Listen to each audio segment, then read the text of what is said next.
Tabling of documents. Dépôt de Introduction of government bills.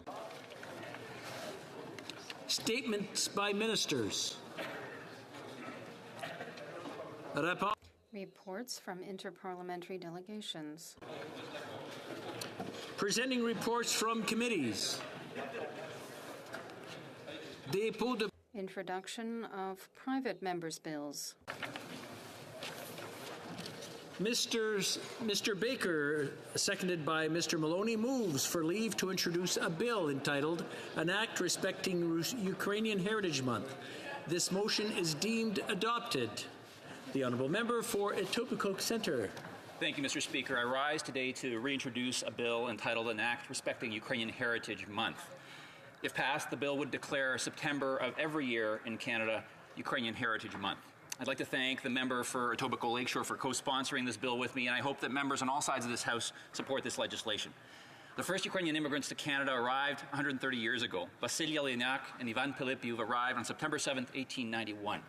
Today, there are almost 1.4 million Ukrainian Canadians. Ukrainian Canadians have made an important impact on this country. Their contributions span communities from coast to coast to coast, and every community represented here in this House. And their contributions are reflected in our economic, political, cultural, and social life. At the same time, Canada has welcomed and supported Ukrainian Canadians. Canada was the first country to recognize Ukraine's independence in 1991. Canada has recognized the Holodomor as a genocide, and Canada continues to support Ukraine in its fight for its sovereignty and territorial integrity.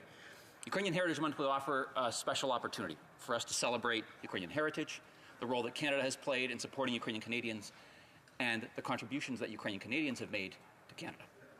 Thank you, Speaker.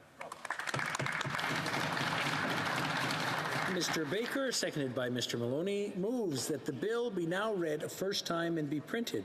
This motion is deemed adopted. First reading of this bill, première lecture de ce projet de loi. When shall the bill be read a second time? At the next sitting of the House. First of Senate public bills. Motion. Motions. Présentation. Presenting petitions. Petitions. The Honourable Member for Saanich Gulf Islands. Merci, Monsieur le Président. Thank you, Mr. Speaker. I have the honor to table a petition today on the pandemic. Here is an electronic petition, but the petitioners point out that Canadians living in various parts of the country experience different responses, that provinces and territories make different decisions, and the petitioners feel that some Canadians have been better protected than others, but unless we're all protected, we don't see the end of the pandemic. They're calling on the federal government to use whatever resources and means are necessary to deploy equivalent public health and safety provisions, response tools, strategies, and policies.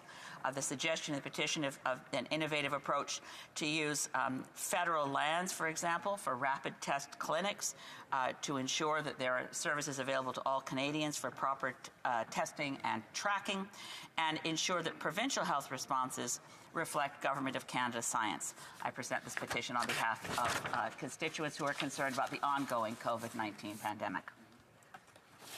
Presenting petitions. Présentation de pétition, l'honorable député d'Outre. The Honourable Member for Outremont.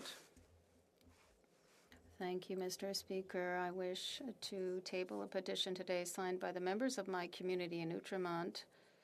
This petition is part of their demands to have stronger, faster action to reduce emissions and make the right transition to and a more environmental approach. The honor to be presenting this petition on behalf of For Our Kids.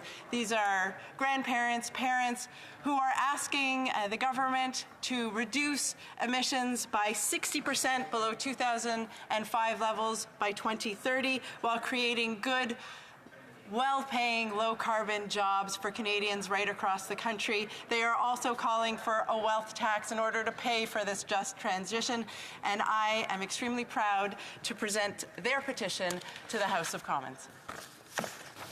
Presenting petitions. Présentation de pétition. Questions on the order paper? The Honourable President of the Treasury Board. Monsieur le Président, Mr. Speaker, I ask that all questions be allowed to stand. Accepté. Agreed. Orders of the day. Orders of the day, resuming the adjourned debate on the address and reply to the speech from the throne. Resuming debate, the Honourable Leader of the Opposition.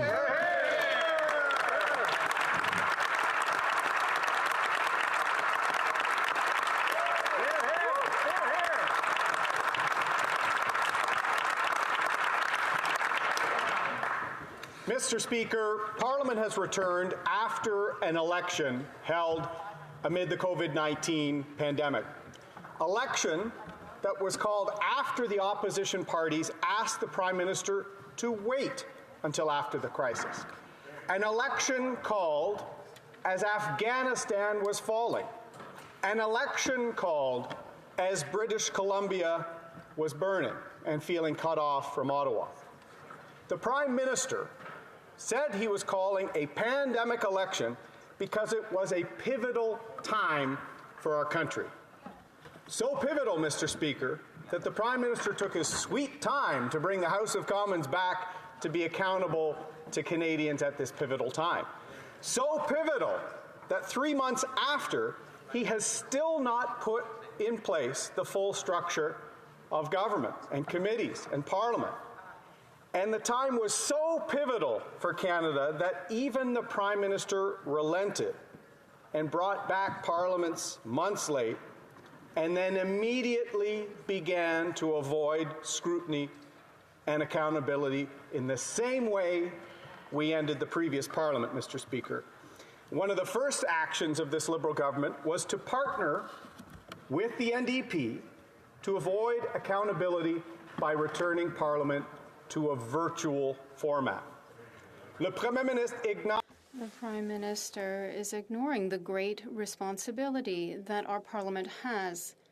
He's also ignoring the real consequences of his many failures, of his economic failures for families, seniors, small businesses, all across the country.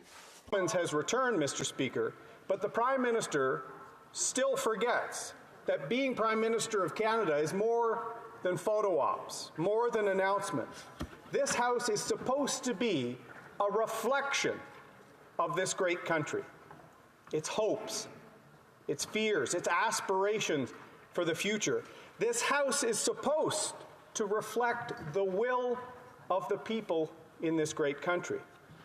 But this Liberal government seems intent on only governing for the connected few. And that was clear in the speech from the throne that completely ignored most of the critical issues facing Canada now, Mr. Speaker. From the inflation crisis, the cost of living crisis, economic uncertainty, and severe labor shortages, to alienation in the West, an erosion of trust in this government, and the complete collapse of Canada's reputation on the world stage. The Prime Minister remains completely disconnected from the real needs of Canadians and is causing our country to be less prosperous and more divided. Too many voices in Canada don't feel heard. So, as leader of the Conservative opposition, I'm going to share the voices of several Canadians who want to see real action from this government. Canada's Conservatives will be the voice for all Canadians being forgotten or left behind by the Liberal government.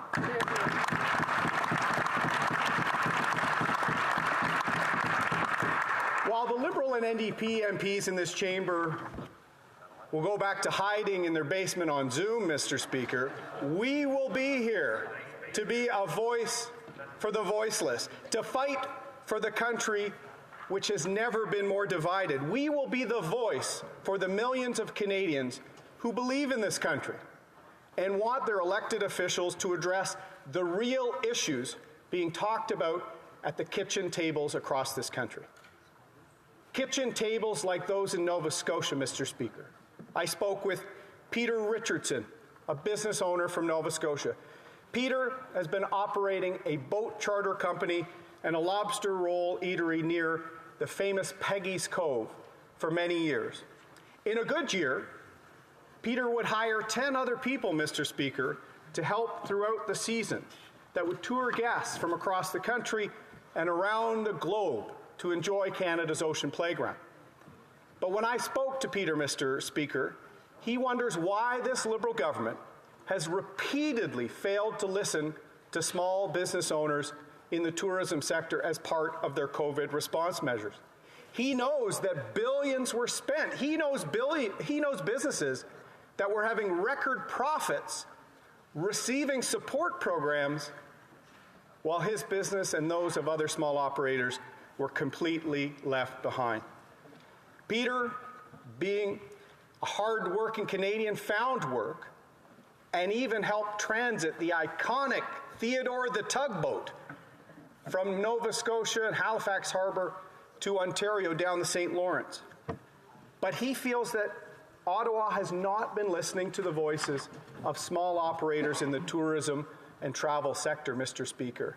I want Peter and people in those highly affected sectors of travel, tourism, and hospitality to know the Conservative Party of Canada will be your voice in this parliament.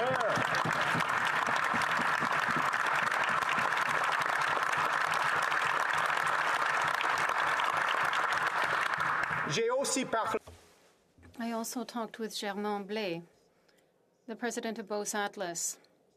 This is a business located in Beauce, Quebec. Germain, his family, and employees have built a steel structure manufacturing business. It's known around the world.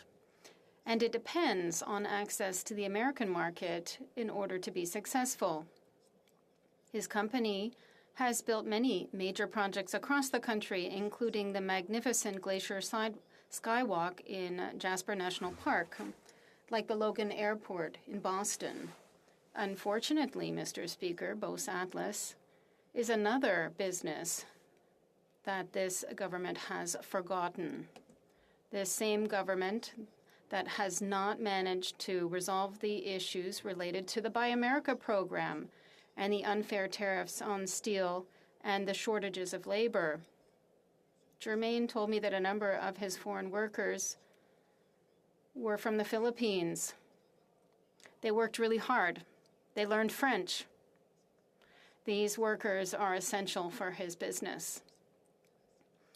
But they are under threat of having to leave because their work permits have been delayed.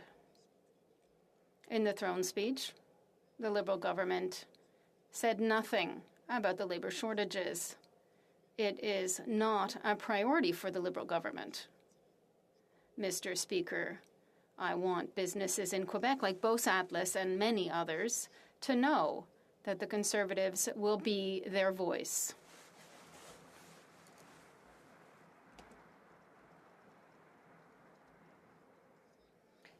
And we will fix the labor shortages. Speaker, another voice that I want to ensure is heard in this parliament is Clifford Martin's voice from Trochu, Alberta. I had a great conversation with Clifford. He's an example of one of the millions of seniors across this country who've worked hard to contribute to the growing of Canada and deserves a retirement and senior years in dignity. Clifford and so many like him in all parts of this country have felt completely abandoned by this government. Clifford drove a truck and had a number of jobs over a 40-year career before an injury at the age of 63 forced him to stop working. During the pandemic, he applied for support from the government. Clifford specifically asked the agent whether qualifying for the pandemic support would impact his pension or eligibility for guaranteed income supplement. He was told directly by his government that it would not. Yet without any notice, he was cut off in July and now is struggling. Shameful.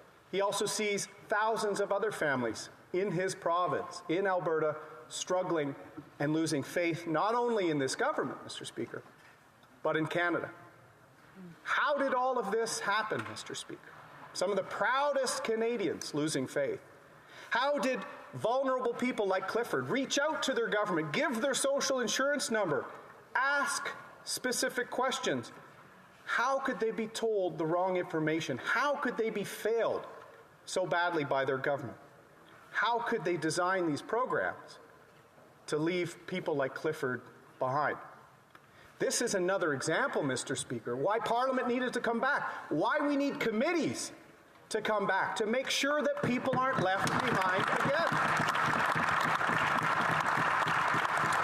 Because, Mr. Speaker, time after time, this government has dropped the ball, and Parliament needs to be here to pick it up again for the Cliffords of this country. That's right. And, Mr. Speaker, he told me, as a result of the cuts in July, his cupboards are bare at the end of the month, and he relies on food banks. Like a compassionate Canadian, Clifford also told me, quote, "I try not to make using the food bank a habit, as there are people out there worse off than me," end quote. I find inspiration in that, Mr. Speaker. That is the inspiration of our citizens, of our country, struggling and facing challenges themselves, but still thinking of others, Mr. Speaker. The generosity of Clifford and the hearts of the people in Alberta are an example to us here in Parliament, Mr. Speaker.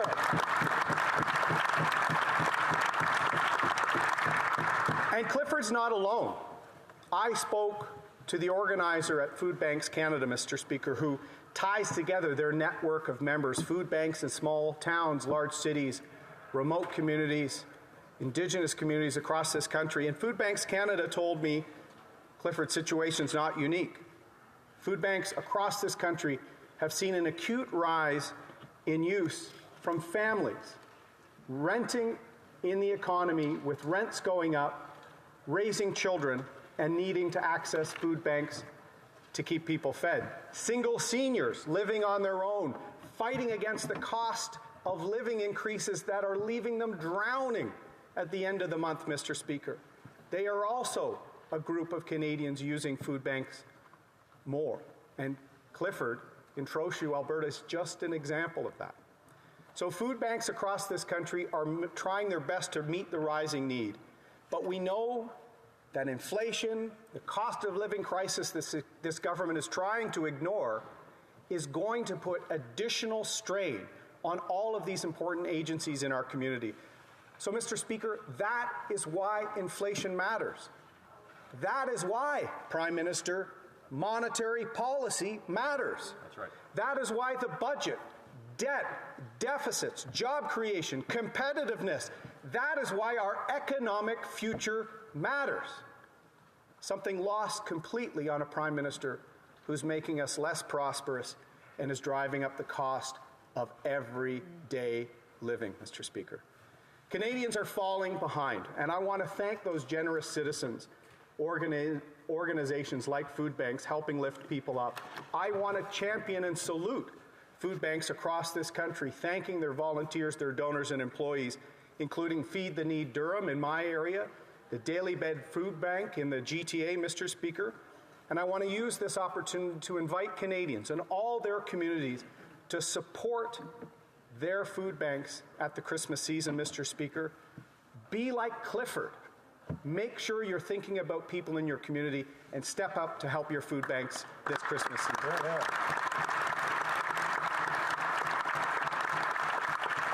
Mr. Speaker, these are just a few of the voices that Conservative members have been telling me about and connecting me with across this country. Families and businesses that are struggling as our country faces a cost of living crisis, a housing crisis, economic challenges, and strains on mental health and wellness. There is hardly a family in this country, Mr. Speaker, that has not been directly touched by the mental health strains of this pandemic. Canadians are feeling the pressure, and they're getting priced out of their own lives, Mr. Speaker. They worry about the debt being heaped on the shoulders of their children. They love this country, and they wonder how a Prime Minister who decides to vacation for a day dedicated to reconciliation can be the same Prime Minister who uses our national flag as a political prop. Notre pays traverse. Our country is going through a serious crisis. Canadians are more divided than ever. Families are experiencing ever more challenges and stress. Our economy is weak. Our prosperity is threatened. Meanwhile, Canadians are seeing a Liberal government that is completely disconnected from these realities. A government that is so disconnected that it's making these challenges worse. High tax, high deficit agenda will cripple our economy at a time that it is already teetering on the edge. The Prime Minister's ideological and activist agenda will further erode our national unity, Mr. Speaker, at a time when it is already under massive pressure. Rhetoric and empty promises are what we've heard from this government at a time when Canadians desperately need progress. Ambition has trumped achievement. Symbolism has replaced action. And division has eclipsed unity after 6 years of this Liberal government. It's also clear, Mr. Speaker, that my friends in the NDP will not hold the Liberals to account. Instead, days after campaigning against them in the election, the NDP were campaigning to join them in some sort of coalition that will make our challenges even greater and will give this Liberal government a pass on accountability. Well, Mr. Speaker, Canada's Conservatives will not stay silent while our collective prosperity is put at risk.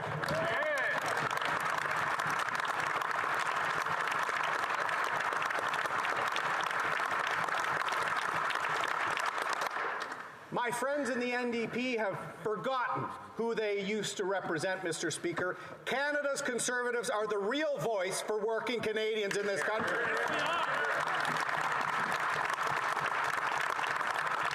We are the real voice of small business owners, of steel and auto workers, of farming families, of parents and seniors. And as the official opposition, we will continue to fight for an economic recovery, not just for the friends of the Prime Minister, for every Canadian in every region and every sector of this country.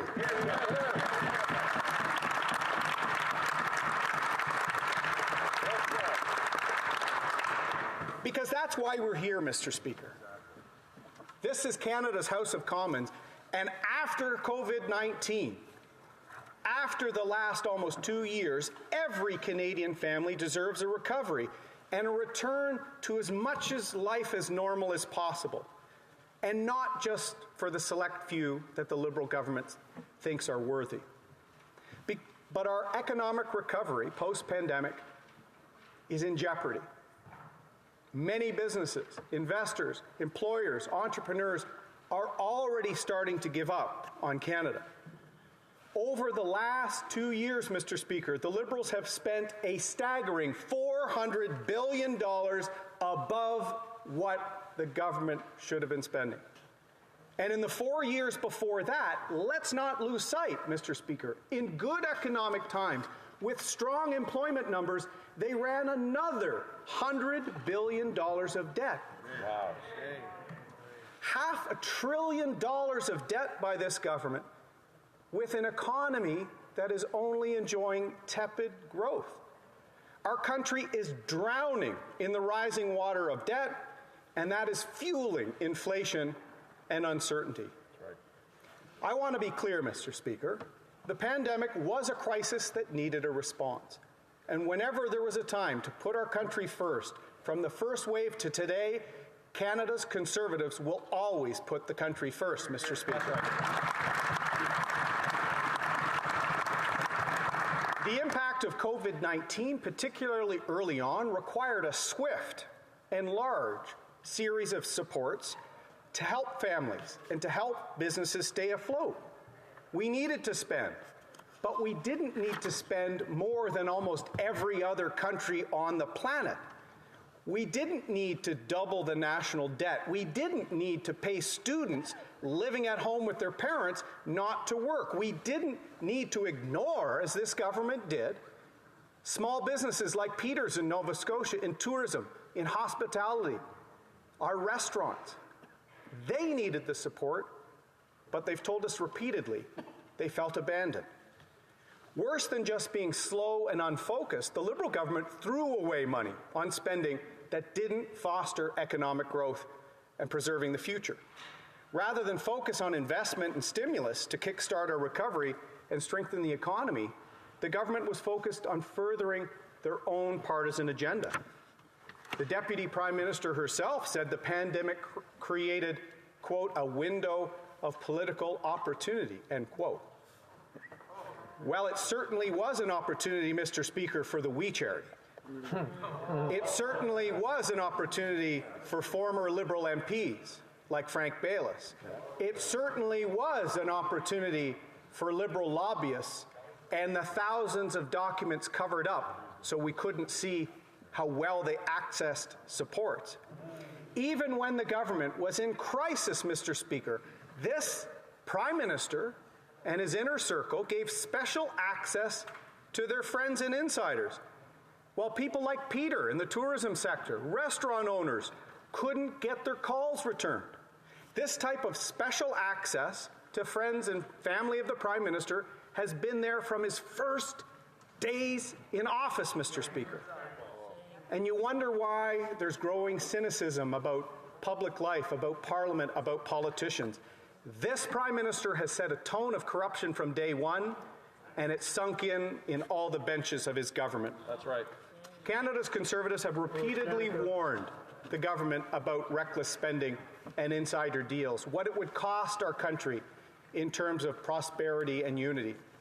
For more than a year, we warned them about the flood of money into our system, the constant extension of programs and CERB and other benefits when there were labor shortages.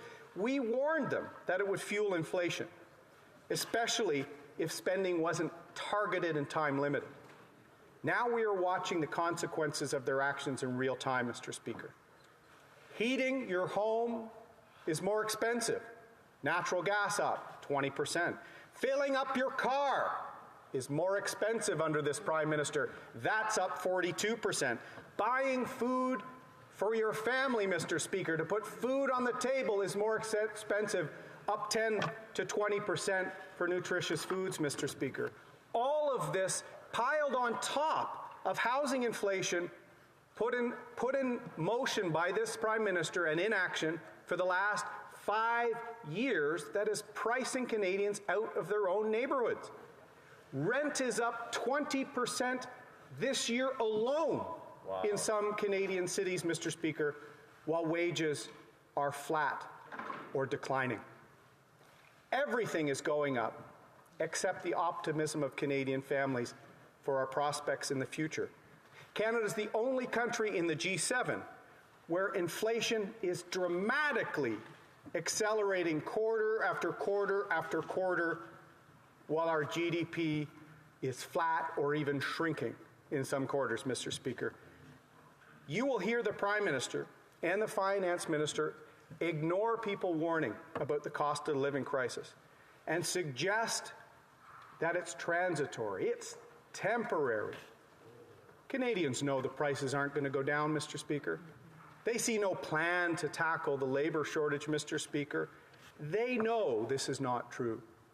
They know the Prime Minister doesn't understand the pressures families are facing because he's never had to face pressures in his life, Mr. Speaker. Other countries are experiencing a degree of inflation, but only Canada is seeing our economy in actual long-term decline, Mr. Speaker. The United States is facing inflation, but quarter after quarter, they've had roaring GDP growth. Under this Liberal government, Canada spent the most per capita amongst our allies on COVID benefits, Mr. Speaker, and got the worst results. Hundreds of billions of dollars spent, and we have an unemployment rate that is almost 2% above the G7 average. Inflation has skyrocketed to 4.7% and is still rising, while hourly wages are barely 2% up over a year ago. That means the average Canadian worker is experiencing a 3% pay cut at the worst possible time. Canadian families are being forced to make hard choices, Mr. Speaker. Families raising kids, seniors, especially single seniors on fixed income, are having to do more with less, and they are worried. They don't see this as being transitory or temporary.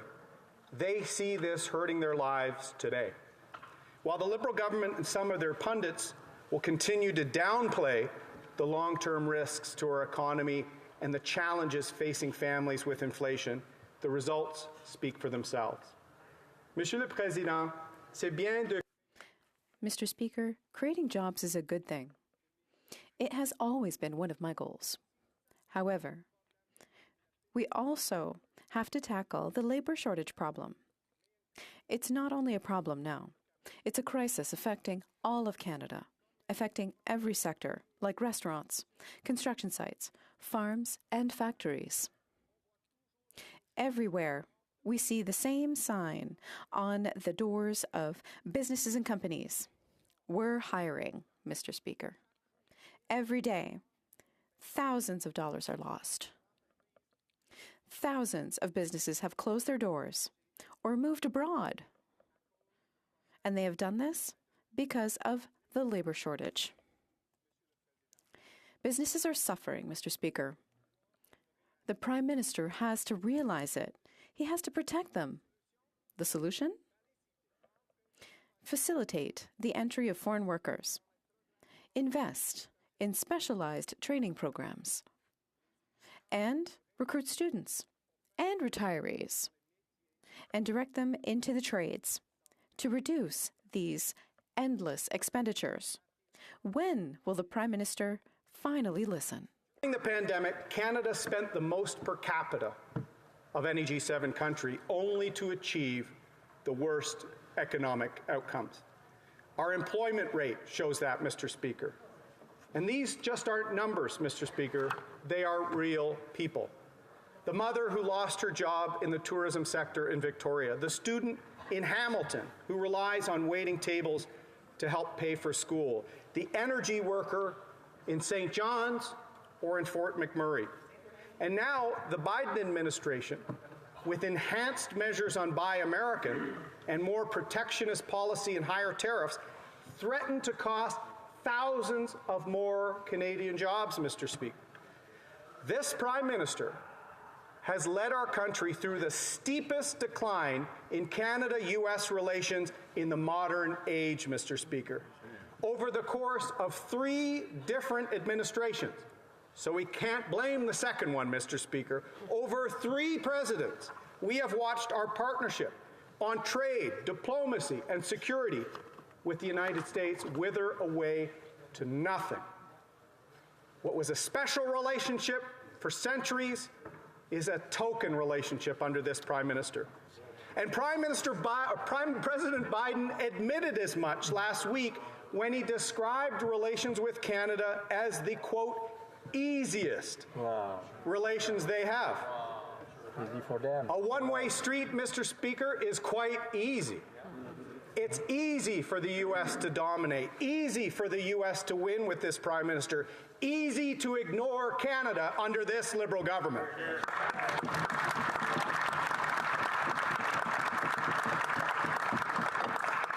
So when it comes to Canada-U.S. relations, Mr. Speaker, this Prime Minister's track record over 6 years could be the subject of an hour speech alone.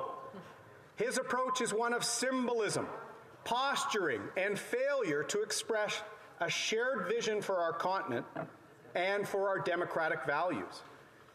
And over time, Canada's influence in Washington has waned to a point that Canada doesn't even warrant a phone call anymore. It was easy, Mr. Speaker, for the U.S. President to cancel Keystone XL because he knows this Prime Minister doesn't care about our energy sector. It was easy for the President to ignore the actions of the Governor of Michigan when it comes down to the shutdown of Line 5 because she is following this Prime Minister's lead. It is easy for the U.S. to double softwood lumber tariffs because this Prime Minister has failed to make the case for our lumber sector 6 years ago when the President was the Vice President, Mr. Speaker. It is easy for the U.S. to box out Canada when it fixes its supply chain crisis when it rebalances global trade with China, because this Prime Minister has ignored U.S. warnings about Huawei and other foreign takeovers. And he showed repeatedly that Canada is no longer, under this Liberal government, a trustworthy ally, Mr. Speaker. And now, it is easy for the U.S. to ignore the integrated Canada-U.S. automotive industry that goes back to the 1960s and the Auto Pact, Mr. Speaker. It's easy for President Biden to pledge massive incentives for U.S.-only made electric vehicles because this Prime Minister has never adequately made the case for the auto, the energy, the forestry, or any sector in Washington, Mr. Speaker.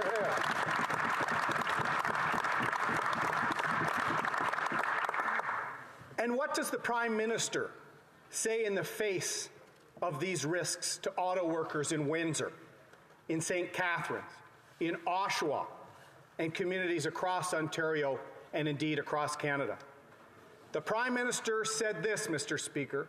He is, quote, a little bit concerned, end quote. A little bit concerned, Mr. Speaker. Failure upon failure with our most important economic relationship, and after 6 years of failure, the best we can get out of this Prime Minister is he's a little bit concerned.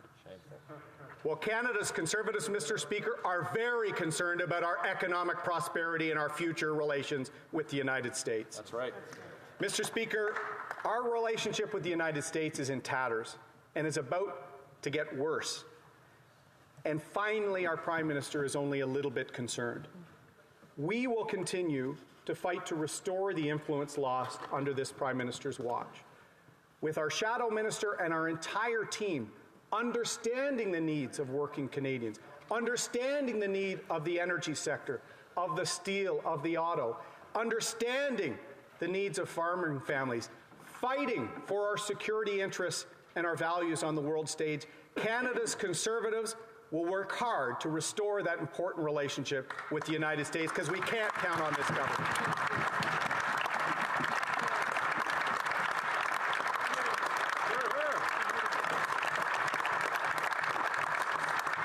Monsieur le Président, Mr. Speaker, at a time when the country is more divided than ever, the Prime Minister needs to show respect for the provinces.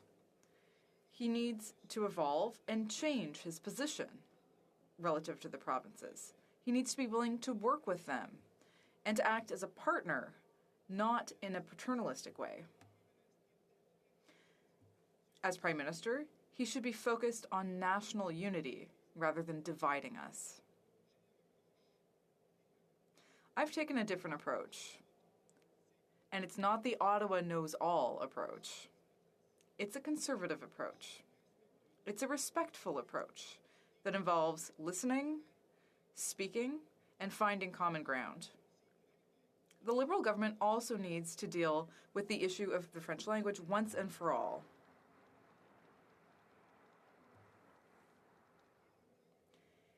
It's time to properly modernize the Official Languages Act and give it real teeth. We need to show that the Act reflects the needs of Francophone communities and minority communities. Despite all of their fancy rhetoric, the Liberals have done nothing on this file since 2015. They need to stop playing petty politics, Mr. Speaker. The French language is not only under threat in Montreal, it's under threat elsewhere in Quebec and across Canada. It's a priority now, and it's my priority, Mr. Speaker.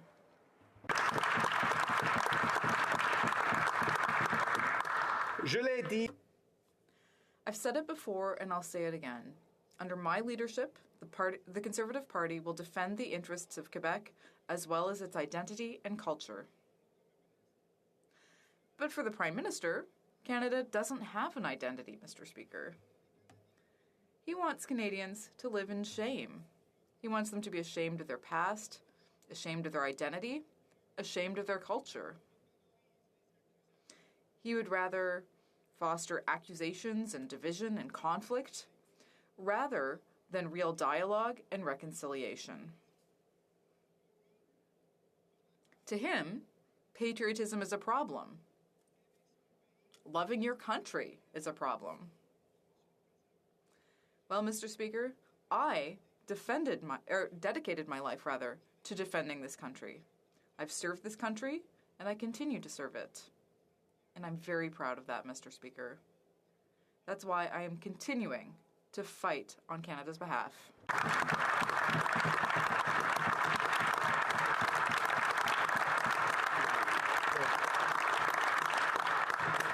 Mr. Speaker, we have seen this Prime Minister continually fail to match his ambition with achievement.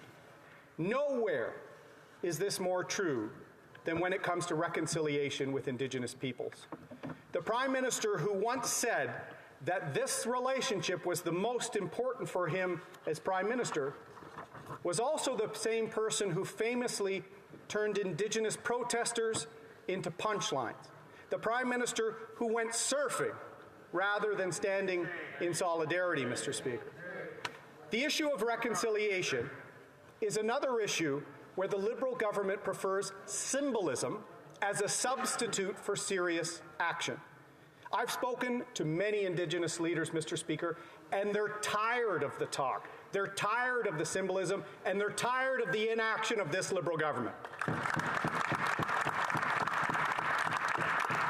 Tired of ambition with no plan. Tired of having to wait for another study, another review, another retired Liberal politician studying something, Mr. Speaker. And they're tired of more ministers who promise action and fail to deliver. Reconciliation at its core, Mr. Speaker, means re-establishing trust between Indigenous peoples and the federal government, rebuilding respect, and it means action. It means forging partnerships with Indigenous leaders, nations, and businesses to move the relationship forward together. And above all, it requires honesty and striving to over-deliver and stop over-promising. That's right. A promise to eliminate long-term drinking water advisories is just empty words without a plan and a firm deadline to do so, Mr. Speaker. A promise made by this Prime Minister in 2015 to move on all calls of action in the Truth and Reconciliation Report is equally hollow without a transparent process to prioritize your actions and be held accountable for them. And the painful discovery of graves at the former residential school site in Kamloops, Mr. Speaker, made the news across the country months ago. My 10-year-old son, Jack, and I talked about it, and he said to me this: "Kids aren't supposed to die at school, Dad." These are the conversations of reconciliation. These are the difficult but important conversations all Canadian families must have. And I'm sure that many families and many communities have had these difficult conversations.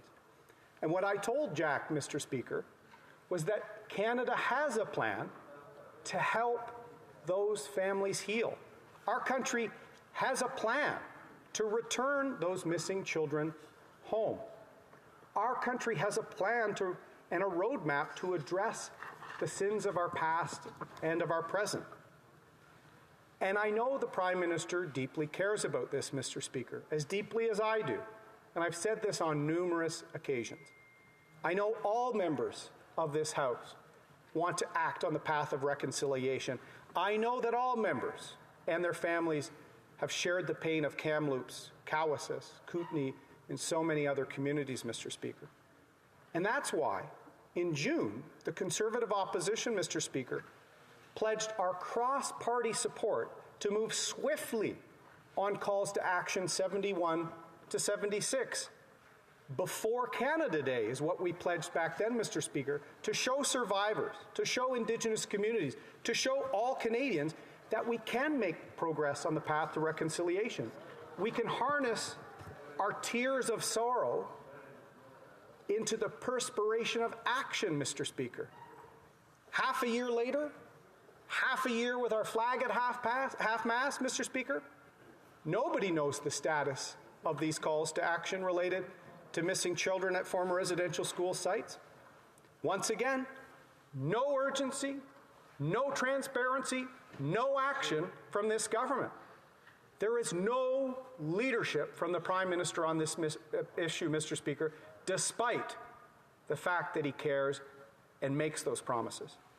Canada's Conservatives want to see steady and measurable progress on reconciliation with First Nations, Mr. Speaker. We want families in urban and rural, on and off reserve settings to be lifted out of poverty. We want the next intergenerational transfer, Mr. Speaker, for Indigenous peoples to be wealth and opportunity, not more decades of trauma.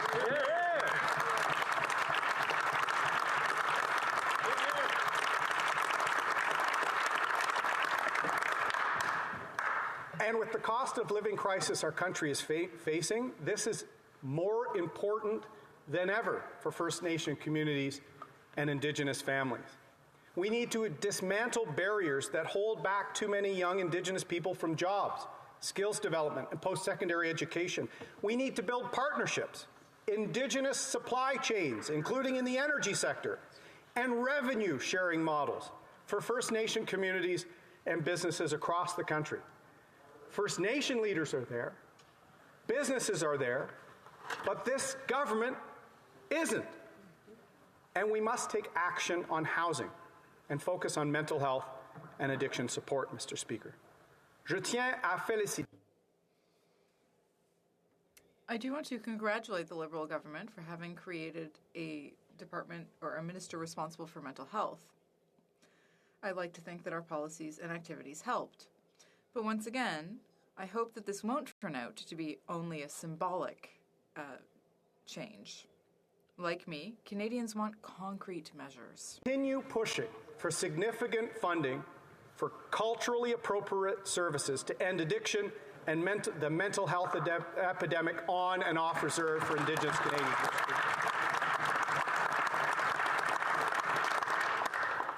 I want inequality and discrimination to become things of the past and for Indigenous peoples to be full partners in the prosperity of Canada. And when the Liberal government takes ideological action that hurts the prosperity of Canada, actions against the resource sector, whether capping or trying to stop resource development, Canadians need to know they're also hurting progress on the road to reconciliation. This government, countless times, has violated their constitutional duty to consult First Nations, and they're holding back partnerships and opportunities for Indigenous peoples to have prosperity, Mr. Speaker. Ideological policies are leaving behind millions of Canadians and causing strains to our national unity. The world is currently facing an energy crisis, Mr. Speaker. We see it ourselves in our everyday lives when we go to the pumps and gas is almost 50% higher. We see it in President Biden calling for OPEC and other energy producers to increase production of oil and gas to lower soaring energy prices that could complicate global pandemic recovery. Nothing shows how out of touch and how ideological unsound this government's natural resources policy is better than what is happening right now in Washington. Our closest ally, the United States, Mr. Speaker, is asking for more oil and gas from countries in OPEC while they're holding back the Canadian energy sector with the cancellation of Keystone XL and the threats to Line 5, Mr. Speaker. And what is the Prime Minister going to do about this? Is he a little concerned about this too, Mr. Speaker? Once again, under this Prime Minister, it is easy for the United States to ask for less from Canada while asking for more from countries like Angola, Libya, and Venezuela. Canada has some of the most ethical and most environmentally conscious, the most regulated and highly transparent energy production in the world, Mr. Speaker.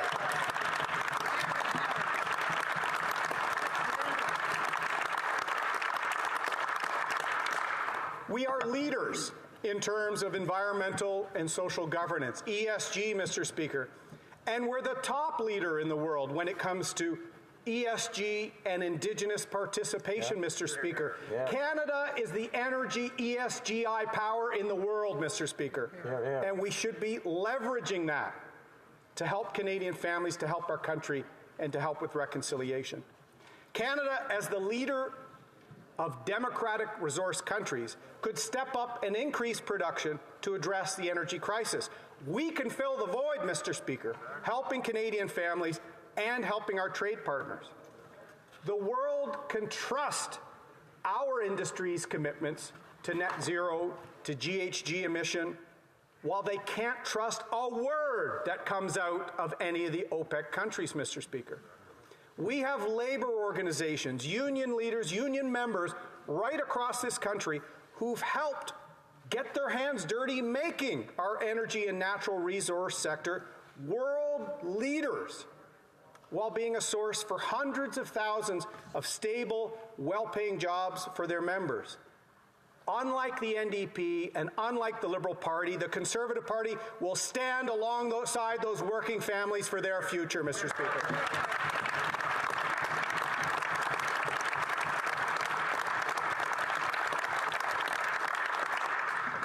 Yet this Prime Minister and his new Environment Minister, who I think is cycling to Ottawa as we speak, they want to deny the energy sector the opportunity to supply the world to fill this gap with ethical, lower-emission Canadian energy at a time that it's desperately needed. This government would rather ship crude up the St. Lawrence from Saudi Arabia or Venezuela than ensure a worker in Edmonton or in an Indigenous community can provide for their family, and that is a failure, Mr. Speaker. That's right. The Prime Minister likes to pretend that we cannot support our energy sector while maintaining our commitment to climate action and lowering emissions. His recent cabinet choices seem to reward activists and demote pragmatists, Mr. Speaker. The astronaut gets grounded and the activist gets launched, Mr. Speaker. Time in handcuff for stunts is valued over time and space for our country, Mr. Speaker, and there's something wrong with that.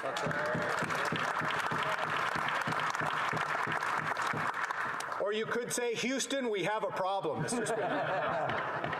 Once again, on the world stage, this is another example of this Prime Minister with his ambition and symbolism rather than achievement and concrete action, Mr. Speaker.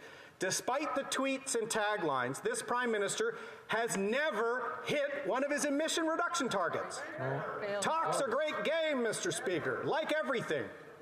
Budgets will balance themselves, emissions will lower themselves, Mr. Speaker.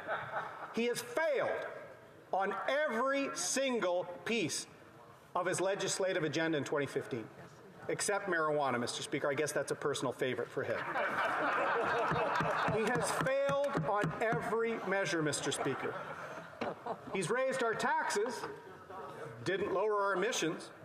We're the only country in the G7 where emissions have gone up over his time in government over the last 5 years. And now, the Prime Minister is tripling down on his failed policy by tripling the price of his carbon tax, Mr. Speaker.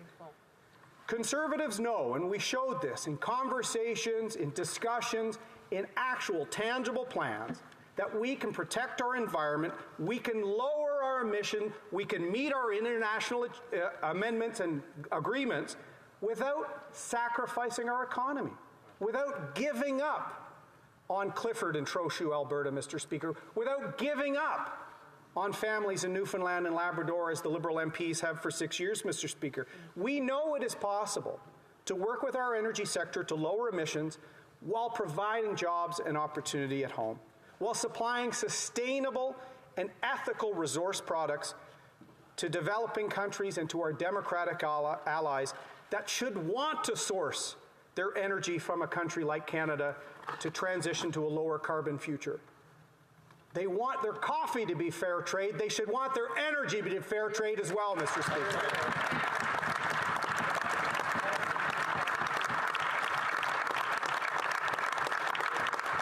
We can lower emissions. We can promote green technologies, generate electricity emission-free through nuclear, through hydro, through carbon capture and sequestration, all while protecting jobs in Alberta, Saskatchewan, Ontario, Newfoundland and Labrador, in fact, in all parts of this country, Mr. Speaker.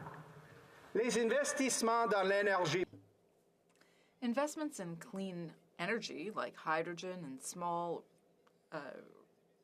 modular reactors, can help us reduce emissions in Canada and around the world. But Canadians are seeing quite the opposite happen.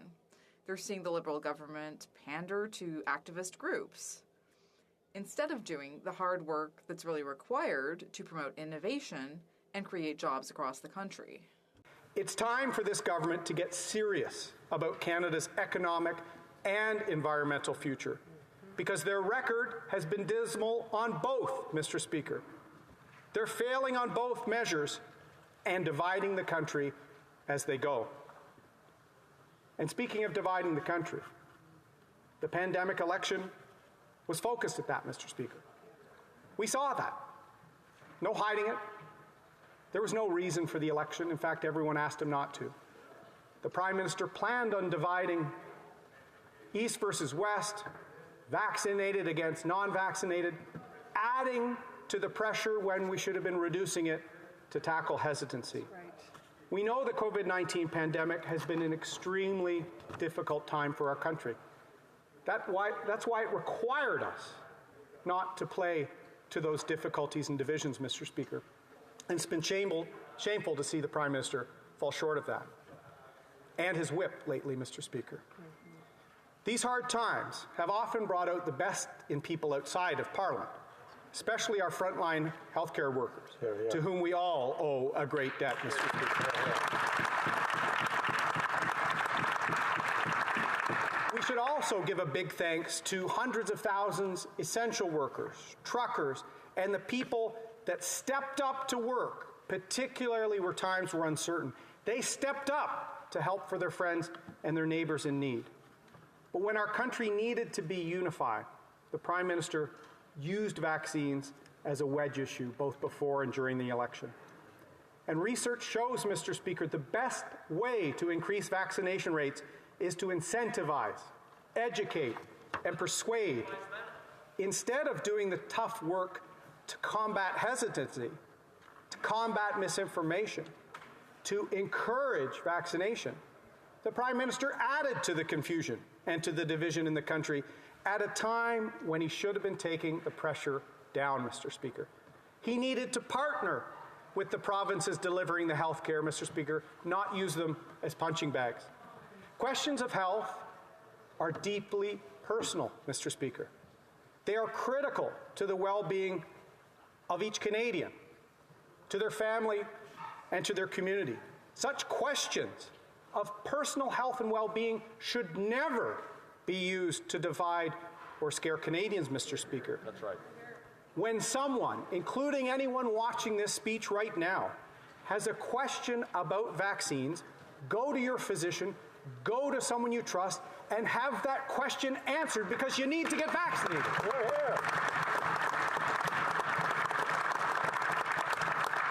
The division has also added to the isolation and the mental health costs this country's facing. And it's sad to hear the Liberals laughing as I move into mental health, Mr. Speaker. They should be listening.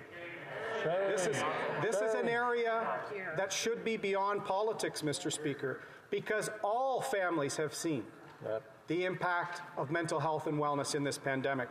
From our children to our grandparents, the loneliness and change in the pandemic has taken a toll on the mental well-being of everyone. We've seen this in higher depression rates in young people, eating disorders, out of control, Mr. Speaker. We need to have important conversations, take the temperature down to make sure people get the help they need. And there is help out there for you, and Conservatives will continue to make sure we try and bring people together on this subject. There isn't a family I've spoken to in the last year, including my own, that hasn't been impacted by this crisis. Our country has been gripped by those who we've lost to COVID, but also those who we fear we might lose due to COVID. In last year alone, Mr. Speaker, in British Columbia, there were 60% more deaths attributable to the opioid crisis than to COVID, Mr. Speaker. The pandemic became worse for opioid addictions, Mr. Speaker. Earlier this year, the Globe and Mail had a weekend cover page with the faces of some of the Canadians lost to the opioid crisis in the last 2 years. It moved our family so much that Rebecca and I laid the faces out on a table and had a chat with Molly and Jack about the dangers of the opioid crisis. Heartbreaking photos, Mr. Speaker, of young lives cut short, sometimes with a drug that killed them on the first attempt. Canadians like 16-year-old Elliot Urchuk from Victoria, who died 2 years ago, or 12-year-old Ali Londono from the same community, who died in April. 12, Mr. Speaker.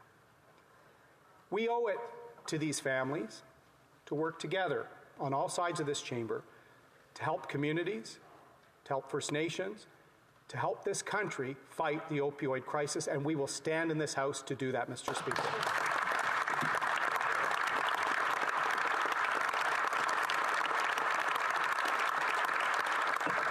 We must provide options for treatment.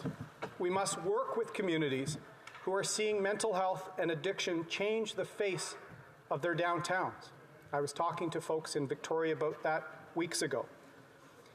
Vulnerable Canadians, Mr. Speaker, people suffering, most with mental health conditions, are hiding in plain sight in our cities, Mr. Speaker, because we are becoming accustomed to tent cities. We're becoming numb to the misery in our path. We are getting used to just crossing the street to avoid confronting it. Mr. Speaker, let's ensure Canada does not become a country that crosses the street. We must create solutions so that those battling depression and addiction know where to turn for help. We need to ensure that wait times aren't barriers to accessing real treatment. And treatment needs to be an option, Mr. Speaker, on top of harm reduction. We also need to make sure that every voice knows that we want to hear from them. That's why the Conservatives put forward a national 988 suicide hotline in the last Parliament. It's why we've pushed for major investment in treatment beds, and why we're going to push the government to finally deliver on the 988 hotline to help Canadians.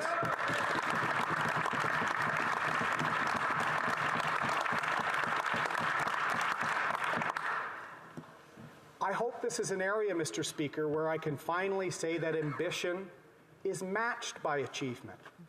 Let's work together to help the vulnerable in our society. Yeah. I will praise when praise is due.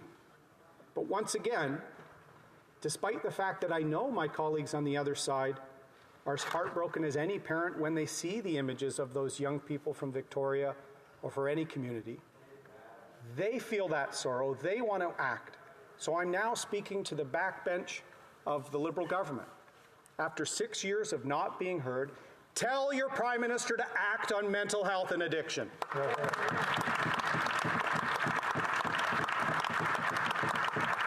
Mr. Speaker, across this country, there's challenges, but there's also incredible opportunities. Canada is blessed with our resources and our people, and let's never lose sight of that. We have to fight to see wages go higher. We have to combat inflation and know that people are suffering. But there is hope on the horizon. And Parliament is about instilling hope by action, Mr. Speaker, not by words. Young people, I meet them all the time in the Greater Toronto Area or in the Lower Mainland of BC. There's a generation of Canadians in college or starting in the workforce giving up on the idea of home ownership. They don't even think it's an option. We need to see action on that. Commuters can hardly afford to fill up their tanks, Mr. Speaker. Seniors are trying to stretch every dollar as inflation ravages their fixed income. Small businesses are being squeezed by inflation, high tax, and the supply chain shortage, making their margins disappear. And as we approach the holidays, far too many families will be accessing those food banks, as I spoke about earlier, Mr. Speaker, and are worried about leaving gifts under the tree for their kids. Each month presents new challenges, and that's why each month we should be in Parliament fighting for Canadians as we face those challenges together. This Liberal government's spending is fueling inflation. The government's ideology is fueling division. And the government's platitudes are too often a barrier to real action. The Conservative opposition is here to fight for Canadians. And I've spoken about a few of them here in my speech today. We're proud of our country, and we're here to stand up for it. And we're here to fight for a plan for its prosperity and for its unity. And we're going to be relentlessly focused, Mr. Speaker, on an economic recovery after this pandemic. I've said it once and I will say it again, a recovery in every sector of our economy and in every region of this great country. Hear, hear.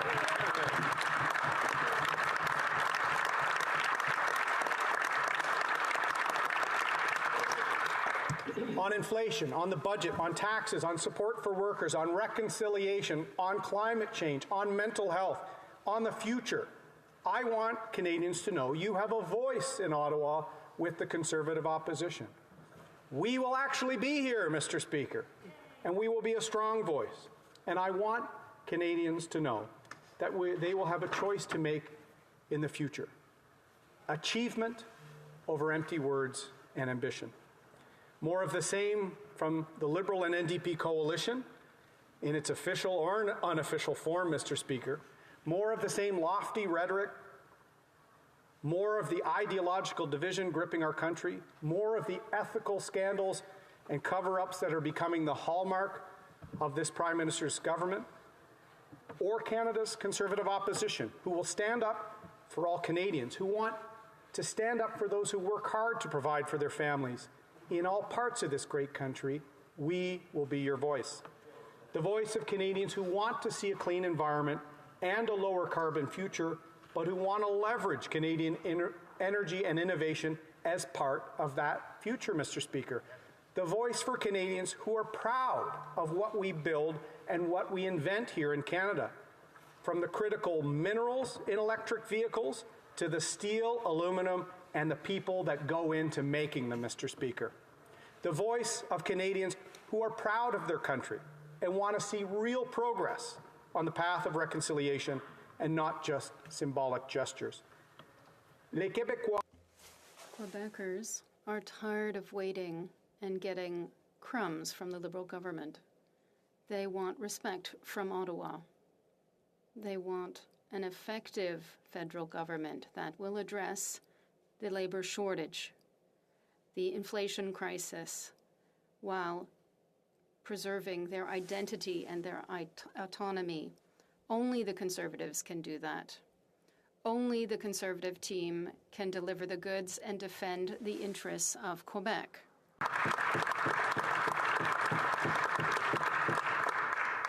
I want Canadians to know that we heard you in the election. You did not want the pandemic election, and you sent back another minority parliament to get to work. You may have kicked the tires on the Conservative Party or even on me, but you didn't buy the car. I want you to know we're going to never stop fighting to earn your trust, and we want you to buy the blue car next time. Yeah, yeah.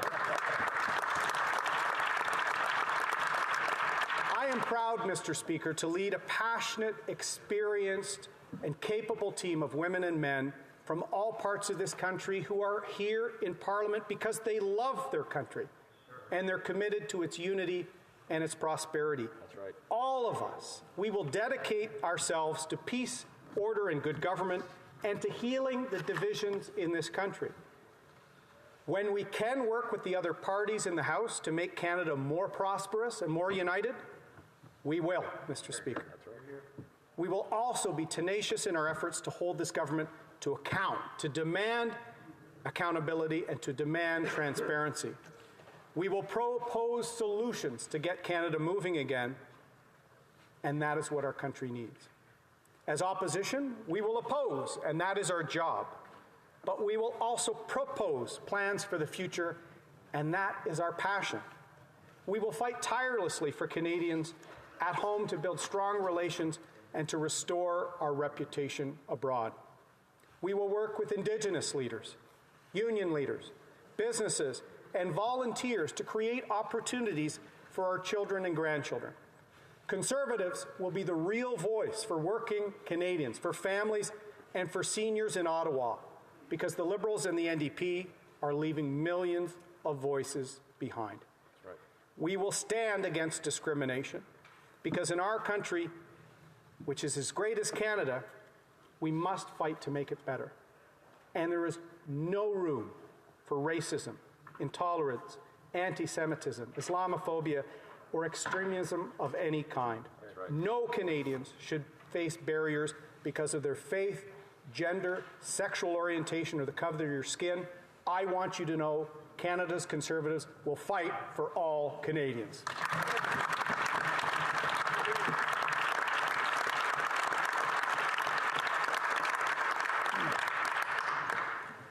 Mr. Speaker, as I slowly wrap up, and my caucus is very happy about that, I'm sure.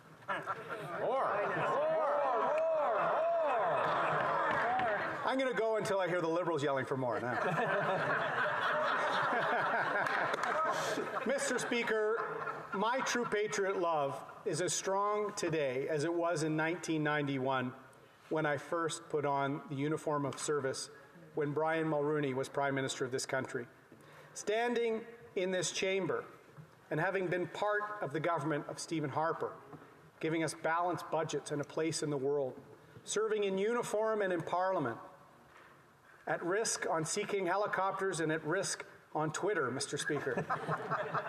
It is the honor of my life. I have the honor to lead the party that founded this great country, and I'm proud to have a team that is here to save it. Standing in this chamber is an honor for me to represent the people in Durham as well. And it's an honor for me to be here as the husband of Rebecca and the father to Molly and Jack. And I often talk to them about our country's challenges and its opportunities.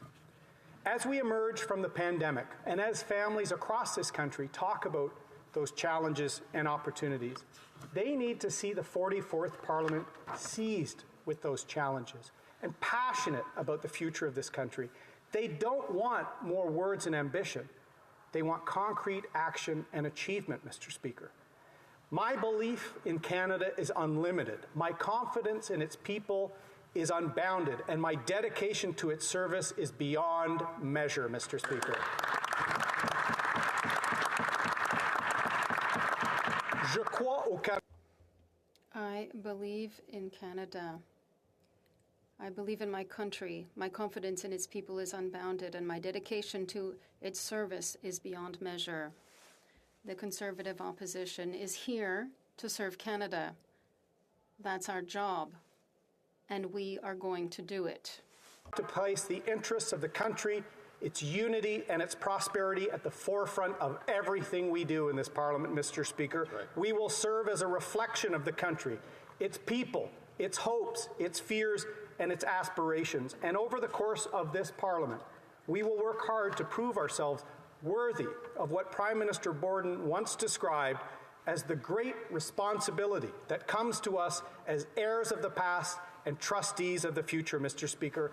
And in that spirit, for those reasons, I moved, seconded by the House Leader of the Conservative Opposition, that the motion before this House be amended by adding the following. A cost of living crisis that is cutting the average Canadian worker's paycheck by 2.7%, which requires urgent action by the government to table a plan to control spending and apply a laser focus on policies that will create growth. 2, maintain the Bank of Canada's 2% inflation target. 3, increase production of Canadian energy to boost supply and lower gas prices. 4, take action to improve the resilience of Canadian supply chains. B, a stagnant economy with Canada's real GDP growth being flat compared to others in the G7, which requires urgent action by the government to reduce the burden of taxes and regulation to restore Canada as an attractive place to invest and build a business. 2, table a plan to create growth in all sectors of the economy and boost real wages. 3, drive innovation and technology by overhauling Canada's R&D programs. C, a housing crisis that has driven home prices up 30% over the last year and priced thousands of young Canadians out of the market, which requires policies that will build an additional 1 million homes over the next 3 years by 1, reallocating 15% of the government's real estate portfolio for housing. 2, tackling regulatory barriers that raise costs of construction. 3, linking infrastructure dollars to higher density zoning. 4, committing to not tax principal residents, Mr. Speaker. D, une grave A serious labor shortage affecting 60% of Canadian businesses and 82% of Canadian manufacturers, requiring the government to 1, better adapt immigration criteria to the needs of employers, 2, simplify the rules of the Temporary Foreign Worker Program, and 3, improve skills acquisition and give more powers to the provinces. A national unity crisis, which requires 1, respecting provincial jurisdiction. 2, supporting and growing all parts of the economy, including the energy sector. 3, restoring confidence in our national institutions, starting by returning ethics and accountability to the government. Thank you, Mr. Speaker. Merci beaucoup. Thank you. Thank you.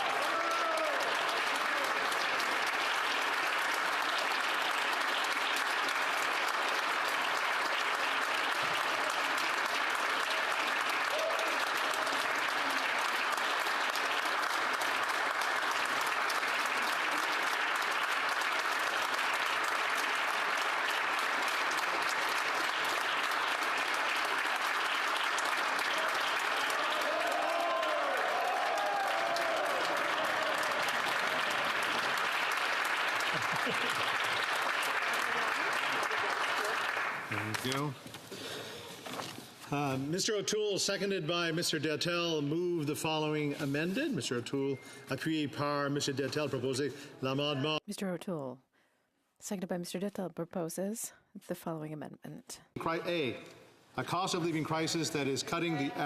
can I dispense? The amendment is in order. Question et commentaire. L'honorable député de Outremont. Thank you, Mr. Speaker. In the speech from the throne, our government laid out measures in order to ensure a strong economic recovery. We also laid out steps in order to keep Canadians safe from COVID-19, but also safe from the scourge of gun violence that's been attacking our cities. We have committed to building on the assault weapons ban, on instituting a mandatory buyback, and on cracking down on smuggling at the borders. Je comprends que le leader des conservateurs... I understand that the Conservative leader doesn't like to talk about firearms control. His performance was disastrous during the election campaign on this subject. However, we are within days of the sad anniversary of the Polytechnique massacre. The families of those victims deserve an answer. Can the leader of the Conservatives tell us today if he is in favor of reinforcing the prohibition of assault-style weapons in Canada, yes or no? Of the official opposition. Merci, Monsieur le Président. C'est une question. Thank you, Mr. Speaker. That's an important question. We have to act, particularly at the border. The Liberal government ignored problems at the border. 10 days ago, there was a crime in Montreal involving Thomas Trudel, which is an example of a crime caused by street gangs. We are ready to act with police, with municipalities, and with the families of victims. We want to stop the trafficking. That's the problem. Unfortunately, Liberal government inaction, their ignoring of the problem has made it worse. It's time to act on the real issue. Speaker. And we saw recently with Thomas Trudell, the latest young victim caught in rising gang violence in cities.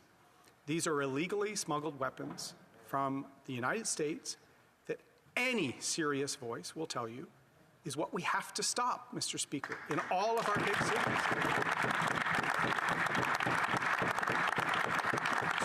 So I'd like the member from Outremont to listen to what I said in my speech. Lofty words not matched by real concrete action at the border is another example of a government that is making public safety in our cities worse, Mr. Speaker. Question et commentaire, l'honorable député de Elmwood, Transcona. Well, thank you very much. Thank you very much, Mr. Speaker. I appreciate having the floor. I know there are many members of the Conservative caucus who are prone to conspiracy theories. I see the leader of the official opposition is no exception. But what he doesn't talk about is the other coalition that sometimes rears its head around here, Mr. Speaker, in the collaboration between Conservatives and Liberals. For instance, in the last Parliament, when we proposed a national pharmacare program and legislation to put into effect, we saw the Liberals and Conservatives collaborate to end it. When we talk about tax havens and tax fairness, we see the Liberals and Conservatives cooperate to ensure that real action isn't taken to make the wealthy pay their fair share.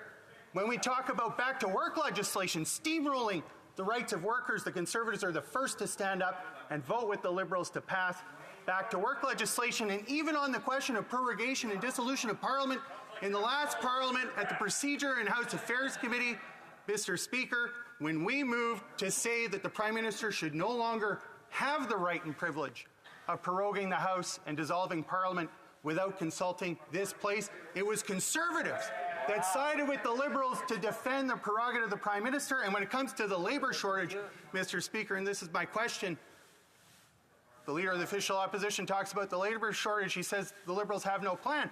In fact, the plan they have is to end the CRB, which was the major recommendation of the Conservatives. We're a month out, Mr. Speaker. We haven't seen any alleviation of the labour shortage, but there are almost 900,000 Canadian workers that were hung out to dry. The leader of the official opposition. Well, thank you very much, Mr. Speaker. I have to admire the courage of the member from Elmwood, Transcona, to rise in the House and talk about coalitions, Mr. Speaker. I know that his leader probably didn't consult him on the coalition that they put forward with the Liberal government, a coalition to spend more and get less, a coalition to cover things up, which is actually not the job of the opposition. And I would invite that member, because I know he comes from a long line of the NDP that used to stand up for working Canadians. Yep. They do not anymore. That colleague knows that some of his members of Parliament from the NDP were participating in protests called Shut Down Canada, Mr. Speaker. Shameful. Shame. You know who that hurts? It hurts working Canadians. It hurts Indigenous communities. It holds back our economy. That's right. That's why we're coming after seats in Timmins and in Winnipeg, where working families want more than some woke voices, Mr. Speaker. They want concrete action to make sure they have jobs for their families and a future for their kids. All the working families, there's no NDP left for you anymore. Unite behind the Conservatives. We'll fight for you.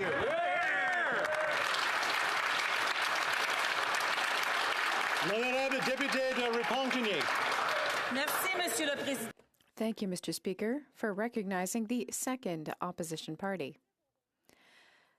During the speech, parts of the speech that dealt with the environment, I didn't know how to take it, and I have questions. First of all, I would say that ethical oil and clean oil don't exist. He also talked about Canada being a leader, but I'll tell you how Canada's a leader. Canada is a leader for greenhouse gas emissions. Among all G7 countries, Canada is a leader for subsidizing fossil fuels. Canada is a leader for having the most polluting vehicles. Canada is third in the world when it comes to contributing to heating up the planet, and that's per capita. When the leader of the official opposition... Order. Done. Just keep it down. Just get the question in. L'honorable député de Mirepontigny. Merci, Monsieur le... The honourable member. Thank you, Mr. Speaker. When the leader of the official opposition spoke of improving the environmental track record, of course, there's work to be done there. But are we proposing to go from oil to more oil? The honourable leader of the opposition. Monsieur le Président, je suis fier. Mr. Speaker, I'm proud of Canada's energy sector. I'm proud of our workers in Quebec, from coast to coast. I'm proud of the clean energy that we generate with hydropower in Quebec.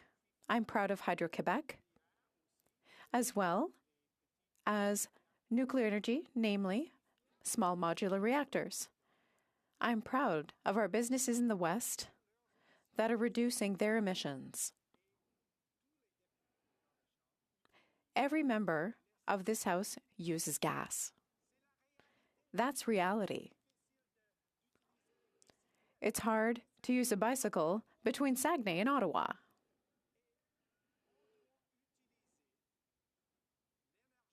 We have to use Canadian energy, especially over the next decade, because it's cleaner.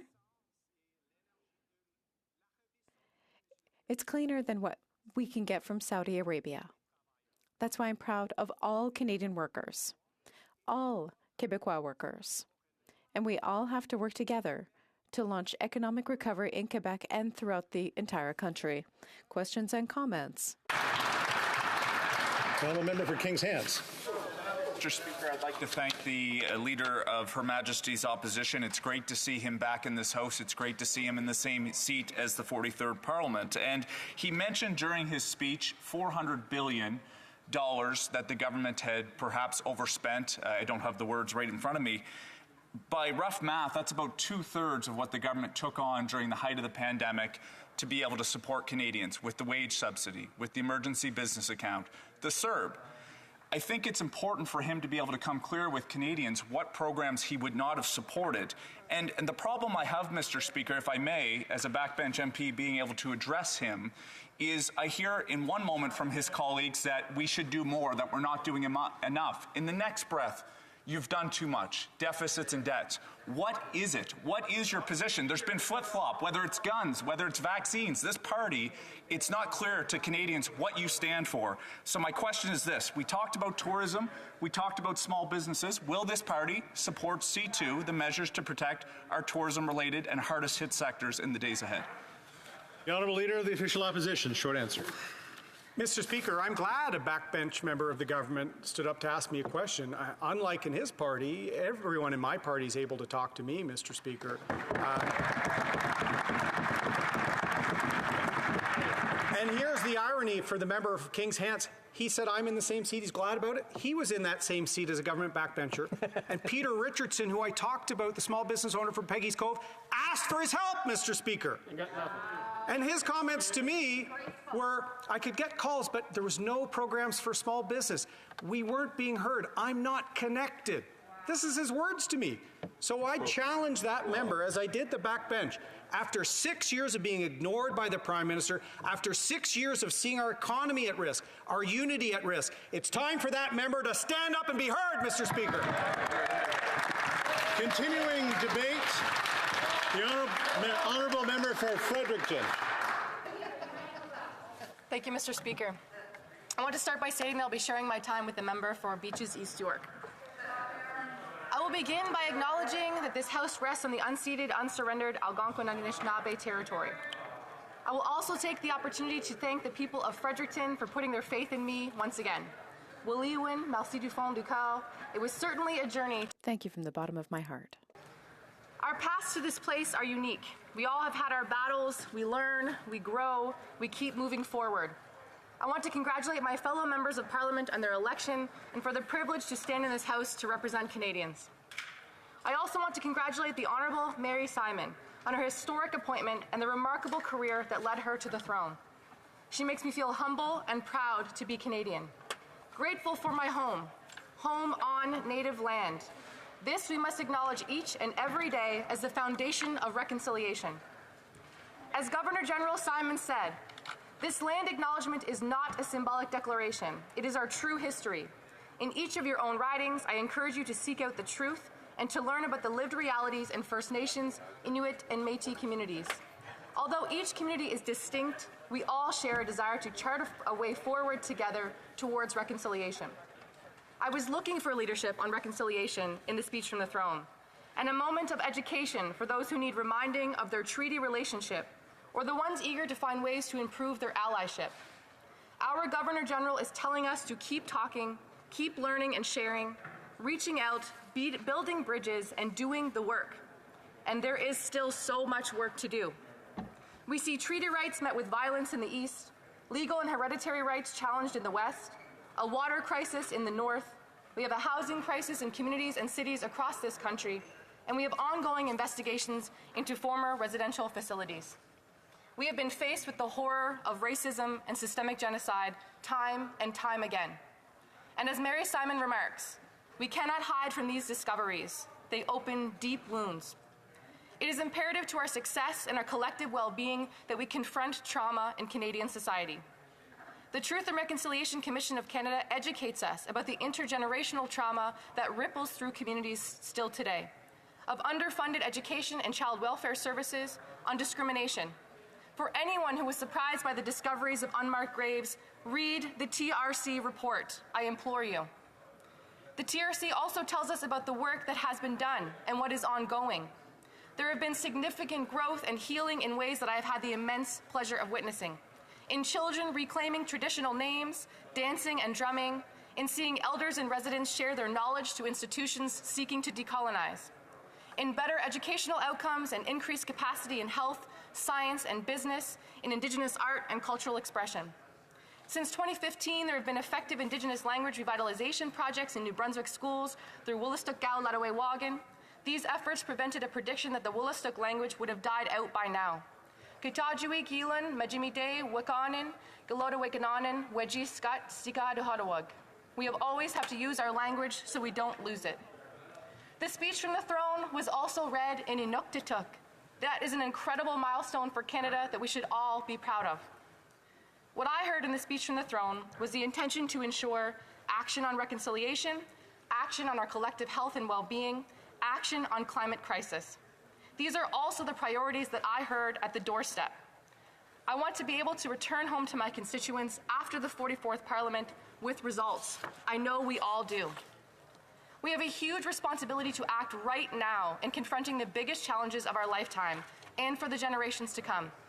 We have been listening to the youth who take to the streets every Friday, striking from school for the sake of our collective future. I can see in my mind all of the slogans and signs from the climate rallies over the years. There is no planet B. Our house is on fire. Change the politics, not the climate. The pleas for action. The speech from the throne declares that our Earth is in danger, that we must adapt, that we are well beyond the point of no return. We can no longer point fingers as to who is responsible or bicker over the steps required to mitigate the damage. All communities across this globe must prepare for what is to come. To the millions who have signed petitions, written letters, organized demonstrations, wrote policy resolutions, started divestment campaigns, you are making a difference. Your voices have pushed corporations to address their carbon footprints, develop sustainability strategies, and move away from single-use plastics. Renewable energy and electric vehicles have never been so accessible, and consumers are empowered to make responsible choices, making the market more competitive. You did this. Never doubt that actions, even the smallest ones, can have a ripple effect and change the world around you. Our government has committed to 30% protected coastlines and waterways by 2030, to more conservation in national parks, active transportation, green community infrastructure, ending fossil fuel subsidies, banning coal, and limiting pipeline expansion. I want Canadian kids to feel good about going back to school, about planning their futures. We need them to study engineering, science, sustainable agriculture, critical race theory. We need them to embrace their role in the transition that is underway. I want them to trust in their government and feel comfortable in our demonstrated actions. We need more aggressive timelines on decreasing greenhouse gas emissions, and I will be the first to admit that. We need to protect the oceans, whales, and other carbon-sequestering species, actively support biodiversity. We need to overhaul pesticide and herbicide use, move away from industrialized farming, and continue to ramp up renewable energy while empowering municipalities as ground zero for the transformation. We must also be prepared for extreme weather events, mitigate flooding, implement fire breakers, engage Indigenous knowledge, as we know too well that the impacts of the climate crisis are already severely affecting our lives, regardless of where we live or our loved ones living in this country. Mother Nature has a way of reminding us of her power, and this pandemic is no exception. In an excerpt from the speech, the pandemic has shown us that we need to put a focus on mental health in the same way as physical well-being, because they are inseparable. What led me here was the fight for mental health access in my community, for Indigenous youth and for women, for mothers. The COVID-19 experience has compounded an already existing crisis.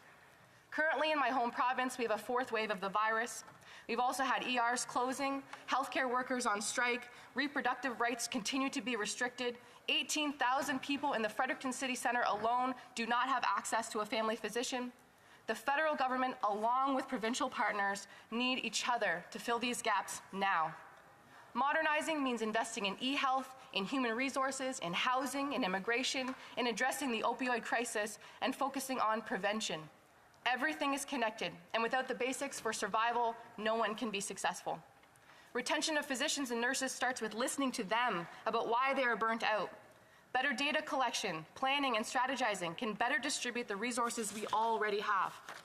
Mr. Speaker, Madam Speaker, I am a class of 2019 Member of Parliament. After just 5 months of my political career, the pandemic hit. The world stopped, our children were out of school, workplaces shut down, and planes were grounded. All at once, it became abundantly clear that nothing else matters if we don't have health. I have spent the last 2 years speaking for my community and bringing their voices to this place to make change. Fredericton is an amazing place with informed and engaged citizens. Every time I speak with their voice in my ear. Their number one concern is access to health care. Despite the difficulties we face at this moment, I am more hopeful than ever. My message for Canadians today is one of strength and faith that there are better days ahead. I say this knowing the urgency in the change that is required and the too often felt disparity across this nation. I too have felt it, and you are not alone. Mr. Speaker, Madam Speaker, the terms of the game have changed, and so have we. Looking throughout this chamber, across the aisles and in the wings, I know we are up to the challenge.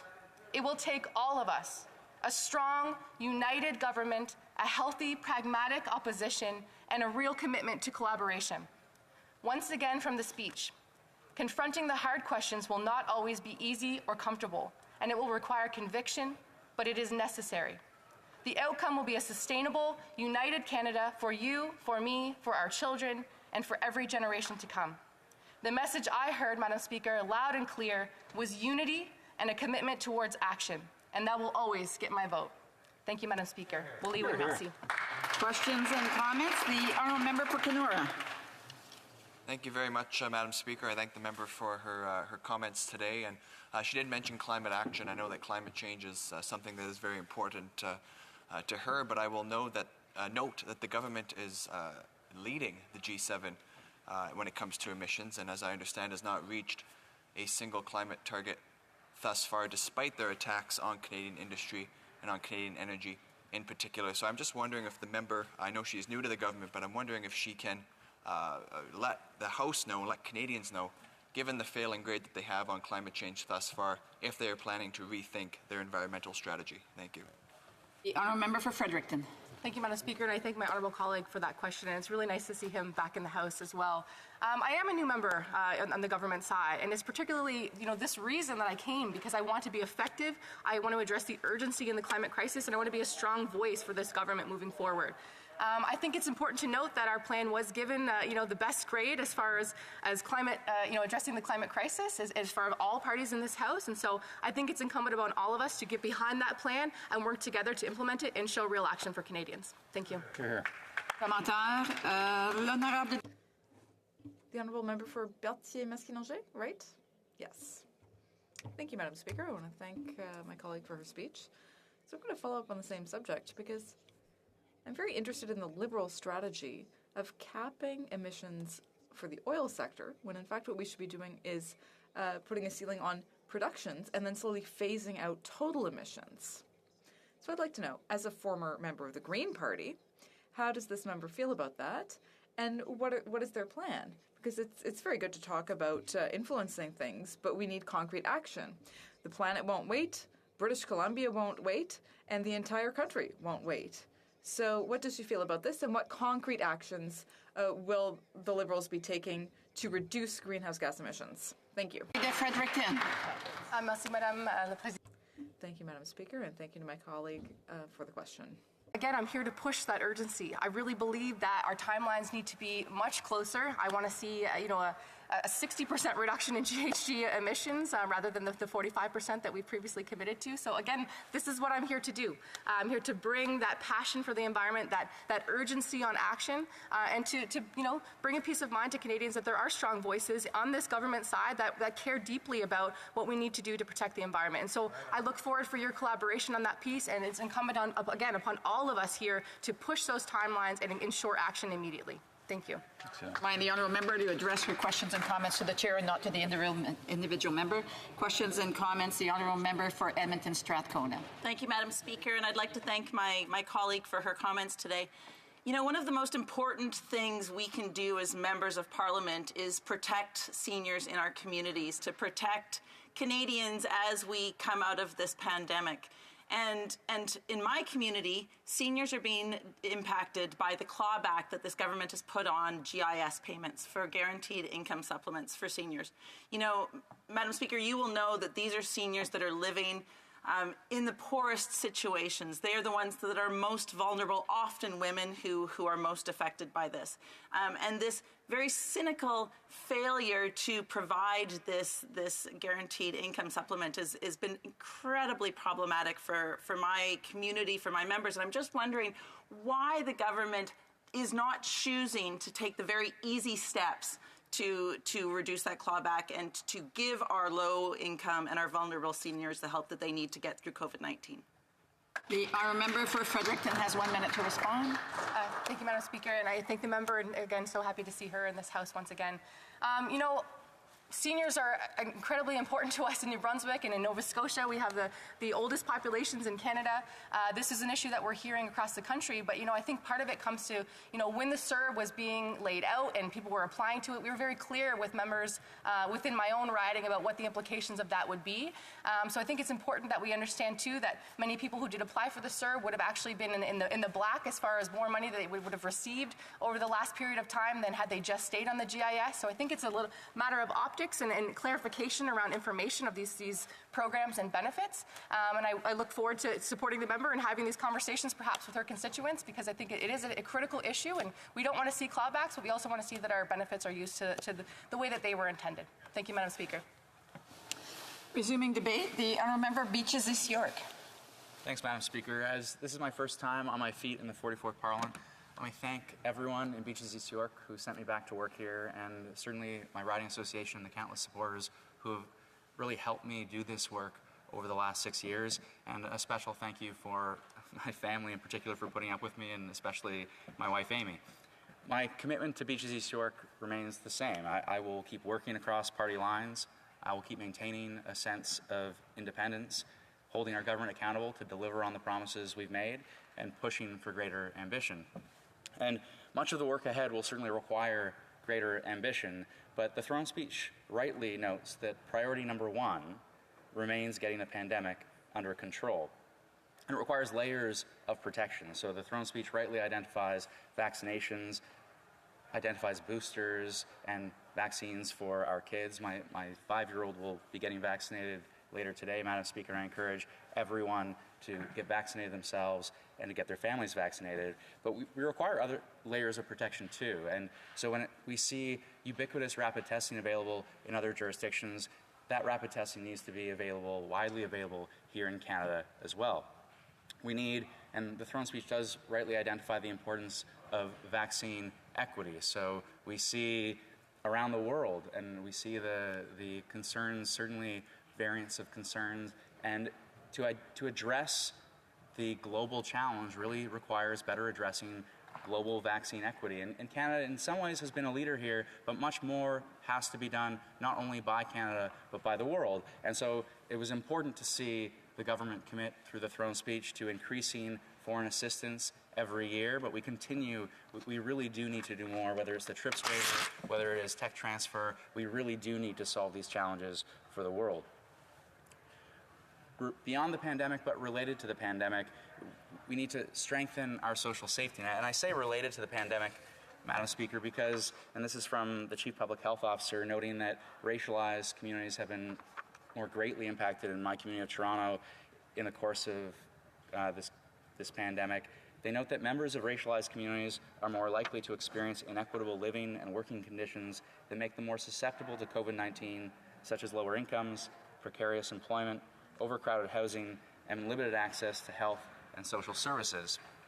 And the answer for us, as a lesson learned in this crisis, is a stronger social safety net, supporting the most vulnerable in our communities, and yes, working to reduce poverty. And we've seen great progress, and we've seen significant reduction in poverty since 2015, but again, not enough. And if there's a theme to my speech, it will be we've made significant progress, but not enough progress, and more needs to be done. And so there are commitments to EI reform. There are commitments to the Canada Disability Benefit. And my ask of the government is simply we need to realize these promises in the boldest way possible. And it's related, yes, to the cost of living challenge when we think of our most vulnerable communities. And I know the government, we're going to see through childcare. I have every expectation that the Ontario government will finally come to the table knowing that their own election is in sight in June. But we also need to ensure that we address the housing challenge for the most vulnerable. We need to continue the work to end homelessness, to expand upon the Rapid Housing Initiative, and there remains much more to be done to strengthen our social safety net and address the cost of living, especially for the most vulnerable. I would note, by the way, we increased the Canada Workers' Benefit significantly in Budget 2021, but there's an opportunity for cross-party collaboration. When I did see the Conservative platform and the emphasis on the Canada Workers' Benefit, there's an example that addresses cost of living in a serious way for the most vulnerable. Of course, another lesson learned, an important lesson learned, and a key lesson and a key priority in the throne speech is better health care. And I mentioned poverty. That's a key component of this conversation when we think of the social determinants of health, but also better health care for our seniors via home care and long-term care. A strong rare disease strategy, which the details are to come. Healthy food in our schools for our kids. Better mental health care and strong mental health care standards. And an issue that is dear to my heart and an issue that I've worked on significantly over the last number of years is treating drug use as a health issue. You know, we've listened to our public health experts in the course of this pandemic, and we need to listen to our public health experts in the course of the opioid crisis. I note, and again, this is from experts at the Public Health Agency of Canada, an expert special advisory committee, I should say, a number of factors have likely contributed to a worsening of the overdose crisis, including the increasingly toxic drug supply, increased feelings of isolation, stress and anxiety, and limited availability or accessibility of services for people who use drugs. We need fundamentally to end the criminalization of people who use drugs to ensure that they get the treatment that they need. And you'll note that the experts pointed to the toxic drug supply that is killing people. And if we truly care about following the evidence, we need a strictly regulated, safer supply to ensure that we save lives. The throne speech also identifies safer communities, and this is related to the conversation around opioid crisis and saving lives, but it's also about saving lives as it relates to stronger gun control. Nor, a young Liberal in my community, she's been with me ever since I started in politics pretty near, and it was her birthday party where we lost Reese Fallon, one of her best friends, in the Danforth shooting. And when I spoke to her recently at our youth council meeting, she encouraged me to again raise gun control and stronger gun control when I got to Ottawa, and I'm glad to see that the government is prioritizing this issue in the throne speech, but again, we've made strong commitments, but are they strong enough? I would say no. It does not make sense to devolve the responsibility to cities. We need to show national leadership on handguns. We also need to protect people in our online communities. And it's an issue that I will continue to work on in this Parliament across party lines. I note the work of my colleague from Timmins, James Bay, and I've certainly worked with Conservatives on this file as well. But we need to ensure that we have stronger platform governance, and that as Canadians increasingly live their lives online, that our rules reflect that reality in a more serious way.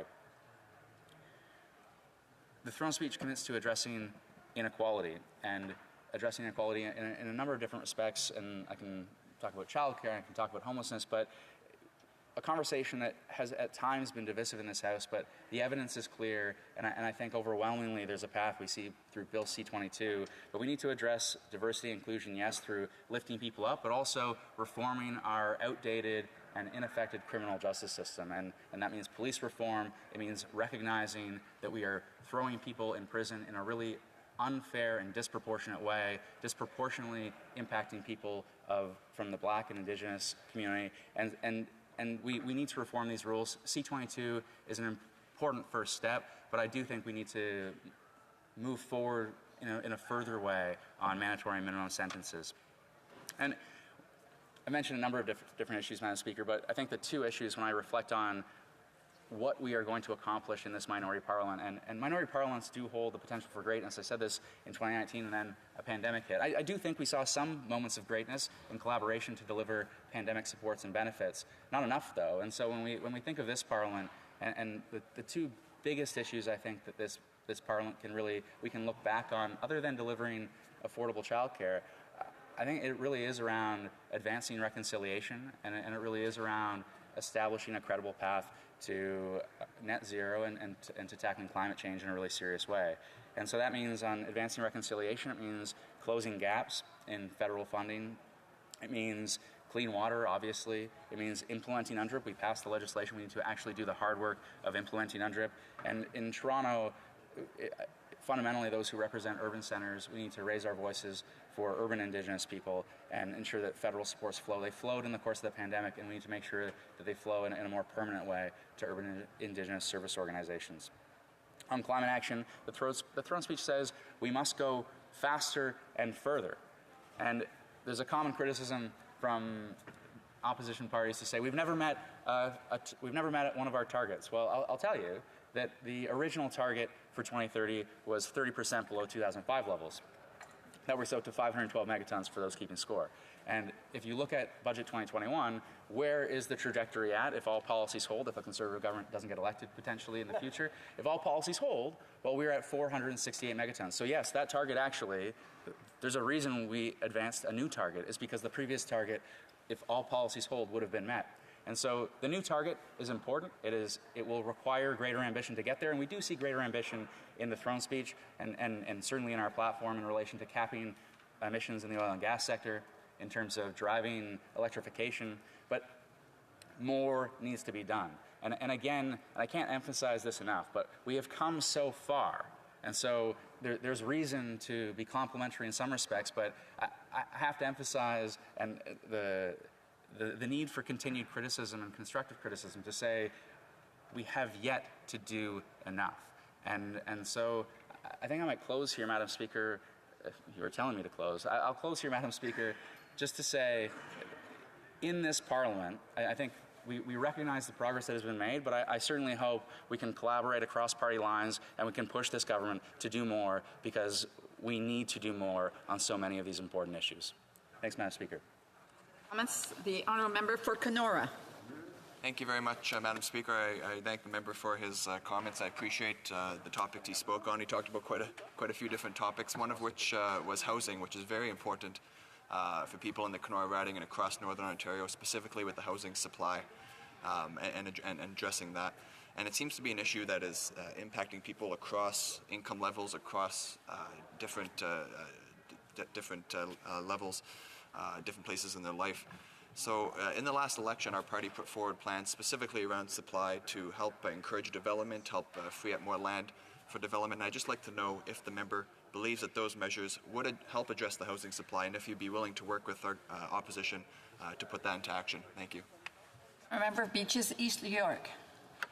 Thanks to the member for the question and for identifying another area of potential collaboration. So I think unquestionably we need to work together to advance supply. And so our platform, as an example, committed to a $4 billion accelerator that says to cities, we will give you money if you push back against NIMBYism and you build supply and you adopt inclusive zoning and affordability. That's really important, probably an insufficient number given the scale of the crisis. I would also say we should also work together on some other measures, including the excessive financialization of the housing market. So when we see New Zealand, for example, put measures into place to say if an investor is going to get into the marketplace, they're going to have to put a 40% down payment down, and the stress test is going to be that much more stringent. I think there are a number of measures we can look to around the world that have been quite successful and will protect the stability of our housing market and incredibly important when you see the scale of increase in prices in the last number of years. And so it's an issue I'd be happy to work across the aisle with to deliver on. Questions and comments? The Honourable Member for Trois-Rivières. Is that right? No, sorry, Mirabel. Well, Madam Speaker, no surprise here. It's kind of like paint by numbers. Now, I know that my colleague wants to work with colleagues on health funding. And, you know, when you talk about health care, Quebec and the provinces are calling for federal transfers to be increased and with no strings attached. And we want that to increase mental health, or to include mental health, rather, and we want it to go up to 35% of total cost. That means acting now, it means talking to the provinces, and it means respecting the Constitution, because health is an exclusively provincial jurisdiction. So would my colleague be inclined to help his government understand that this is an exclusive provincial authority? Honourable Member for Beaches East York. I appreciate the question, and for my part, I certainly understand the Bloc's desire for no strings attached. My own view, however, is that where federal dollars are supporting provinces and municipalities, it is absolutely fair for us to establish standards that are delivering on federal priorities. And so as I look to the child care agreements, I see an emphasis with provinces that didn't previously have child care, focusing on accessibility and affordability. When I see new healthcare transfers that a federal government is wanting to make, I see an emphasis on mental health and see an emphasis on long-term care. When I see a commitment to a national school food policy, $1 billion over 5 years, there's going to be a commitment to nutritious food. And so I do think it is important to emphasize standards. Some provinces may already want to deliver on these standards, but some provinces may not, and it's important for the federal government to set priorities with federal funds. We have time for a brief question. The Honourable Member for Courtenay Alberni. Madam Speaker, we know that during the COVID-19 crisis and the pandemic, the Liberals have listened to the top medical health professionals for guidance on policy and direction, and they've responded. But when it comes to the overdose crisis, Madam Speaker, those same top medical health professionals have made it very clear that the government needs to decriminalize and provide a safe supply. Yet this government has failed to have the courage to listen to them, Madam Speaker. Now, the Prime Minister says he recognizes the overdose crisis as a health issue, yet he won't listen to the same health professionals to give him guidance. He lacks the courage, Madam Speaker. The stigma starts with the Prime Minister. Does my colleague not agree? Answer from the member for Beaches East York. I agree that we need to decriminalize all drugs, that we need to treat drug use as a health issue, and we need to ensure safer supply. I'll say the government has come a long way in a short period of time when I've seen them respond to my own advocacy on this issue and the advocacy of others.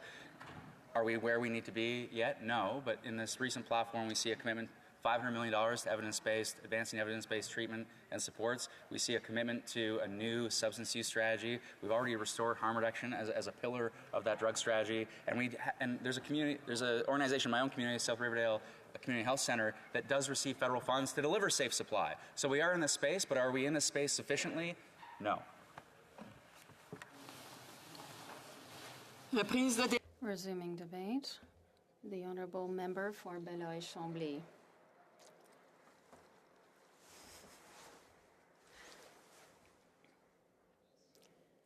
Thank you, Madam Speaker. It's a pleasure to rise today and speak in the House at the beginning of a parliament that we will not fail to remind that we should be continuing the previous parliament and the previous legislation, and this was clear to Quebecers and to Canadians. We are desperately trying at every level of government, every country, every hospital, every senior's home.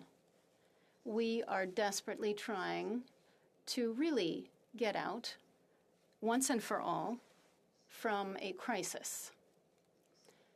A crisis with the main issue of which is, of course, it goes beyond the economy and the pressure that is putting on the healthcare system. A crisis where the main issue remains a human one: fear, anxiety, illness, distress in our loved ones. And we seem to have a great deal of difficulty to emerge from it at all levels of government, but this does not free us from the obligation, the solemn obligation, of doing everything in our power at all times to get out of this and be better, and to ensure that as many of us as possible can survive. It is a human drama, and it has an economic and human cost that is quite significant. The Prime Minister of Canada decided, nonetheless, although it was a surprise to absolutely no one because it had been written long ahead, the Prime Minister decided to call an election in the middle of the summer. And with the kindness of explaining to us how urgent it was, obviously, he had to have a strong mandate so we could all be strong to take hold of this pandemic and deal with it once and for all. I had my doubts. Many people had their doubts. And we need to understand that the day after the election that was called at a very bad time, after the election, this election had been poorly organized. There were polling stations that lacked staff. There were lots of risks and health measures that were not properly implemented. The rules weren't clear. Didn't know whether you were supposed to go to one polling station or another. If it was so urgent, so necessary to call this election, we could have understood. But rather, it was an election that was not urgent. It wasn't necessary either, to the extent that not only did the credibility of our democratic system take a blow with announcements to people, but also Canadians, Quebecers said, "What is this? What is this nonsense?" They were so convinced of it that the same parliament got elected. It's almost the same thing in Quebec. People said, "We gave you a mandate. Stop fooling around. Do your jobs. Don't betray your mandate. Don't pervert your mandate through pure ambition." But clearly, that's not. Voters didn't want this election. We also got an explanation during the throne speech. It's not the throne speech. It was the speech of the little chair in the corner, the punishment corner, the dunce corner. It was read very slowly. It was very short, and CEGEP and university students and the former students of my esteemed colleague from Mirabel, who is among us, could have been more creative, clear, and interesting. And that was the throne speech. That was the explanation. It was the explanation of why we went and spent $600 million.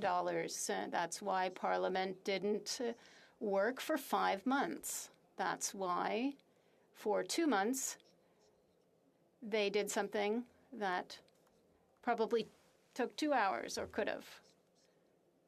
Are we surprised then by the lack of engagement by citizens in our democratic process when we have the impression that time is being wasted?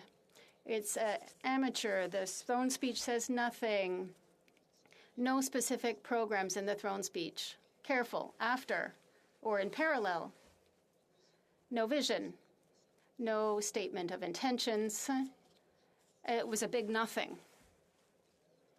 There was some substance that we'd already been talking about. It was C2 on the pandemic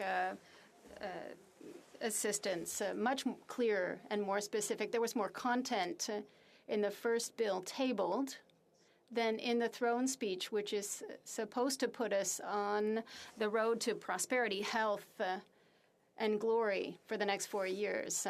It's quite singular, but we learned something interesting when we look at a positive approach. C2 is a bill that seeks collaboration, and we are prepared to do that. But the bill could be improved. It is the democratic process. It is a legislative process in operation. In the meantime, the government's mandate, which was to manage and help us get out of this crisis, should have passed this legislation much sooner. This hasn't been done, and the people are saying, do your job. The throne speech contains the buzzwords of the moment. Collaboration. Not so long ago, we're walking hand in hand with Quebec and the provinces. I hope there were handcuffs because that didn't work. We had everything but cooperation. And in the throne speech, it was read in several languages. The word collaboration means we will listen to what the provinces want. And what Quebec and the provinces want is simple. Transfers immediately, unconditionally, equal to 35% of the costs of the healthcare system in the short term. Quebec and the provinces have to use other funds that should go to other things and put it into the healthcare system. And in the intermediate term, in some provinces, they'll have to really go bankrupt. Why? Because the federal tradition, and particularly the liberal federal tradition, is to try to put the provinces and conquered territories on their knees in exchange for a little bit of money.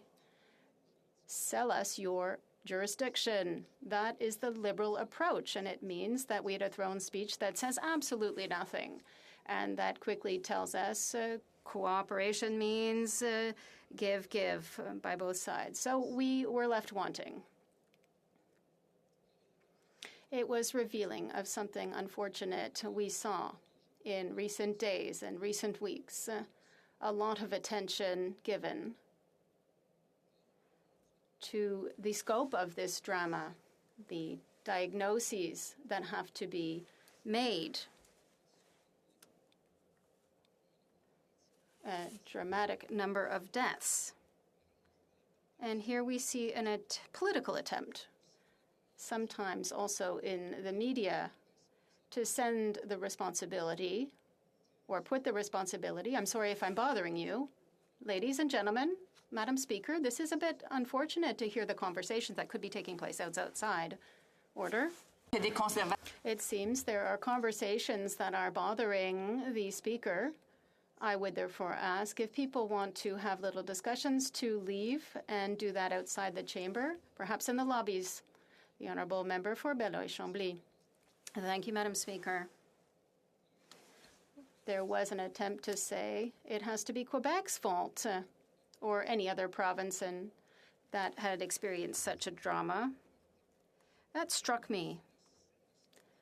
If the healthcare system is exclusively of Quebec and provincial jurisdiction, and if it had been properly funded from the time that it was supposed to have been to the amounts that they were supposed to have invested, Madam Speaker, we would have had a system and resources that could have addressed the first responsibility, and I will not target individuals. I'm talking about a system of federalism. The first responsibility is that of Ottawa that kept the money from the provinces which needed the money, until it blew up in our faces. And there is no other explanation. And it might be sad to hear it, but we have to say it. And we shouldn't try to shovel the responsibility onto the backs of others when you are yourself responsible. We mustn't feed that theory that a level of government, an order of government that does not administer the healthcare system will say, well, yes, there are doctors in the army. Let's be serious. There are more doctors in Laval than in the Canadian military. It's not a jurisdiction either under the Constitution or otherwise. Let people who want to and who have the responsibility do it, particularly if their job is to provide adequate funding.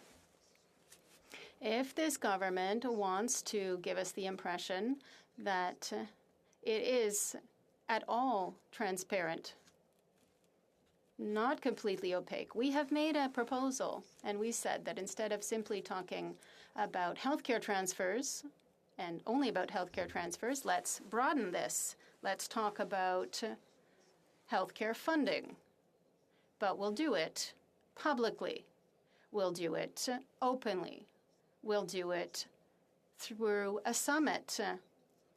Unlike a First Minister's conference behind closed doors, while we'll leave either seeming to be in a good or bad mood without a full explanation. Instead, we'll have this discussion in the front of the cameras and the microphones. The Prime Minister, his health minister, the other minister of health, the other ministers of health from the provinces don't need to be there. The first ministers of the provinces, the Premier of Quebec, the opposition leaders, and perhaps people from civil society who will come and speak. These are things that could happen, and we could have a summit on healthcare when the Prime Minister could come and say what is his vision in front of everyone. He wasn't elected to hide it. We're not in a parliament so that we remain silent, no matter what rules the other side comes up with. That's the proposal we're making. I am also, and I have been upset since 2009 with regard to the contempt, the lack of basic consideration against the seniors in our society. Not only, as I said many, many times, are they the ones who have suffered the most from isolation, from psychological distress, and the weakening of their purchasing power at a time, even though it's temporarily. Don't tell me that there hasn't been inflation. No one serious can say that. We haven't significantly improved their purchasing power, while inflation is going up every month at a rhythm we haven't seen in a long time. The government continues to turn a deaf ear and is putting in place complicated programs that seniors have difficulty applying for, that contradict each other depending on who you speak to, and that furthermore reduce their income, the income of those who got the guaranteed income supplement or who had an exemption for the first $5,000. There is a lack of respect and a lack of competence. It's work that we will not abandon. Let me come back now to, of course, oil and gas. A few days ago, I was upset by a Conservative colleague who said, hey, we're going to shut the tap off. Quebec won't have any more access. I was petrified. And it was cruder than what I'll say now, because children, of course, are listening. The Bloc Québécois wants to do two things. First, not try to turn away from the truth. That is, if we continue in the path that we are on, the planet will not avoid global warming, and it will go beyond 2 degrees. The means are known, but there is no will to do so. The Bloc Québécois will say this truth. When the government tells us, I'm happy to see that the Commissioner of the Environment has come up with a conclusion that is 100% almost similar.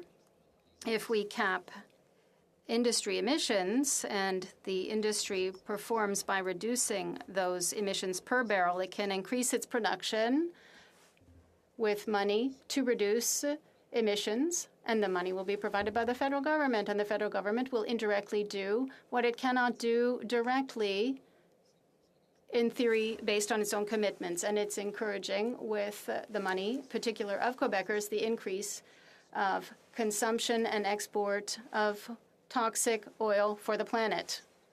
That's as simple as that.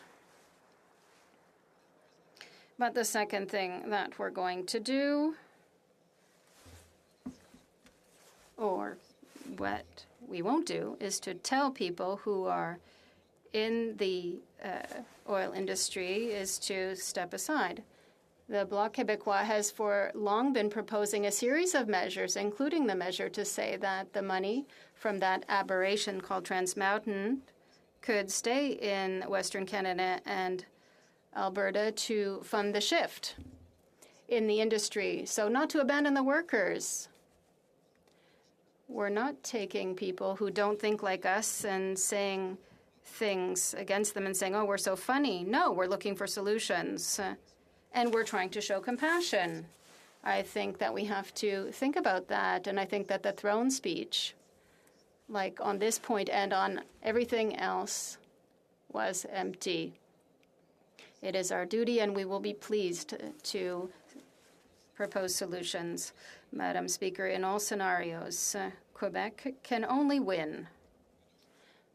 So, either the Bloc Québécois will make gains for Quebec based on the wishes of the National Assembly of Quebec, and in that case, Quebec wins.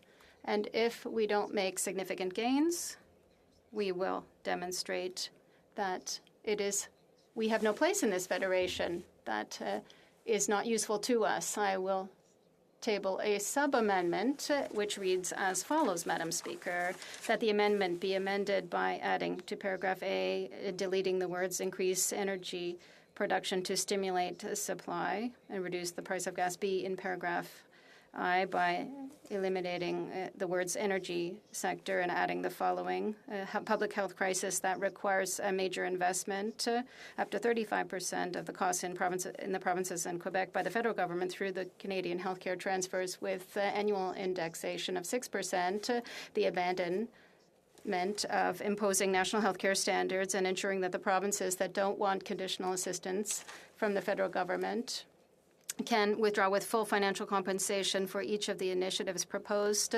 will be negotiated under a summit on healthcare. And finally, the creation of 2 classes of senior that can be resolved by increasing the old age security. Thank you, Madam Speaker.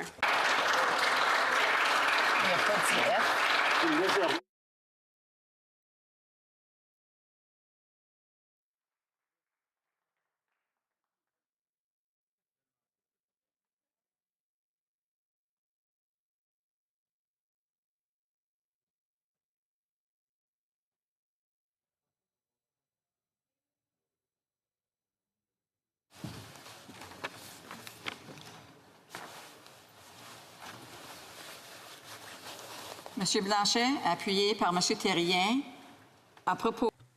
It is moved by Mr. Blanchet, seconded by Mr. Thérien, that the amendment be modified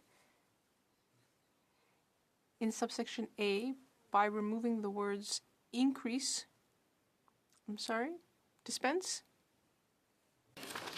Dispense. Le sous-amendement est recevable. The sub-amendment is in order. Citation au député pour sa réélection. I'd like to congratulate the member on his re-election. The leader of the Bloc Québécois mentioned in his speech that the healthcare system is extremely important.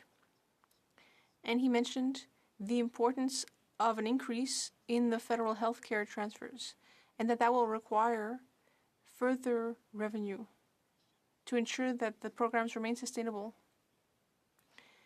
The leader of the Bloc Québécois said that he believes in eliminating interprovincial trade barriers in Canada in order to support the creation of income for these transfers? Or is that something that the leader of the Bloc Québécois would approve of? The honourable member for Belleuil-Chambly. Well, that's a complicated question. When it comes to eliminating interprovincial trade, those restrictions aren't a good idea necessarily, but whether reducing those barriers would increase federal health transfers seems a bit far-fetched, in my opinion. But a program does require money in order to be fully funded, and the money does need to come from somewhere.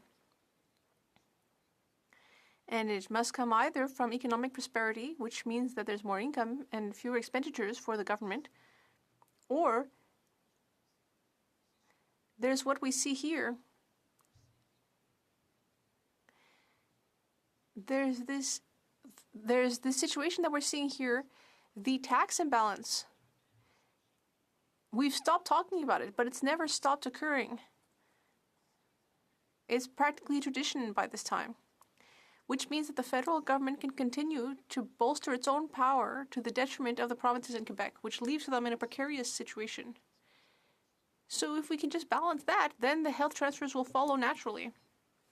As a commentaire, the honourable member for New Westminster, Burnaby.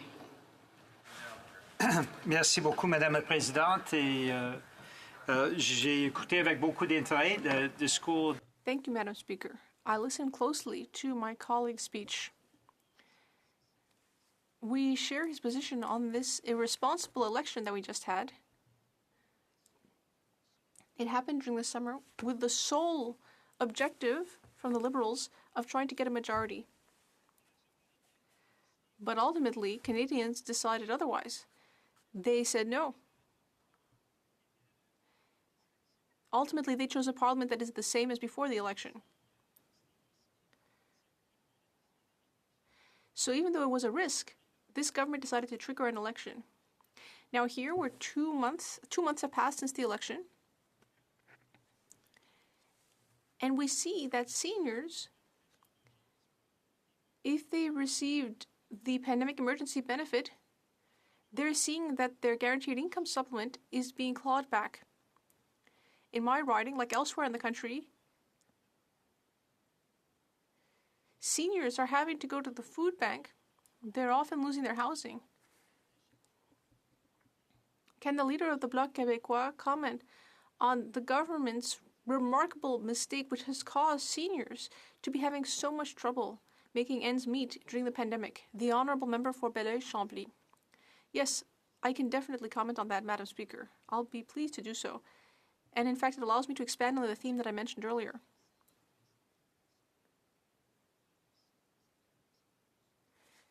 It's very important that when you're talking to someone, you need to try to empathize with their position. Of course, it's hard for me to step into the shoes of a Liberal Prime Minister of Canada, but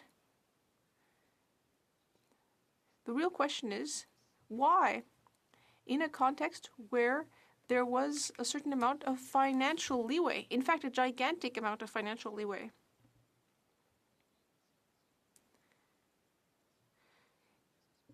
why is it that the harshest effects of the pandemic, when it comes to purchasing power, psychological health, isolation, and in addition, as my colleague mentioned, when it comes to red tape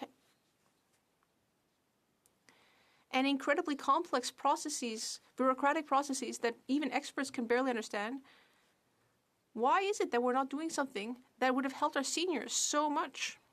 Minister. Thank you, Madam Speaker. And as it's the first time I've had the privilege to rise in this House, I just want to thank the constituents of Battleford's Lloydminster who sent me here. I represent thousands of energy workers, and I am so proud of the work that they do and how they are providing Canadian energy to Canadians, to families, and to the world under the highest environmental standards, some of the highest environmental standards in the world. The need for energy is not going away. We need energy to get where we need to go, where is expected of us. We need energy for transportation of food, to heat our home. We need reliable energy. So my question for the leader of the Separatist Party, Why does he support energy that is unethical, that does not have, let alone meet the environmental standards that our Canadian ethical energy meets? Thank you. The honourable member for Belleuil-Chambly. Oh, you flatter me far too much, or my colleague flatters me far too much. I'm all confused now. I'm the leader of the Separatist Party, member for Belleuil-Chambly. Well, it's quite the honour. If the highest environmental standards don't protect us from the most polluting energy in the world, well, I mean, it's quite the dilemma. Quite the paradox. It's clear that we're not going to tell oil workers in the West, well, you're just going to have to deal with your problems. No. We need to support them. We're not going to tell them to just shove off. We're going to support them so that in the interest of the entire planet, we're going to take our head out of the sand.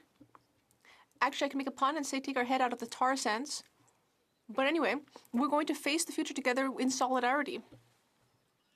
Members that they have had an opportunity to ask the question, they should be listening to the answer, and if they have other interventions to make, then they should attempt to get up to be recognized again and not interrupt the individual that has the floor. Questions and comments? The honourable member for Saanich Gulf Islands. Merci, Madame la Présidente, et merci. Thank you, Madam Speaker. I'd like to thank my colleague, the leader of the Bloc Québécois. Well, I think that at COP26 we saw that the only Canadian government that showed leadership was the government of Quebec. I looked on the French government's website and looked at the Oil and Gas Commission, which was co-chaired by Denmark and many other countries, and Quebec was among those those jurisdictions which formed this commission to fight oil and gas production. And I'd like to thank the various members, the members for Repentigny and the member for Avignon-Missisquoi-Matapédia for their leadership in this House in the area of climate. So I have a quick question. Quebec has experience in eliminating a dangerous industry. Are there any similarities between the matter of asbestos production, which was eliminated in Quebec, and the fossil fuel industry? The honourable member for Belleuil-Chambly. Madam Speaker, first of all, yes, the economic effort that had to be made when we got rid of something dangerous, asbestos in the case of Quebec, I was very involved in the closing of the Gentilly plant. The Quebec government invested a great deal of money at the time, but things ultimately went very well, and it's something that's comparable. And I would also say that Quebec has an advantage. It has an advantage. It's in a favorable position environmentally. It's not necessarily to our credit, but I'll take it. We have space, we have natural resources, we have everything we need to produce renewable energy. We have the capacity to become a role model in the sphere of environmental production.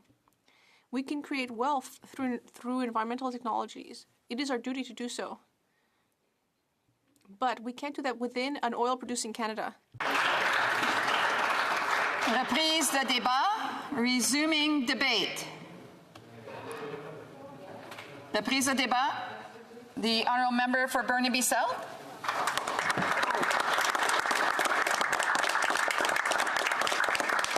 Thank you very much, Madam Speaker. Madam Speaker, I want to lay out a bit of the scenario of where we are right now. And in the context of this government's throne speech, where they laid out their vision for Canada, I want to lay out some of the realities of what Canadians are facing. We are up against an affordability crisis, which has meant that people are struggling to put food on the table, to pay their bills, and most of all, Canadians are struggling to find a home to call their own. And this affordability crisis is impacting all Canadians. Particularly when we talk about the housing crisis, people who have good jobs can't find housing, people who have low income people who have no income, Canadians across this country are struggling with housing, and we are in a real crisis. Added to that, we are up against a climate crisis. And we are seeing the direct impacts of that climate crisis right now in British Columbia, where we are feeling the impacts right now of the devastation of extreme weather. The flooding that's occurred in BC has impacted people's lives in tremendous ways. People have lost their homes, people have lost their farms, people have lost their lives. We know that the climate crisis has often been referred to as a problem for our future, and we talk about protecting the environment for our kids. We are up against a crisis about protecting the environment for right now, the present, and we have to protect it for our lives now. And with these crises, with these urgent crises, the housing crisis, affordability, the climate crisis, we don't see this government responding with the same urgency that is commensurate to the seriousness of the problems. We don't see that urgency in their action. That's right. And it's not sufficient to just point out that, yes, we acknowledge there's a crisis. If you acknowledge that there's a crisis, you have to respond as if there really is one. And when it comes to the climate crisis, when it comes to the housing crisis and affordability crises, this government is simply not responding, and the throne speech did not provide the vision of a government that is responding appropriately to the problems that Canadians are faced with. C'est clair maintenant qu'on fait. It is now clear that we are facing a crisis. Extremely strenuous crises. The climate crisis is hitting BC hard, but not only BC. For years, we have been experiencing extreme weather throughout the country, with heat waves, forest fires, and now with flooding. The climate crisis is not something that is just in the future now. It's something that should concern us in the present. It's a question that we need to address today, and we need an answer for today. We urgently need a concrete answer.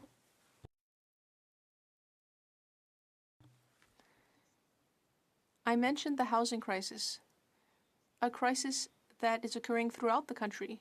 For example, the situation in Montreal and Quebec.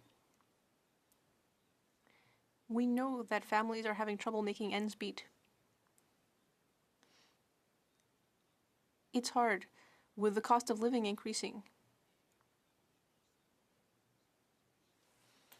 Housing is becoming more and more expensive. But this government doesn't seem to understand what affordable housing is. They said it was affordable to pay a $2,225 rent in Montreal. But that is not at all affordable. Need in this time of crisis, in this time of difficulty, is a government that understands that the only way to move forward and when people are in crisis is to respond with real action, not with symbolic gestures, not with nice words, not with understanding of the problem, but a concrete plan to solve the problem. That's what we need.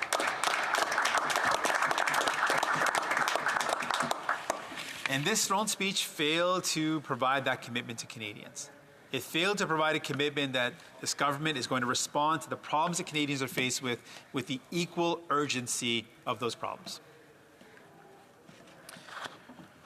Right now, Canadians are also looking at this pandemic and are frustrated, are afraid, are worried, and are left really uncertain about the future. The Omicron variant obviously increases that uncertainty. And while people are struggling to get back on their feet and while we're pushing forward towards a recovery, people want to make sure that this recovery is one that's actually focused on them, not on those at the very top. And we've seen this before, and it's important to highlight why people are worried is because they've seen previous governments in a time of difficult financial crises have a recovery that didn't benefit workers, that didn't benefit people, that didn't benefit families. but certainly benefited those at the very top, certainly benefited wealthy and powerful corporations, but did not translate to real recovery for workers and people. And that is the same fear that Canadians experience right now. They are worried that this government is not focused on a recovery for all, but they're focused on one that may benefit those at the very top. And we've already seen that happen. The recovery is already moving in a K-shape, where those who were well off before or were doing well before continue, and those that were struggling are now worse off. So we need concrete action. And what does that mean? What is that concrete action that we're looking for? Well, let's start with the environment. Concrete action is what Canadians are calling for the crises that they're dealing with. They want a vision and a plan to deal with the crises they're dealing with in a real meaningful way. So for the climate crisis, we know we've got to tackle it broadly. We need to reduce emissions. And we can't see this government continue to set target after target just to miss those targets. We need real accountability, we need real transparency, and we need real, bold targets to reduce our emissions. So we are doing our part to fight the global climate crisis. We need to move towards a renewable energy future. There's no question about it. We need to make investments in that renewable energy future. And one of the ways we can do that, a concrete, substantive way to do that, is to permanently and finally end all fossil fuel subsidies.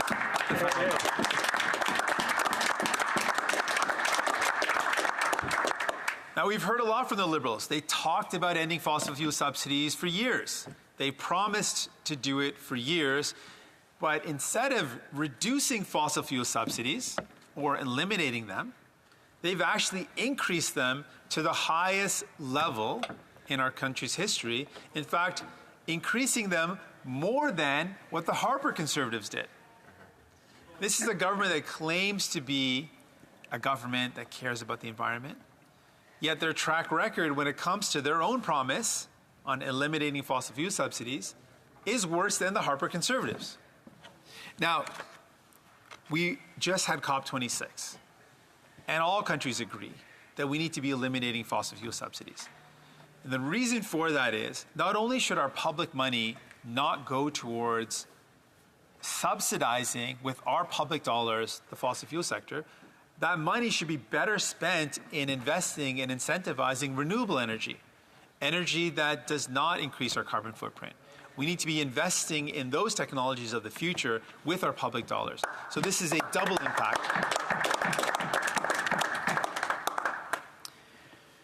We also know that we cannot fight the climate crisis if we leave workers behind. And the labor movement has worked really hard to make sure when we talk about the future, where we fight the climate crisis, there has to be a just transition. And that stands for a lot of things. It means that workers are at the heart of our climate change and our climate crisis policies. It means workers are always front and forward. It means that workers know what their future will look like. It means a real plan for workers so that they don't have the uncertainty of looking at the global markets rise and fall and the uncertainty of commodity prices. They need a clear plan. And this government owes it to workers to provide them with a clear plan for what their today will look like and what their tomorrow will look like as well. A just transition means it's about fairness for workers, and it gives priority to workers. And it's vital that that plan is made clear. And so far, this throne speech and what we've heard from this government does not provide that plan to workers. They're left behind, and they're left uncertain about their future. The environment, tackling the climate crisis also means making sure we help communities that are grappling with the impacts of extreme weather right now. We know that, sadly, with the climate crisis, that extreme weather is going to become more and more common.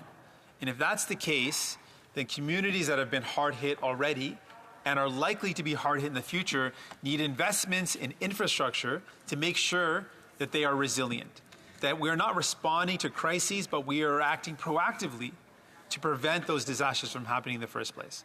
And that's something that we're calling for. It's an opportunity to create good jobs.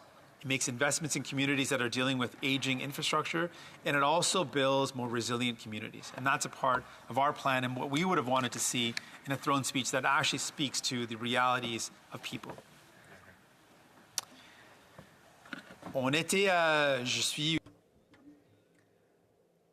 I also attended COP26. We definitely need to end subsidies to oil companies. Everyone agrees on that. But this government's record, the Liberal government's record, is the worst out of G20 countries. They increased subsidies to oil and gas companies instead of eliminating them. And this is despite the fact that they committed to eliminating the subsidies. So we need to eliminate them and instead invest in renewable energy. We need to be promoting clean energy. And that's exactly what we will continue to push for, because it's essential. We also need to invest in communities that are facing extreme weather events so that we can create more resilient and more sustainable infrastructure that will be able to deal with these increasingly frequent extreme weather events. We need immediate action on the housing crisis.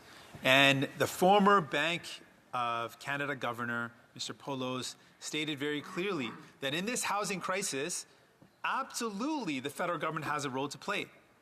And we believe so as well. We agree. This federal government has a role to play in tackling this housing crisis and needs to do so immediately. There are two key things that this government needs to do, and what we would have laid out in a New Democrat throne speech. First off, speculation and those pressures that are driving up the cost of housing need to be tackled. If we look at the increase in prices for housing, it's rising in an astronomical way. And what we need to see is clear measures put in place that reduce those pressures. So foreign buyers tax nationally. We need to see efforts to stop property flipping, which is driving up the cost of homes. We need to see real measures put in place that reduce those speculative forces that are driving up the cost of housing.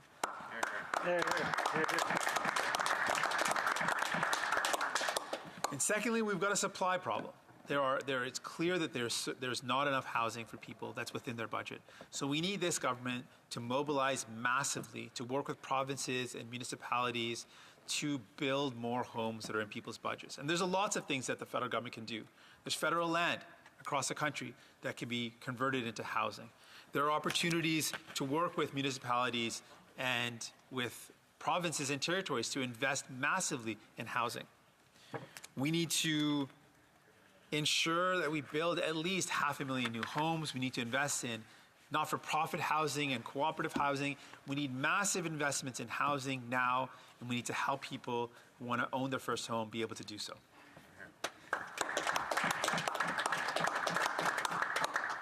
And we also need to specifically respond to the needs of Indigenous communities. That's urban Indigenous as well as Indigenous communities that live in reserve or in rural and remote communities. We need a specific for Indigenous, by Indigenous housing plan that responds to the needs of Indigenous people, and we need that immediately. Hear, hear. Hear, hear. C'est clair qu'on doit investir dans le logement. It's clear that we need to invest in affordable housing, social housing, and we need to do so immediately.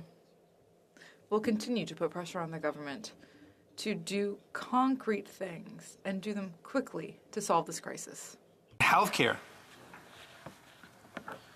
We are dealing with the impacts of this pandemic, and people have seen how this pandemic has laid bare the pre-existing problems in our healthcare system. And one of those fundamental problems is the fact that this Liberal government and previous Conservative and Liberal governments have been continually cutting the help that people need, that provinces need, by cutting transfers in healthcare. Those cuts have hurt provinces, they have hurt people, and they need to be reversed. All provinces and territories agree we need increases in healthcare transfers, and this government needs to make that happen in a long-lasting, sustainable way.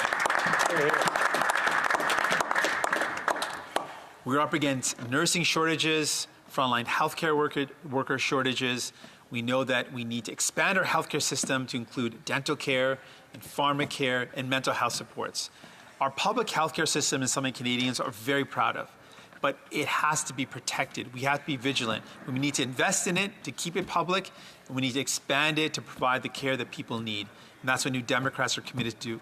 We are committed to fulfilling the vision and the dream of Tommy Douglas, who believed that healthcare should cover you from head to toe. When it was first imagined, it was always imagined that our healthcare system would include medication coverage and dental care and mental health services, and we want to realize that dream and complete that vision.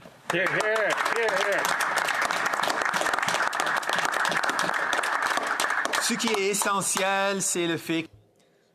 What's essential is properly funding our healthcare system so that it can remain public and universal. And all provinces and territories agree that we need to increase the health transfers. The NDP will continue to push for that because we are the party that deeply believes in a public universal healthcare system. We want it to be properly funded. We want it to be able to grow through universal pharmacare and dental care, as well as mental health care. So we will realize Tommy Douglas's dream of having the full body covered. What we need in terms of immediate action, we need immediate action for justice for Indigenous people. We've seen this government talk about reconciliation. We've seen this government make promises, but they haven't delivered. They continue to take kids to court. They're fighting Indigenous children in court. These are Indigenous children who are the children of survivors of the residential schools. And that same legacy of discrimination continues. That same discrimination continues. And we want to see an end to those court battles against Indigenous children. We need to make sure that there's justice for the first people of this land. We continue to see police violence against Indigenous people. And specifically, we've called for, many times, for a review of the RCMP, particularly with their actions when it comes to Indigenous people and racialized people. And right now, we've seen extreme force being used on land defenders in Wet'suwet'en, and we are deeply concerned about the use of force. We've already called for a review of those actions, and we will continue to call for reforms on policing to make sure Indigenous people and racialized people are not the subject of violence and deaths at the hands of the police. We want to see a system that's overhauled and reviewed, and we'll continue to push for that. We need to see real reconciliation, and that means housing that's quality and available in all Indigenous communities, and that means clean drinking water, something this government's promised but has failed to deliver. We're going to continue to fight to make sure that everyone in this country, particularly Indigenous people, have access to clean drinking water. That is a basic human right, and we'll continue to fight for that.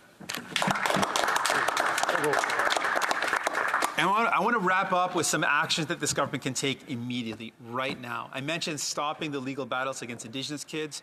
We also have immediate action this government can take to ensure that they fix some of the problems that are going on. Right now, there are GIS and child benefit clawbacks. Seniors, vulnerable seniors and children and families are not receiving the funds they need because they needed help in the pandemic. That needs to be ended immediately. We need a reform to EI. EI clearly doesn't work for the majority of Canadians. That needs to be reformed. We need sick leave passed before the House rises, and we need conversion therapy passed before the House rises. These are some concrete things we can do now. And the big question is, who pays for the recovery? We've believed all along that it should be the super wealthy, those at the very top that pay their fair share, and the burden should not fall on people. We need immediate action, and New Democrats are committed to that. You can trust us to fight for you, to make this parliament work for you. Our vision is a vision of a Canada where no one is left behind, where we lift each other up, and that's what we're going to fight for. Thank you. Questions and comments? The honourable member for Kingston and the Islands. Thank you very much, Madam Speaker. I listened with great interest to the comments from the Leader of the NDP today, and I noted that he talked about a lot in terms of affordability, in particular for families. Well, one thing that I noticed that he missed that was actually in the throne speech was $10 a day childcare. And I bring this up because during the budget of last year, I asked the Leader of the Opposition whether or not he would support the budget because it contained that measure, and his response was that it would most likely never happen because Liberals have been promising it for decades. Now we're at the point where we just about have every province and territory signed on to $10 a day childcare. I'm wondering if he can comment on what he thinks the affordability impact that will have on families. Good question. The honourable member for Burnaby South. Well, Madam Speaker, I can say that 25 years ago, when this government made that promise, there was children that when the Liberals made this promise that were children at the time. Those children have grown up and have kids of their own, and now finally they've received what this government has promised to deliver. So I don't know if that's something this government wants to be proud of, that the Liberals have been promising this for 25 years, and it only took us 25 years to realize it. So don't you want to give us a compliment? So were some kids that needed childcare. And the reality is that those kids grew up and now have kids of their own, and this government finally is moving on something they promised to do 25 years ago. So what I want Canadians to know is we don't think that 25 years to wait for something is sufficient. We absolutely believe that childcare is vital and important, and we absolutely want to move not just to have short-term deals signed. We want to see this made permanent and long-lasting so that everyone in our country has childcare moving forward. Questions and comments? The honourable member for Bruce Grey, Owen Sound. Thank you, Madam Speaker. I'm interested if the Leader of the NDP could, if he shares my disappointment in the speech that it fails to mention agriculture or our military at all throughout the speech, considering the important role our farmers and our agricultural industry plays in not only this pandemic but in our recovery, and fails to recognize the incredible work our Canadian Armed Forces has been doing in support of Canadians in need throughout the pandemic. Thank you, Madam Speaker. The honourable member for Burnaby South. Thank you, Madam Speaker. I do want to acknowledge that our armed forces have done some really important work in this pandemic. They've done incredible work in a crisis and supporting our loved ones in long-term care homes, something that should never have happened, the crisis in those long-term care homes, but they certainly stepped up and provided incredible service, and I want to acknowledge that. And so I also do want to acknowledge, though, how when we talk about our Canadian Armed Forces, there are a lot of serving members and people that have worked in the forces that have been left neglected by this government because of a complete failure to fix the problems of sexual violence and sexual assault, with following through on basic recommendations made in 2015, 6 years ago, to have an independent process. We just heard a really sad story, a heartbreaking story, in fact, from a woman who came forward with a complaint, was not provided any supports. Legislation was passed 2 years ago that should have provided this woman with support to navigate the system, and she was left to find legal representation on her own to bring forward a concern. And agriculture is vitally important. That's something that we're proud of as a country, that we've got such incredible farmers and agriculture, something that we need to strengthen and provide more supports for. New Democrats have long been defenders of farmers and supporters of our agriculture sector, and will continue to do so. Questions and comments. The honourable member for Berthier-Massy-Nongé. Thank you, Madam Speaker. I want to thank my colleague for his speech. I'd like to hear him talk about the Bloc Québécois' idea of having a summit on health funding. So rather than allowing the federal government to dictate conditions to the provinces, who are supposed to have jurisdiction, exclusive jurisdiction for healthcare under the Constitution, I'd like to know if they would support the idea of having a summit on healthcare funding so that we could reestablish long-term sustainable funding, and so that the provinces could appropriately deal with their own health care. The honourable member for Burnaby South. Thank you very much. We always agree with the idea of having opportunities to talk together and work together. I think that's important. But to answer the question more directly, we at the NDP believe that the healthcare system needs to be funded properly. That means increasing the health transfers.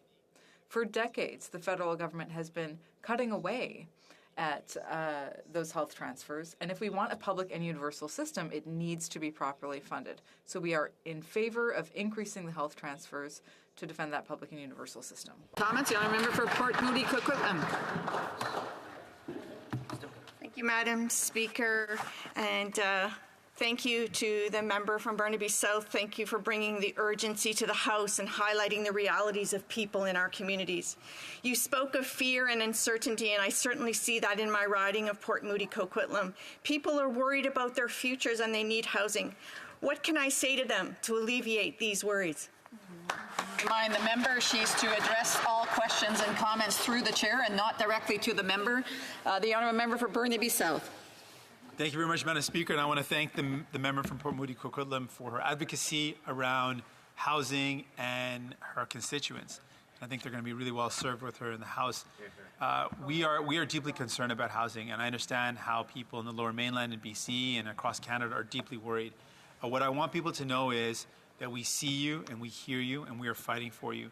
We know that the federal government has an incredibly important role to play in tackling the housing crisis, and we're going to fight with everything we have to make sure that housing is made affordable, that we tackle the speculative forces driving up the prices, and that we invest in building more homes that are in people's budgets. We can do this. We know it's achievable. We need to mobilize all the resources possible, and I want you to know we're going to be fighting for you. Questions and comments? The honourable member for Sandwich Gulf Islands. Thank you, Madam Speaker, and I thank the honourable member and leader of the New Democratic Party for his response to the speech from the throne. I agreed with most of what he said. I'm concerned, though, and it's a tough question. We're at 1.1 degrees global average temperature increase above what we were before the Industrial Revolution. 1.5 is not a safe place to land. It will also be increasingly dangerous. But the provincial government in British Columbia, like the federal Liberals, says one thing and does another, and has increased subsidies to fossil fuels and increased fracking and LNG. And I've not heard the honourable leader of the NDP call out the NDP in Alberta to say it's time to stop construction of the Trans Mountain Pipeline and take those workers who now work for us, paid by us, and all the equipment they're using in British Columbia happens to be in exactly the areas where we need work, in flood prevention and reconstruction, and convert the Trans Mountain Crown Corporation to a climate action and resilience operation and stop TMX. The honourable member for Burnaby South. Thank you very much. We as New Democrats believe firmly in the importance of ending fossil fuel subsidies and using that investment into renewable energy. There's an incredible opportunity here where we can invest in the future. We can invest in good jobs for today and tomorrow, and we can create good jobs for workers who are wondering about their future, who are uncertain about their future. There's an incredible opportunity in this very difficult time for us to invest in what's going to make sure workers have a good opportunity now and tomorrow, and make sure that we're doing our part to fight the climate crisis. That's what we're committed to doing. We want to see a just transition that's a clear plan, a real plan for workers, and we want to see Canada doing its part to fight the climate crisis with real investments in reducing emissions and investing in renewable energy. That's what we're going to fight for. We have time for a brief question. The honourable member for... We have time for a brief question. The honourable member for New Westminster Burnaby. Merci beaucoup, Madame la Présidente. Thank you very much, Madam Speaker. I wanted to ask my colleague, the member for Burnaby South, the question about the impact on seniors, given the government's refusal to date to put in place or to stop taking away the guaranteed income supplement for seniors who also got the emergency benefits during the pandemic. Has he seen the impact? I know that he spoke a lot about it, but what is the impact of the government's refusal to fix their mistake? Burnaby South has 47 seconds to respond. L'impact. The impact of the government's decision has hard hit our seniors. These are our vulnerable seniors. They shared horrible stories where they are unable to pay their bills. They're afraid of losing their housing or their homes. The impact of the government's decision is hitting them hard, and it must be fixed. Resuming debate, the Honourable. A point of order. The honourable member for New Westminster Burnaby has a point of order. Merci beaucoup, Madame la Présidente. Thank you very much, Madam Speaker. While the NDP leader was giving his speech, as you know, the member for Jonquière passed between himself and the chair. This is clear violation of the standing orders. You can't step between the Speaker and the person who has been recognized by the Speaker. I would ask, Madam Speaker, that when we get to question period, that if you could recall to all members the importance of following the standing orders. Maybe we're out of practice a little bit because of COVID. But every single member has to respect that clear standing order and not pass between the Speaker and the person that's been recognized. I greatly appreciate the honourable member's point of order. I will remind members right now, and I will certainly ensure that that message is related to the Speaker who will be here during question period. Or I will, yes, I think that would be great just before question period. But I do want to remind members that, whether it's interrupting speakers or whether it's speaking while someone is speaking, those things are not acceptable, as is the fact that you would cross in front of someone who is speaking. That is not proper in this House, and I would just ask members to be mindful and respectful of those regulations here in the House. Resuming debate, the honourable member for Hochelaga. Thank you very much, Madam Speaker. I will be sharing my time with the honourable member for Don Valley East. First, I would like to say hello and thank the constituents of Hochelaga who put their faith in me in giving me a second mandate. And during the last mandate that I was elected, and still today, I traveled across my riding and I met with women, men, seniors, young people, community organizations, businesses, and others who thanked us for all the assistance we've provided during the pandemic. Now, as we are in recovery, the demands are clear. People want us to increase the supply of housing and access to property, to fight boldly against climate change, and to ensure green, resilient, and inclusive economic growth, and defend diversity, inclusion, and ensure the survival of the French language. And that's exactly what we put forward in the throne speech. Madam Speaker, there is a housing crisis in Quebec and throughout the country, and housing is an essential need. It's a fundamental need and right. I would like to remind the House that this government put in place the first national housing strategy. You know, when I was a young adult, I had a small apartment on the third floor with my mother, my two brothers, including my brother in a wheelchair. And you can imagine the difficulty my mother had going up those 3 floors every day. Today, I think of Fatima, Ali, Joan, who are waiting on a list for affordable social housing. And I think today that it is our duty to work together because this situation has not improved, clearly. Stress and anxiety for families exists for these families who have difficulty finding housing that meets their real needs. Let's take the example of students in my riding. Point of order, the member for Beauport-Limoilou. Thank you. We are all here to listen to the speeches and hear the details provided. There is a lack of basic respect. I think as adults, we are able to show that respect because my students in high school and teenagers are able to show that respect. And that is to be quiet and listen when someone else is speaking. We're talking about respect, basic respect. I thank the member for Beauport-Limoilou, and I have just notified the House and the members to show the respect required. If some members need to have a private discussion, I would ask them and then strongly encourage them to leave the chamber to have those discussions and to show the proper respect to those speaking. The resuming debate, the honourable member for Hochelaga.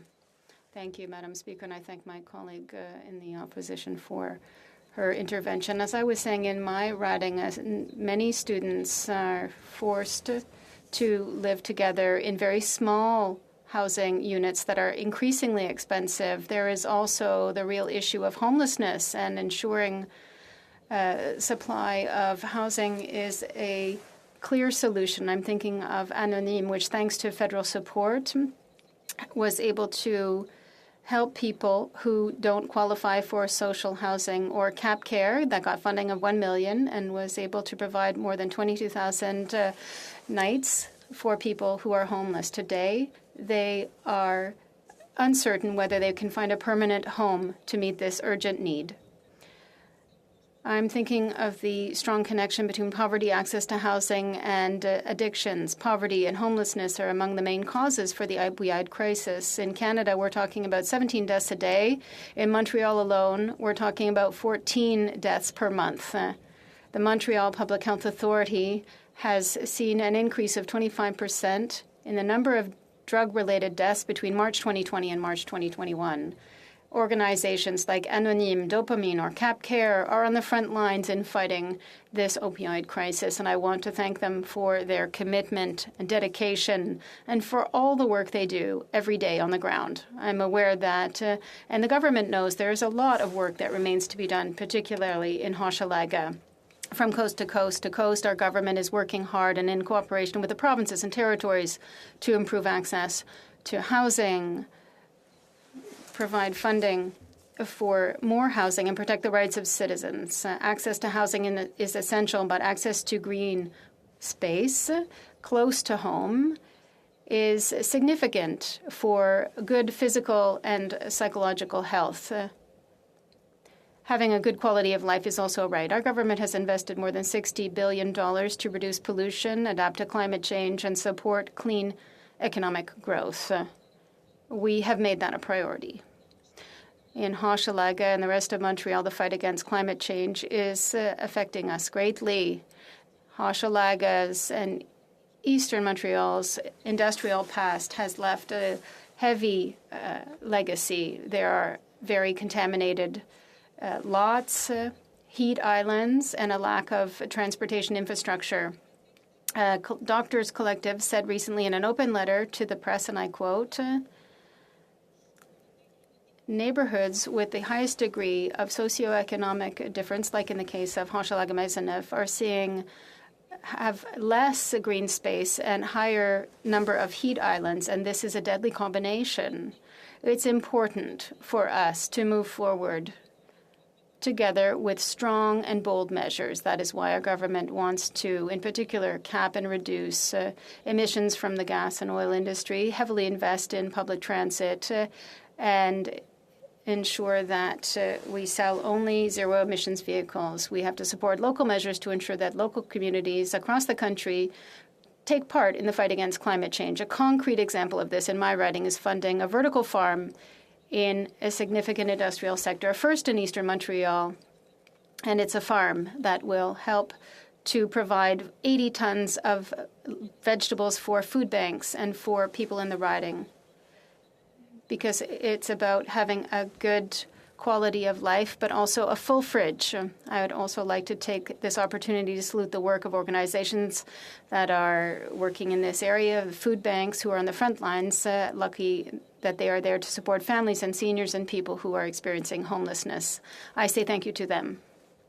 When we talk about a resilient and inclusive economy, this supposes that we are there as a government to support families, workers, and companies get through this pandemic, and we are already working on that, as you know, with the Minister, my colleague, the Minister of Finance, to ensure the extension of, with the tabling of C2, the extension of various programs to ensure economic recovery. These programs will ensure that nobody is left behind by providing for the lockdown measure and extending the caregiver benefit and the sickness benefit. There isn't a single day that employees and employers and community organizations tell me that the measures that we took during the pandemic saved them or saved their business. One of the important measures set out in the throne speech, which will not only support the economic recovery, but also allow women to go back to work, because you know that women have been hard hit by this pandemic. And we're talking about the early childhood and child care system. It's not acceptable that it's so difficult for families to find somewhere that they can afford to put their kids. It's difficult for fathers and mothers to pick between their career and their children. Our government has concluded a historic agreement of $6 billion with the government of Quebec to create 37,000 childcare spots. We are proud of having this childcare system in Quebec for the past 20 years. Let's talk about immigration. A number of MPs in this chamber have been immigrants. We can also include in that number many entrepreneurs, artists, restaurant owners, scientists, etc. People who have and continue to build a resilient and competitive country. Our economy's vitality depends on our ability to welcome new Canadians, and our government is determined to facilitate the immigration process. To that end, I want to congratulate the work of my team in my riding and who worked on over 400 immigration files since my arrival. The most important thing for our government is to fight against COVID. I think that's important for us all. We see this well with the variants, that we must remain vigilant, and that is what we must do in cooperation with the different levels of government. We have given healthcare workers the tools across the country to do this. I cannot say enough to thank these workers in healthcare and the frontline workers for all their hard work. We can be proud that more than 85% of Canadians over the age of 12 have been fully vaccinated. When we work together, we can do it. We are aware that there is still much work to be done when it comes to access to health care. We must work with the provinces and territories to strengthen the healthcare system and find solutions to specific problems, particularly the issue of mental health. Madam Speaker, as a woman, a racialized woman, I was victim of profiling. My children who were born in Quebec have also been profiled. We must recognize that systemic racism exists, and we must address that issue. It's time for things to change, and we must protect people from discrimination. It starts with the reform of the police and the criminal justice system. As a proud Francophone, I'm pleased to say the modernization of our Official Languages Act is a priority for our government. We must protect and promote French, a minority language in North America. The Radio Broadcasting Act, and I will conclude on that note, Madam Speaker, if there is a climate emergency, there is also a Francophone cultural urgency, and I invite all my colleagues in the House to vote on the next bills to save the French language. Thank you. Questions and comments? Kenora. Thank you very much, Madam Speaker. I thank my colleague for her speech and her comments. In the Kenora riding across Northern Ontario, I'm hearing from a lot of people that are feeling the crunch from the cost of living. Inflation has been skyrocketing, and it's important that the government spends responsibly, controls spending, pays down the deficit in order to help address that. Yet deficit and the debt were clearly not priorities in this throne speech. So I'm just wondering if the member can provide some insight into when or if the government plans to balance the budget. Thank you. The Honourable Member for Hochelaga. Thank you, Madam Speaker. I'd like to thank my colleague from the opposition for that question, and I would like to remind him, in fact, or ask a question to him as to whether the members of the opposition, what they're saying to us is that ultimately we should have, during the pandemic, let the people of the country deal with it themselves. And what I'm hearing in my riding is that people thanked us because the measures that we took saved their businesses, industries, and jobs and allowed people to pay for their rent and put food in their fridges. And I would like to ask my colleague the question in the opposition is what measures would they have cut? Questions and comments. The Honourable Member for Hochelaga. Oh, I apologize for Beauport-Limoilou. Thank you, Madam Speaker. My colleague's speech contains a number of points that I have questions to ask about. That said, I would like to talk about French first. It's important to promote and preserve our language. It's also important to ensure that it can grow. And one of the ways to do that is to accept students, Francophone students, who come to study here and who then invest themselves in our communities. That said, we have learned that a computer program is systematically rejecting more than 80% of applications from Francophone students. How can we take action to improve French when a computer program. Of course, it was programmed by a human person, a public servant, making decisions. How can we act if systematically, as we speak French, because we speak French, we're being rejected? The Honourable Member for Hochelaga. Thank you, Madam Speaker. I want to thank my colleague for her question. In the beginning of the previous mandate, I had the honor and the privilege of serving as Parliamentary Secretary for Immigration, and I can assure her that all of the work that the government does is to improve the immigration process because it is a vital pillar of our economic recovery. And I would be pleased to work with my colleague in order to reassure her that there will be more Francophone immigrants coming to this country and ensure that this immigration will not only go to Quebec but throughout the country to contribute to Francophone vitality across the country. Thank you. Questions and comments? The Honourable Member for Esquimalt-Saanich-Sooke. Madam Speaker, and I'd first like to start by congratulating the member for Hochelaga on her re-election to this House, and also take this my first opportunity to thank the voters for Esquimalt-Saanich-Sooke for returning me to this House for a fourth term to advocate on their behalf. I was very glad to hear the member from Hochelaga raise the issues of housing and homelessness in Montreal. We have the same issues, of course, in my riding, and also to raise the issue of the opioid crisis, and also for her awareness of the struggles families face every day trying to make ends meet. What I didn't hear from her or anywhere in the throne speech is a concern about the clawbacks that are taking place for GIS for seniors who collected CERB and clawbacks of the Canada Child Benefit. And what we have here is government action that's literally taking food off the table and threatening the roofs over their heads of families and seniors in both our ridings. So my question for the minister is, has she raised this concern about the clawbacks for seniors and the Canada Child Benefit with her government? The Honourable Member for Hochelaga. Thank you, Madam Speaker. I want to thank my colleague from the opposition for that question.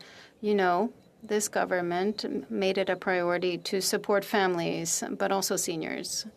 And of course, I cannot presume what will happen in the future budget tabled by this government, but I can assure you that we have made commitments during the last campaign, and I will work hard to talk about seniors. I have a mother who's 73. She talks to me every day about this issue.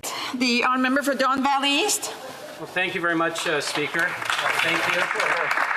It is a real honor to be here today. It's the first time I've had the opportunity to speak in the House, and I'm very grateful for that.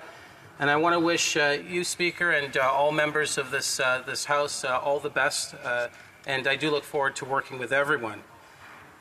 Speaker, the vision laid out in the throne speech really is what I campaigned on. It's what I went to the doors and spoke to people about. It's what people talked to me about. And I want to take this moment, because it is the first opportunity that I've had to speak in this House, to thank the people of Don Valley East for putting trust in their faith in me. I believe that they sent me here because I represent their values and I represent their interests. And I'm truly grateful to the community for sending me here to speak on their behalf. Speaker, when I got to the doors and I actually started to talk to people, the issues that are outlined in this throne speech came up constantly with people when I spoke to them. Issues around public safety, reconciliation, affordability, housing, building a fairer economy, climate change, and diversity and inclusion. And these were issues that were top of mind for people in Don Valley East and right across the country. And I love knocking on doors. I love talking to people when it comes to a campaign. And it's not because of the prospect of winning. It's because it actually brings you closer to people. You learn more about people in your community. You find out what their values are, more about their lives, some of the challenges they're going through, their ideas, their dreams, and also their aspirations, what they aspire to do. And sometimes, Speaker, we may not share the same political philosophy or ideology or even the solutions to take on some of these problems, but at the end, we want one thing. We want what's best for our community and what's best for this country. Madam Speaker, the throne speech set out a vision that this government campaigned on, a vision that Canadians voted for, and a vision that reflects the priorities of this beautiful country and my community. One of the top issues that came up during the campaign was around reconciliation. Speaking to people at the doors about reconciliation was not an easy thing. Often it impacted them personally, or people were just fed up because things have not moved fast enough in the history of this country to right the wrongs of the past. And one thing was clear, that people want this government to move faster, and they want us to take further concrete action towards building solutions when it comes to building those relationships with Indigenous people here in this country and mitigating the impact of colonialism and the devastating impact it's had on Indigenous people. And they don't care which level of government, or if it's a school board or a community or business. They want everyone to be on that same page and to work together to get this done. Madam Speaker, this government and myself want to move closer towards reaching the goals of reconciliation and the United Nations Declaration of the Rights of Indigenous People. And it's not an easy pathway we're on, but through collaboration, transparency, and trust, I believe we can get there. Another issue that came up was, of course, COVID and public safety. And I think the throne speech really renews our commitment and focus on public safety. It was 21 months where families were devastated, businesses and communities hurt, and constituents in my community, many of them were financially hit hard by COVID. People stopped getting their paychecks. Businesses had to close their doors, not knowing when they can open them again. And that's why I believe the government immediately acted to implement support for people and businesses across the country. Madam Speaker, the investments that the government made were historic, and it was the right thing to do in such a challenging time. Individuals found relief, businesses could pay the bills, and in return, our economy made it. As of October, the 3 million jobs that were lost during COVID were recovered. But, Madam Speaker, the throne speech was clear that the fight against COVID is not over, and there's much more work to do. And that's why the government will continue to make targeted investments in people and businesses that are struggling, strengthening our healthcare system and partnering with provinces and municipalities and territories to finish the job. And I'm proud to stand here today, Madam Speaker, to know that when things got really tough for people out there, this government was there to back them up. But, Madam Speaker, we also know that prior to COVID, there were many other issues that were here. And in some cases, they haven't gone away. And in fact, COVID may have amplified some of those challenges. From the price people are paying for gas at the pump to buying groceries, it's becoming more difficult for Canadians to keep up with the cost of living. And as outlined in the speech from the throne, the government is taking action. As MPs, we have an obligation to look for ways to make life more affordable for our constituents. And I am confident that the priorities outlined in the throne speech will ease the cost of living. In my neighborhood, in Don Valley East, the average price for a home is about $1.3 to $1.5 million. So it's forced a lot of my friends that I grew up with, a lot of people to move out of the neighborhood historically. But they could go into maybe more affordable neighborhoods in Ontario, but even that is out of reach for many today, as we see the price of homes go up drastically in the province. And they're out of reach, and they're also competing with investors, Madam Speaker. I read recently that if you live in the GTA, which is where my riding is, and you want to enter the housing market, you have to earn around $200,000 a year. And not many people in my community can do that. But the government has responded to take on some of the challenges with this problem. They're going to build a more flexible first-time home buyer incentive, a rent-to-own program, and invest $4 billion into a housing acceleration fund. I also heard that childcare has become a growing concern for Canadians. And that's why the government in the throne speech has introduced the $10 a day national program, which I think will help families in my community a lot and across this country. Speaker, when childcare costs as much as it does in Ontario and in other parts of Canada, families are forced to make difficult decisions. No parent should have to choose between the quality of childcare and going back to work. Another issue that constantly came up, which is probably one of the number one issues that came up at the door, was around climate change. Canadians don't want to slow down. They want to put Canada on a sustainable pathway to protect our country and the next generation. Liberals believe that the job of government is to be alert to the change that's necessary and the change that's coming and be in front of that change. And to use climate change as an opportunity to grow our economy. The throne speech lays out an ambitious and achievable agenda that means building a fairer, greener economy and providing young people with the skill sets they need to move ahead. And that's why I was happy to see the investments into public transit and mandating the sales of zero-emission vehicles that will help us breathe clearer air. But above all, it means working together with provinces, with municipalities, strengthening our partnership with Indigenous communities to protect our nature, to focus on our future. And finally, Madam Speaker, I'd like to reflect on one government priority that was in the throne speech, and it was around diversity. I've spent most of my life fighting for diversity and equity and inclusion, looking for ways to level the playing field. It's what drew me to politics. I've always looked for ways to remove those barriers that may exist and open up opportunity.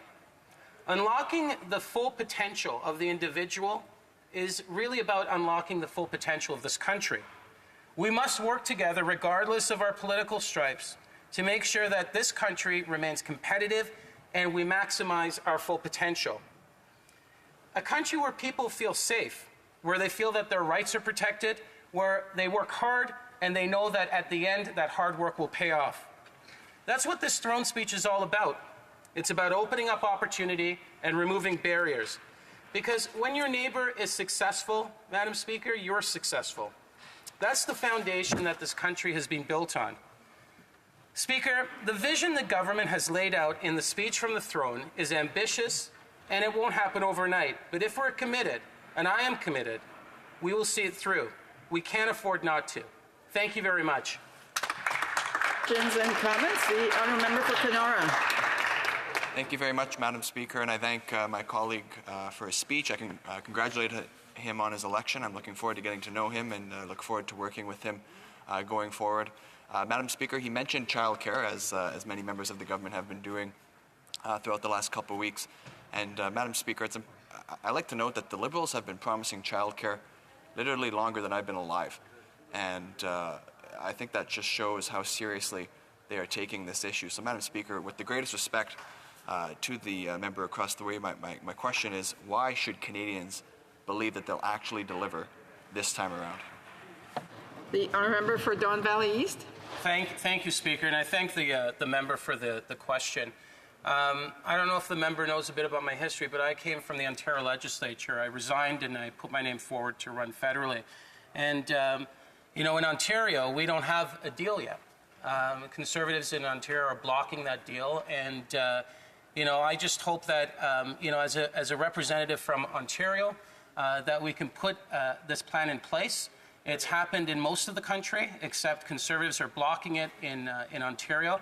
And I hope the Premier and his colleagues in the Ontario legislature move forward with a plan to support $10 a day childcare. Questions et commentaires. L'honorable député de Beauport-Limoilou.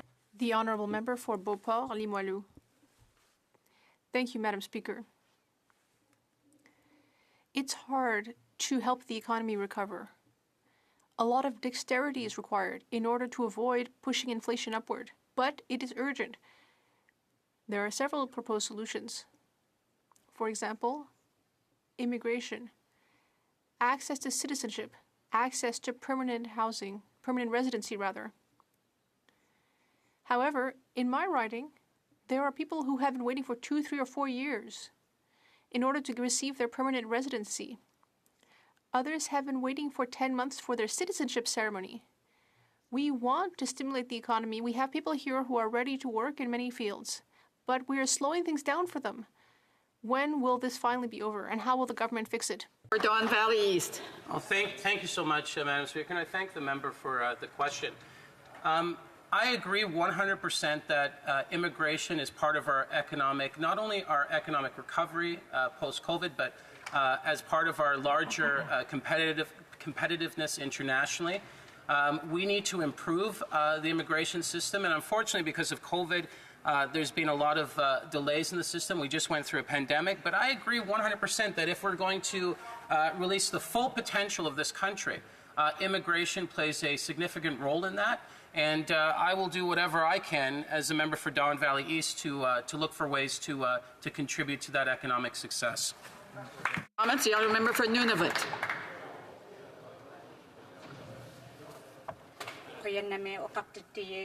I wanted to congratulate the member for Don Valley East for his election and for also mentioning the importance of reconciliation. I also wanted to make sure that he is corrected about First Nations, Métis, and Inuit. When they want to work with all levels of government, they do care. They care tremendously, and it is important that we always make sure that when we speak about First Nations, Métis, and Inuit communities, that their relationship and the reconciliation is so important that it has to be in the language of reconciliation and about making sure that we're always promoting that we care tremendously. Having said that, I would like to ask the member what commitment he can make to make sure that the work that the NDP has been working towards to ensure that Indigenous-led housing is made a priority with the Liberal government. The honourable member for Don Valley East. Well, thank you, and I want to thank the member for that important question. I believe that when it comes to issues around reconciliation, this is not a party-led initiative. It is nonpartisan. It doesn't matter which political party you're part of. I believe, and I think this is the guiding principle I use when it comes to moving forward on reconciliation, that unless this country cannot get to a point where it figures out its pathway towards reconciliation, it will never reach its full potential as a nation. It is the issue that we need to work through as Canadians in order to move forward. Resuming debate, the honourable member for Simcoe North. Thank you. Thank you. Merci le Président. I wish those to be my first words here in this chamber. I'll be splitting my time with the member from Carleton. Thank you to the voters of Simcoe North for placing their confidence in me to advocate on their behalf in this special place. Thank you to all the volunteers who helped out on my campaign. I also want to recognize my fellow candidates and their volunteers for supporting the political process and making our democracy stronger. I will remember that standing here, I represent the views of all my constituents and will balance all sides of an issue for the best interests of my community and our country. The recent months of knocking on thousands of doors and talking to constituents have informed my views. I must also thank Ms. Downer's grade 5 class, who welcomed me to my new role with letters reminding me of the continued need to work on truth and reconciliation with Indigenous peoples. Madam Speaker, I have large shoes to fill. Great people from multiple parties have stood in my place before me. Paul De Valera was an excellent representative for Simcoe North, and of course, the great Doug Lewis, who guided me through both my nomination and general election campaigns. Most recently, Bruce Stanton, a man of integrity and who has immense respect for this institution, served Simcoe North admirably for almost 16 years. Madam Speaker, many of us would not be here without the love and support of family and friends, so I'd like to thank my parents for providing a supportive environment at every opportunity, my Sunny Ways gang, and of course, my amazing spouse, Jane. Madam Speaker, I'd like to say that I'm already an expert in bipartisan compromise because if my spouse was here in this chamber, she'd be sitting across the aisle.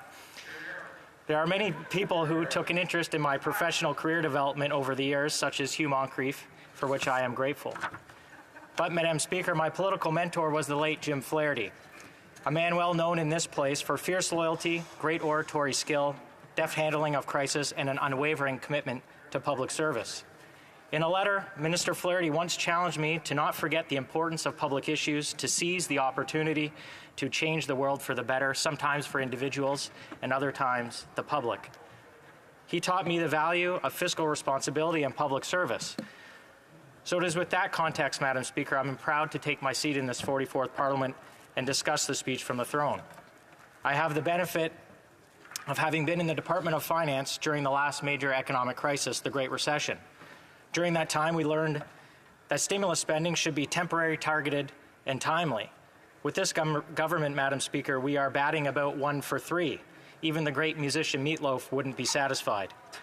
Madam Speaker, right now economic growth is projected to be 5% in 2021 and 5% in 2022. This is hardly the time for additional spending.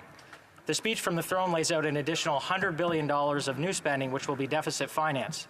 The truth, Madam Speaker, when it comes to debt, we can't say no, and we just can't help ourselves. All levels of government, persons and corporations, we have never been more in debt. If debt was a drug, we would be addicts.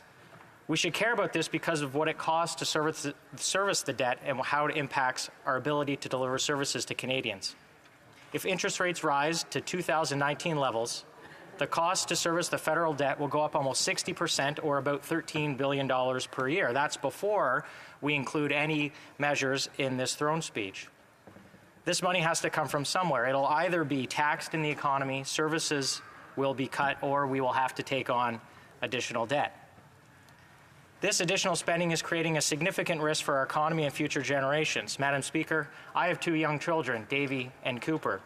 I worry that the government they inherit will be permanently impaired from dealing with the challenges of their time, because our spending decisions today will impact future generations from paying for the social services on which all Canadians rely: our health care, education, supporting our seniors, or even being prepared for the next pandemic or environmental catastrophe. Madam Speaker, I would ask my colleagues to imagine for a moment if this government was in power during the Great Recession.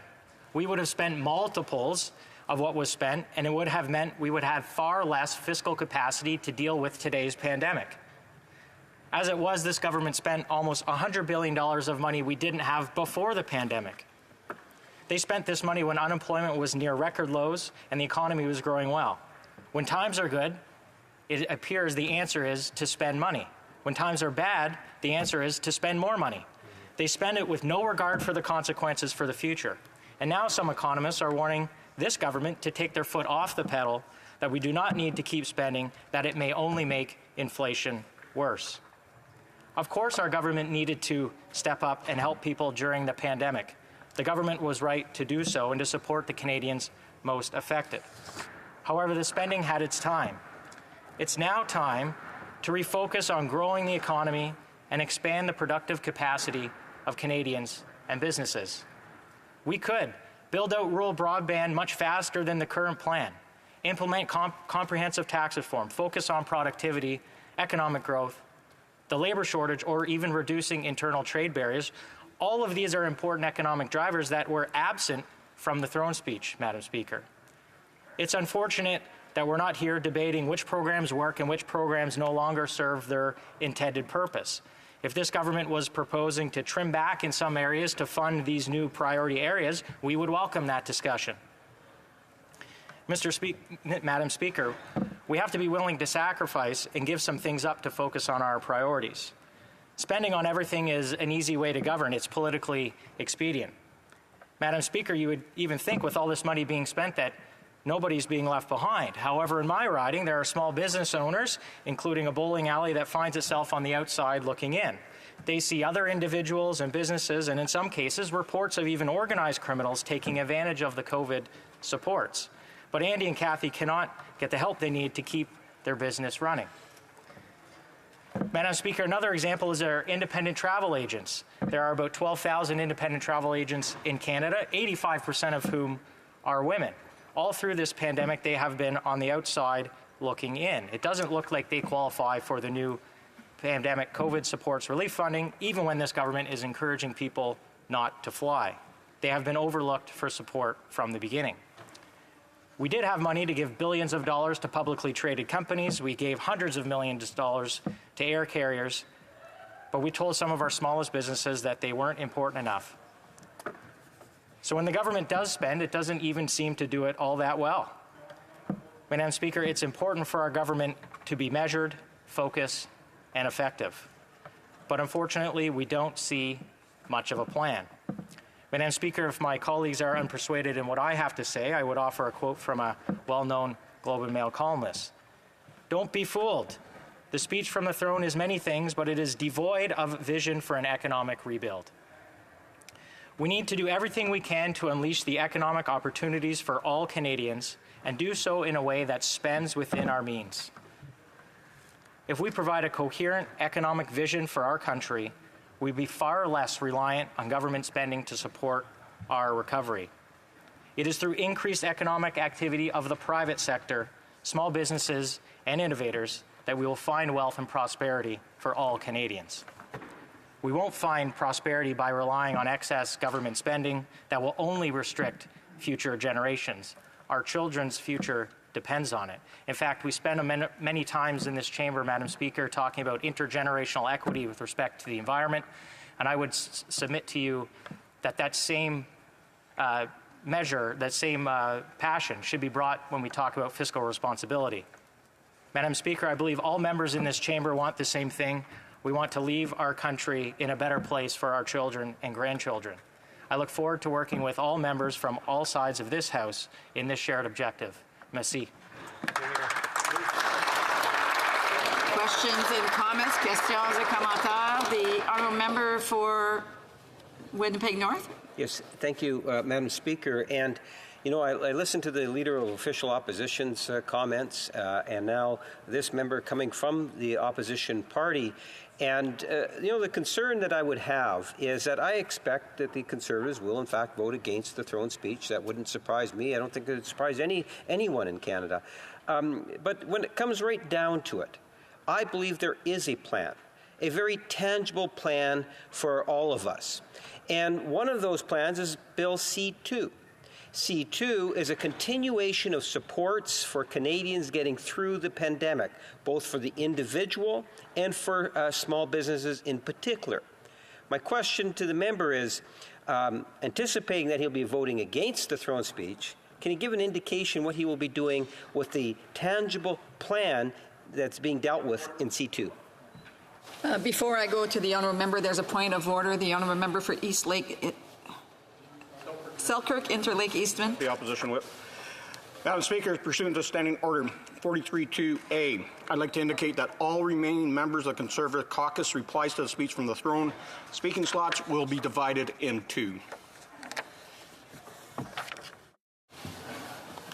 The honourable member resuming debate. Or questions and comments on the answer. The honourable member for Simcoe North. Thank you, Madam Speaker, and thank you very much for the question. It would be nice to talk about C2 at committee had we get them up and running.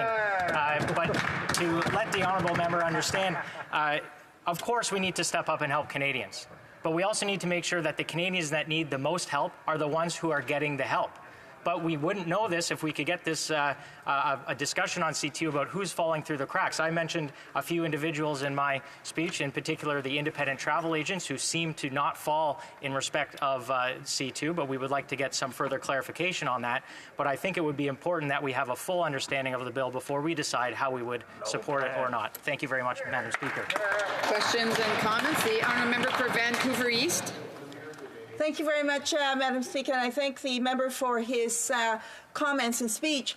The other issue that serves in my riding of Vancouver East are businesses that are startups, and they have been excluded from pandemic support, and many of them are struggling. And so we now have an opportunity before us with Bill C-2 with respect to making changes so that those with startup companies would be able to get the support that they need to survive the pandemic. Would the Conservatives support such a change? The honourable member for Simcoe North. Thank you very much, Madam Speaker. Thank you very much for the question, my honourable member. This is exactly the kind of discussion we need to be having about a bill like C2 and who is falling through the cracks. The startups and those individuals who cannot prove revenue prior to 2020 or 2019 are having a difficult time getting support from this government and have been throughout this pandemic. So I would agree with the point that my honourable colleague has raised and wish that we could be discussing it further with this government. Thank you. Questions and comments. The honourable member for South Okanagan, Similkameen Nicola. Thank you, Madam Speaker. Central Okanagan, Similkameen Nicola. It's lovely to be here. I would first like to thank this member for a great speech, a great presentation, and I'm sure his voters are very proud of what he has to say. Madam Speaker, he's struck on a number of points when it comes to being able to prioritize needs for government. This government, even before we hit the pandemic, was finding difficulty when they would do a cost savings analysis. They actually said, no, we have to spend more. And Madam Speaker, he talked about the needs to take a mindful eye. There are certain areas that suffer from cost disease. For example, labor-centric areas of provincial budgets like healthcare, which require new technology and are heavily people-oriented. So if government cannot be able to prioritize its spending in those areas that will go the most, that means that we will lose control of those things because they're unable to budget. Liberals often call this austerity. To me, it's called prioritizing. I'd like to hear what the member has to say about prioritizing and making sure we have money for the important things in life. Member for Simcoe North. Well, thank you very much, Madam Speaker, and I really appreciate the question. You know, if you have too many priorities, you probably don't have any priorities at all. And I suppose perhaps the former leader of the Liberal Party was correct when he said it was very difficult to make priorities, and that's why we need to choose what we want to spend our money on wisely. If we were standing here talking about, you know, we want to trim down in one area because we think that childcare is really important and we think that other areas of government are important to invest in, we would obviously welcome that discussion. Thank you very much, Madam Speaker. Resuming debate, the honourable member for Carleton. Thank you very much. It has been my practice, Madam Speaker, to consider my response to the speech from the throne to be my maiden remarks in every parliament. So these will be those, and I want to begin by thanking the good people of Carleton for electing me a 7th time to this chamber. They have vested their trust in me, and I am deeply humbled by it. I want to thank my wife, Anaida, my daughter, Valentina, and our new son, baby Cruz. Yes, thank you. Cruz was born 8 days before the election. He was born premature, rushed to get here, and then they told him he had to wait 18 more years to vote. Another example of the red tape and rules that are holding people back. The poor little guy couldn't even vote for his dad. But anyway, we'll hope to fix that. When we're in government, and the other thing he found out is that I think he owes something like $60,000 of federal government debt. So those were 2 pieces of bad news, but all else has been good news for him. He has a wonderful and loving mother. He is fortunate to look more like her than he does like his father, which we'll all agree is a good thing. And as you can see, I wasn't elected for my good looks, but I was very thankful to have my family's support. I want to thank my father, Don, my mother, Marlene, my brother, Patrick, my countless volunteers, workers, and other supporters who have stood by me through thick and thin. And I'm very pleased to be back here on the floor of the House of Commons and to work with everyone here in the service of the common people. And today I would like to speak about the question everyone's asking. Aujourd'hui, j'aimerais parler à l'égard. Today I'd like to talk about the question that everyone's asking. Why is everything so expensive? Anywhere you go, things are more expensive. Young people who are still living in their parents' basement are wondering, why is the cost of real estate so much higher? Single mothers who are going grocery shopping wonder, why is it so expensive to buy food for the kids? Workers who are trying to load up their trucks are wondering why they can't afford to fill up a full tank because it's so expensive to fill up on gas. Well, the answer is clear. Inflation. Too much money is chasing too few products and services. How did this happen? Well, the Liberals have been trying to blame COVID. They've been trying to blame various supply chain delays. But it's funny, because the Minister of Finance the current and former governors of the Bank of Canada said that COVID would lead to deflation. In fact, this week, we heard Stephen Pullos claim that COVID had claimed inflation when he was the one who had actually predicted that it would cause deflation. So you have the same people who said that we would see deflation as a result of COVID are now blaming COVID for inflation.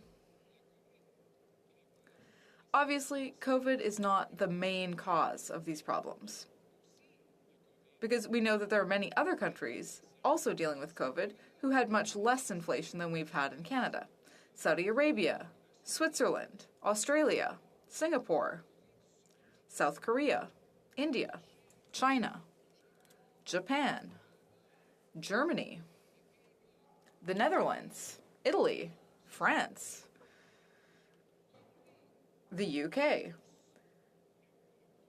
All of these countries had a much lower inflation rate than Canada. Why? Because they printed less money. The government here decided to follow the US's disastrous policy of printing money to finance a deficit. We saw the result of that policy in the US. The rich got much richer because their assets went way up in value. But the poor, the working class, lost value on their salaries. Their dollars now buy less because of the overabundant supply of that money. That's why in the US, the Republicans and Democrats agree on only one thing. They both like printing money. Why? Because Republicans like to buoy up Wall Street, and the Democrats like buoying up Washington. One party loves big corporations, and the other one loves big government. And so they both like to print money. But this has caused hugely negative effects for poorer people, and it has really expanded inequality between the rich and the poor. Now, we hadn't followed that approach here in Canada for years. Under Harper, we had almost no inflation following the Great Recession of 2008-2009. In fact, we had one of the best economic recoveries. And we eliminated the deficit in 5 years. Why? Because we didn't print money. We spent real dollars to help Canadians through the crisis, and we were able to balance the budget very quickly. But suddenly, in 2020, this government decided to start following the U.S. model, the Federal Reserve model, of printing money in order to pay the bills. Because there were very big deficits, the highest deficits out of the G20, and they weren't able to get out of it through the normal bond markets. So what was the result? Well, we increased the amount of money in circulation by $400 billion. We're talking about an increase of 25% of the amount of money that was in circulation. Since then, we've seen exorbitant inflation. For example, if you look at the real estate market, the cost of a house has gone up 30%. And it's strange, isn't it? Because you would think that during COVID, prices would go down. There's no immigration, which reduces demand. Salaries fell, which reduces people's purchasing power to buy a house. People were afraid, which normally makes them more hesitant about big purchases. And yet, prices went up. And they didn't just go up. They shot up at the fastest rate that we've seen in modern history. you can't blame that on supply chain delays.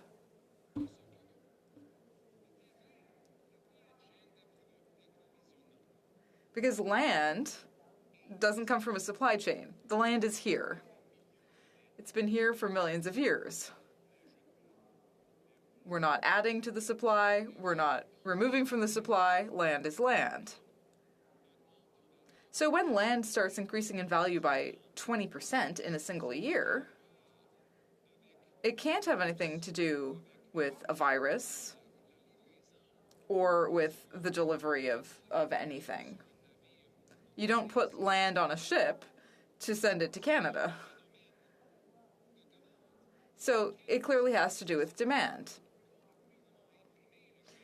And what was the cause? Well, when Canada printed $400 million, they didn't just throw that money out of an airplane. That might have been a fairer way of doing things than what they actually did. But no, they gave that money to the banks, and the banks lent it to home buyers, which then allowed the real estate market to increase in value. So this is a problem created by governments, and it's creating a huge inequality. We need to eliminate these deficits. We need to allow people to build houses so that people can have a dignified life as Canadians. Thank you. Questions and comments? For Ottawa Centre, is it? Yes. Thank you for giving me the opportunity to say a few words. I want to congratulate my friend from Carleton for his remarks today. Felt like I was hearing a leadership speech from him. I had the chance to work with him for many, many years. We talked about family, a little bit of humor, a lot of French. I mean, this is good practice ground for him, and he's doing quite well. My question to him, and he often talks about the economy, which rightly so is a very important topic of conversation for all of us, especially as we build our economy post-pandemic, that I don't hear him talk about childcare and the value of childcare as an economic policy that will allow women to be a full participant in our economy. Love to hear his views and perspective on that. Thank you, Madam Speaker. A member for Ottawa Carleton. Well, I thank the member for his kind words, and I have enjoyed conversations with him. In fact, I got a chance to meet his lovely children who were on Parliament Hill just last week, and I think he's preparing them to run for office, although he better be careful because he might not have long in his seat if one of them is too ambitious. But that said, I congratulate him on his election and on his wonderful family. The question about childcare is particularly pertinent because, as the government keeps reminding us, childcare is more expensive than ever after 6 years of Liberal government. It's ironic, every time Liberals say they're going to spend money on a particular thing, that thing gets way more expensive. You know, they said they were going to spend $70 billion on housing. What happened to housing? It got a lot more expensive.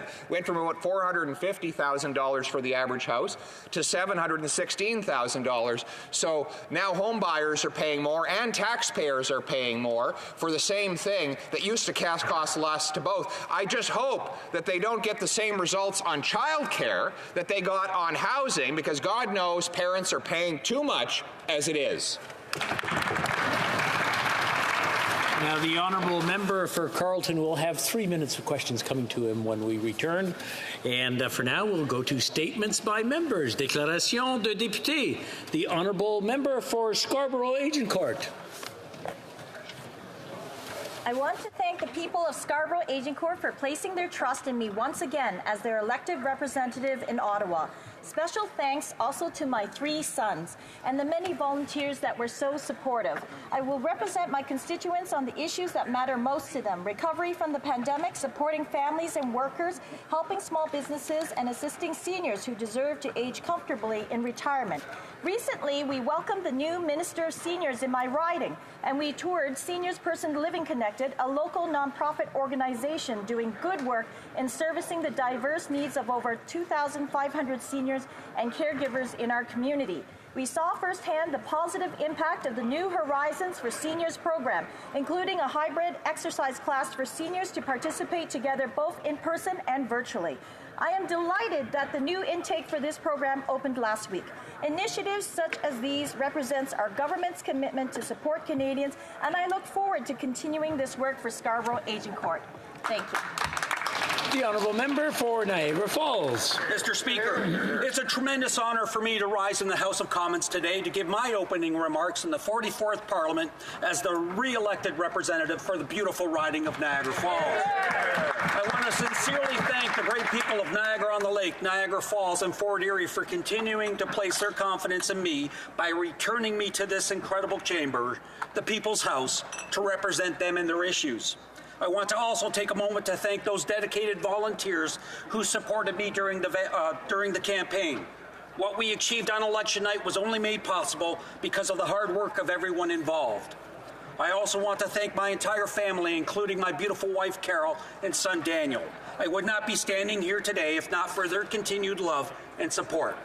Lastly, I want to take this opportunity to congratulate you, Mr. Speaker, on your recent election. I look forward to working with all my parliamentary colleagues in both chambers as we work to resolve the many pressing issues facing Canadians today. Let's get to work. Thank you, Mr. Speaker. The Honourable Member for Bonavista Burin Trinity. Mr. Speaker, I rise today to honour a great man we recently lost in Newfoundland and Labrador, Mr. Frederick B. Rowe, a father, a grandfather, an educator, and a politician. He had a passion for politics and spent his life dedicated to improving grassroots democracy here in our province, and he leaves behind a strong legacy of community building. Mr. Rowe had a long career in politics, including being elected as an MHA for 2 provincial districts, and later becoming a long-time director of the Newfoundland and Labrador Liberal Party. He was known as a true grit, with a lot of tenacity. He built many bridges of cooperation and friendship along the way. He was a lover of sea explorations and of humorous stories, and a great lover of his children and grandchildren. He embodied a lot of the characteristics that makes Newfoundland and Labrador so proud and unique.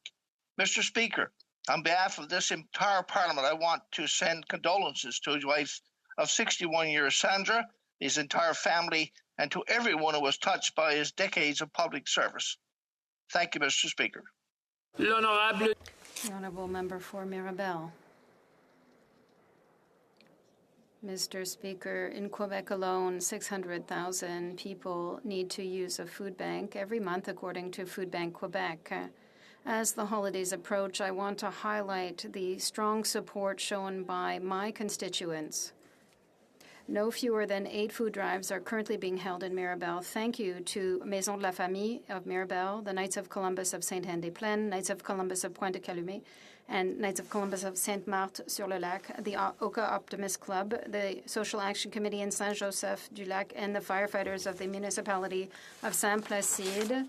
Along with your amazing volunteers, you're doing excellent work that is making a difference in the lives of hundreds of families. Thanks to each and every one of you for your strong show of solidarity. I invite everybody in Mirabel to take part and to give generously. Thank you, Mr. Speaker. The Honourable Member for Saint-Laurent. Thank you, Mr. Speaker. It's an honour for me to rise in this House for the first time in this Parliament to say thank you to all the constituents in my riding of Saint-Laurent. Once again, they have put their faith in me and given me a 3rd mandate to represent them in the House. To represent you as well as possible in Ottawa.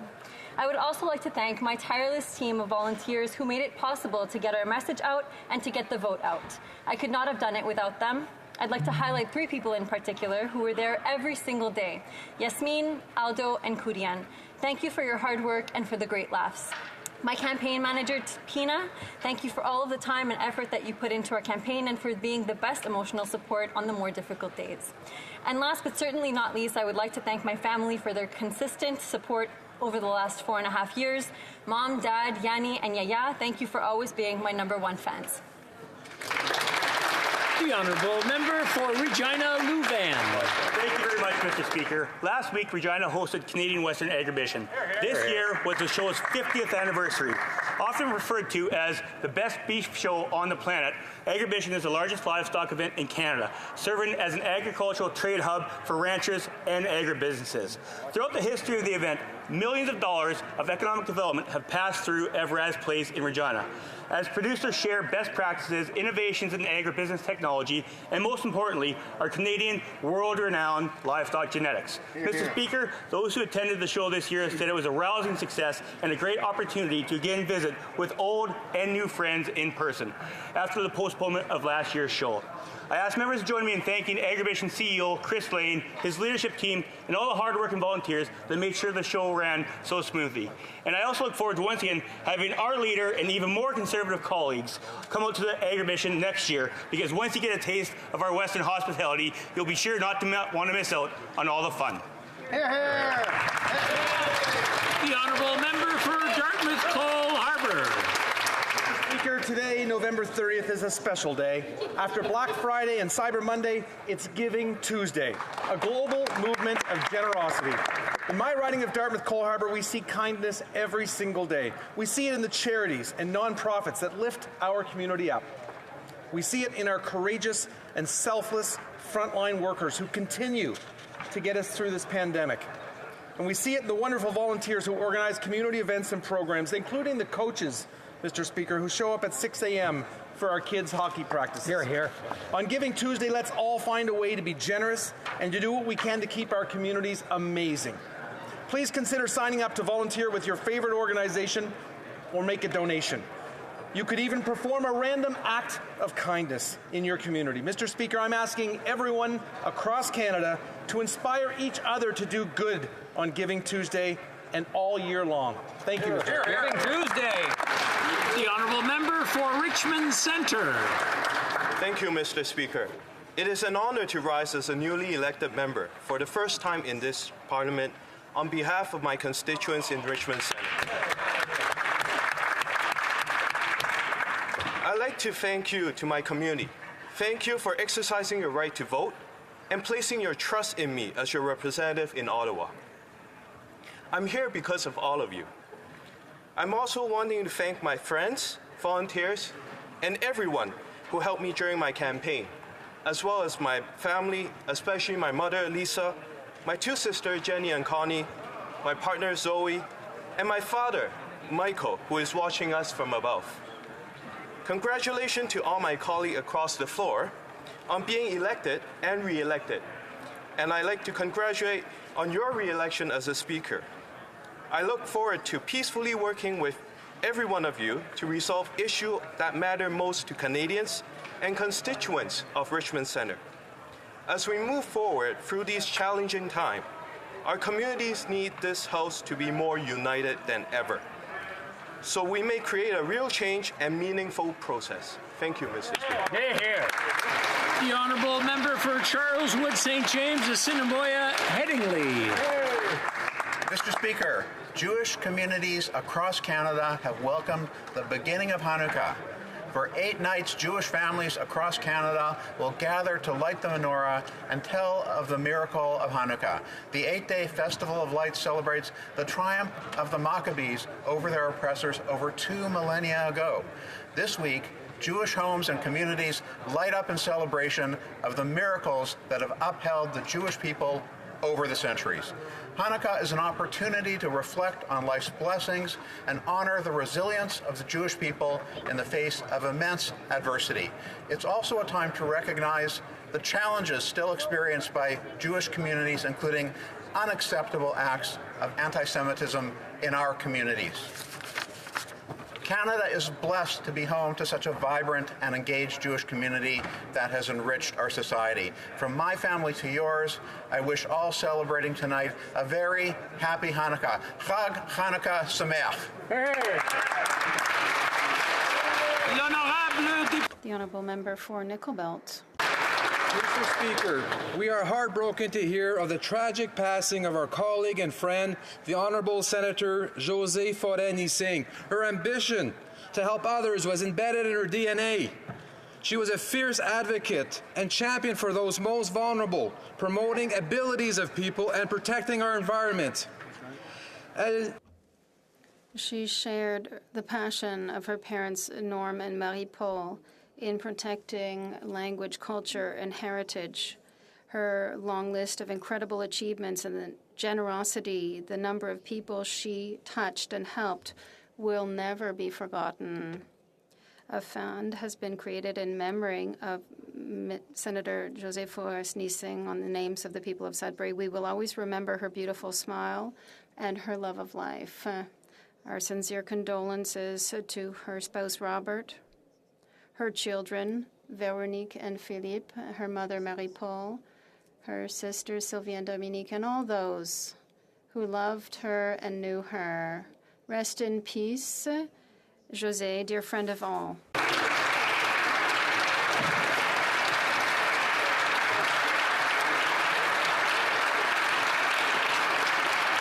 The honourable member for Kamloops Thompson Caribou. Mr. Speaker, growing up, forestry fed my family. Forestry remains vital to the people of Kamloops Thompson Caribou. Hear, hear. 6 days after the Prime Minister visited Washington, D.C., the United States doubled tariffs on Canadian softwood lumber. This incident demonstrates what we've learned over the past 6 years. The Prime Minister has no influence over our largest trading partner. He's not respected on the world stage, and he doesn't care about our natural resources. There are thousands of people in my community who depend on forestry, and these tariffs put their homes, families, and livelihoods in jeopardy. Our forest workers deserve to have someone in their corner. And I want the people in my community to know that Conservatives will fight for their jobs and their families, even if this government won't. Thank you. Congratulations! The honourable member for Mission Maskey Fraser Canyon. Mr. Speaker, yet another atmospheric river is hitting BC. We're bracing for and actively experiencing even more flooding.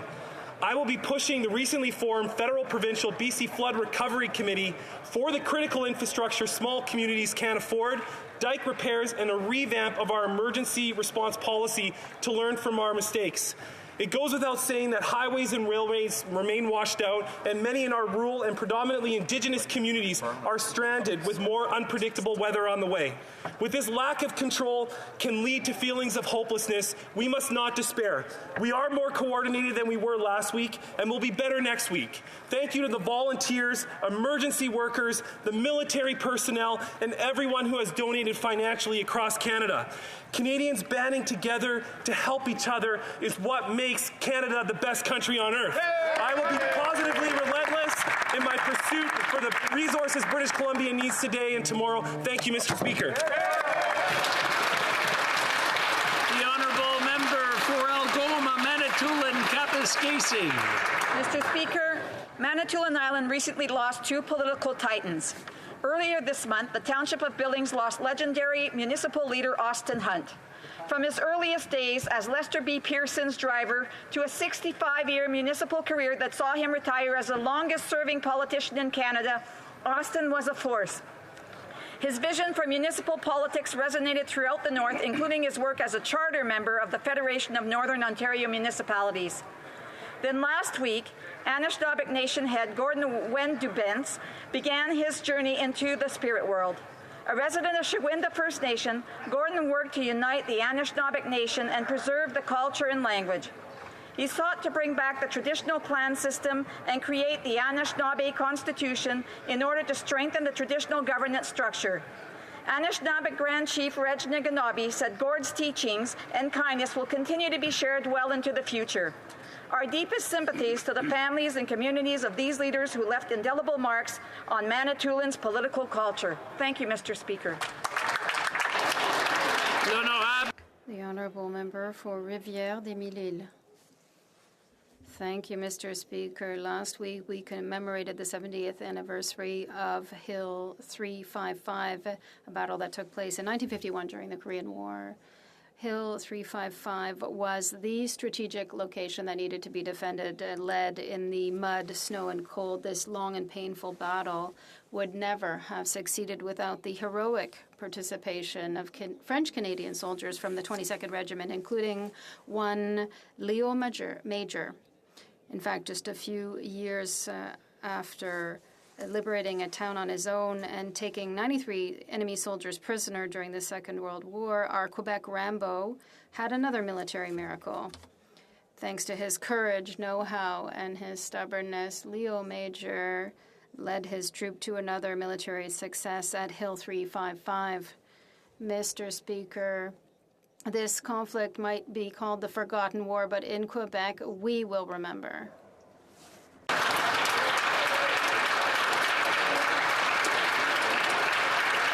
The honourable member for Bay of Quinte. Mr. Speaker, as we enter the holiday season, Canadians have unwrapped that we are an inflation nation and that our housing costs are second highest in the world. And Bay of Quinte, a newly retired senior, reached out to my office this week asking for help in getting additional funding because her dream of retirement has become a nightmare.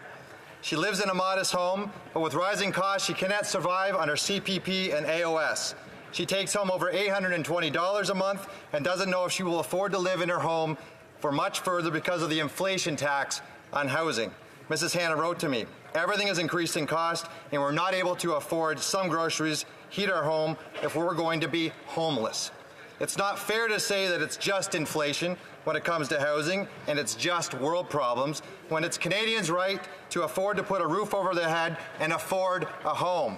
Mr. Speaker, we must work together to fix this inflation tax on housing to ensure we keep a roof over the heads for our seniors and to all citizens of Canada. That is the gift Canadians want to see from their government this season. The honourable member for Vaudreuil-Soulanges. Mr. Speaker, the holidays are fast approaching, and Operation Red Nose, the Safe Ride Home service, will once again help to ensure that our roads are kept safe. This year, Operation Red Nose in Vaudreuil-Soulanges is seeking once again dedicated volunteers to work in teams of 3 to ensure safe ride home every Friday and Saturday through the month of December. Once again, my office team and I will be among them, and I invite all those who can to join us and to register as a volunteer at OperationNezRouge.com. All members of my community of Vaudreuil-Soulanges who are planning an office gathering or simply having a few friends or family members over to celebrate the season, to please continue to do your part and plan ahead. Booking your Nez Rouge ride is easier than ever through the free Nez Rouge app and can be done the night of. So spread the word, spread the cheer, and together we can make sure this holiday season is safe. Merci, Monsieur le Président. And before going to questions, I just want to remind the honourable members that statements by members are 60 seconds long, and they're goodwill and they're good statements. I don't want to have to cut them off, so please be prepared for the next member statements. Oral questions, question orale, l'honorable député de Louis Saint-Laurent. The honourable member for Louis Saint-Laurent.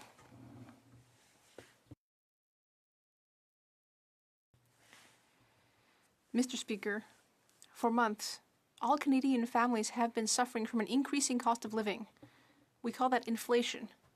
And unfortunately, Mr. Speaker, things are just getting worse. This morning in Washington, the chair of the Federal Reserve talked about persistent inflation. We can't keep rushing ahead, headlong into inflation. We have to face reality. What the government needs to start by doing is something it hasn't done for 6 years. Limit spending. Will the government finally limit spending? The Right Honourable Prime Minister. Mr. Speaker,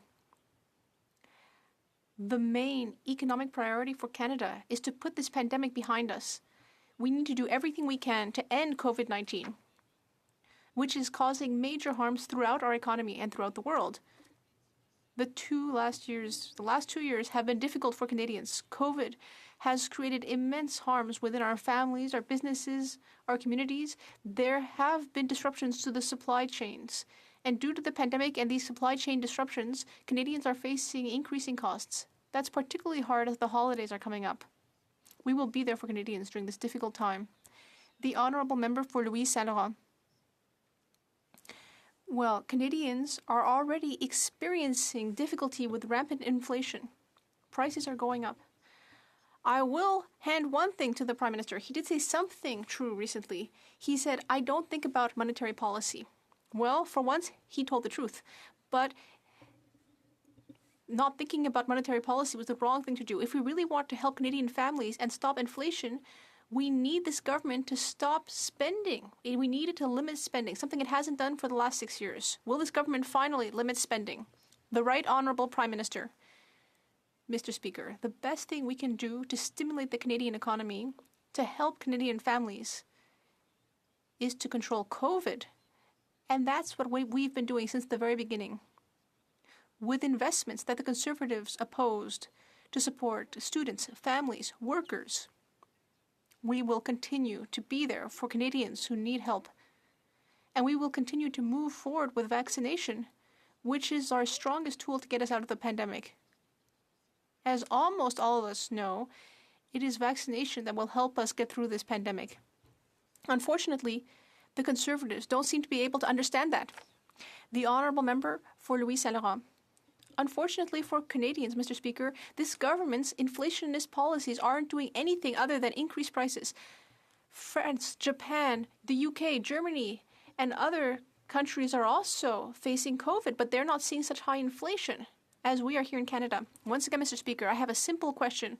Will this government finally do what anyone responsible should do, which is to say limit spending, as it hasn't done for 6 years? The Right Honourable Prime Minister. Mr. Speaker, these other countries mentioned by my colleague are also facing an inflation crisis, because this is a global inflation crisis, because it is caused by disruptions to the global supply chain and also caused by the repercussions of COVID. However, Canada is well positioned to help families, as we've been doing throughout the pandemic. We've been investing to help families. We've been fighting the housing crisis. We've been helping with childcare. We've been investing to help families get through this crisis and rebuild the economy. Grenville, Thousand Islands, and Rideau Lakes. Well, there you have it again, Mr. Speaker. The Prime Minister talks about land prices with relation to supply chain. Our land isn't affected by supply chain prices. This Prime Minister has, in fact, overseen the largest increase in home and land prices of any Prime Minister. It's driving home ownership out of reach for Canadians, but it's also driving the price of rent up for Canadians, meaning that they can't afford food for their families, gas for their car to get to work, and certainly can't afford to save for their dreams. So the question is very simple for this Prime Minister. Is he going to pass the buck on this housing bubble, or will he just admit that it's just inflation? The Right Honourable Prime Minister. Speaker, yes, supply chains have an important role to play in the global inflationary crisis we're facing right now. But so, too, does this pandemic we just came through, something the member for Leeds Grenville did not mention at all. We know that this pandemic has had a significant impact on housing prices, on challenges faced by families. That's why priority one on fighting inflation and on growing the economy needs to be ending this pandemic once and for all, something the vast majority of Canadians understand goes through vaccination. Unfortunately, Conservatives don't seem to get that. The Honourable Member for Leeds, Grenville, Thousand Islands, and Rideau Lakes. Well, I'm really excited to tell the Prime Minister that the folks who elected this Conservative for Leeds, Grenville, Thousand Islands, and Rideau Lakes have the highest vaccination rate, not just in this province, but in this country.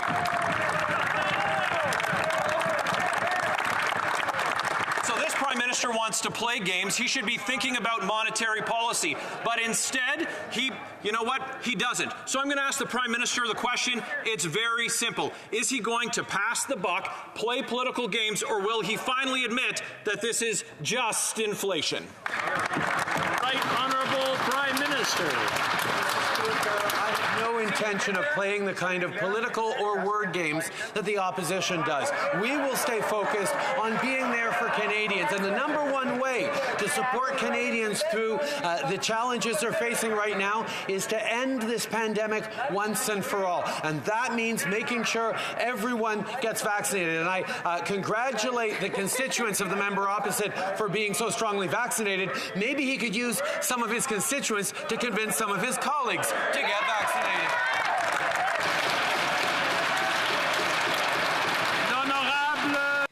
The honourable member for Belleuil-Chambly. Thank you very much, Mr. Speaker. Thank you, Mr. Speaker.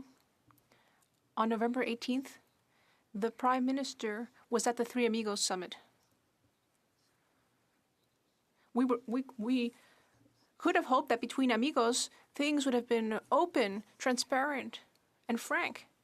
But on the 24th, the U.S. doubled punitive tariffs on Canadian softwood lumber. I have a simple question for the Prime Minister, Mr. Speaker. What did they talk about at the summit? The Right Honourable Prime Minister.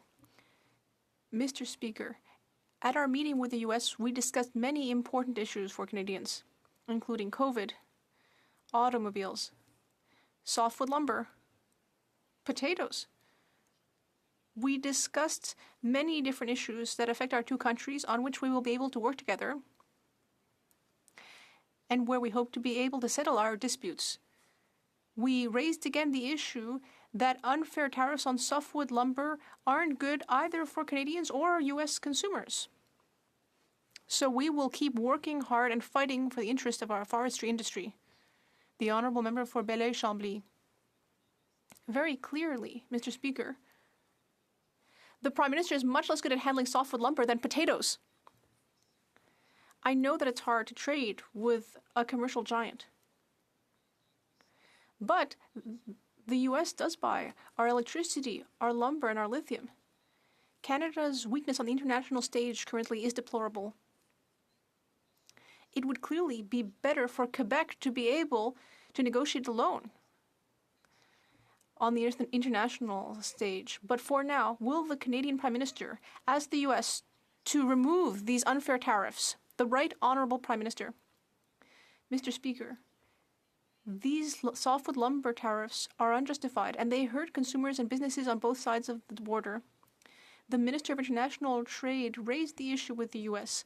We will continue to strongly defend our softwood lumber industry and its workers, just as we have been defending our aluminum industry and our steel industry when the U.S.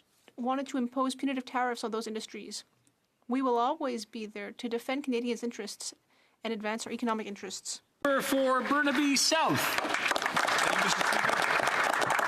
Canadians are faced with a housing crisis that is striking hard on all Canadians across the country. It is so difficult for anyone to find a home that's in their budget. The previous and the former governor of the Bank of Canada states really clearly that the federal government has a role in tackling this housing crisis. We agree. The federal government needs to tackle the pressures driving up the cost of housing through speculation and address the supply side issue by building more homes that people can actually afford. People are desperately in need of help. Why is this Prime Minister not responding with to this crisis with the urgency necessary? Here, here. The Right Honourable Prime Minister. On the contrary, Mr. Speaker, as outlined in the speech from the throne, housing is a major priority for this government, and we will deliver. With programs like the Housing Accelerator Fund, which will help municipalities build more and better faster. Whether it's building more units per year or increasing affordable housing, we will work with partners to get real results for Canadian families. We'll also help families buy their first home sooner with a more flexible first-time homebuyers incentive, a new rent-to-own program, and by reducing the closing costs for first-time buyers. We will respond to this housing crisis in ways that supports Canadians. Le député de Burnaby Sud. The Honourable Member for Burnaby South. Mr. Speaker, the housing crisis is extremely severe. People can't find affordable housing. The former Bank of Canada governor has clearly stated that the federal government has a role to play to fix this problem. And we agree. The government needs to do something about the pressures that are pushing housing prices up. And the federal government needs to make sure that more social and affordable housing is built. People are desperate, Mr. Speaker. Why isn't the Prime Minister doing something about this emergency with the housing crisis? Why isn't he behaving with urgency to settle this matter? The Right Honourable Prime Minister. Mr. Speaker, in the speech from the throne, it was clearly stated that housing is a major priority for our government, and we will deliver the goods through programs like the Housing Accelerator Fund that will help municipalities to build faster, better, and more. By growing the number of homes built per year and increasing the amount of affordable housing, we will work hard with our partners in order to deliver real results for Canadian families. And I will encourage all members in this House to work with us to fight the housing crisis with targeted investments to help Canadians. For Fort McMurray, Cold Lake. Thank you, Mr. Speaker. House prices have risen by 22% across Canada since this minister was placed in the finance portfolio, and that is not just due to the pandemic or to the supply chain disruptions, because land prices are also increasing. Why does this government refuse to admit that it's a matter of just inflation? Monsieur le Président. The Honourable Minister. Mr. Speaker, during the election campaign, the Conservatives unveiled a housing plan that would have made homes more expensive for Canadians. Let's look at their ideas. Reducing taxes on the sale of rental properties. That would have encouraged speculation and created a tax advantage for wealthy Canadians. It would have ultimately made homes into investment vehicles instead of places for people to live. Whereas here on this side of the House, we have a clear plan. Fort McMurray, Cold Lake. Thank you, Mr. Speaker. But here's the problem. Land does not have supply chains. It is already underneath our feet. And yet land prices have inflated 20% during a year, driving housing inflation. Other countries had COVID disruptions, yet according to Bloomberg, Canada has the second worst housing bubble, and Toronto and Vancouver are more unaffordable than almost every city on Earth. Unbelievable. Why does Canada have the second worst housing bubble in the world? Is it just inflation? Good question. The Honourable Deputy Prime Minister. Mr. Speaker. Election campaign, the Conservatives put forward a housing plan that would have made homes more expensive for Canadians. They proposed a tax giveaway for selling rental properties that would have encouraged speculation and created a financial incentive for wealthy Canadians to turn houses into investment vehicles rather than places to live. Mr. Speaker, politicians in glass houses should not throw stones. Honourable Member for Fort McMurray, Cold Lake. Thank you, Mr. Speaker.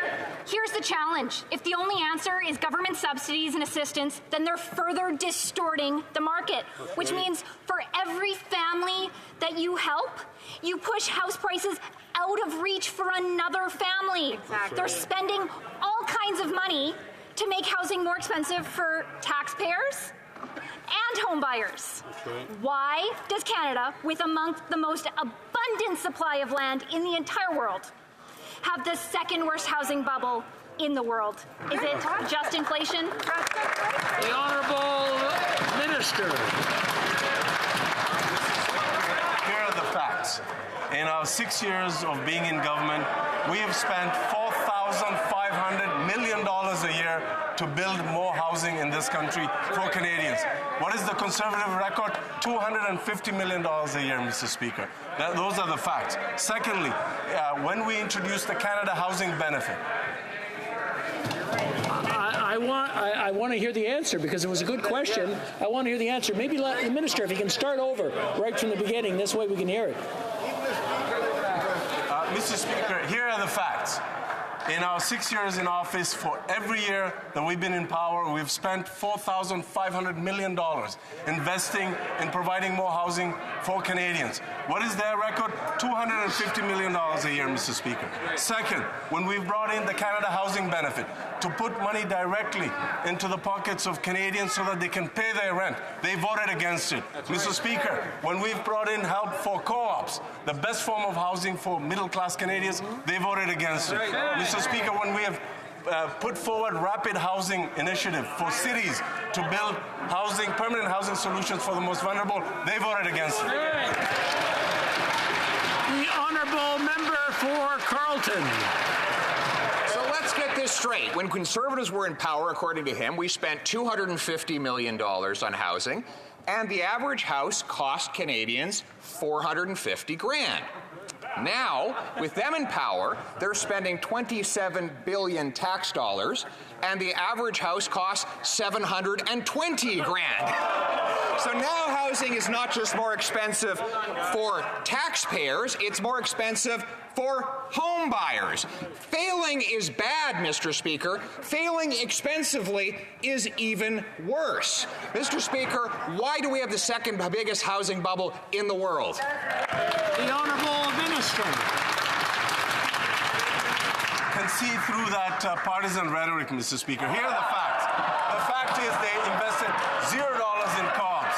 They downloaded housing costs to municipalities and provinces. The reason we have a housing crisis is because they had no leadership in housing for their time in office. Here's the fact. We brought in federal leadership in housing. We've introduced the National Housing Strategy. We're working more than ever before with municipalities. And we're bringing in a first-time home buyer incentive to make sure that we're turning Canadians into home buyers.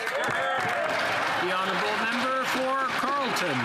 He seems to be bragging that he's the most expensive housing minister in Canadian history, because not only are Canadians spending more when they buy a house, now they have to pay more on their taxes for the failed programs that this minister and this government put in place to inflate the housing bubble to begin with. Canada has the second biggest housing bubble in the world, behind a tiny island in the South Pacific called New Zealand.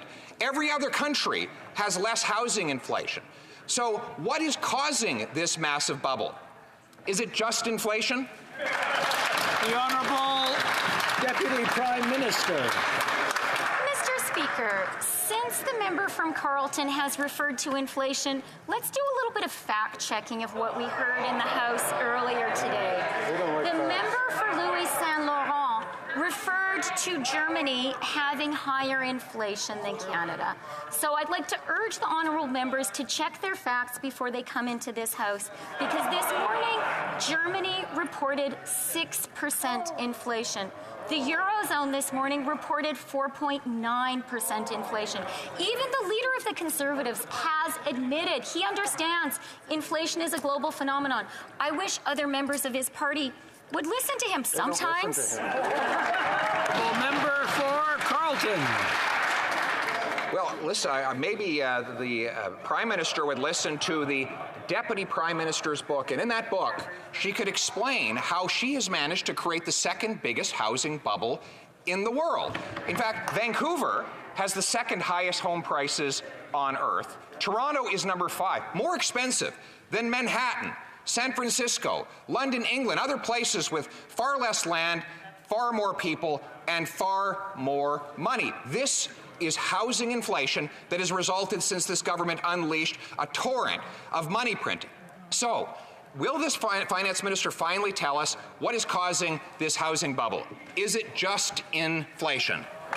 Honourable Deputy Prime Minister. You know, Mr. Speaker, if the Conservatives really disagree with Stephen Poloz, appointed by Stephen Harper as Governor of the Bank of Canada, and they really believe that COVID was the time for austerity, it's time for them to come clean with Canadians and talk about what they would have cut.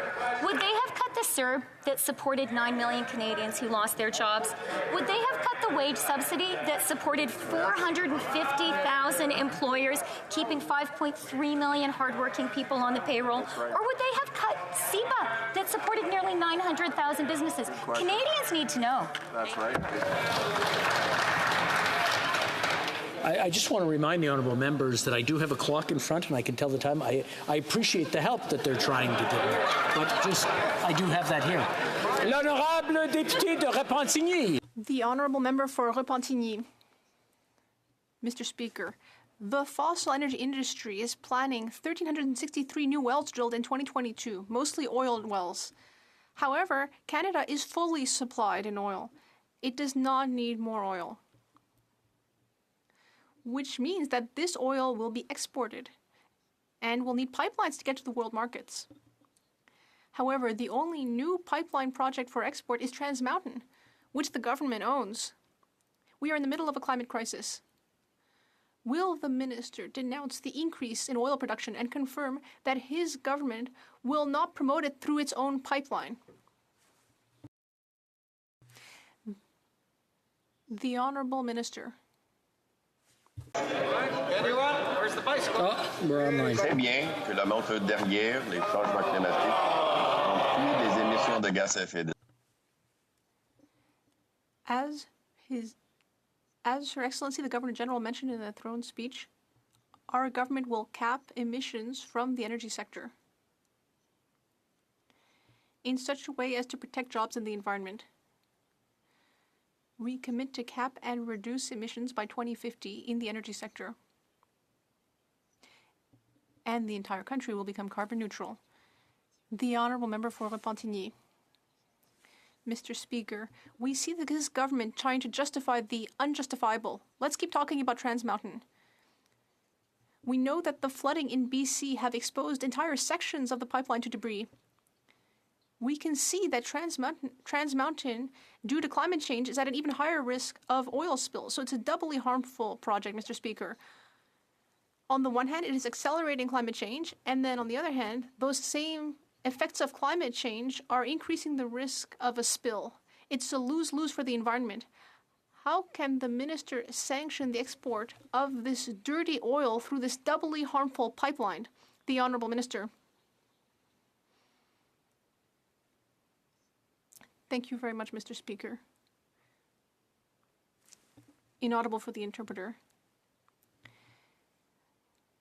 Unfortunately, the quality of the sound does not permit interpretation, which will resume when the sound improves. Les émissions, tout en maintenant la compétitivité, la sécurité énergétique, l'abordabilité et l'accès au marché. L'expansion du Trans Mountain nous permet d'illustrer. Je vais interrompre le ministre. Order. Alors, nous avons un problème de son. Je ne sais pas si c'est. There is a sound problem. It may have to do with the position of the mic.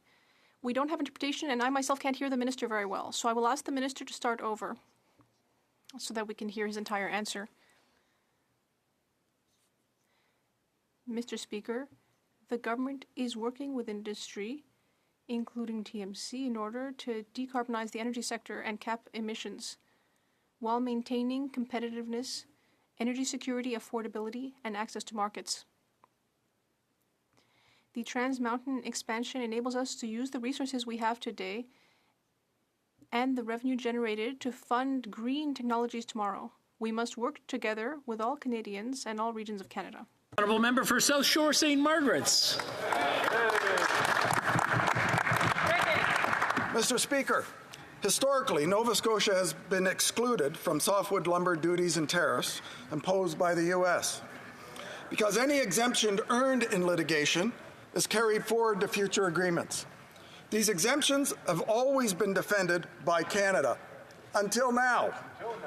Nova Scotia has not received a firm commitment from this government that this exemption will be preserved. Will the government commit to Nova Scotia's lumber workers that this exemption will be defended? That's right. Minister of International Trade. Speaker, I want to thank the honourable member for that question. We will always defend the interests of the forestry sector and the workers that they employ. And in a relationship as large as the one we have with the United States, we will always work together to solve and resolve issues. I will be speaking to my counterpart, the U.S. Trade Representative, later this afternoon. But I'm pleased that tomorrow I will lead a Team Canada group that includes members from all sides of this House to Washington to continue our government's advocacy and to stand up for Canadian interests. Well, member for Tobic-Mactaquac. Thank you, Mr. Speaker. Canadians were once again blindsided by the doubling of tariffs on Canadian lumber.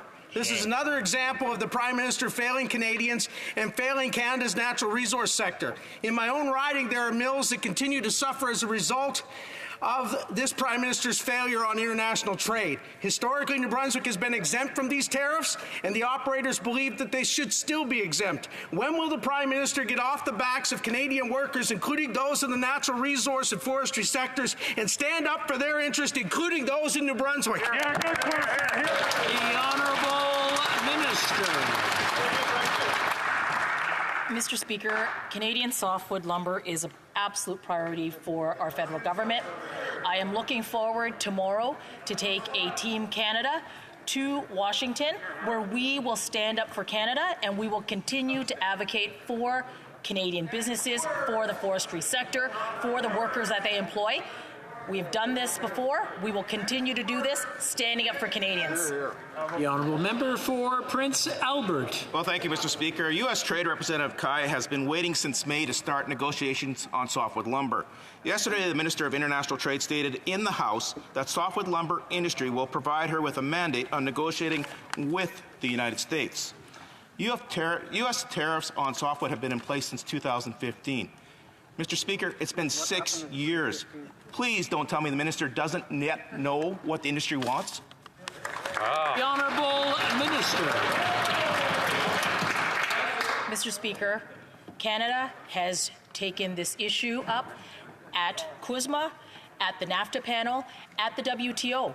In 2020, it was ruled that Canada indeed was a fair trading partner. We're going to continue to stand up for the rights of Canada's forestry sector and its workers.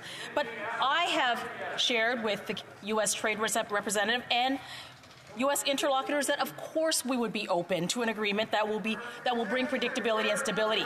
But we're not going to take any agreement. We're going to negotiate an agreement that's a good agreement for Canada. That's right. Good. The honourable member for Calgary, Nose Hill. The agreement we have for Canada right now under this government is pretty bad. I mean, they doubled the tariff. So given that this minister's most noteworthy trade event that she's been on involved a ice cream parlor in Beijing, can she please let the House know if she intends to give the Americans notice that they intend to litigate under Chapter 10 of CUSMA regarding the tariffs, or if they intend to give notice on any other retaliatory measures and what those are? It's been 6 years. It's time to act. Honourable Minister. We have consistently defended the forestry sector, whether it is at the NAFTA panel, whether it is through CUSMA. I would remind the honourable member that we only have Chapter 10 in CUSMA because we preserve that dispute settlement mechanism in CUSMA. We will fight for Canadian businesses, the softwood lumber industry. We've done a pretty good job in the work that defending steel and aluminum tariffs. We're going to continue standing up for the sector and industries all across the country. Member for Edmonton Strathcona. Mr. Speaker, Canadians are outraged by the Liberal government's failure to protect our allies and the women, religious minorities, and people who are most vulnerable in Afghanistan. Experts have stated that Afghanistan is now amongst the world's worst humanitarian crises. 23 million Afghans are at risk of starving. But the UN World Food Programme has said the government's response has been like a drop in the ocean. Will this minister act with the urgency and scale required to prevent a humanitarian disaster in Afghanistan? The Honourable Minister of International Development. We're very concerned about the escalating humanitarian crisis in Afghanistan. As winter approaches, it is critical that the international community works collectively to meet the needs of vulnerable Afghans. Canada continues to collaborate with allies and others in the region to address the humanitarian crisis. And in fact, I was just on the phone call with the Special Representative, Deborah Lyons, today to look at the next steps of what the international community can do. Thank you. The honourable member for South Okanagan, West Kootenay. Mr. Speaker, I recently spoke to the mayor of Princeton, whose community of 2,800 suffered damage when the Tulameen River overflowed. He's deeply concerned that his community won't be able to rebuild under traditional disaster funding, which forces municipalities to pay 20%. A $10 million restoration would cost Princeton $2 million, a bill they would struggle to repay. The impacts of the climate crisis are getting worse every day. So will this government help small communities by waiving or reducing this requirement? The Honourable Minister. Mr. Speaker, I'd like to thank the member for this very important question. And just last week, the Prime Minister and I traveled to British Columbia, and we visited with many of the impacted communities, and it's very clear that there's going to require an extraordinary effort to recover and to rebuild from the devastating flooding that has taken place in British Columbia. Mr. Speaker, we have announced that we are forming a joint committee working with both the provincial and federal governments, but also bringing Indigenous leadership to the table, and communication and coordination with those municipal leaders is going to be a critical part of our response. Mr. Speaker, we know that there's a great deal of work to do, and we are prepared to be there for the people of British Columbia as they recover and rebuild from these devastating floods. Honourable member for Halifax West. Thank you very much, Mr. Speaker. On the doorsteps in Halifax West, I heard loud and clear that housing was a pressing issue for my constituents. Selon les chiffres de la société. According to Canadian real estate statistics, the cost of housing increased about 20% in Nova Scotia over the last year. This is a huge challenge, particularly given these skyrocketing costs in my riding. We know we need to build more housing and ensure that young people and new Canadians are not shut out from buying their first home. Can the Minister of Housing and Diversity and Inclusion update the House on the government's plan to add to our housing stock, maintain affordability, and unlock home ownership? The Honourable Minister of Housing. Mr. Speaker, I want to thank my colleague, the member for Halifax West, for her question, and I also want to congratulate her on her election. Struggle to find a safe and affordable place to call home. That is why we're introducing an ambitious plan to make housing even more affordable. We will introduce a $4 billion housing accelerator fund, enhance the first-time homebuyer incentive, and introduce a groundbreaking and innovative rent-to-own program that will turn Canadian renters into homeowners. Merci, Monsieur le Président. Thank you, Mr. Speaker. The Honourable Member for Charlebourg-Haute-Saint-Charles. Mr. Speaker, a wave of deadly violence in Montreal has claimed the lives of a number of teenagers in the last week. The Premier of Quebec and the Minister of Public Safety in Quebec are demanding that this Liberal government take responsibility. For years, we've been trying to convince this Prime Minister that violent murders are committed by street gangs and organized crimes, not by law-abiding people. But he's been attacking farmers and sports shooters. When will he take action against the real cause of this violence? The Honourable Minister of Public Safety. Mr. Speaker, we've taken significant measures to fight gun violence. We've made investments to improve investigation capacity. We've set up a working group with the U.S., work that we moved forward on last week when I had the opportunity to have constructive conversations with my American counterpart, and we're going to be working together with the government of Quebec to work on this issue. The Honourable Member for Charlebourg-Haute-Saint-Charles. Mr. Speaker, I'd like the Minister of Public Safety today to confirm that the problem in Canada today is a problem of illegal arms crossing the country, crossing the border into the country. It's not sport shooters and farmers who are law-abiding gun owners. I'd like to hear the Minister confirm that. The Honourable Minister. Mr. Speaker, there are a lot of challenges in this file. That's why our government took concrete steps to work on it. We're continuing to find and implement concrete solutions, like, for example, a ban on military-style weapons and improved security at the border. For example, we've made investments to create spaces within our communities to work on prevention.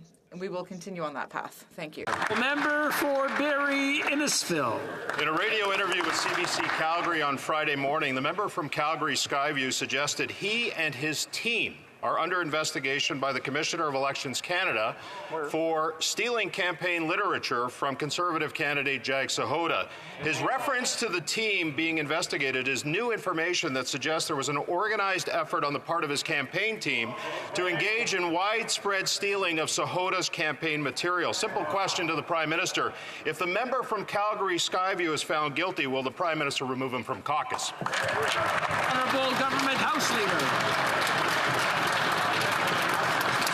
Mr. Speaker, the member has apologized. He's fully cooperating with Elections Canada. As it goes through his process, that process will continue. Member for Barrie Innisfil. It's really only a simple answer, Mr. Speaker, and that answer should be yes.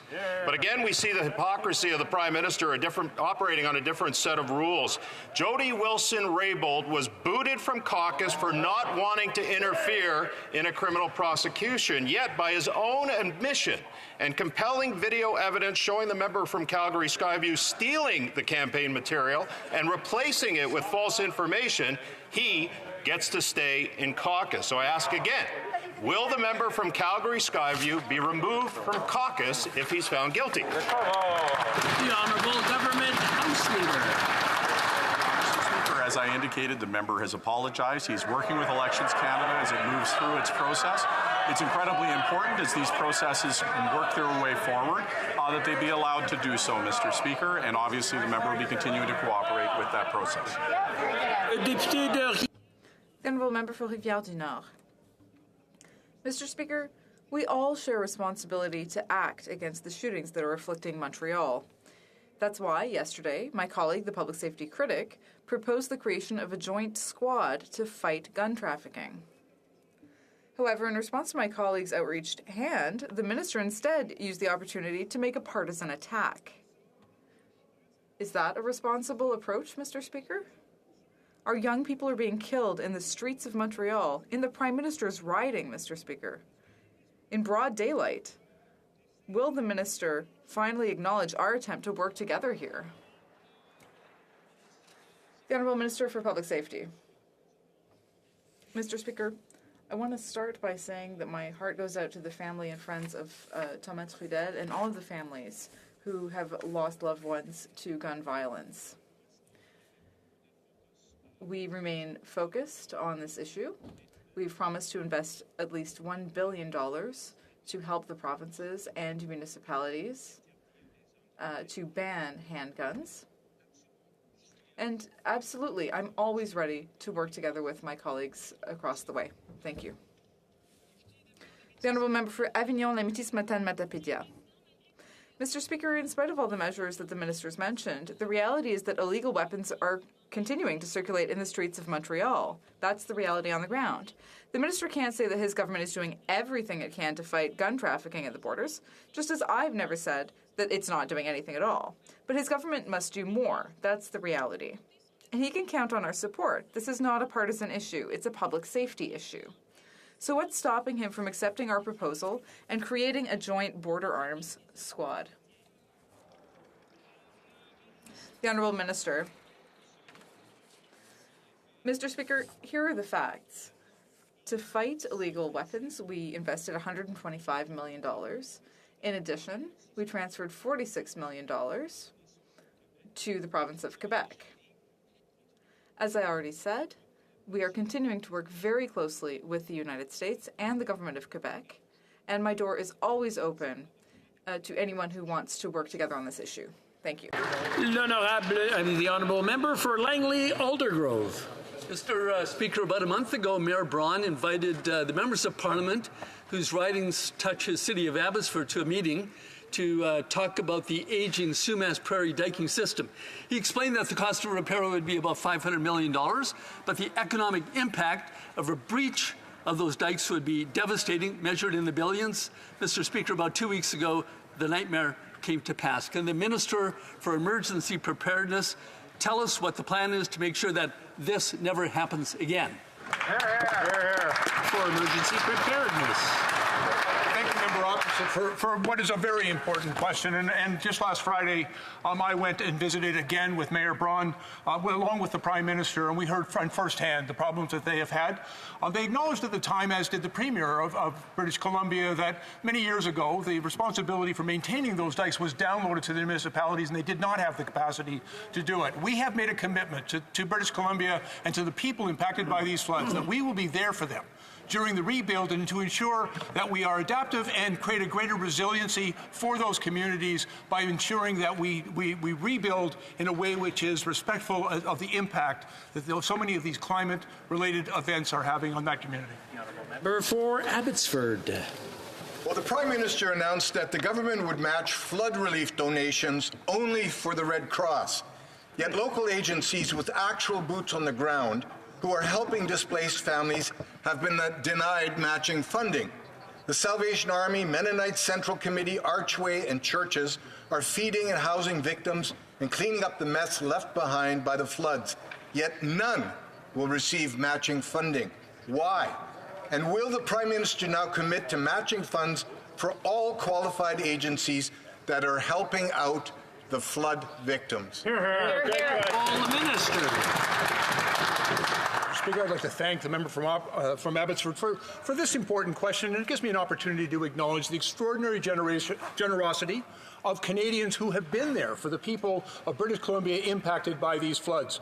And we're very, very grateful to acknowledge that generosity. Just last week, Mr. Speaker, the Prime Minister announced that the federal and provincial governments will in fact match each and every dollar raised by the Canadian Red Cross. So far to date, they've raised $14 million by the Red Cross. That means $42 million available to help the people of British Columbia. Mr. Speaker, the funding will be used by the Canadian Red Cross to support evacuated families. They've done it before for us in Lytton. In Fort McMurray. They're an organization that is well positioned in order to meet the needs. The honourable member for Mission Metzke Fraser Canyon. Mr. Speaker, twice in as many weeks, my constituents in the Fraser Valley and the Fraser Canyon are impacted by widespread flooding. Washed out highways, flooded fields, and swamp barns have impacted agricultural production, and Canadians are incurring huge losses across the board. Food security and our livelihood depend on federal support. Can the minister responsible for Pacific Economic Development please outline the concrete actions this new agency will take to support the reconstruction of BC roads, dike infrastructure, and other critical infrastructure? The minister. Thank you very much, Mr. Speaker. And I know this is a question very much on the minds of people impacted by these floods. And it's why we have established with the British Columbia government a joint committee in order to make sure that all of the impacted ministers whose portfolios have been impacted by these devastating floods are at the table and working collaboratively together. And it also gives us an opportunity to recognize the importance of engaging with Indigenous leadership on these important discussions as well. Mr. Speaker, we will ensure that all orders of government and Indigenous leadership come to the table in order to make sure that we provide the support and assistance that British Columbians need as they rebuild and recover from these devastated floods. The honourable member for Longueuil, Charlemagne. Mr. Speaker, sexual orientation and identity cannot and must not be modified according to ideas of what is normal. Can the Minister of Justice tell this House why banning the cruel and degrading practice of conversion therapy must be abolished as a priority by this government? Thank you. The Honourable Minister of Justice. Mr. Speaker, I want to thank the member for Longueuil-Charlemagne for the question. She's absolutely right. Many survivors have described this heartbreaking process to us and the terrible consequences it has had on their physical and mental health. I hope all members of this House will agree. No Canadian should be subject to torture in order to change who they are or who they love. That's why we've tabled a bill to ban conversion therapy, and I hope that we can count on all parties to support it. For Regina Louvain. Mr. Speaker, there are exciting energy projects happening across the prairies that are both sustainable and innovative. Projects equipped with carbon sequestration units, new low-carbon hydrogen and helium facilities, and a Regina company that is getting lithium from mature oil wells. Mr. Speaker, Conservatives are committed to seeing beyond liberal environmental rhetoric and providing results for Canadians. My question is a yes or no question to the activist Environment Minister. Will he come with me and tour some of these facilities, or will he keep his head buried in the sand and continue to wrongfully demonize Western Canadian energy? The Honourable Minister. Thank you, Mr. Speaker, and I thank my honourable colleague for his question. In fact, our government has been hard at work since 2015 to support the transition in Canada, the transformation of our energy sector, our transportation sector, our industrial sector, to a low-carbon economy for all Canadians and for all sectors of the economy as well as the nation. Thank you, Mr. Speaker. For Bay of Quinte. Mr. Speaker, while many children across Canada look forward to Santa visiting in less than a month, Many parents have woken up with their stockings filled with coal, not houses.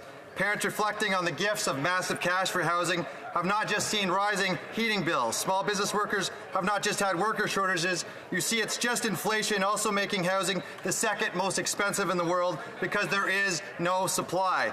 Will the Liberals fix the inflation tax on housing by producing supply, not inflation causing cash, or will they be the Grinch that steals Christmas? The Honourable Deputy Prime Minister. Mr. Speaker, we absolutely do believe that increasing supply is an important part of addressing the housing challenge. But you know what, Mr. Speaker? All of us have been talking a lot about the economy today. That is entirely appropriate. So let me propose one thing we can all do to support Canadians in this difficult moment when the Omicron variant has appeared. No, it is to support Bill C2, which provides essential targeted support for tourism and hospitality and critical lockdown support should we need it. Let's set aside partisan posturing and support this essential and urgent legislation. The Honourable Member for Lambton, Kent, Middlesex. The speech from the throne left rural Canadians hungry and out in the cold. It ignored their concerns like labour shortages, rising inflation, and the skyrocketing costs of basic necessities like gas, groceries, and heat for their homes and their barns. Rural Canadians like my riding of Lambton, Kent, Middlesex deserve to be a priority. Mr. Speaker, why is the Liberal government always ignoring and leaving rural Canadians behind? Great question.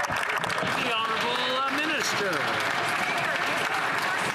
In the House in the 44th Parliament, I'd like to congratulate you in your seat, all my colleagues here, and of course the members of the Long Range Mountains for electing me the third time. And I'd like to congratulate my colleague opposite in her new role. Mr. Speaker, we do understand rural Canadians, and the number one thing that we're promised to commuting on is connectivity in rural Canada. We have a plan to connect all Canadians by 98% of Canada by 2026. We're well underway to do that. Thank you. The Honourable Member for Brampton South. Mr. Speaker, to commemorate the 100th anniversary of the discovery of insulin in Canada, we raised the World Diabetes Day flag in Brampton to raise awareness. In June, the House passed Bill C-237, which will lead to a national diabetes strategy. Can the Minister of Health tell us about what steps our government is taking to ensure that Canada is leading in the fight against diabetes? Of Health. Thank you, Mr. Speaker. I would like first to thank the member from Brampton South for her question and for her strong advocacy on behalf of the diabetes community in Canada. We also want to recognize the severe impact that diabetes has on 3 million Canadians who live with the disease and with their families. Thanks in large part to the hard work of the Member of Parliament for Brampton South and her Bill 237, we are now developing a national framework for diabetes, strengthened by a $25 million investment from Budget 2021. There is much more work to do, Mr. Speaker, but thanks to the member and what we're going to do to prevent diabetes and care for people, we're going to get there. Member for London Fanshawe. Today, media reported that a law guaranteeing the rights of sexual assault survivors in the military has not been fully implemented by this Liberal government. For 6 years, this government has ignored the Deschamps report, which outlined concrete actions to fix the toxic culture in the armed forces. In that time, thousands of service people reported sexual misconduct. How many more people will have to be abused before this government acts? Will the Prime Minister commit to implementing all the Deschamps report recommendations by the end of next year?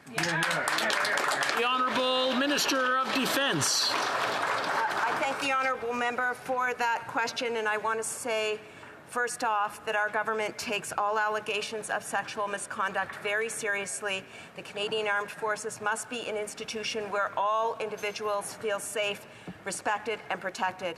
As the member opposite knows, I accepted the interim basis recommendation of Madam Justice Arbour on November 4th to transfer cases from the military justice system to the civil justice system. We are preparing the groundwork to accept the recommendations of Madam Justice Arbour when she provides them to us next year. Thank you. The Honourable Member for Spadina, Fort York. Thank you, Mr. Speaker. My question is to the Minister of Canadian Heritage. In my riding of Spadina-Fort York, people have raised concerns about the rise of racism in our community. They're worried about the violence and harassment that they're witnessing online and in person. And as a member of the BIPOC community, as someone of Asian heritage, anti-Asian hate is a sad reality. Many of my neighbors in Spadina-Fort York also know this far too well. That's unacceptable. But whether it's anti-Asian racism, anti-Semitism, Islamophobia, or any form of hate, hate is hate. And any strategy developed must eradicate this whenever and wherever it rears its ugly head. Could the Minister update the House on the vital work in combating racism and anti-Asian hate? The Honourable Minister of Housing. Mr. Speaker, since 2019, our government has committed close to $100 million through Canada's anti-racism strategy, including $70 million to support community organizations across Canada addressing issues of anti-racism and multiculturalism. And we're the first government in Canadian history to listen to Black Canadians when they said that they need capacity building funding and funding for infrastructure. And that is why I'm happy to report that through the Supporting Black Canadian Communities Initiative and other initiatives, we are for the first time investing in building the capacity of organizations that have done so much, Mr. Speaker, for so long with so little. And that's all the time we have for question period today. C'est tout le temps que nous avons. Nous avons un appel au règlement de l'honorable député de... The Honourable Member for Lac-Saint-Jean, a point of order, please. Mr. Speaker, there has been consultation between the parties, and I hope you will find that there is unanimous consent for the following motion. Given the credible reports that the Chinese government is arbitrarily detaining 2 million people in Xinjiang and is responsible for crimes against humanity against the Uyghur minority, it is important to consider the UN Convention on Genocide. Given the crimes committed against Turkic peoples in eastern Turkestan and the Uyghurs, and given that media is not being allowed to enter Xinjiang, and that includes the High Commissioner of the UN for Refugees, at the 47th sitting of the UN Human Rights Council in June, given that previously other Olympic Games have been delayed due to a pandemic or war, and given that the 7th Assembly of the World Uyghur Congress has resolved in Prague to ask the International Olympic Committee to move or delay the 2022 Beijing Olympic Games, that the House of Commons requests that the IOC firstly delay the Games by 1 year until 2023 so that an independent commission can go to Xinjiang. Secondly, that an alternative be found and that the Games be moved if, firstly, China refuses to welcome an independent observer mission, and secondly, if there is such a mission, if it finds that human rights are being violated, that the Games be moved. Thank you. Je veux rappeler à tous les députés que quand ils mènent quelque chose... I would like to remind all members to be as concise as possible. Just in general, an observation. Given that this is a hybrid sitting of the House, for clarity, I would ask only those who are against this request to speak up now. Nous n'avons pas l'unanimité. We do not have unanimous consent. No. Okay. That's it. That's it. Orders of the day. Orders of the day. Ordre du jour, resuming consideration on the items in reply to the speech from the throne et sur l'amendement de Monsieur Blanchet. Oh, no, sorry. Okay. Huh? No. Getting up at a point of order. Okay, we have 3 minutes remaining for the Honourable... Oh, you're getting up? Okay, I've got all these heads popping up, and they're so excited to get into the session. I just wanted to make sure I wasn't skipping anyone. The Honourable Member for Carleton has 3 minutes remaining for questions. Questions et commentaires. L'Honourable Député de Louis Saint... The Honourable Member for Louis Saint-Laurent. Thank you very much, Mr. Speaker. Like everyone else, I was listening closely to what the member for Carleton was saying just before QP. And there were various questions to the government regarding what it is going to do about inflation. Unfortunately, we've heard a lot of words, but not concrete action. I'd like the member for Carleton to tell us about his perspective when he, like all of us, sees that the federal government has no plan in order to do something about inflation. And even worse, when we clearly state to the government that Canadian families are suffering from 4.7% inflation, and that this inflation is one of the highest in the world, particularly among our partner countries, our government always is telling us how we're doing compared to the U.S. Yes, but indeed, the U.S. does have a high inflation rate, and could the member for Carleton tell us how he feels about the economic policy of the current government compared to the economic policy in the U.S.? Thank you, Mr. Speaker. The honourable member for Carleton. That's an excellent question, Mr. Speaker. And what is the cause of the inflation, of real estate inflation? Well, it's not about COVID. First of all, COVID should have reduced housing prices, because there was no immigration, so fewer consumers to buy houses. Fewer people were making an income, and there was more uncertainty. So when you consider all of those things, normally people wouldn't be purchasing, and yet somehow still prices have gone up. And we can't say that this is about the international supply chains, because land is not part of international supply chains. It's already here. Next, housing inflation here in Canada is the second highest in the world. We have the second biggest bubble in the world after New Zealand, here in Canada. Other countries also had to deal with COVID, but that doesn't mean that they ended up with such a high level of housing inflation. And why? Because this government printed $400 billion over the last 18 months. That money went to the banks. It was lent to buyers, especially ultra-wealthy investors. It ended up causing real estate prices to skyrocket, and it denied the dream of owning a home to many Canadians. So we need the government to stop printing money in order to stop inflation and enable people to be able to have their dream of owning a house. And we need to build more houses instead of printing money. One quick question, a 30-second question, 30-second answer. The honourable member for Elmwood-Transcona. I think the member for Carleton and I can at least agree that inflation is a problem for the financially vulnerable. Very interesting. And that there are things that the federal government can do, but there's much that we disagree on in his analysis. And I would say, I wonder why he doesn't talk about some of the market forces. Like, for instance, Canadians who did maintain their income, but instead of spending money on travel, decided to invest in real estate as being one of the causes for inflation. And I would go on, Mr. Speaker, but unfortunately his colleagues and himself have run out the clock. Member for Carleton in 30 seconds or less, please. Well, if the honourable member thinks that somebody cancelling their $3,000 vacation is what caused housing prices to rise by 25% in 1 year, 1/3 is since COVID, then I think he needs to pull out his calculator and do a little more math. What actually happened is mortgage lending went up 41%, most of it going to rich people and wealthy landlords after the Bank of Canada began printing its $400 billion. Too many dollars chasing too few houses equals house price inflation. Resuming debate, the Right Honourable Prime Minister. Merci, Monsieur le Président.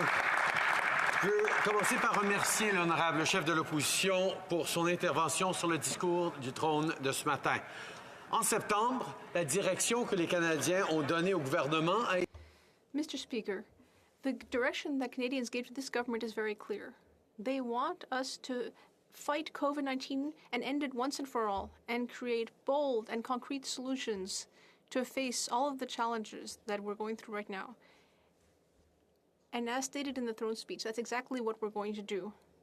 We presented Canadians with a clear vision during this election campaign, a clear vision of fighting COVID-19 even harder, ensuring that everyone in a plane or a train is vaccinated, which has become a reality as of today. And Canadians want us to bring the same know-how and energy to the other crises that we're facing. the housing crisis, the climate crisis, and other crises having to do with intolerance and reconciliation. And that's exactly what we've promised Canadians. And it's exactly what we laid out in the throne speech. Remains ending this pandemic. We will always put the health of Canadians first. From the very first day of this pandemic, we had a straightforward message to Canadians that we would have your backs. That is what has guided us every step of the way. And having people's backs wasn't just about making sure we're handling the health crisis, but it's making sure as well that we were giving the economic supports to Canadians that they so desperately needed while we made sure that Canadians could stay safe through the first wave of this pandemic. But every step of the way through the subsequent waves, that guiding principle of being there to support Canadians, to allow them to do the necessary things to keep themselves and their families safe from this health crisis, but also to make it through the economic crisis, meant that we were there to support Canadians every step of the way. Now, Conservative politicians kept telling us in this House that we were doing too much, that we were making a mistake by investing so much to support Canadians, to support families, to support workers, to support small businesses, to support students. But we knew that not only would investing in Canadians be the right way to ensure that our economy would come back as quickly as possible as we made it through the worst of this pandemic, but we also knew that showing Canadians that they had a government they could count on, that would have their back, that could deliver the income supports, deliver the health supports, deliver the vaccines that were necessary, would give people confidence to continue being true to our values as Canadians. Because when a storm hits, it's easy to want to hunker down and just take care of yourself. But Canadians are really, really good at stepping up in a crisis. And that's what Canadians did, because they had confidence that governments were there to support them. Not just the federal government, although the federal government delivered $8 out of $10 to Canadians to help them through this pandemic. The provinces, the municipalities, they were all there working hand in hand to make sure we're delivering for Canadians. And the fact that Canadians could be reassured that their institutions were there to support them, that our health professionals were working hard for them, that political leadership at all orders of government was there for them, gave them the confidence to do the right thing and continue to step up to be there for each other. So even as Canadians were watching their governments and their frontline workers be heroes to keep them safe during this pandemic, Canadians themselves, from small business owners to young people to seniors, were there to support each other through this time. And that, quite frankly, has been the story of this pandemic, of Canadians being there for each other. And as we continue to deal with this pandemic that is going through new phases now, even as so much of our economy has been able to come back, so many people are now safely vaccinated and feeling a lot more confident about how they are, how their families are, we know there is still more to do. That's why in the throne speech we talked about everything from implementing enhanced border measures to address variants of concern, to securing boosters, to doses for kids, to the next generation of COVID-19 vaccines, to investing in more opportunities to create vaccines and health products in Canada. These are the kinds of things we need to do, not only to get this pandemic behind us as quickly as possible, but also to ensure that Canadians can continue to thrive into the coming months and years. And that's why we need to finish this fight against the pandemic. The single most impactful thing we can do to help Canadians grow the economy, create opportunities for themselves and their kids, is actually to end this pandemic for good. And that's why we are so focused not only on ensuring that people have access to life-saving vaccines, that science guides our way every step of the way, that we are working with provinces and territories to ensure that if lockdowns are necessary, if more public health measures are necessary, the federal government will be there to support small businesses, to support families, to support people who need that help through the pandemic. That's how we ensure that we continue to do well.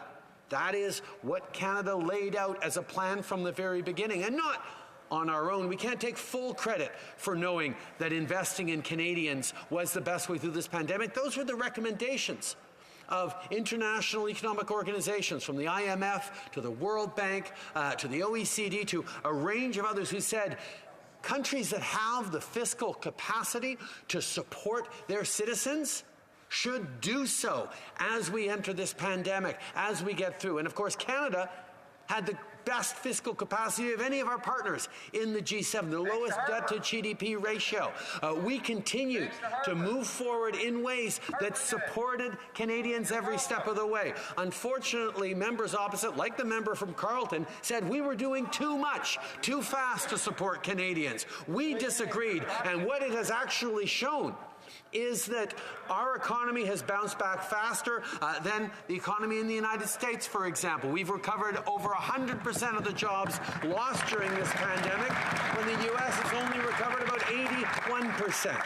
But there is much more to do, so we have a real plan to keep building a strong, resilient economy that works for everyone. And at the heart of our work is continuing to tackle the rising cost of living. Yes, we know that families across this country are looking at rising costs with real concern. They are facing significant inflation that is the reality right around the world.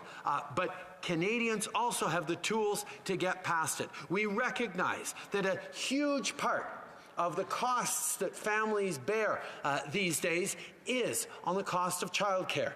That's why we move forward building the first ever Canada-wide childcare system that will provide $10 a day childcare to families within 5 years. We also know that families need help now, so the money that we're putting forward in investing in childcare in places right across the country, in many places, will result in immediate reductions of childcare costs. Indeed, the province of Alberta has announced that as of January 1st, because of the investments made by this federal government and the deal signed with this federal government, they will be able to cut childcare costs in half as of January for families across Alberta.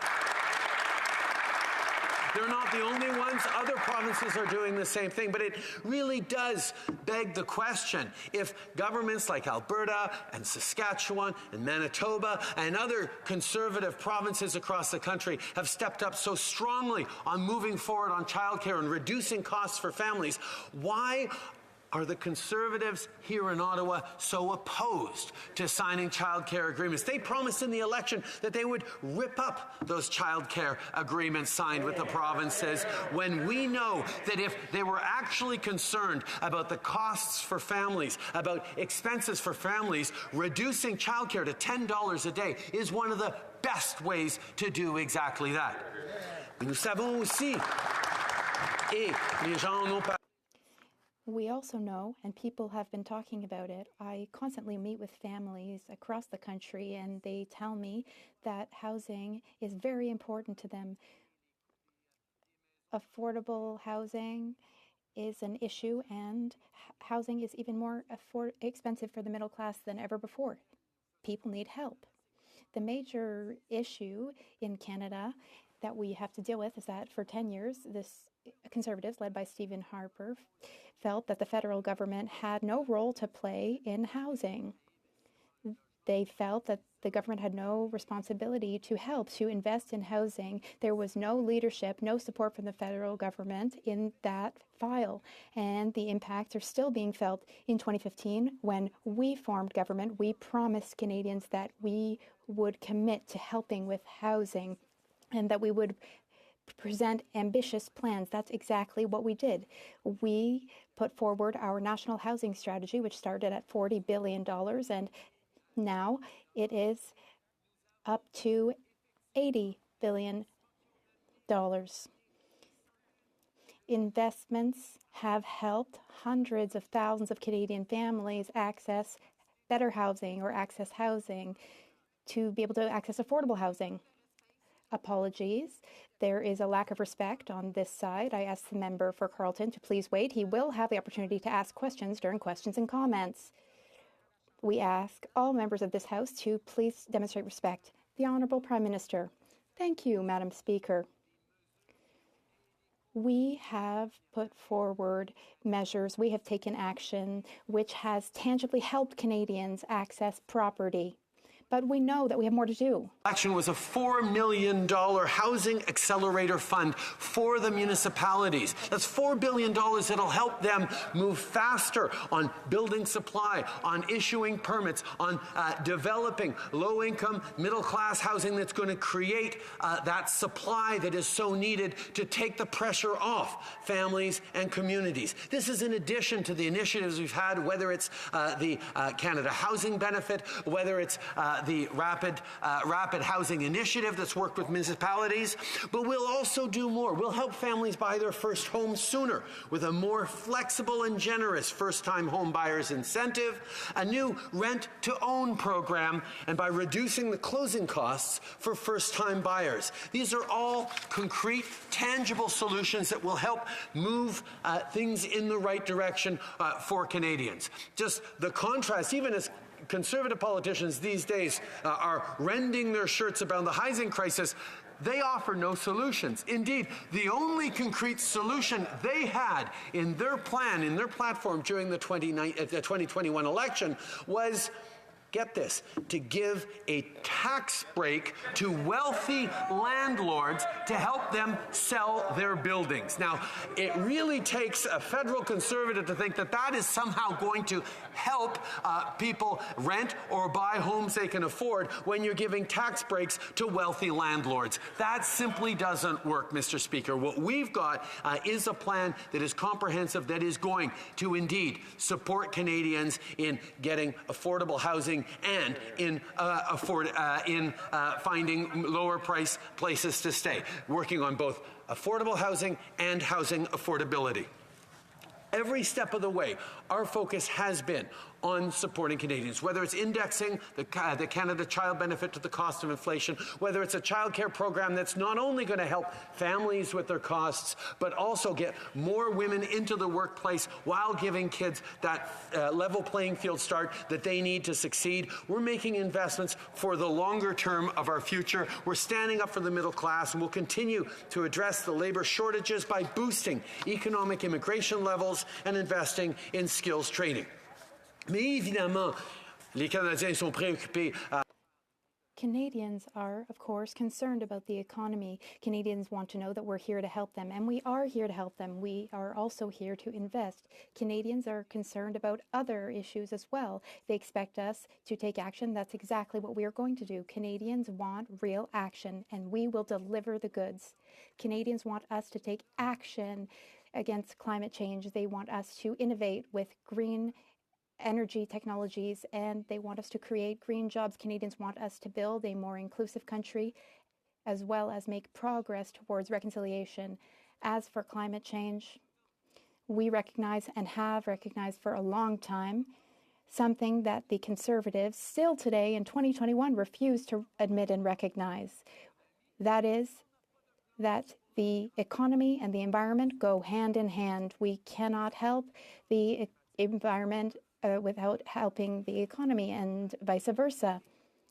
We want to build an economic future for Canadians that will be safe for our country and for the planet. We want to work towards net zero emissions or carbon neutrality. And to do so, we must make the necessary investments to transition and transform our economy to have less emissions, as well as more green jobs. And these aren't just green jobs, they will be green careers.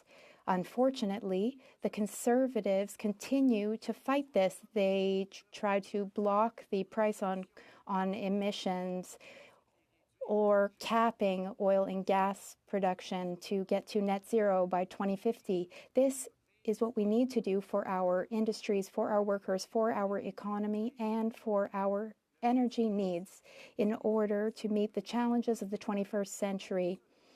We are making the necessary investments in the economy and in jobs. Madam Speaker, when we formed government in 2015, 1% of our waters only 1% were protected under the Harper government. Now we are up to 14% protected, and we are on track to meet 25% protected by 2030.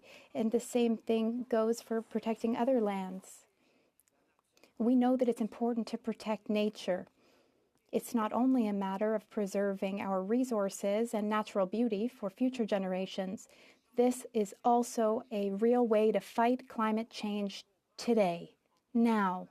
This is part of our vision. We know that we need to protect wetlands, rivers, lakes, nature, rivers and oceans. We know that doing so is the way toward a better future with less impacts of climate change. Meanwhile, we are making historic investments, unprecedented investments to transition and transform the economy in the right way. Next, reconciliation. We need to strike more partnerships, and this can be helpful also for the environment. We couldn't have preserved so much shoreline and so many lands and waters without partnerships with Indigenous peoples and with Inuit groups. They have such deep knowledge about economic growth and protecting the environment in their communities and around the country. Official opposition raising reconciliation in his address to Parliament a little earlier. One thing we can all do concretely in this House is work towards the full implementation of the United Nations Declaration on the Rights of Indigenous People. Unfortunately, however, the Conservative Party voted against the UN Declaration on the Rights of Indigenous Peoples in the last Parliament. So I hope that the indication by the Leader of the Opposition that reconciliation is important to him means that they are going to change their approach on UNDRIP and actually realize that the UN Declaration on the Rights of Indigenous Peoples is an important thing for Canada and the world to lead on. We also will continue to working with all parties in this House on these sorts of issues as we move forward. But I do want to respond to a few of the points that the Conservative leader made in his approach this morning. Unfortunately, he didn't really demonstrate all that much in the way of leadership, so much as trying to score cheap political points. We all know that the best thing for our economy is to put the pandemic behind us. Yet the Conservative Party won't even confirm how many of its own MPs are vaccinated. That is simply not leading by example. And we can hear from the members opposite that they hate it when people bring this up. But at a time when we know the way through this pandemic is through vaccinations, that they cannot be unequivocal on the need to get vaccinated, the need to lead by example, it's really disappointing. If they had won in this past election, right now, people would be traveling on planes and trains without a need to be fully vaccinated, putting Canadians at risk. That was the commitment they had made to Canadians, that you wouldn't have to be fully vaccinated to travel on a plane or a train. Now, that is simply not the kind of leadership Canadians expected. It's certainly not the kind of leadership they chose, but it's also something that would be bad, not just for the course of the pandemic in our country, but indeed for the economy. And that is something they continue to demonstrate that they don't understand, that the best thing to do to grow our economy is to finish this pandemic. The members opposite have spoken a lot about the relationship with the United States as well today, and I will say that we will continue to stand up for Canadians' interests, continue to stand up in the fight for removal of softwood lumber tariffs, and the fight to continue producing electric vehicles in Canada, and the fight to continue making sure that our products like potatoes or what have you continue to have access to the United States. But when the Conservative leader talks about the fact that we are not doing enough to go at the United States, it reminds me of what he said when we stood up for steel workers and aluminum workers against the last American administration. His comment on that was that those retaliatory tariffs were dumb. That was the word he used. It was a dumb thing to push back against the United States when they were imposing tariffs on steel workers and aluminum workers and threatening massive waves of protectionism. Well, we didn't listen to the leader of the opposition then, and we went ahead in standing up strongly and firmly for Canadian interests, and that American administration backed down. We protected our steel workers, our aluminum workers. So you will understand that I'm not going to take lessons from the leader of the official opposition on how to capitulate to the Americans. We will instead stand up strongly and firmly every step of the way. Our government is focused on concrete solutions that deliver results. We have one of the most successful vaccination campaigns in the world. And this, Madam Speaker, reminds us of the complaints and the partisan personal attacks made by members of the official opposition, the Conservative Party, when we were getting our vaccines, that they weren't coming fast enough. We didn't do well enough. We weren't covering Canadians. And here we are with one of the top vaccination rates in the entire country. And the party that spent all its time complaining that we weren't doing enough to get vaccines into this country is now the only party in this House that didn't bother to get fully vaccinated, Madam Speaker.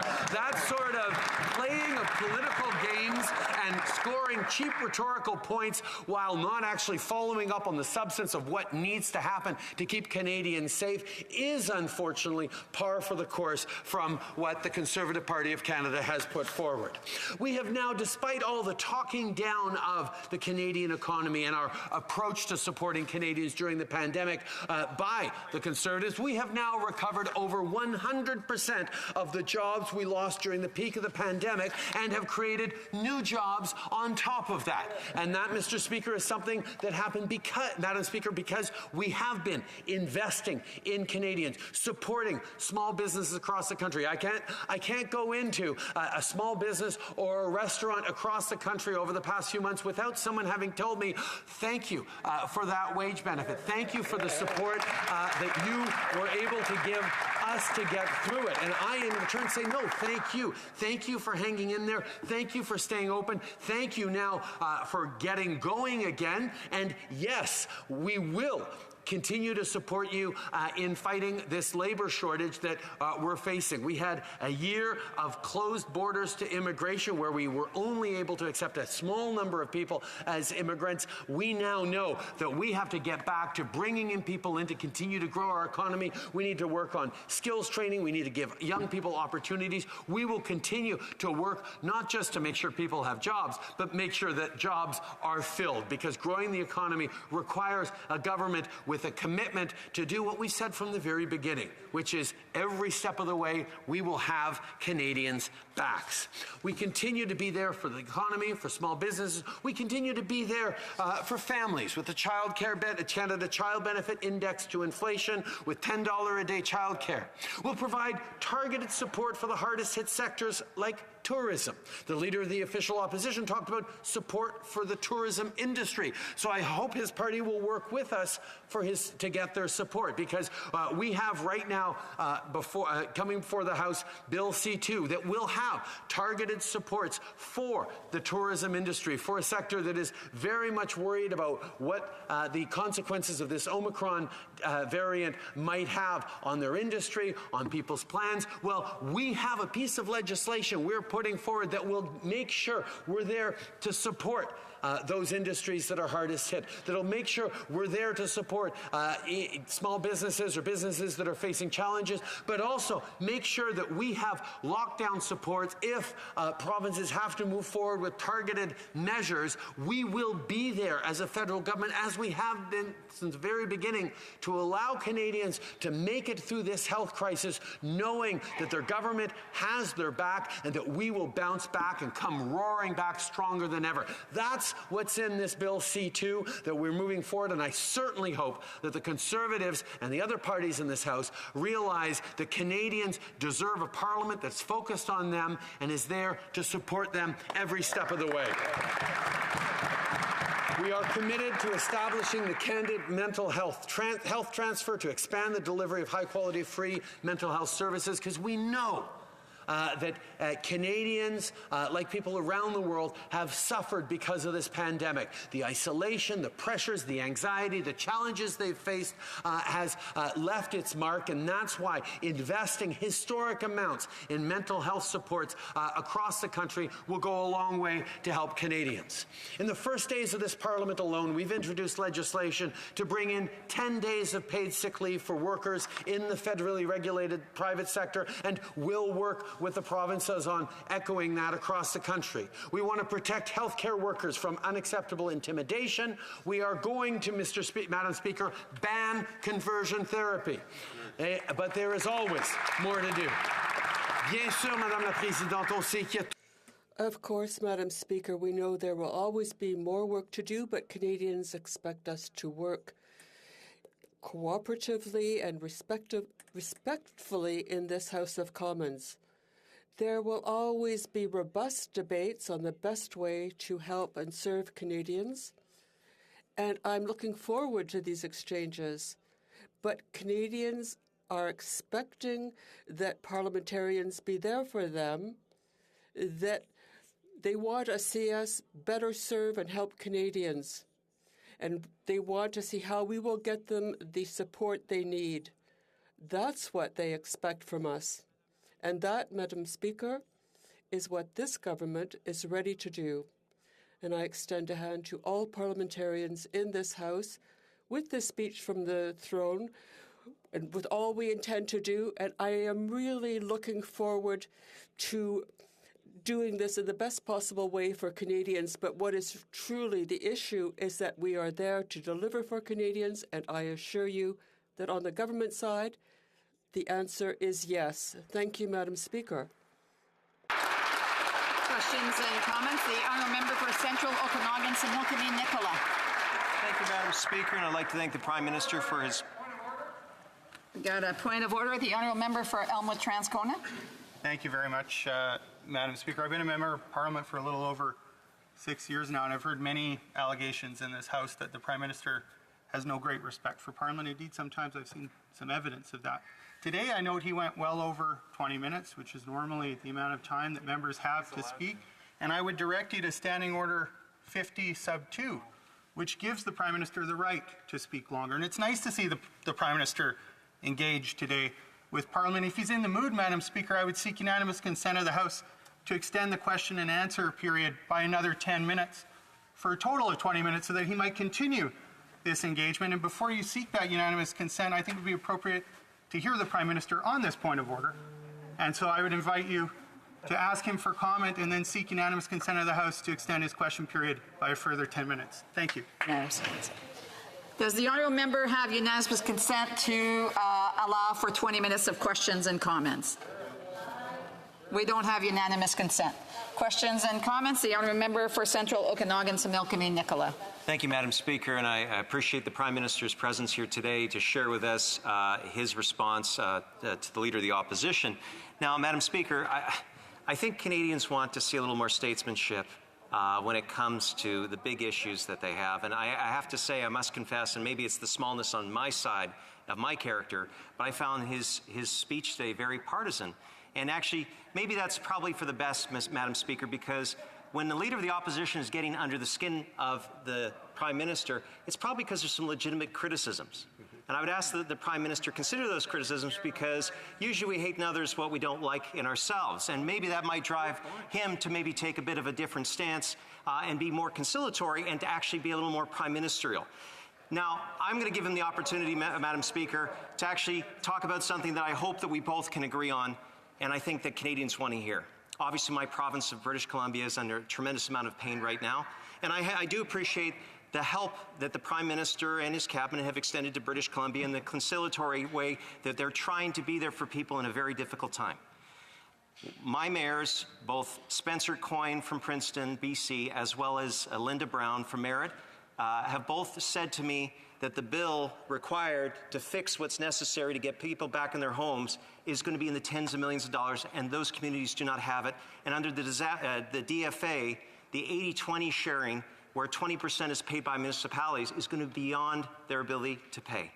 Is this Prime Minister willing to help these communities? It will take years to restart, and I hope that we will get a positive response. Honourable Prime Minister.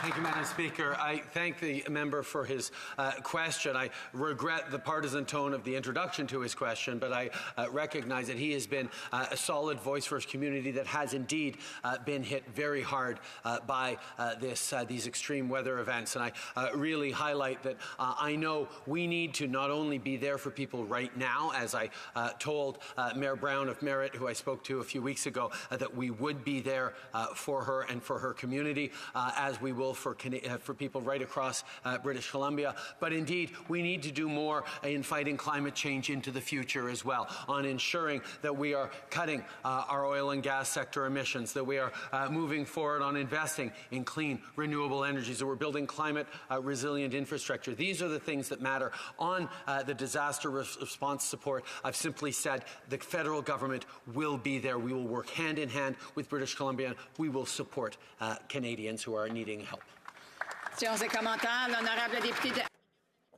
The Honourable Member for Avignon. Thank you, Madam Speaker. I'd like to thank the Prime Minister for his speech. I represent people in the Gaspésie, and they're very disappointed in what they saw in the throne speech. He didn't really talk about farmers, about healthcare workers, about employment insurance, especially in our region, because people in my region have been especially hard hit. I have a big riding. I think I have 4 riding offices. Why does this government not think that they deserve adequate support? There are these checks for $500 that have been sent, but there are seniors who said they would like to take this money and give it to my party because we're the only ones who are truly defending them. So this increase in the GIS for people 75 years and older, is that what you're doing? The Honourable Prime Minister, Madam Speaker, you're talking about some of the first initiatives we've put in place. One of our very first promises was to increase money to vulnerable seniors. It's helped thousands of seniors to get out of poverty. Yes, there have been record sums to help Canadians, including seniors, or with our promise that we made some years ago to increase the old age pension for seniors who are 75 years of age and older. Now that seniors are living longer, which is extremely good news, we want to make sure that we can target those who need our help, and we decided to help them even more. Member for Victoria. Madam Speaker, Canadians expect their Prime Minister to take climate action that matches the scale and urgency of the crisis. But instead, this Liberal government has been increasing fossil fuel subsidies to big oil and gas companies, the very companies who are fueling the climate crisis. In 2015, the Prime Minister promised to eliminate fossil fuel subsidies. He increased them. In 2019, he promised to eliminate fossil fuel subsidies. He increased them to the tune of $900 million a year. In 2020, he promised again. He broke that promise. When will the Prime Minister stop breaking his promises to Canadians? Prime Minister.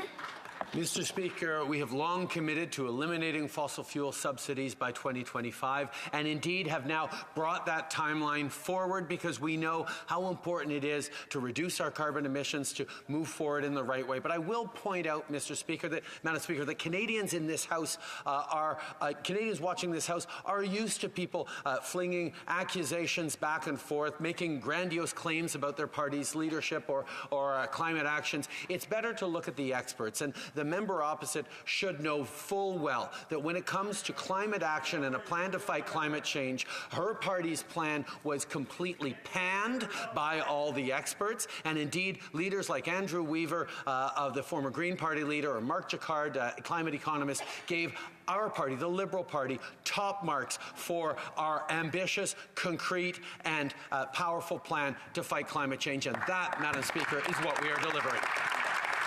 Questions and comments? The honourable member for Kitchener Centre. Madam Speaker, housing is increasingly unaffordable across the country. In my community, for example, prices have gone up 35% in the last year alone. Home should be for people, not commodities for investors. And so while I was glad to see mention of a housing accelerator fund in the throne speech, I was also concerned by what wasn't there. No mention of proven tools like investments in co-op housing, including some that the current government has previously promised, like a vacancy tax on empty homes. Can the Prime Minister share if the government intends on following through on introducing a vacancy tax in 2022? And if so, if they plan on introducing at a level that would meaningfully have an impact on the housing crisis? Thank you. The Honourable Prime Minister.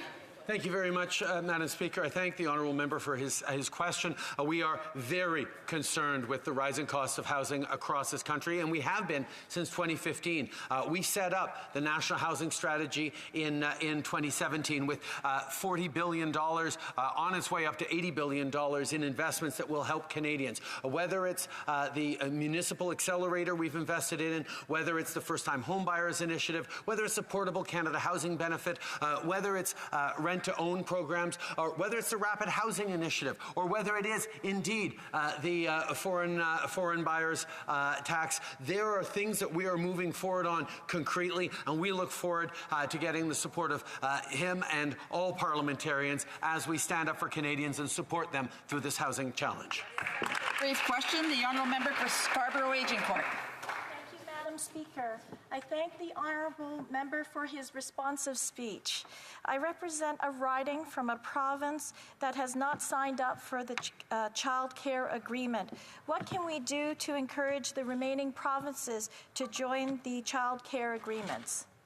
The Honourable Prime Minister. I thank the honourable member from Agincourt for her question. It is a very good one because we have seen across the country families rejoicing about the savings in costs over the coming years that will save them thousands, in some cases tens of thousands of dollars a year in childcare costs because we have finally moved forward on a national initiative for $10 a day childcare. Conservative-led provinces like Alberta, Saskatchewan, Manitoba, and others are moving forward because they know and because they heard directly from stakeholders, from families, from organizations that moving forward on childcare is not just good for kids, it's not just good for families and moms, it's also good for our workforce. It's good for our economy to have people have more choices to get into the workforce. So I'm very optimistic that Ontario and New Brunswick are going to be able to sign the deal so that their parents, their families are able to save thousands upon thousands of dollars and build a better future for their kids and their communities. Resuming debate, the honourable member for Thornhill. Thank you, Madam Speaker. It's an honor to rise and deliver my first ever speech in this place.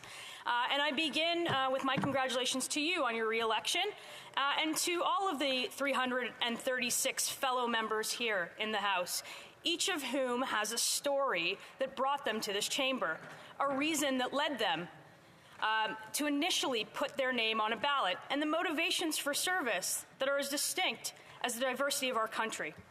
And if I may, I'd like to take a moment to thank the people that have played such a major role in my own journey to the seat in the House. Starting, of course, with the voters of Thornhill, a remarkable, thriving, growing community in the GTA. To the voters who elected me to be their Conservative Member of Parliament, thank you for your trust. To those who voted for one of my opponents, I've got work to do to bring you on side. And in the meantime, I plan to be the best representative for our entire community. Because to look at Thornhill is to look at a community that represents so much of the future of Canada. It's a community which contains incredible diversity that includes families who immigrated to Canada from all over the world, including, if I may add, Madam Speaker, the Lantzman family. I'm the grandchild of a man who came to Canada who started one of the community's most iconic small businesses. He came to Canada, to Thornhill, to ensure that his children and his grandchildren would have a better life than the repression and the poverty of communist Russia. When my parents arrived here, they didn't speak English. They learned.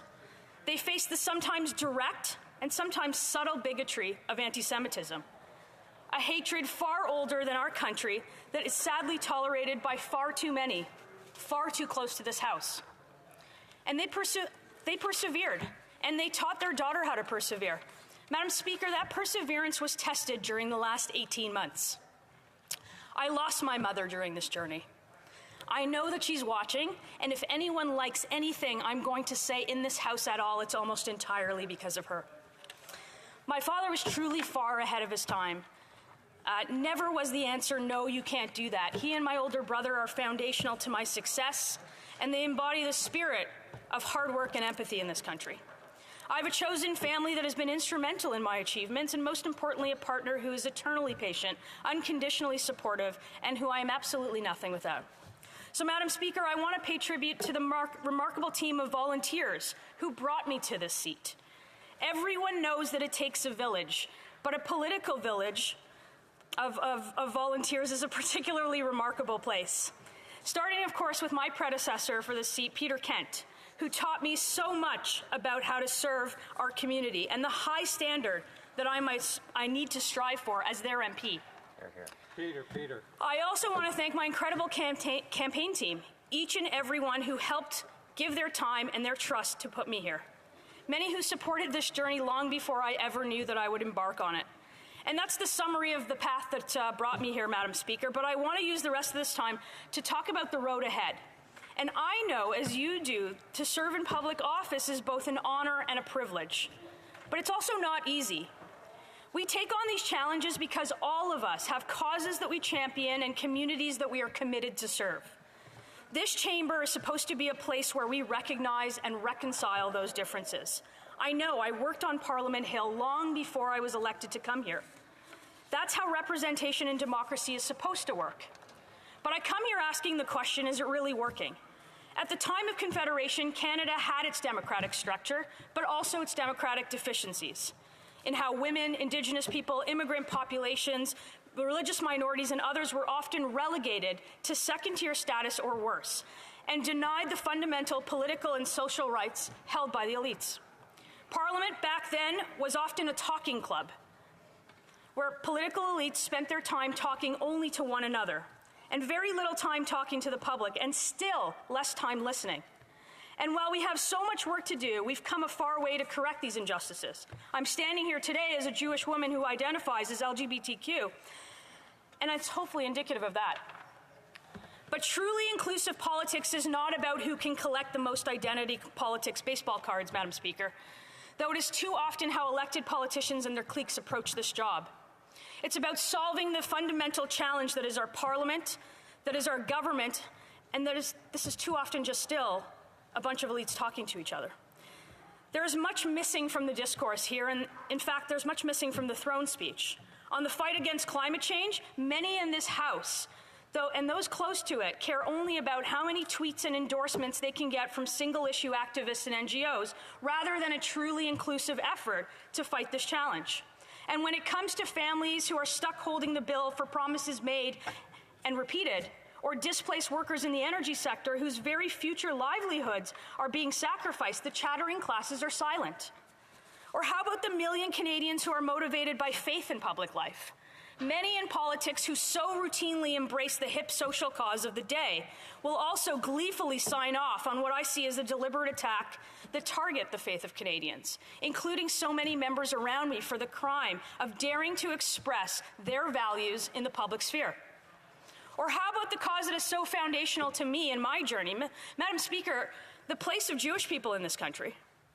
Our country's commitment to human rights, to diversity, to respect, so quickly evaporates because some so close to this House believe that not every minority deserves equal protection and respect. Madam Speaker, if I asked you how many Jews were elected to the House of Commons, remembering that we elect 300 at a time over 44 parliaments, what do you think that number would be? It's 38. I'm number 38. That's less than one per parliament. And nobody can ever tell me that Jewish voices are overrepresented in the corridors of power.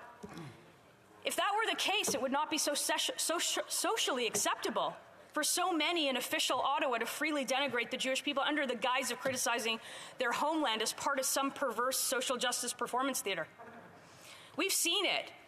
If this had been about Indigenous people or the LGBTQ community, Canadians with disabilities, or so many other groups, many would have impaled themselves on a microphone to grandstand the condemnation of such intolerance.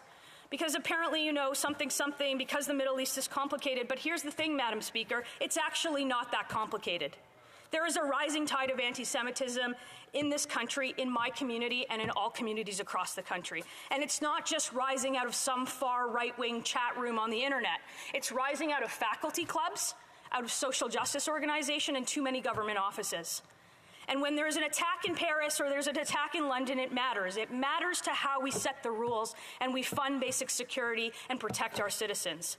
But when terrorists launch rockets targeting civilians on the other side of the world, you can count on two things. Politicians trying to play both sides, and the usual suspects in the social justice community playing victim blaming. It's not that complicated. It's right and it's wrong. Self-defense is right, terrorism is wrong, and it needs to be said. And the mistake I won't make is believing that moral clarity will prevail, because sadly it has not. Why can't a Canadian born in Jerusalem, like those in my family, have that in their passport? Why is the world's sole Jewish state also the sole state that is told that it can't choose its own capital city? If that doesn't make you think, then maybe it should. Any responsible thinking conservative knows that the capital is Jerusalem, and this country should say so. A few years before I was born, Joe Clark promised to move the embassy to Jerusalem. I've been there. I know where it is. It's not there. And yes, this is not a partisan failure. This is conservative and liberal governments alike who have failed on the original promise. But I'm not going to be quiet about it, because where I come from, it's a matter of right and wrong. And it's not that complicated, Madam Speaker. I'm a proud Canadian, a proud conservative, and a proud Jew. And I took a lot of work and a big fight for me to get here. But now that I'm here, this fight and this work does not end. And I will be unrelenting in holding this government to account whenever it chooses to expediently coddle the prejudice instead of defending the principled.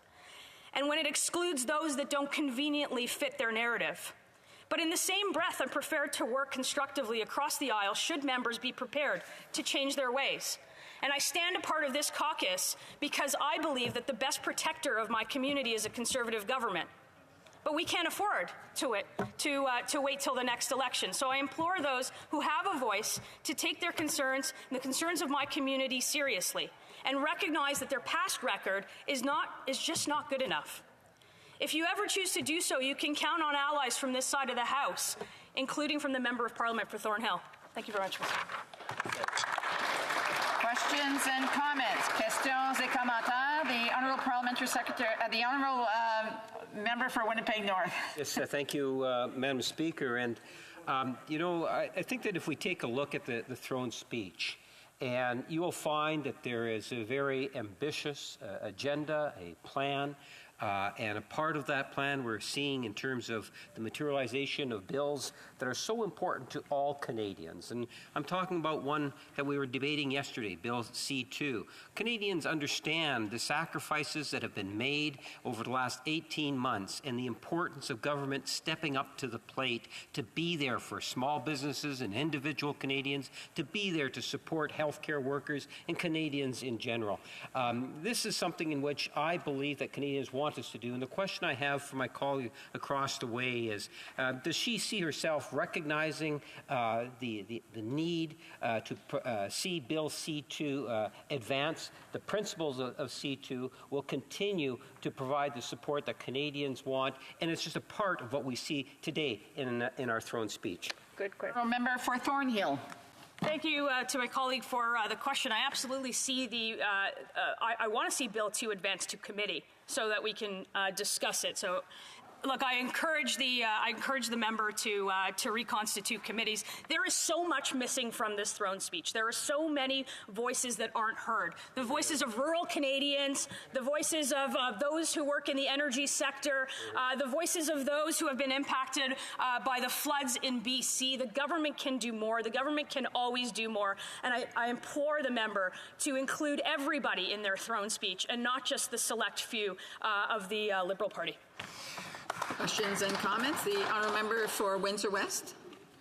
Thank you, Madam Speaker, and congratulate the member for Thornhill on her first speech. And we did actually attend the Senate building together to hear the speech from the throne, which was very underwhelming. In fact, it left out major chapters that were talked out before, including broadband and internet as major features of the government. And my question would be to her and to her party with regards to the spectrum auction that's coming up with regards to 5G, where they stand on Huawei. We've been opposed to Huawei with regards to participation. They're the same on that. But also more importantly, Madam Speaker, what about the regulatory elements a CRTC could do to bring down pricing for Canadians? Right now, we pay some of the highest prices and have some of the biggest charges with regards to broadband and internet connection.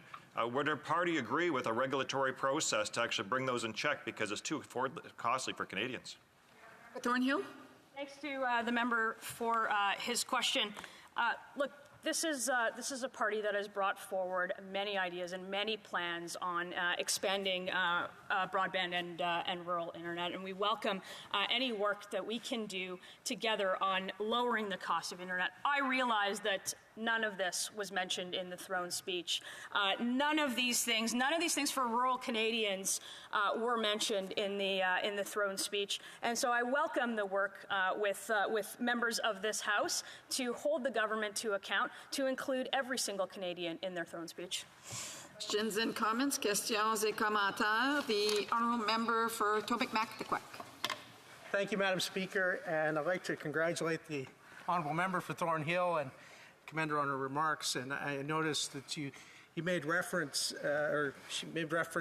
to the importance of recognizing Jerusalem as the capital of Israel, and I think that is so important, and I appreciate her remarks on that. And can you speak further, ask the honourable member if she could speak further to the importance of that relationship that exists between Canada and Israel historically and going into the future and the potential of that? And also, I appreciated her remarks as it related to those who've been left out of this speech, that they need to be at the table, including those who live in rural Canada and work in our resource sector. Thank you, Madam Speaker. The honourable member for Thornhill, a brief answer, please. Thank you. Thanks to the member, and I look forward to expanding on that in this House for as long as the members of Thornhill will allow me to. Look, this is an important relationship. It's an important relationship to Canada. It's one that is fundamentally based on shared values of human rights, of democracy, of the rule of law. It's unfortunate that some members in this House don't see the importance of the value of choosing democracies over dictators and not listening to the despots of the UN. Frankly, decide our foreign policy based on what is convenient and not principled. So I look forward to many conversations about this issue and the importance of this issue for the members of Thornhill. And thank you, Madam Speaker. We have a point of order. The honourable member for Winnipeg North. Thank you, Madam Speaker. I'm rising to respond to a question of privilege raised on November 23, 2021, respecting an order of the House made on March 25, 2021, in the previous Parliament. Madam Speaker, the matter that the member is raising emanates from the 43rd Parliament, which was dissolved on August 15, 2021, which terminates all business of the House of that Parliament. House of Commons procedure and practices states in relation to the effects of dissolution, and I would quote, Madam Speaker, with dissolution, all business of the House is terminated. All items on the order paper, including government and private members' bills, die. The government's obligation to provide answers to written questions, to respond to petitions, or to produce papers requested by the House also ends with dissolution. The members opposite have relied on a 500-year-old precedent cited in the 20th edition of Thomas Erskine May's Treatise on the law, privileges, proceedings, and usage of Parliament that refers to a contempt carrying over from one Parliament to another.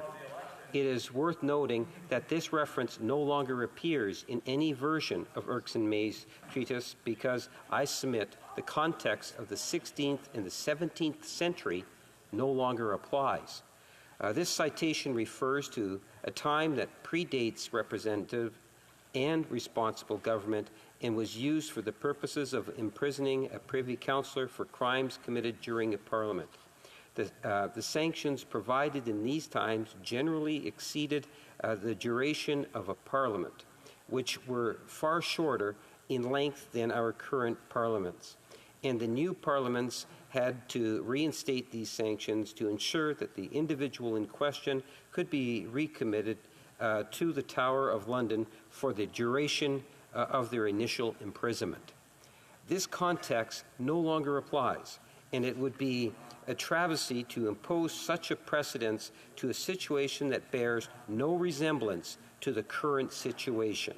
I submit that any business that died in one Parliament which members would rise to wish to resurrect in subsequent Parliament would require that the adoption of a substantive motion for which notice would be required and the facts before the previous Parliament would have to be substantiated.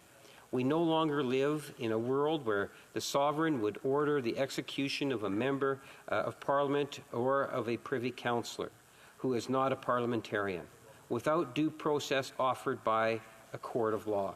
As tempting as it might be to hunt for precedents to suit an argument context of precedent is at least, if not more important than the precedent itself. Having said that, I will respond to the substance of the members' arguments. I would like to begin by making it clear that the ministers are accountable to the House of Commons for duties carried out within their departments and for the actions of their political staff in their political offices.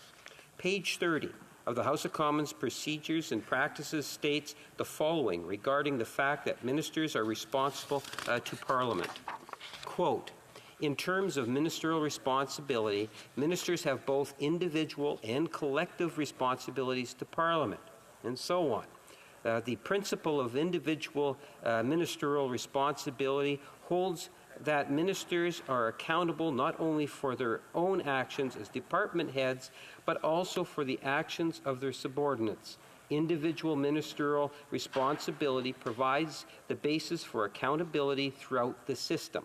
Virtually all departmental activity is carried out in the name of the minister who, in turn, is responsible to Parliament for those acts. End of quote. This is not a new concept. To reinforce this assertion, allow me to quote the former Prime Minister who in 2006 publication of the Accountable Government, a Guide for Ministers, stated, and I quote, ministers are accountable to the Parliament for the exercise of their responsibilities, whether they are assigned by statute or otherwise. Ministers are personally responsible for the conduct and operation of their office. End of quote. Former Conservative House Leader Jay Hill strongly made the case on behalf of the former Conservative government on May the 25th, 2010. Mr. Hill stated, and I quote, in our system of government, the powers of the Crown are exercised by ministers who are, in turn, answerable to Parliament. Ministers are individually and collectively responsible to the House of Commons for the policies, programs, and activities of the government. They are supported in the exercise of their responsibilities by the public servants and by the members of their office staff. It is the responsibility of individual public servants and office staff members to provide advice and information to ministers, to carry out faithfully the directions given by ministers, and in so doing, to serve the people of Canada. Ours is a system of responsible government because ministers are responsible to the House for everything that is done under their authority. We, ministers, are answerable to Parliament and to its committees. It is the ministers who decide policy and ministers who must defend it before the House and ultimately before the people of Canada." End of quote. Madam Speaker, I could not agree more with the remarks of the former Conservative House Leader. Ministerial staff have no authority to make decisions on behalf of ministers. As I have said, they report to and are accountable to ministers. Ministers are accountable to Parliament for their actions. Ministerial staff did not put their names on the ballots. They were not elected. They do not have the same rights and privileges as MPs. The opposition will likely point to ministerial staffers called before committee in 2010. There is a big difference here. There was a clear evidence of staffers breaking the law. The privacy commissioners subsequently issued 2 reports that found that Conservative ministerial staffers had interfered with the release of records under the Access to Information Act. It is critical to point out that there was much debate about the decision by the government to send ministers to committee rather than staff. Ultimately, this position was accepted by the Liberals, who formed the official opposition at the time. We accepted that, and it was the right thing to do. There was a clear acceptance of the principle of ministerial responsibility. Again, Madam Speaker, let me quote Mr. Hill on this very important point.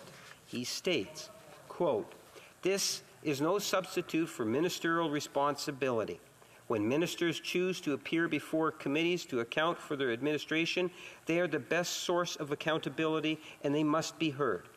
Public servants and ministerial staff support the responsibility of their ministers. They do not supplant it.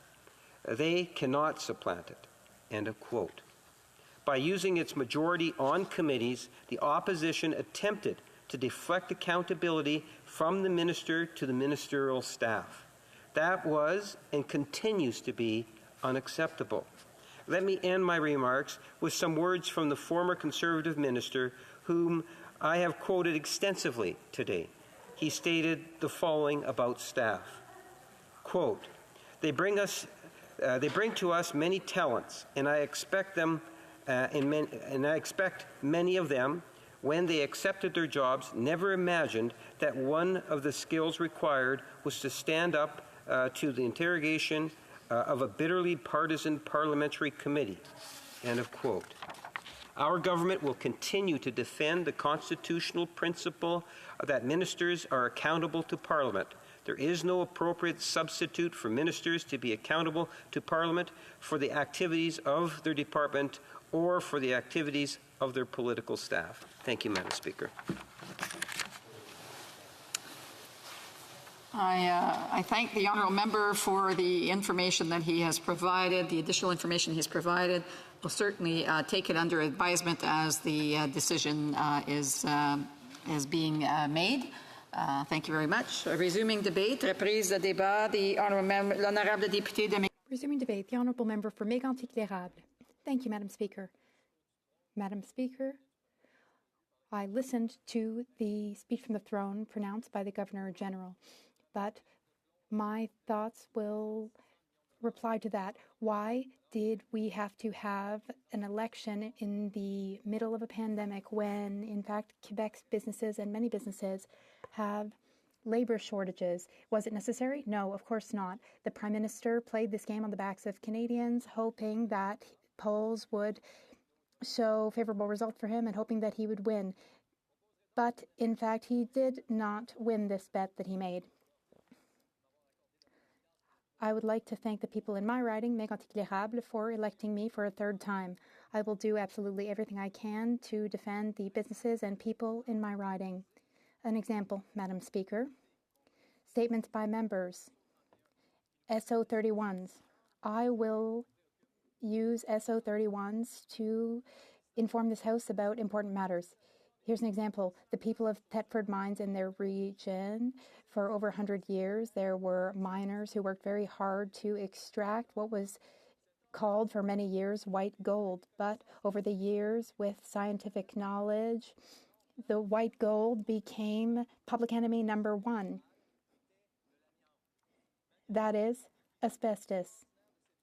Asbestos is a very important fiber, but if used improperly, it caused cancer, in fact, in the miners who were mining it. There is a way for people to work safely and extract it safely, but anti-asbestos lobbies won and people lost their jobs. Now, people have lost their jobs. There are empty wells, and facilities are still all over the place in Thetford Mines. Now, the government at the time wanted these mines to succeed, and I'd like the government to please support the people of Thetford Mines. This is an example of a statement by member in SO 31, and I will also take advantage of question period to ask questions which remain unanswered. Often during question period, and in general, the governments are more focused on their policies and their agenda rather than, for example, thinking about the people of Thetford Mines and asbestos. In Thetford Mines, people are proud of their mining heritage. It led to a lot of economic prosperity, but now there are massive amounts of residues, mining residues, and contamination. What should we do? Well, the Liberal government signed off on a permanent end to mining asbestos, but what are they doing for the people of Thetford Mines? Unfortunately, when the government stands, it often stands and recites by heart political lines from its agenda. But in fact, asbestos in the Appalachian MRC region could contribute to economic development in the region. I have asked the minister to speak to this, and the environment minister has not gotten back to me. Will the environment minister speak to the government of the area of Les Appalaches to discuss how the government will help clean up 100 years of mining residues and other issues? I will never hesitate to ask this sort of question and get answers about important matters like this. And if I don't get answers, then I will insist, because I represent the people in my riding. I might ask for an end-of-session debate. What kind of debate, Madam Speaker? Well, I'm referring to the types of debates that we can have at the end of the day. The Late Show, adjournment proceedings. At the end of the day, we can ask questions. We can have 10 minutes to ask questions of a minister about important matters that are very, very important to our constituents. Madam Speaker, today during question period, I asked the Transportation Minister for more transparency in the Lac Mégantic rail line matter. This was a tragedy. Many lives were lost, and yet nothing has been done to, in fact, move the main rail line so that it does not go right through the city. There have been meetings, but no action. In fact, when the Minister for Transport was appointed in last January, I started bringing this up with him. There have been issues because previous governments promised that the deadline would be in 2023, and the minister publicly said that there would be a different rail line or through a different place by 2023.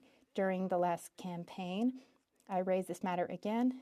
The minister again stated in early November, in fact, that this would be done by 2023. Recently, however, the president of CPR Rail stated that it's doubtful that this deadline will be met. Meetings must be held and things must be done quickly in order to respect the people of Mégantic, Donat, and Frontenac, 3 municipalities which were mainly affected by this tragedy. And these are 3 communities which will have rail lines on their territory. it's important to them to ensure that a tragedy like this one never reoccurs. I have met with constituents. They have many questions. I am working very hard to find out what the route will be of the new line, as well as the costs and the schedule for the work. The government did not mention the Lac Mégantic rail line in the speech from the throne. I feel that it is essential that there be transparency between CPR Rail and the government regarding the schedule of work to be done. When will the minister meet with representatives of the 3 impacted municipalities? A mayor in my region who was just elected, he wrote on Facebook, "It is very difficult to speak to public servants. When we can, we 3 mayors will meet with public officials." In the same Facebook post, this mayor wrote, "We had a phone conversation. We were invited to a phone conversation with only 24 hours notice, and we refused. We have requested a proper meeting. We are still waiting for a reply. When will we receive answers to our many questions? When will we get to the bottom of things?" Madam Speaker, transparency is important. Facts are important. This is what the people of Lac Mégantic, Nantes, and Frontenac, the 3 municipalities, want in the matter of the rail line. We want the transport minister to hold the necessary meetings so that these 3 municipalities can have the necessary information. Will the transportation minister accept this meeting request, Madam Speaker? This sounds like a late show question. Late show questions are actually very important because we get to ask questions and get answers. We get to raise important issues in our constituencies, and that is what I have just done somewhat during my speech. There are so many ways in which I will make my constituents' voice heard. For example, question period, late shows, and others. During the speech from the throne, there was no mention of these very important issues. And that's not to mention the disastrous new Canada-US-Mexico agreement and what it does for some agriculture.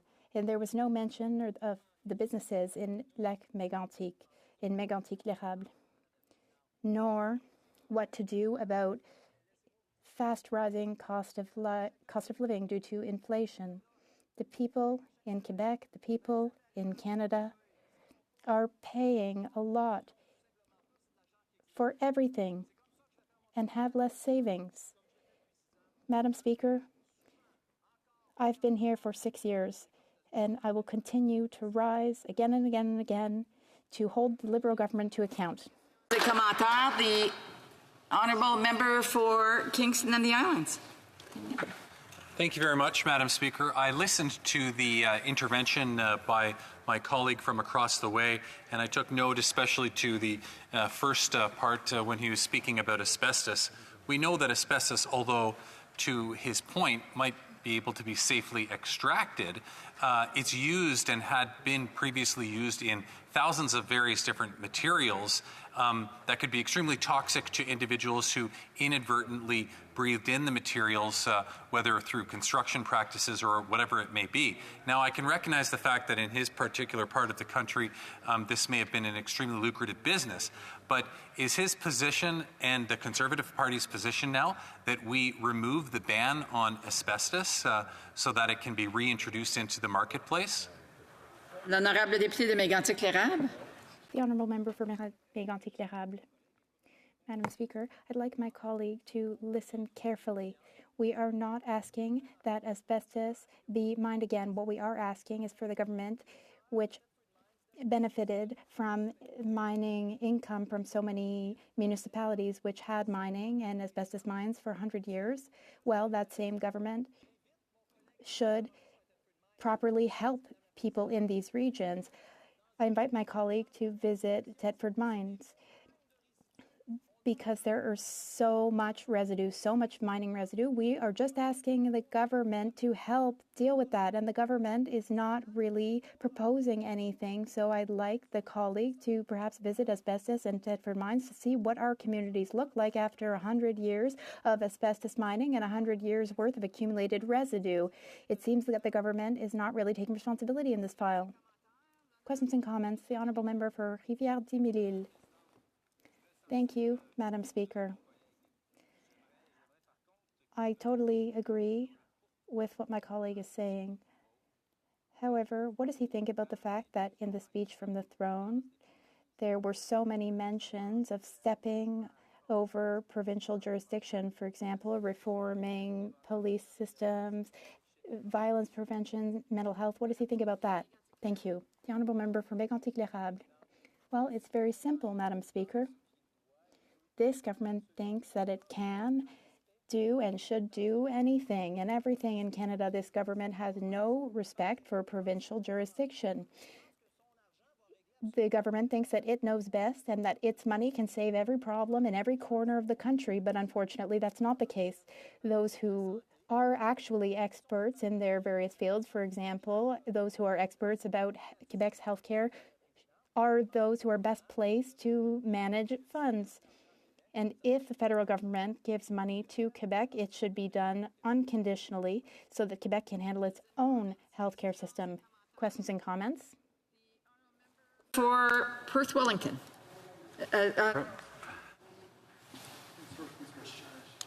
Prince George. Northern Rockies. Okay. Hold on. Let me get it right here. It's been a little while. Prince George, Peace River, Northern Rockies. Thank you, Madam Speaker. And I just want to recognize my great Conservative colleague from Quebec. And I think what the Liberal member across the way who's criticized the member doesn't seem to understand, and I think it begs what you're asking is why didn't the speech from the throne recognize our natural resource sector and the people that are employed in that natural resource sector who are looking for a government to defend them and defend the jobs that come from those natural resources being developed. So maybe I could ask the member, my great Conservative colleague from Quebec, to answer that question. Thank you. The Honourable Member for Mégantic-L'Érable has 1 minute to reply. They like to pretend that they are more green than green. And for 100 years, there were miners in Thetford mines in my region who worked hard to extract asbestos from the underground. But the tailings still there. They fight us. They ban asbestos, but they let all the tailings and all the residue there. We just ask for help to bring that back where they were and to give back nature and ground and land to the people who live there. It's simple, but it must be doing in the fastest and greatest way. Thank you. Alors, conformément à l'article 38 du règlement. It is my duty, pursuant to Standing Order 38, to inform the House that the questions to be raised tonight at the time of adjournment as follows. Resuming debate, the Honourable Member for Cloverdale, Langley City. Madam Speaker, thank you so much. I'm proud to say that I'm visiting the unceded territory of the Algonquin and Anishinaabe Nation from the traditional and unceded territories of the Coast Salish peoples, including the Katzie, Kwantlen, Matsqui, and Semiahmoo First Nations. I'd like to thank Her Excellency Mary Simon, our new Governor General, for her statements concerning reconciliation in the speech from the throne. Madam Speaker, I'll be splitting my time today with my colleague, the member from St. John's East. Madam Speaker, this throne speech echoes so much of what I heard at the doors this past summer, including the several points that follow, such as pushing forward positive, diverse, and inclusive politics, getting beyond the pandemic, moving forward faster on the path to reconciliation, addressing biodiversity loss through increased protection of our lands and waters, setting and acting on ambitious climate targets, and addressing inflation and the rising cost of living, including 2 priority areas, these being creating $10 a day childcare across Canada and implementing a comprehensive plan on housing. This last issue, the issue of affordability, is a top priority in Cloverdale Langley City. As the second youngest riding population-wise in British Columbia, Action on housing affordability and $10 a day childcare will have huge positive impacts on our community. As a resident of British Columbia, an area that has been seriously affected this past year by extreme heat, fire, and now floods caused by back-to-back atmospheric rivers, climate action, including adaptation and resilience, has never been so urgent. As someone with extensive background with Parks Canada, the need to address the loss of biodiversity has never been so apparent. The loss of habitat, the heat dome, wildfires, and as I speak, the devastating floods in BC demonstrate that we cannot afford to wait. Cloverdale-Langley City is a diverse riding consisting of many faith groups, cultural and linguistic identities, and people from backgrounds from around the country and around the globe.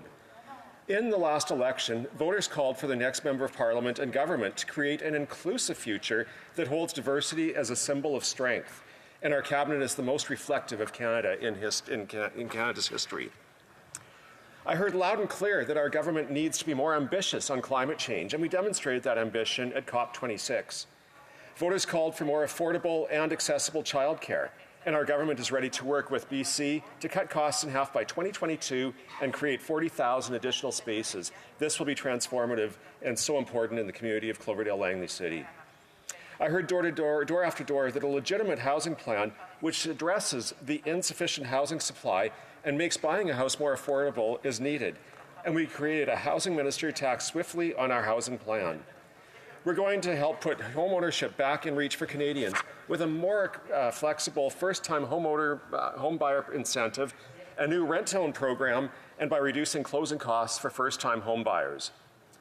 The throne speech reiterated and advanced our commitment to reconciliation.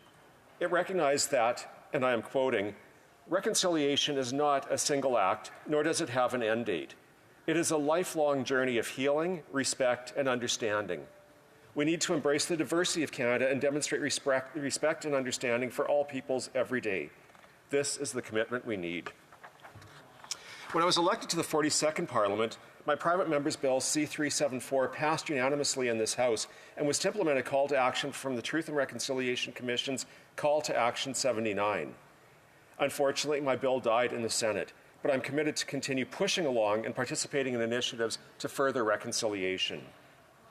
The speech from the throne also illustrates the urgency in finishing the fight against COVID. We acted quickly with the federal vaccine mandate, and we will act quickly to support those who are still financially impacted by COVID-19, while ensuring businesses continue to drive our country's economic recovery. We will continue to support provinces in the delivery of vaccines, including for children, to ensure we get everyone who wants a vaccine vaccinated as quickly as possible. Mr. Speaker, immigration is another focus in the speech from the throne that is so important to my riding. Whether it is increasing immigration levels to meet labour demands, reducing wait times to make the process easier for approved applications, family reunification to bring families together again, or a world-leading refugee resettlement program that helps the most oppressed, these are all important issues in Cloverdale-Langley City. Business owners in my riding, like many throughout the rest of Canada, have come to me about labour shortages. I've already had conversations with them about how we can use our immigration system to help ease their shortages. Family reunification continues to be important for my constituents and is a policy I continue to fully support. Reducing wait times is particularly important at this time. The beginning of COVID reasonably caused a significant slowdown, but now we must reduce those wait times. This is critical for driving our economy and for reuniting families. New Canadians deserve to be reunited with their families and loved ones. They bring economic empowerment and strengthen diversity and inclusion. I've witnessed this firsthand in my community. Over the last several years, my community has grown to be one that is culturally diverse. We've benefited from this. As a Member of Parliament in the 42nd Parliament, I held interfaith meetings in Cloverdale-Langley City where we learned from each other and grew stronger as a community, and I've committed to holding these interfaith meetings yet again in this Parliament. This throne speech reflects many of the commitments I made to Cloverdale-Langley City in my local platform. Our government's infrastructure investments will help deliver SkyTrain to Langley City, a much-needed transit lane that will shorten commuting times, reduce emissions, and better connect the Lower Mainland. I will work with provincial and municipal partners to ensure the SkyTrain and other projects that support the current and future needs of Cloverdale Langley City are prioritized and completed. This throne speech reaffirms our government's support for positive politics. I will take immediate action to restore positive, progressive, and inclusive politics to Cloverdale Langley City so everyone can feel safe, respected, and included, regardless of race, religion, gender identity, sexual orientation, age, ability, or income. I'm working to convene a Fairness, Diversity, and Inclusion Council to create solutions that reduce inequality in our community. The Council will provide advice and insight so I can tackle the inequalities that Cloverdale Langley City residents are facing. The throne speech highlighted the urgency backed by investments to transition to a green economy. With these announcements, I will ensure Cloverdale Langley City is included and leads in the emerging green economy. I'll promote real climate change solutions and work with the BC Centre for Innovation and Clean Energy to secure investments in clean, zero-emission technologies and create sustainable jobs in Cloverdale Langley City. This year, more than ever, has illustrated how both adaptation and mitigation policies are needed in our riding of Cloverdale Langley City, in our province of BC, in our country of Canada, and indeed globally. Our government is committed to reconciliation with Indigenous communities. I have the same commitment for Indigenous peoples and the constituency for whom I have been elected to represent. I'll be pursuing, with appropriate consultations, an Indigenous-led urban cultural space and service delivery centre in Cloverdale Langley City for Indigenous peoples, particularly Indigenous persons living in our urban and suburban neighbourhoods. I'll work with Indigenous leaders and local partners to create a place for delivery of Indigenous services and celebration of Indigenous culture in Cloverdale Langley City. I'll also advocate for federal support for local Indigenous history, education programs, and cultural celebrations. We've committed to supporting communities that thrive as our economy roars back from COVID-19. Part of the strategy in my community will be supporting the development of the performing arts in our region. I'll secure federal support for accessible, sustainable spaces where the residents of the Lower Fraser Valley can celebrate and experience our vibrant performing arts community. This will become a cultural and arts centre for the greater region and will fill a much-needed void in our rapidly growing community. Fighting for the needs of the agricultural sector and farmers will continue in this Parliament. In Cloverdale Langley City, I've already worked to start consulting with an agricultural advisory council of farmers and other agricultural industry partners to share insights and advice to ensure that there is support for strong and sustainable agriculture in Cloverdale Langley City. Our government's support for mental health and drug addiction was reiterated in the speech from the throne. Both, especially finding solutions to drug addiction, is critical for my province and many in my community. We must work quickly and fiercely to end the opioid crisis that has taken too many lives. This throne speech represents our ambitious plan to make life more affordable, reduce our emissions while building an economy for the future, and act on reconciliation. As we resume this work in Parliament, I'll be listening and advocating for my constituents. For every step of progress we make in this House, I will fight to have that progress delivered to Cloverdale Langley City. Most important to me is that this is the moment we stand up for diversity and inclusion. When I heard the former Conservative member in Parliament for Cloverdale Langley City use scripture to attack the 2SL LGBTQ QIA+ community and lesbian activity with derision in this very chamber, I knew that my work was not done. I believe that I've received such a proud level of support as I fight for this sort of inclusion. And so, Madam Speaker, as I wrap up, this is why I'm proud to be back. These are all of the reasons why I believe that this speech from the throne will help the residents of Cloverdale Langley City. Thank you, Madam Speaker. Questions and comments. The honourable member for Calgary Shepherd. Thank you, Madam Speaker. So the member briefly talked about housing. The throne speech actually only mentioned one housing program, the first-time homebuyers incentive. I called it back in 2019 an election gimmick when it was introduced just before the 2019 election. I would hope that he would recognize that the program has massively failed. We're about to undertake the third change to the program's criteria. Last year, in 2020, 550,000 properties changed hands between Canadians, homes that were sold to another person who wanted to purchase the property. Over 9,000 Canadians have actually used the FDHBI program. That's 1.6% of the total amount of homes that changed hands in 2020. This program has been an election gimmick since the very beginning. It was designed to help 100,000 Canadians, and the government has even failed to meet that metric, and they have 1 year left to try and reach 100,000. Will the member admit the program is a failure? Will they abandon it and actually adopt the conservative proposals from this past election? The honourable member for Cloverdale Langley City. Well, Madam Speaker, I'd like to thank the member opposite for his question.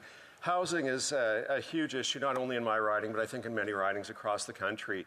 I was very proud to be running again with this government on a platform that included many, many facets of a national housing strategy to help us deal with the issues of affordability. Well, I think all of us would like to move further and faster. We have a plan in place. We're the first government since the 1970s at the federal level that has worked on housing. And with the creation of our housing minister, we're going to be delivering on those commitments to Canadians. Questions et commentaires, l'honorable député de Abitibi-Témiscamingue. Merci beaucoup, Madame la Présidente. Félicitations pour votre nomination à nouveau. Félicitations aussi au député d'en face pour sa réélection. Et député d'en face, parce que quand je l'entendais parler de la pénurie de la main-d'œuvre, je me disais, bon, ben c'est un député conservateur qui y va de façon ironique en disant qu'il y a des belles mesures dans le discours du trône sur la pénurie de la main-d'œuvre. Ben non, c'est un député libéral, c'est un député du gouvernement.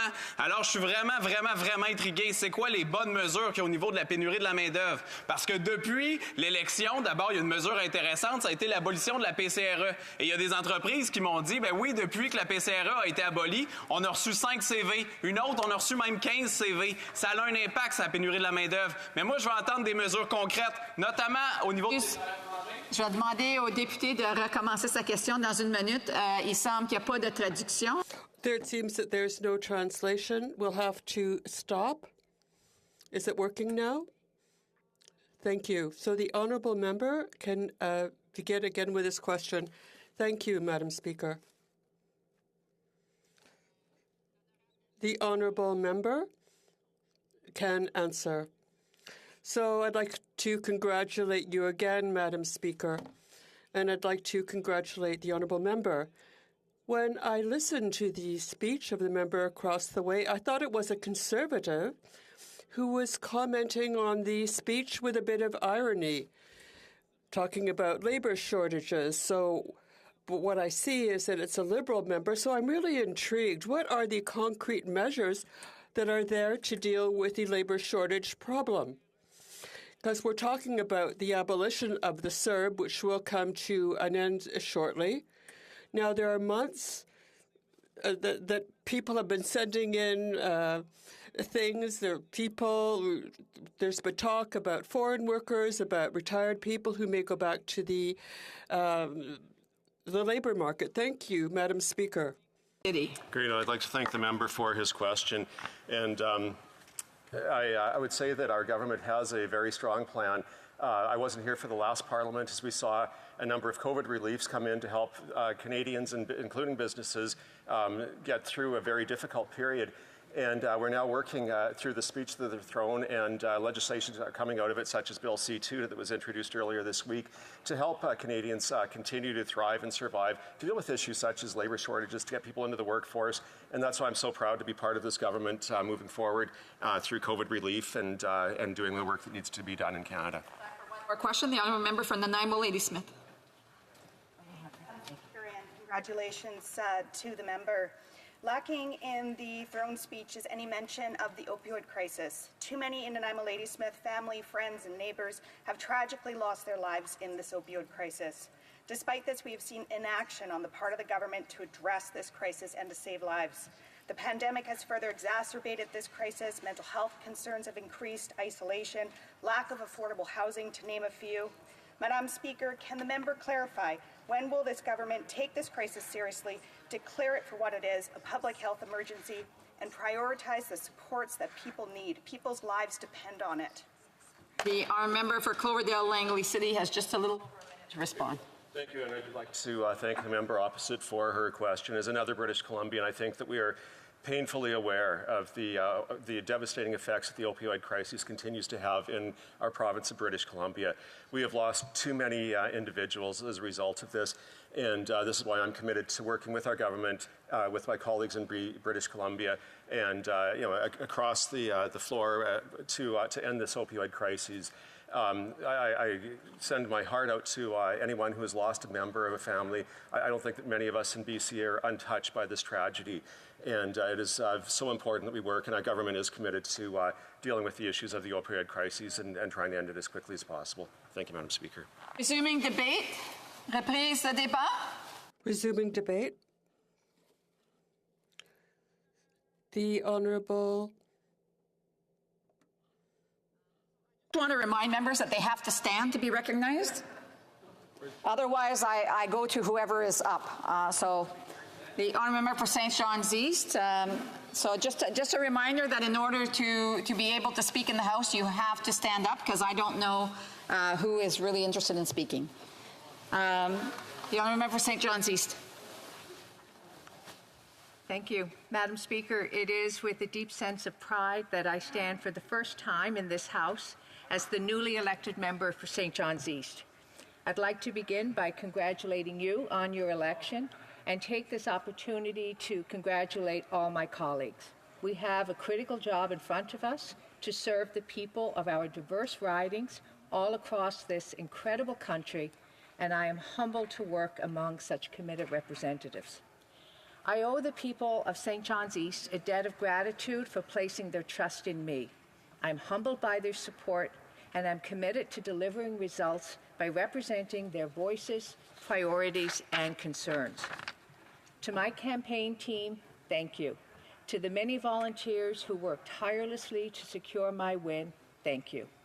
To my family, in particular my husband, Pat, my 3 children, Patty, Connor, and Mara, and their loved ones, with all my love, thank you.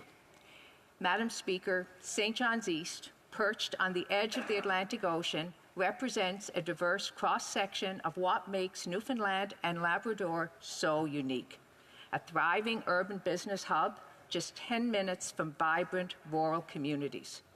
Colorful row houses in the shadows of business towers, and a growing tech industry alongside our vast natural resources. But, Madam Speaker, I must also note that alongside those who live with socioeconomic ease, there are individuals who struggle for the most basic necessities of life. I am an entrepreneur and registered nurse who worked on the front lines of the pandemic, leading a team in the delivery of health, social, and housing supports at a street-level community health center. So, Madam Speaker, I say this with urgency and conviction to my colleagues. Never in my lifetime, never has so much depended on Parliament to deliver results for all Canadians. The speech from the throne for the opening session of this, the 44th Parliament, reflects the pillars that were clearly outlined in our platform. It is with great pride and humility that I provide a response to the speech from the throne. I worked on the front lines during the first 3 waves of the COVID-19 pandemic, and alongside my team, I witnessed the courage, compassion, and care that was demonstrated through a shared commitment to a greater good, ensuring support to those persons who could not shelter in place or afford food, clothing, and other essentials. Madam Speaker, to build a healthier today and tomorrow, we must first finish the fight against COVID-19. With Omicron as a World Health Organization variant of concern, we must all continue to follow public health guidelines. In my home province of Newfoundland and Labrador, over 84% of adults are double vaccinated. And on November 25th, the first doses were administered to our province's children. Simply put, a day that brought a deep sense of relief for many parents. This, alongside a standardized vaccine passport, has assisted in keeping outbreaks contained and positive cases comparatively low. We know no one is safe until all are safe. And to this end, Canada will continue to work with all provinces and global partners to ensure a fair and equitable access to vaccines. Madam Speaker, as we finish the fight against COVID-19 and grow a more resilient economy and track the rising cost of living, we have a plan: $10 a day childcare, transition to net zero, a robust housing strategy. all issues which I heard as key priorities on the doorsteps and on the phones with people in St. John's East. Madam Speaker, no family should have to struggle with paying for high-quality childcare space versus the cost of food or housing, an issue we know continues to disproportionately impact women. As a mother of three, as we started our family business, I felt firsthand the real challenge of childcare costs and the impact it has on a family and the availability for work-life expectations. Madam Speaker, we can no longer deny the effects of climate change, and as a government, we have moved beyond conversations surrounding climate change to real, bold action. One of my sons lives in British Columbia, and like many parents across this country, I watch with sorrow the devastation, loss, and pain for so many families. In my home province, just this past week, we witnessed a catastrophic storm on the island's west and southwest coasts. Extreme weather events have become far too common, and this underscores the urgency of the transition to net zero. We can and must do this while also supporting workers. The robust Liberal Government of Canada housing strategy supports housing needs across a continuum, from homelessness as an entry level through transition and supportive housing, to housing availability and support for first-time home buyers. We are ensuring there is a real opportunity for more Canadians, especially young Canadians, to become homeowners. This past Friday, Madam Speaker, alongside my colleague for St. John's South, Mount Pearl, Minister Seamus O'Regan, I proudly attended the opening of Memorial University of Newfoundland's. Honourable Member, I do want to remind her that she's not to use the first or last names of any members that sit in the House. She can talk about the Minister of different ministries, but not directly about their names. The Honourable Member for St. John's East. My apologies, thank you. St. John's South, Mount Pearl, I proudly attended the opening of Memorial University of Newfoundland's Core Science Building, a home for research and laboratory teaching space that combines the faculties of science, engineering, and applied science in a facility that prioritizes collaboration and co-production. This government has supported innovation, education, and partnerships that are creating and delivering on greener solutions. Madam Speaker, strengthening and supporting access to health care is a cause close to my heart. I have worked to build a multidisciplinary primary health care team, and defined outcome metrics are critical to the evaluation of our system. I'm proud of the public health supports for seniors, veterans, persons with disabilities, vulnerable persons, and those who have faced and continue to face discrimination. This government is committed to supporting access to and supports for mental health and addiction treatments. Senior care and long-term care are priorities. Support for health information systems that allows for the use of data for the quality, safety, and performance gains are a priority. And I quote, "Improve data collection across healthcare systems to inform future decisions and get the best possible results." Madam Speaker, the most frequent requests in my office are immigration-related, and great work is being done in this area. On October 28th, more than 100 Afghan refugees arrived in St. John's, made possible through federal government support. This government continues to increase immigration levels and reduce wait times, supporting family reunification and delivering on a world-leading refugee resettlement program. Madam Speaker, this government understands that safer communities require action to strengthen gun control. Simply put, assault-style weapons have no place on our streets and in our communities. We need to continue to invest in the empowerment of Black and racialized Canadians and Indigenous peoples. All Canadians need to be safe. We must ban conversion therapy and respect and celebrate our diversity and unique cultures. Reconciliation will require a whole-of-government approach. And I re-quote what my colleague just stated. Reconciliation is not a single act, nor does it have an end date. Rather, it is a lifelong journey of healing, respect, and understanding. In closing, I echo this government's call for unity and collaboration to strengthen, rebuild, and move our country forward with compassion, courage, and determination. Thank you. And comments. Questions and comments. The honourable member for Kenora. Thank you very much, Madam Speaker. I thank the member opposite for her comments and contribution to the discussion today. She spoke a bit about reconciliation, which is very important for me and for the people in the Kenora riding and across Northern Ontario. Of course, a major component of reconciliation is ensuring that all First Nations have clean drinking water on reserve, and despite some very good progress, some great work by the Liberal government, they have failed to meet the promise that they set out in 2015. I am wondering if the member knows if there's a new deadline, a new timeline, when her government will finally ensure every First Nation in the country has access to clean drinking water. The honourable member for St. John's East. Thank you, Madam Speaker, and I thank my colleague for the question. It's incredibly important. It's one that clearly we all have a responsibility to ensure the rights of all Canadians, and especially on Indigenous peoples, that we have the access to clean drinking water, housing, and safe communities. And it is absolutely an urgent matter, and I certainly will continue to work to ensure that we move along the path of reconciliation and that clearly it is Indigenous-led. Thank you.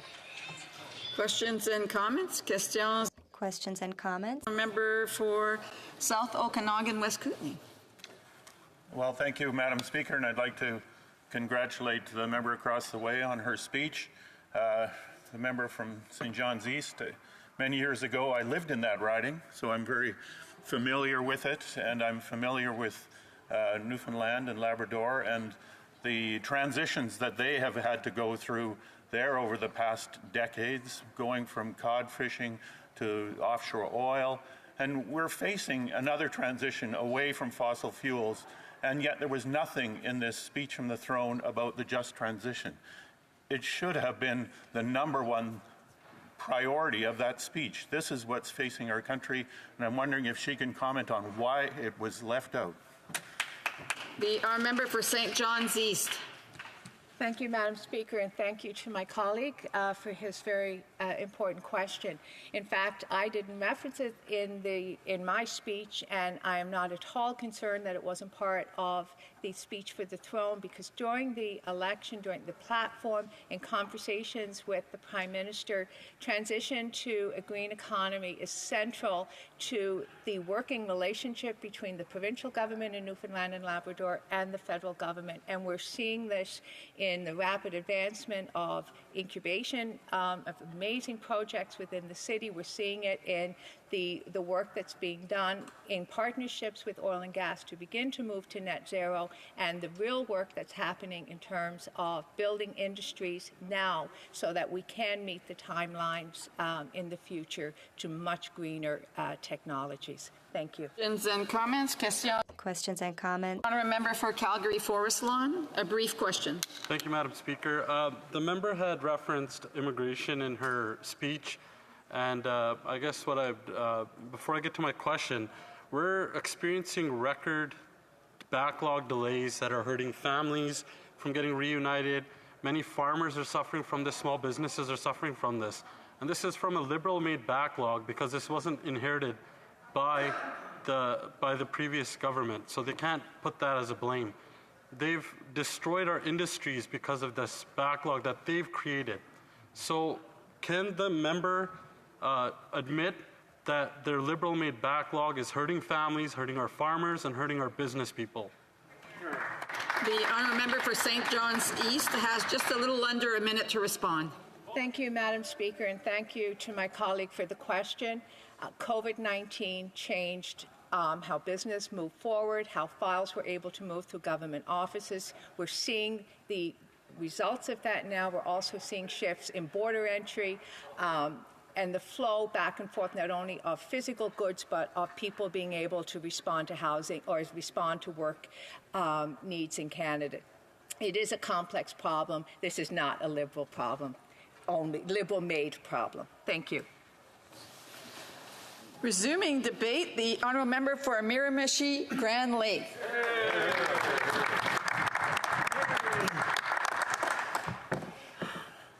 Madam Speaker, thank you for the opportunity to stand in these hallowed walls of this great house to deliver my inaugural speech. To the people of Miramichi Grand Lake, who truly motivate me to fight on their behalf, thank you for placing your trust in me. My efforts here will always be on your behalf, and you'll get the best, a Miramichi very best, of what's in my head, what's in my soul, and what's in my heart.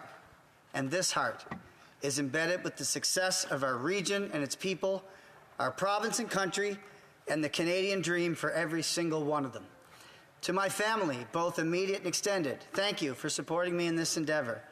To Shannon, River, Roman, Leah, and Meadow Rose, and Sky, thank you for putting up with me all these years and for your support once again. There are sacrifices that each of you undertook that allowed me to embark on this journey. To my friends, you're the best. Regardless of which political stripe you came from, you've always supported me every step of the way with passion and enthusiasm. And you know, Madam Speaker, it gives me confidence, humility, comfort, and still great pride. To my team, the dedicated individuals who have had my back for many years, some for 12 years now, I realize saying thank you will never quite be enough. But the truth is, your kindness, volunteerism, and unparalleled efforts to support me and the Conservative Party of Canada do not go unnoticed. And they don't go underappreciated. I'm beyond grateful and with a full heart even mentioning it. Many nights I lie awake thinking, how can I ever thank the many of you, knowing still that your ambition was not to receive, but simply to help me sit in this green chair for the people of Miramichi Grand Lake. You too shall always get my honesty, my integrity, my energy, and my deep will to be better and better and better for the people of Miramichi Grand Lake. I began my political journey as a municipal councillor in 2008 in my hometown of Blackville, where my family and I continue to make our home. After that, I spent 11 years in the provincial legislature of New Brunswick. This is now the third chapter of my life in politics as a member of Parliament. And I'm proud. But regardless of the roles I have held, the principles I have been the same for me. To stand up for those I believe in, give a voice to those in need, and to defend our way of life. Madam Speaker, analysts and pundits often speak of economic issues in abstract terms. Whether the topic is inflation, or recession, or housing costs, or even the cost of groceries, the commentary is often generic. But we as elected representatives see these effects daily in our interactions within our own communities. Canada is in a very precarious position at this moment.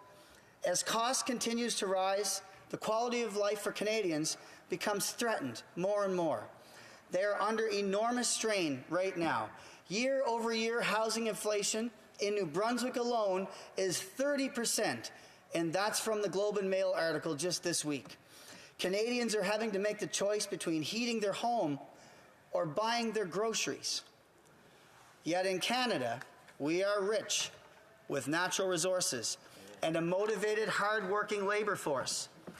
As the leader of our party noted this week, other countries are launching ambitious plans to unleash innovation, lower taxes, and slash red tape to get their economies surging, and we see nothing from this government.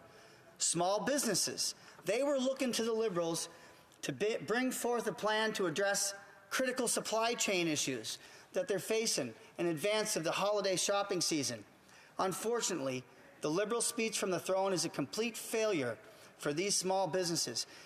Instead of presenting an economic plan for small businesses, they have been simply left behind, and they have been the backbone of each and every one of our constituencies. The Prime Minister's approach means more deficits, leading to higher taxes. At a time when Canadians are barely making ends meet, they're getting higher taxes and inflation. This is a classic tax and spend Liberal government, and the business community in Miramichi-Grand Lake is feeling the impacts of it daily. And as predicted, small businesses are an afterthought for this government. There is but little mention in the speech from the throne. The dangerous Liberal climate agenda is destroying the very economy that has supplied Canada with decades of opportunity and wealth. As a result, it's putting hundreds to thousands of jobs at risk, and it's cutting into the revenue from natural resources that have put food on our tables for decades. And it's driven up inflation, making Canada a much more unaffordable place to live, and thus making it harder to attract new citizens. All Canadians believe in protecting the environment for today and the future, but we are a world leader in the development of our natural resource industries, and we've gotten away from taking pride in that. We have developed our industries in a safe and responsible manner, and it has driven this country for decades, Madam Speaker. It is a well-known fact that hundreds to thousands of my constituents are rotational workers.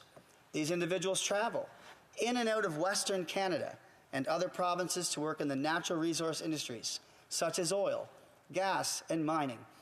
Anything truly economical in Miramichi-Grand Lake that would have yielded direct and indirect jobs, wealth, and opportunity was sidelined, cancelled, drug out in bureaucracy, or simply not supported. The evidence to support this claim is vast, and the Liberal government, along with its New Brunswick Liberal MPs, you're now put on notice, because every single detail of that will be on the floor of this House, and you will answer to it. Every single one of you. Miramichi-Grand Lake is going to be heard. That is without question. Madam Speaker, another role of the federal government is the cultivation of national unity. Every region of the country feels that its identity is understood and appreciated, thereby allowing us to come together as Canadians. Former Prime Minister Brian Mulroney once said, "You accumulate political capital to spend it on noble causes for Canada. If you're afraid to spend your capital, you shouldn't be there." I agree with him. It should be acceptable then, and in fact encouraged, to celebrate Canada. We have so much to be thankful for. We are a beacon to the world. Our democracy and freedoms and armed forces who fight for that freedom are worth celebrating. We have a Prime Minister that condemns every bit of it. From 2018 to 2020, I served as New Brunswick's Minister of Aboriginal Affairs, and frankly, it was one of the greatest experiences of my career. To witness the determination of First Nations people, often in the face of adversity, was tremendous, and every single day was an opportunity to learn. What kind of message was sent to the Indigenous peoples when National Day for Truth and Reconciliation wasn't important enough for the Prime Minister to attend? What kind of message was sent to all Canadians when Canada Day was cancelled? Essentially, neither national holiday held any importance to the Prime Minister or the Liberal government, further adding to the hypocrisy of the push to convince everyone in the nation of their vast Liberal humanitarian efforts. It's shameful, and it's shameful for everyone in this country. We are a country of values, stemming from the origins, decades and generations, and we will always feel the compassion of those wrongs that exist in our history.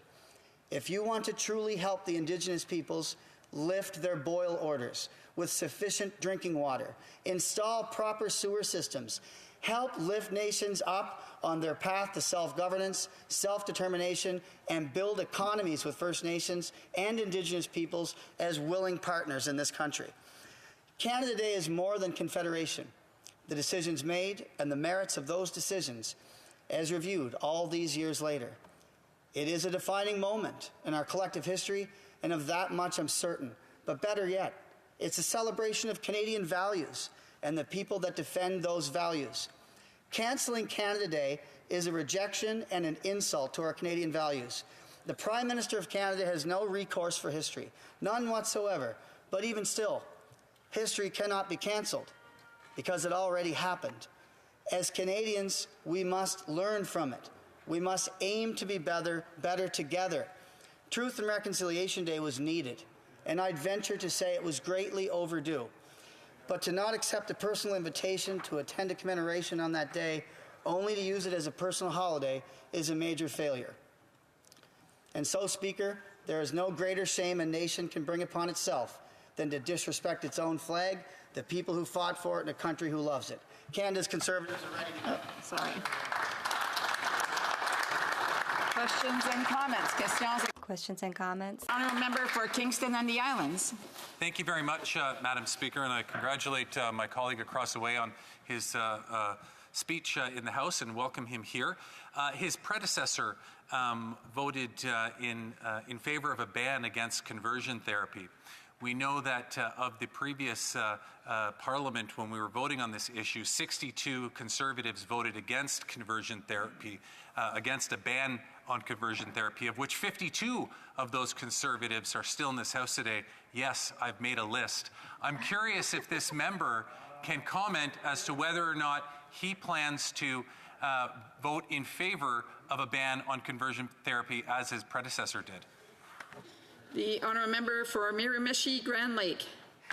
Thank you, Madam Speaker, and to the member opposite, I appreciate the question. I think any member of the House would be against barbaric and ancient practices that are harmful to human beings. But like any member of this House, I'll be taking a look at this bill. I'll be taking a good look at it, and I'll be probably sending it to first reading. I'm in favor of it going to committee at this point in time. What I will say, though, on the word conversion, this is a great conversion to the reality that they're killing our energy sector in this country, while the cost of housing went from $450,000 for the average cost of a Canadian home to now $750,000 just over their 6 years in government. Now that's the conversion we want to talk about in here. Questions et commentaires? Questions and comments? L'honorable député de Beauport, Côte-de-Beaupré, Île-d'Orléans. The honourable member for Beauport-Côte-de-Beaupré, Île-d'Orléans, Charlevoix. Thank you, Madam Speaker. I thank the member for Miramichi Grand Lake and congratulate my colleague. The member said that Canada is strong on many files. Well, it certainly isn't strong when it comes to protecting the environment. The Bloc Québécois has been advocating on this matter for a long time. For months, for years now, we have been demanding a necessary and urgent energy transition. We are experiencing unprecedented, unspeakable impacts of climate change. What does the member want to do with oil and gas? How does the member feel that we could improve the environment while investing in those industries? The honourable member from Miramichi Grand Lake. Pardon. And to the member opposite, I appreciate the question. I think sometimes what gets lost, Madam Speaker, is how many things we use are actually made from petroleum and oil and gas. I'm not going to deny in this House that at some point in time we may be able to store enough energy to use it, but I don't think I'll ever see it. So, Madam Speaker, you're talking right now, I'm a salmon fisherman. I was the 14-year-old kid diving off the 14.5-foot boat, digging the beer bottles out of the bottom of the Miramichi River because I loved it that much. I care about the environment. I care about the environment, and every day I think about the environment. But this country was built on natural resources, and we are a world-renowned leader in the development of those industries. So we need to shift, yes, but it's going to be much slower than the people on the other side of the floor and the Bloc Québécois are talking about here today. Thank you. We have time for a brief question. The honourable member for Victoria. Thank you, Madam Speaker. I heard the member speak about the need for support for small businesses. And one of the groups of small businesses that was left out of the throne speech, but they were also left out of pandemic supports for the past 2 years, are startups. People who poured their life savings into their businesses only to open during a global pandemic. Can the member speak to how it is desperately needed that we save startups and that we support these hardworking small businesses? The honourable member for Miramichi Grand Lake, a brief answer, please. Thank you, Madam Speaker, and I very much appreciate the question from the honourable member. the Conservative Party of Canada was asking for the CEBA to be reorganized so that it would include supports for startup businesses, which are often the backbone of our economies. I know locally in Miramichi Grand Lakes, startups are one of the most important things that fuels the Miramichi City, which then funnels out into the rural communities of Blackville, Boyce Town, Rogersville, and the surrounding areas. So the Conservative Party of Canada agrees with the member. We were asking for those supports, and we're hoping the Government of Canada will be able to open their eyes and put those in there. Thank you. Resuming debate, reprise de débat, the honourable member for Kamloops Thompson Caribou. Thank you, Madam Speaker, and a heartfelt congratulations to your appointment. First off, waked. It's a profound honor, Madam Speaker, to rise in this honourable House for the first time, to be surrounded by colleagues. I look forward to what we can all get done, and while at the end of the day we may agree to disagree on certain things, I look forward to working with everybody in this House for the betterment of all Canadians. This is a Canada where my parents came in 1952 and 1957 respectively, Madam Speaker, and yet their son stands before this House, in this House, speaking to this House for the first time. And it's not something that I will soon forget. With that, to my colleagues in the House, I want to say bienvenuti a tutti, and that's about all the Italian I know.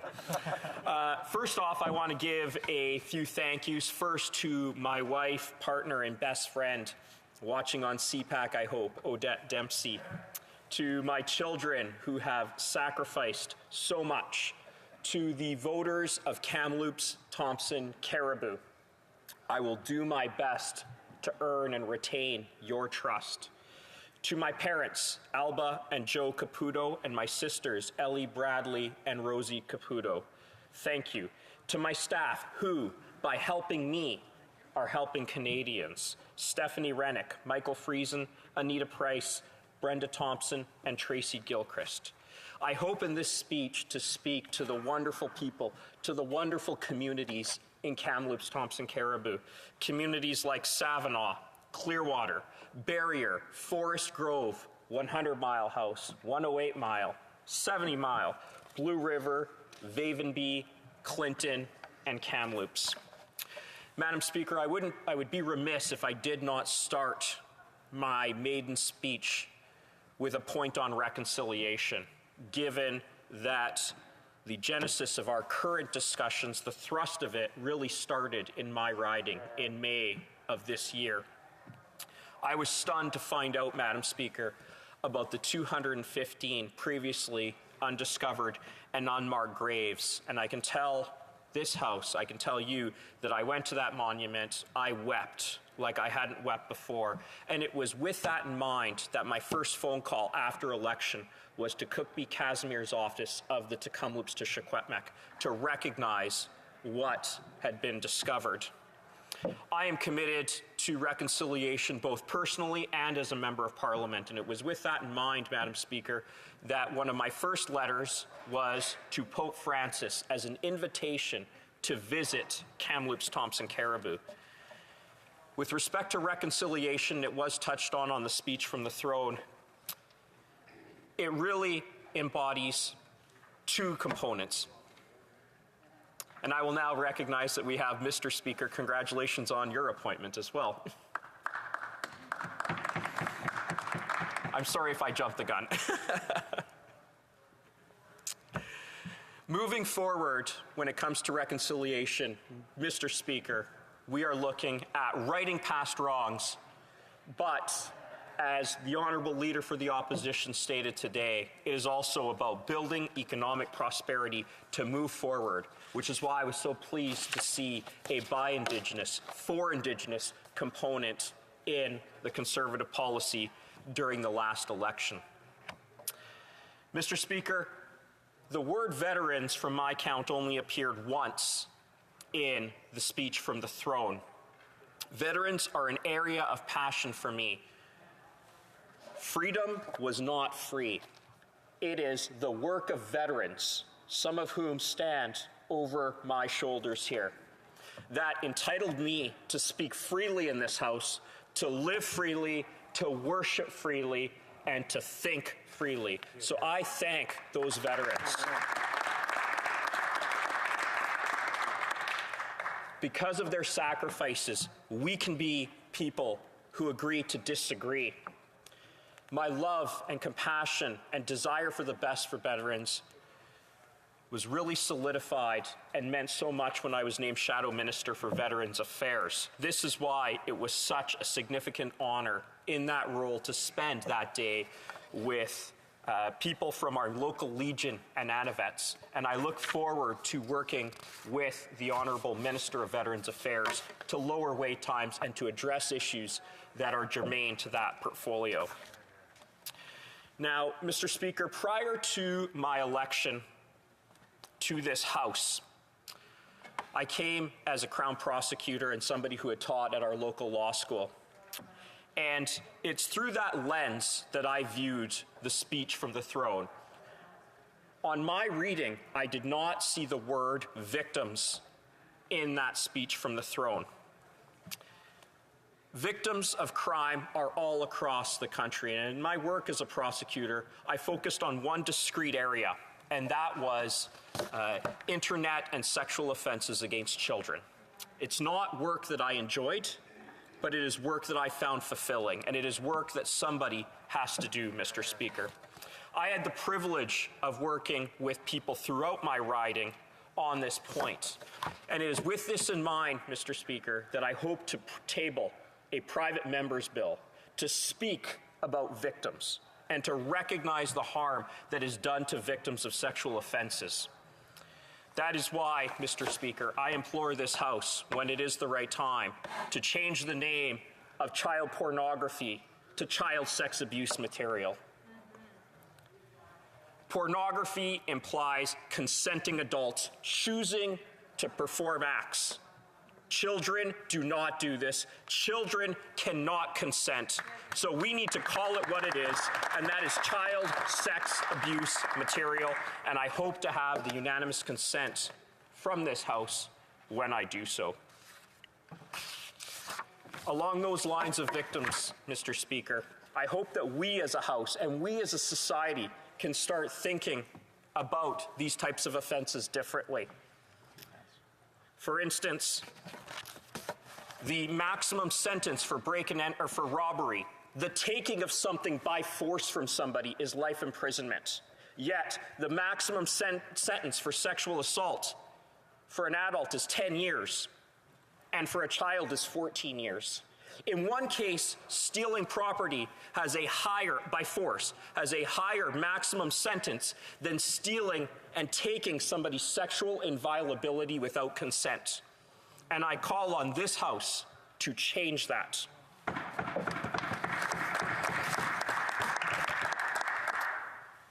I have been repeatedly contacted by people in my riding association, or in my riding about crime.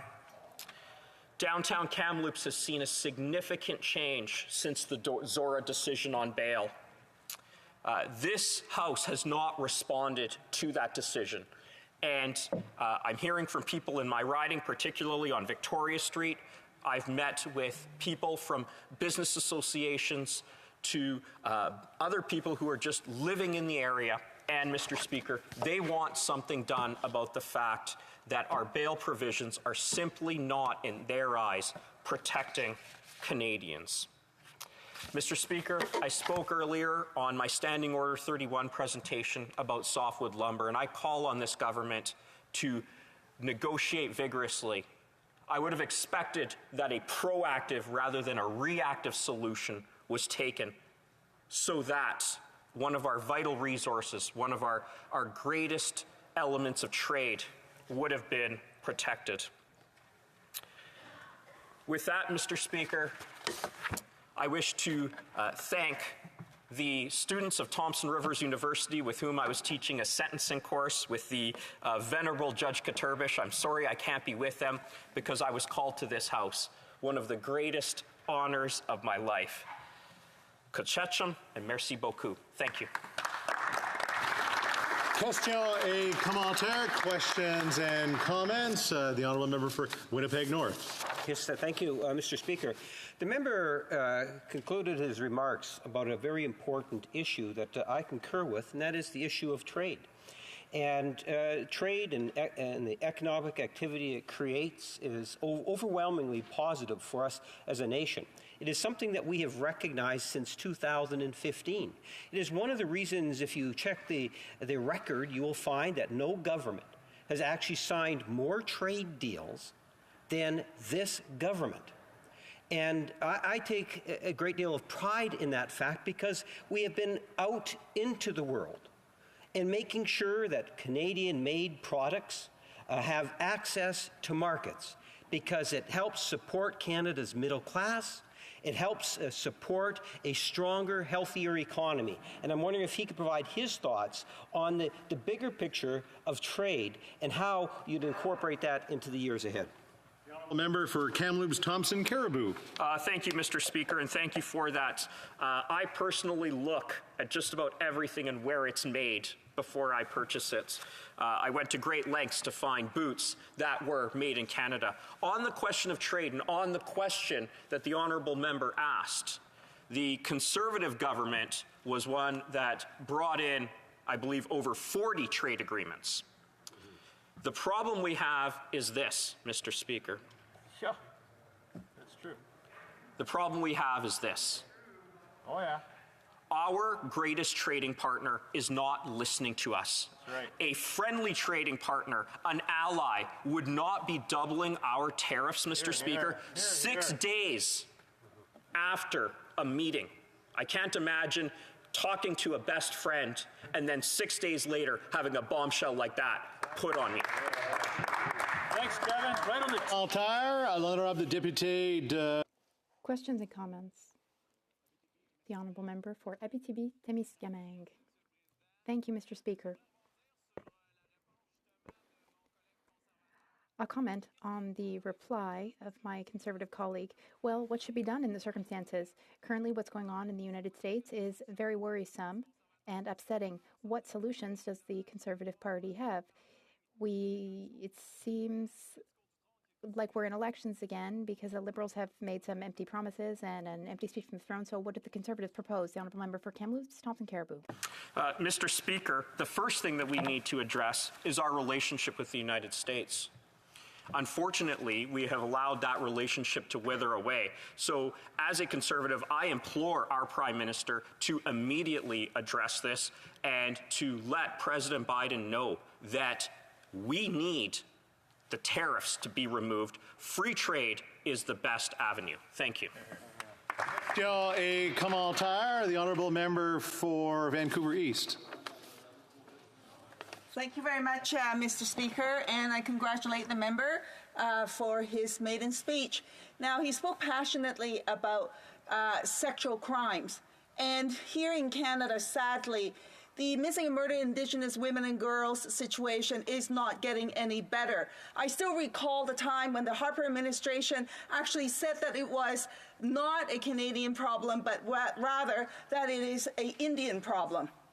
So now we have the inquiry. The Liberals said that they were going to take action on the cause for justice, but very little has been done. So with the members supported, with the Conservative support, the full implementation of all the calls for justice, all 230 calls for justice for the missing and murdered Indigenous women and girls.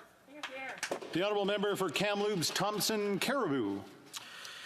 Mr. Speaker, I had occasion to prosecute a recent offense involving a missing woman, somebody who had been missing for 19 years. So this is a matter that strikes close to my heart. I believe that justice should be sought in all circumstances when it comes to any missing and murdered Indigenous woman and any missing woman, period.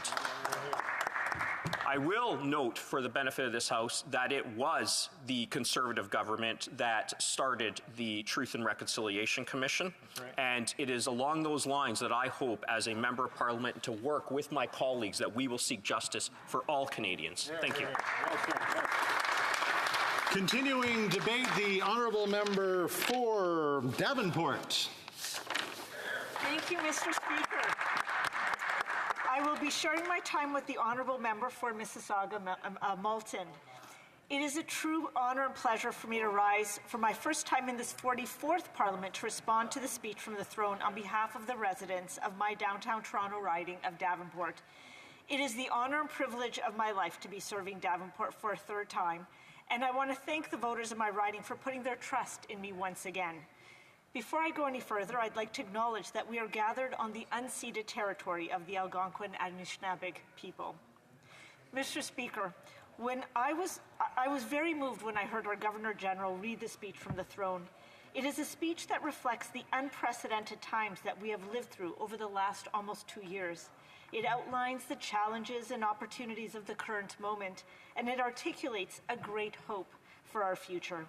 Our federal government has laid out our priority areas: building a healthier society, growing a more resilient economy, taking bolder action on climate change, creating safer and more inclusive communities, moving faster on a path of reconciliation, and fighting for a secure, just, and equitable world. I will speak to each of these key areas, focusing on the key priorities for Davenport residents. Coming off of an election just over a couple months ago, the concerns of the residents of my riding are still fresh in my mind. Mr. Speaker, you may not know this, but 43% of Davenport residents are first-generation Canadians. They were born in another country. Davenport residents understand how lucky we all are to live in Canada, which offers free access to safe and effective vaccines that fight COVID-19, including boosters. And indeed, more than 86% of eligible Canadians over 12 are fully vaccinated. And I can't tell you how many Davenport parents are so relieved that vaccines are now available for children ages 5 to 11. They support the standardized Canadian proof of vaccination for domestic and international travel.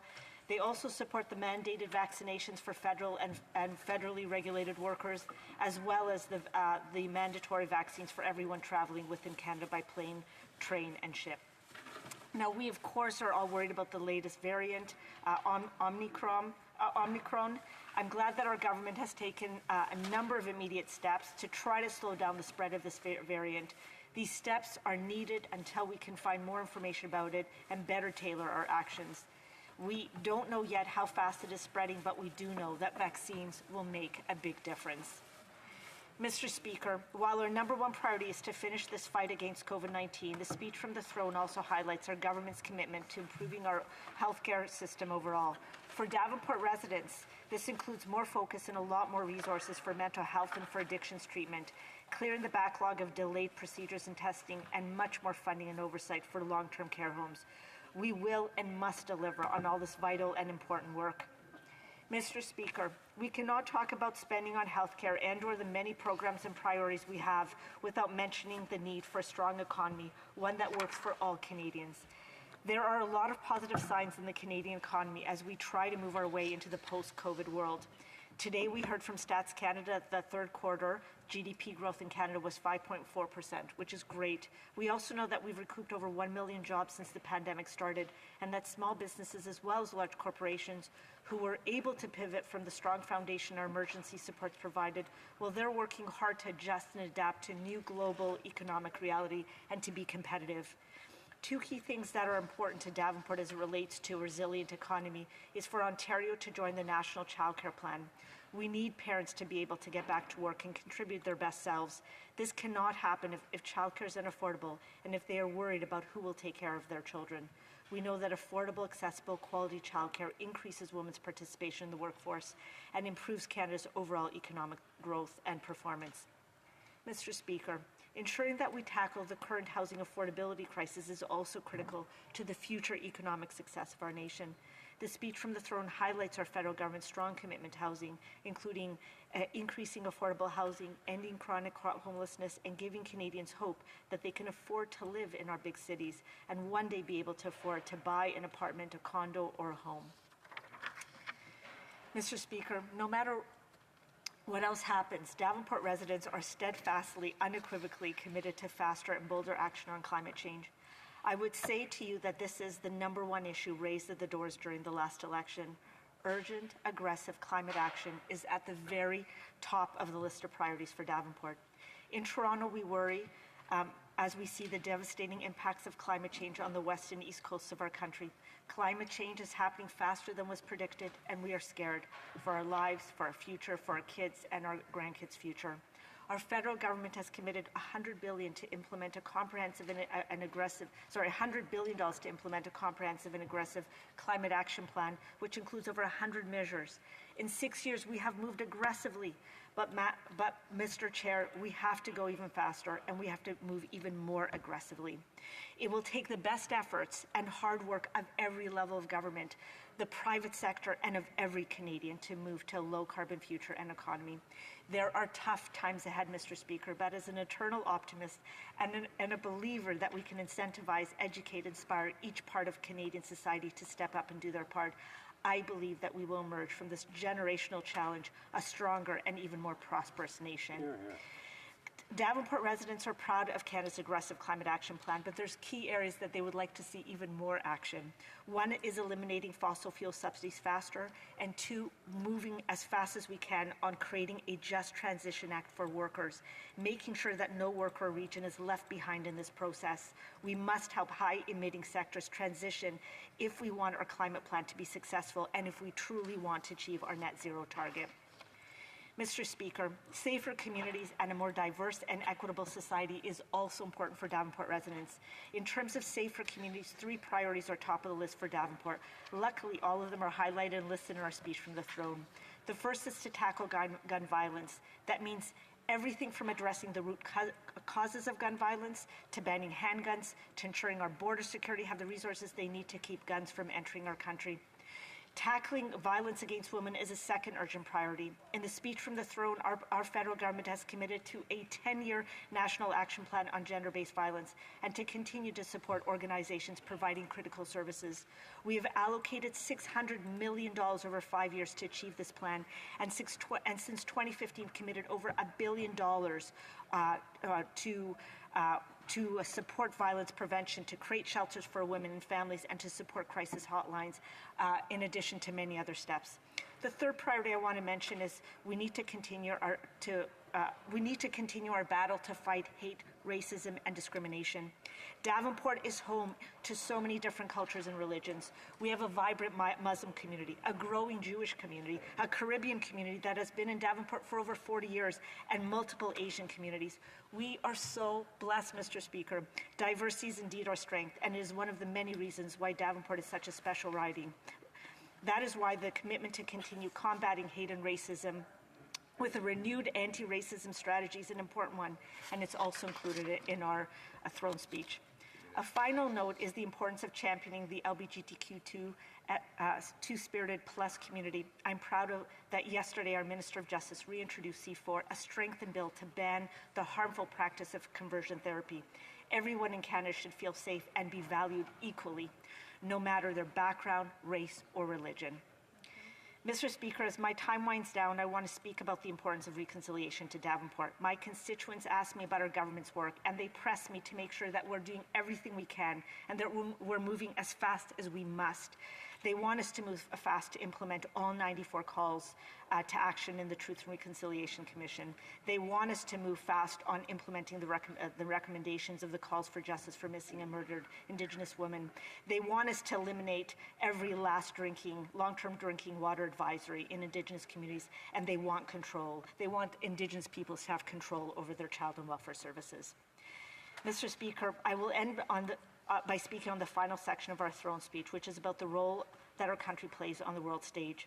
As our speech from the throne says, in the face of rising authoritarianism and great power competition, Canada must reinforce international peace and security, the rule of law, democracy, and respect for human rights. Our success as a nation and our future prosperity depends on open borders, unfettered supply chains, deep partnerships, and engaging in the world in a way that promotes peace, equity, and prosperity for all. Mr. Speaker, Canadians returned us to the House of Commons with a clear message to all parliamentarians to work together. This speech from the throne presents an excellent plan and a way forward to more equitable, compassionate, and prosperous Canada. Thank you, Mr. Speaker. Questions and comments? Congratulate the member for Davenport on her re-election. the Liberals have made tens of billions of dollars in infrastructure spending in the past number of years. They get an A for promises, but an F for actually accomplishing it. The Parliamentary Budget Officer has found very little evidence of infrastructure actually, being happening. And this is especially important in BC, where I'm located, with the floods, and there's an immediate need. And I recognize that climate change is very important to deal with, but at the same time, we have these needs right now. So I just wonder if the member could comment about the infrastructure, the lack of infrastructure actually getting accomplished both in BC and maybe in Toronto. Thank you. The honourable member for Davenport. I want to thank the honourable member for his excellent question. I too worry about the pace of our infrastructure progressing in our country. I do think that we work very closely with the different levels of government. So we work with our provinces, we work with our municipalities, and I think often it gets caught up in some of the bureaucracies and some of the red tape. And so I will say to you that I do think that it's something that concerns all of us. The commitment to great infrastructure investment is a solid one, a real one. We do want to move forward on these important infrastructure projects, not only in BC, but right across the country. And I do think you're right. We have to do better in terms of getting them shovels in the ground much faster. So thank you for that question. Questions et commentaires. Questions and comments. The honourable member for Avignon, Métis, Matane, Matapédia. Thank you, Mr. Speaker. I congratulate my colleague on her speech. Now, in the speech from the throne, there was a great deal of talk about safety and security, and the government was talking about a buyback program for assault weapons. Now, it wasn't in the bill that was tabled in the last Parliament, but the problem is that these handguns and assault weapons, we saw what has happened. We'd like to have we'd like to deal with arms at the border, how they come into the border. The honourable member.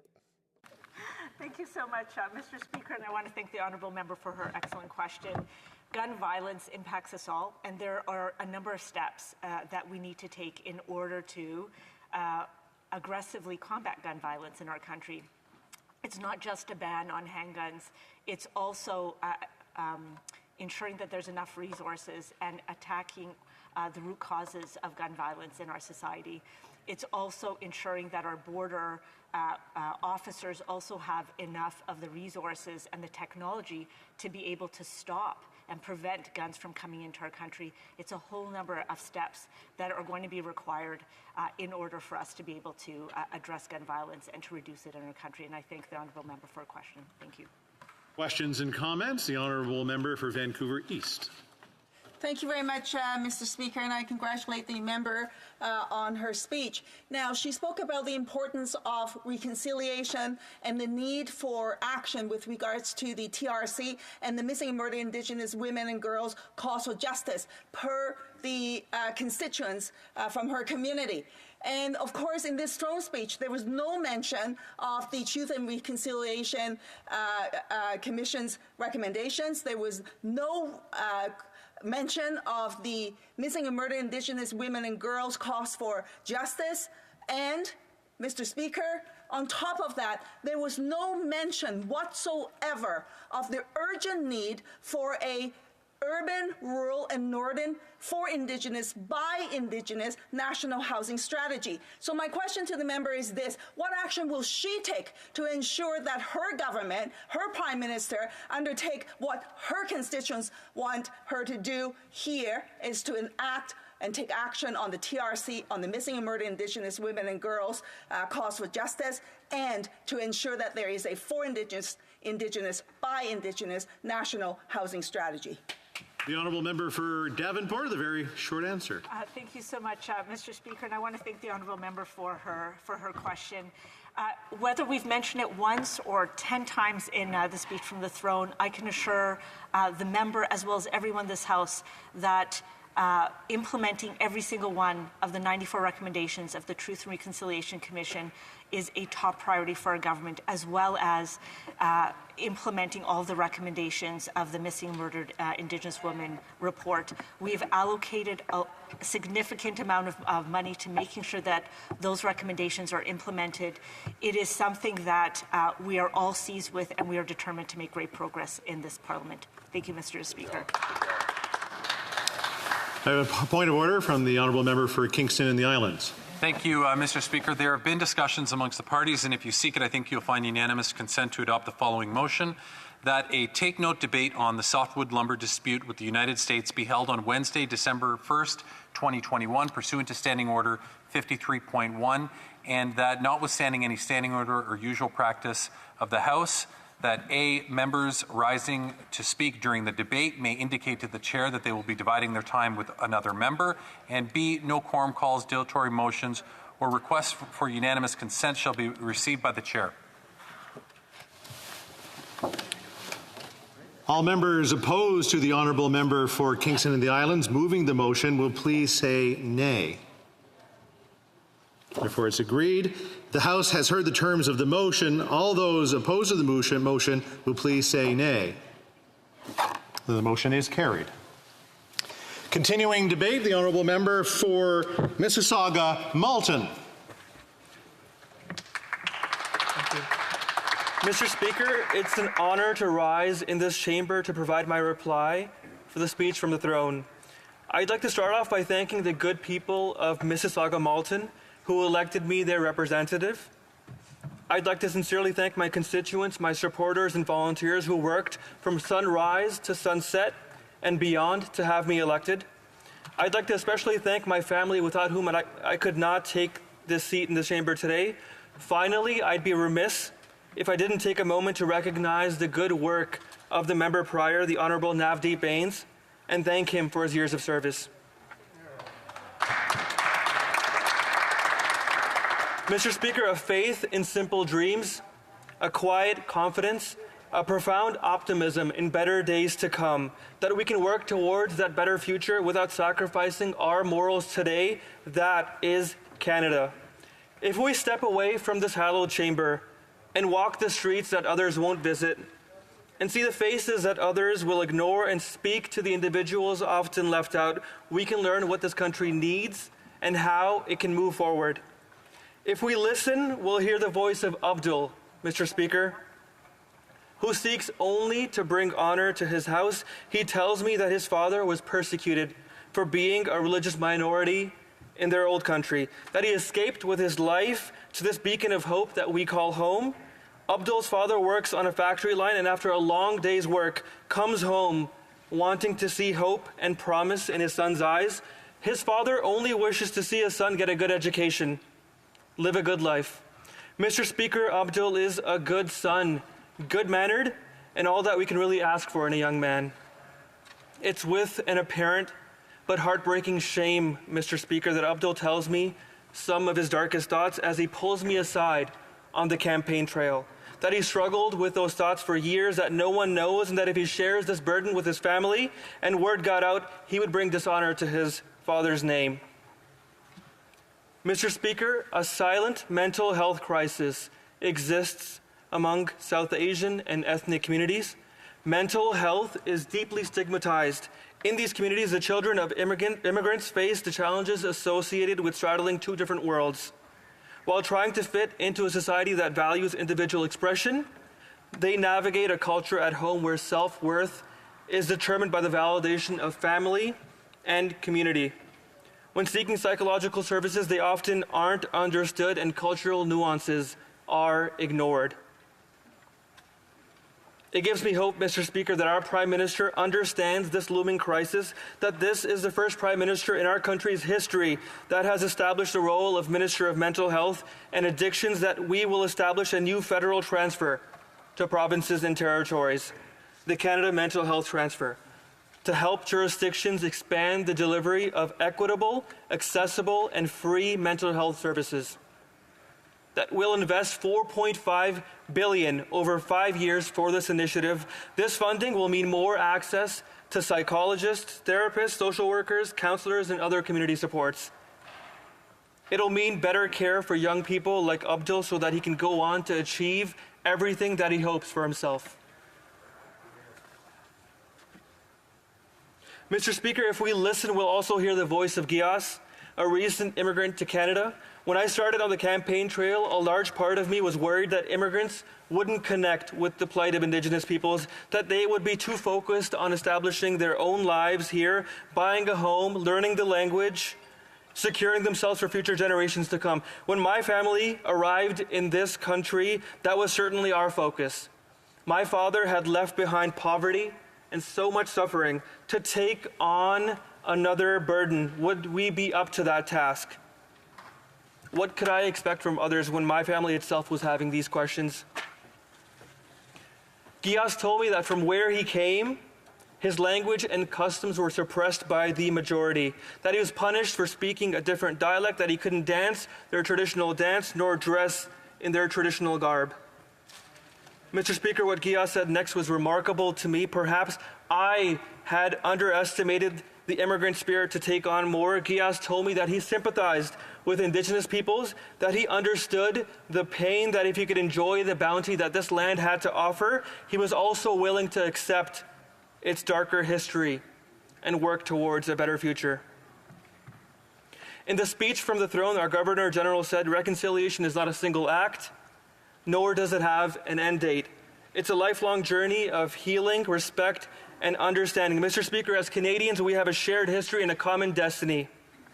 And it doesn't matter if you came to Canada 1 month ago or your ancestors came here a few hundred years ago, we must all carry the weight of this country's past. We should all desire to chart a path forward towards reconciliation, and we should make no mistake, Mr. Speaker, because individuals like Gias have a yearning to play a role in reconciliation. They wish to walk the path towards reconciliation, to turn the country's guilt into action. Mr. Speaker, if we listen to Canadian voices, we'll hear one more voice, the voice of Sukraj. Sukraj was born in Canada, but his parents were immigrants. They both work in a plastics factory and are nearing the age of retirement. After a life of hard work and renting, they want to buy a home that they can grow old in, a home where they can watch their grandkids grow up in. As is common in many extended South Asian families, Sukraj wants to pool his savings with his parents to afford the home and live with them.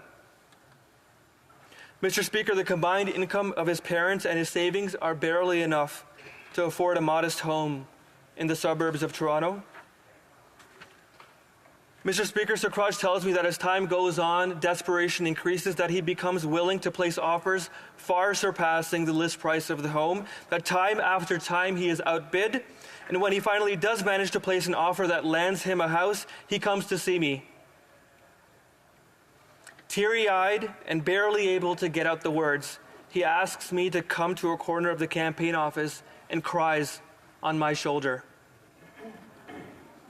Mr. Speaker, the right to work towards a home is a right every Canadian should have. A place to call your own should never be outside the reach of ordinary middle-class Canadians or those working hard to join the middle class. That's why this government has a plan around housing, whether it's building more housing units per year, increasing housing, or ending chronic homelessness. This government is committed to working for Canadians. Our plan is to ban foreign home ownership in our housing sector. It's to implement the proposed tax on non-residential, non-Canadian vacant homes. It's to get together with our partners to ensure that they can leverage our upcoming investments to build more housing supply, but also repair the existing stock. The Housing Accelerator Fund will help municipalities build more and better faster.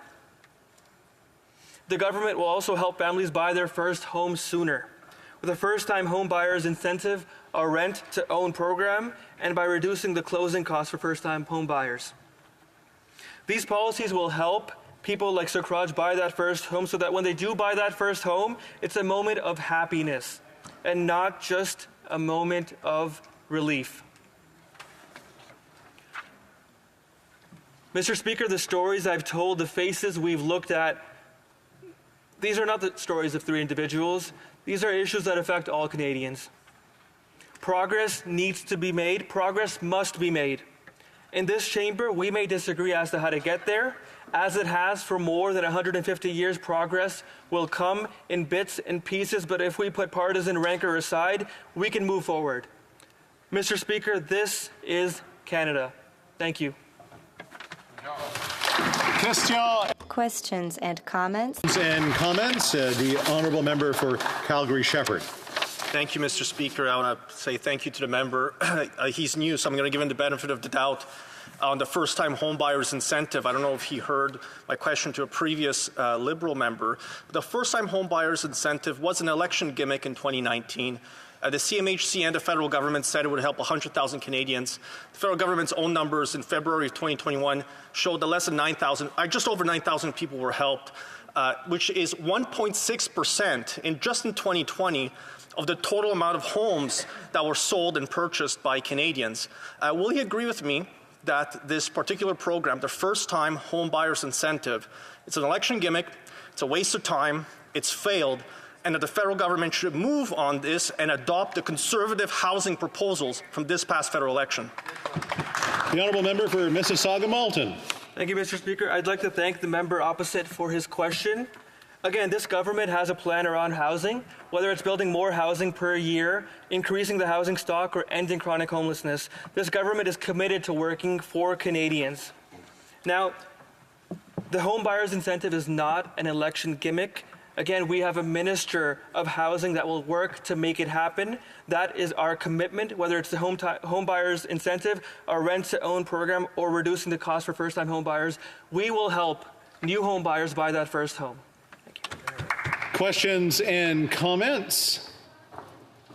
The honourable member for Avignon-La Métis, Matapédia. Thank you, Mr. Speaker, and I thank my colleague for his speech. I would like to hear him on workers, for those who have lost their jobs as well. In my writing this morning, there were a lot of requests for employment insurance that are not being processed, and those people are calling their riding office, my office, to get a follow-up on this because they haven't been employed for months. They tell me that officials who pick up the phone ask them, did you really do everything you could to find a job? And I'd like to hear if my colleague agrees with what officials from his government say. For Mississauga-Malton. Thank you, Mr. Speaker. I'd like to thank, again, the member opposite for her question. From the very beginning of this pandemic, this government has been focused on supporting Canadians from coast to coast to coast. And that's why we created the Canada Emergency Response Benefit, the Canada Wage Subsidy Benefit, the Canada Emergency Rent Subsidy, which has helped so many in my riding of Mississauga-Malton. These benefits have helped many small businesses keep their doors open, and hard-working residents of Mississauga-Malton put food on the table, keep a roof over their head, and pay for necessities. Our government has been there for Canadians during the start of the pandemic and will continue to support Canadians as long as it takes as we recover. Questions and comments? Honourable member for Nanaimo-Ladysmith. Thank you, Mr. Speaker, and congrats to the member. Tilikum Lalem Friendship Centre in my riding of Nanaimo-Ladysmith has been providing essential services to urban Indigenous people for over 50 years. Since COVID, the Tilikum Lalem staff have seen a shift in the supports required to meet the needs of community members. Their Youth Safe House, for example, has seen increased numbers and increased complexity of needs. Young Moms program, also numbers have been increasing. Day after day, Tilikum Lalem staff are seeing families in low incomes who need and deserve affordable, safe, and accessible housing. Mr. Speaker, can the member clarify to the constituents in Nanaimo-Ladysmith, including those accessing vital services from Tilikum Lalem, when will this government do what is needed to ensure everyone has a place to call home? The honourable member for Mississauga-Malton. Thank you, Mr. Speaker. Thank you to the member opposite for her question. Again, housing is a priority for this government, and that's why we're introducing a rent-to-own program, our first-time home buyers incentive. In fact, we'll ban foreign home ownership for years to come so that homes can be more affordable for Canadians. The right of a home for Canadians is a right that everyone should enjoy, and it's something that we should be able to work towards, and we'll ensure that it happens. Thank you. Very quick question and answer. Going to Zoom, the honourable member for Guelph. Well, thank you, Mr. Speaker, and thank you to the honourable member from Mississauga-Malton for his intervention. And I can tell that we'll be working well together with his approach to his constituents, reflecting their visions. Could you comment on the vision around mental health that's been mentioned in the throne speech and the importance of mental health to his constituents and our focus on that area? The honourable member for Mississauga-Malton. Thank you, Mr. Speaker. I thank the member from this side of the aisle for that question. Again, mental health is very important, especially so in ethnic communities that seem to suffer more during crises such as the pandemic, and it's because there isn't targeted support for them. Now, this is a conversation that I've had with friends, and unfortunately very sad conversation. So I'm very thankful that this Prime Minister has appointed a Minister of Mental Health and Addictions, and I look forward to working with that Minister to better serve the constituents of Mississauga-Malton. Thank you. Debate, the honourable member for La Prairie. Thank you, Mr. Speaker. First of all, I'd like to let you know I'll be sharing my time with the honourable member for Repentigny. If I had a title, I would like to give the title to the throne speech, Autopsy of a Failure. Last spring, we were in a pandemic. On the other side of the House, there was one member. I often say this because I can't believe it. He was from Kingston-Les-Îles. All other Liberal members were in the basement. They were afraid of the pandemic. They were shaking underneath their desks. And once in a while, the Prime Minister would show up. And it surprised us because we had forgotten there were other Liberal members in that party. In Quebec, the situation was getting better. Lockdown was easing. But still, the attitude was, oh, we can't go to the House. It's still a pandemic. We can't do that. And I thought, that doesn't make any sense. But that was true for the Liberals. They were afraid of the pandemic and the Prime Minister. And yes, we say lots of things, but he really is a very compelling man. He's good at convincing people of things.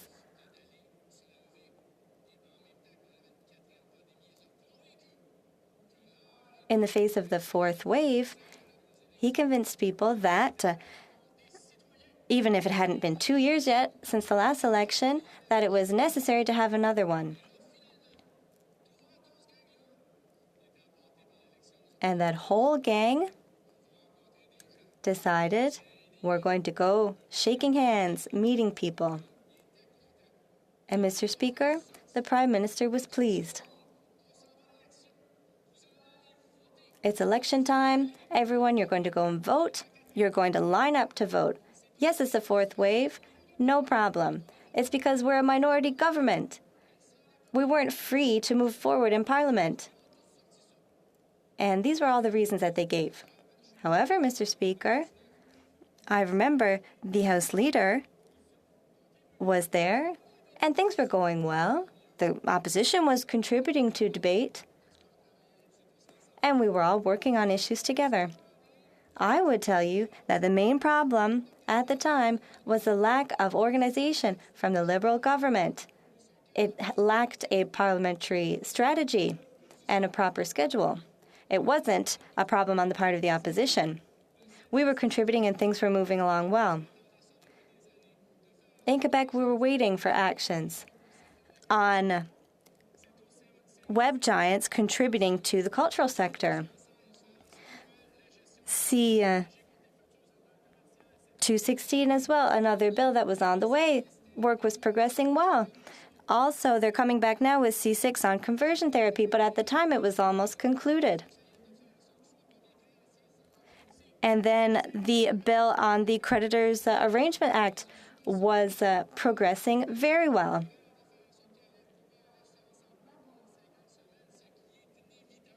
There was good work going ahead on employment insurance adaptations as well.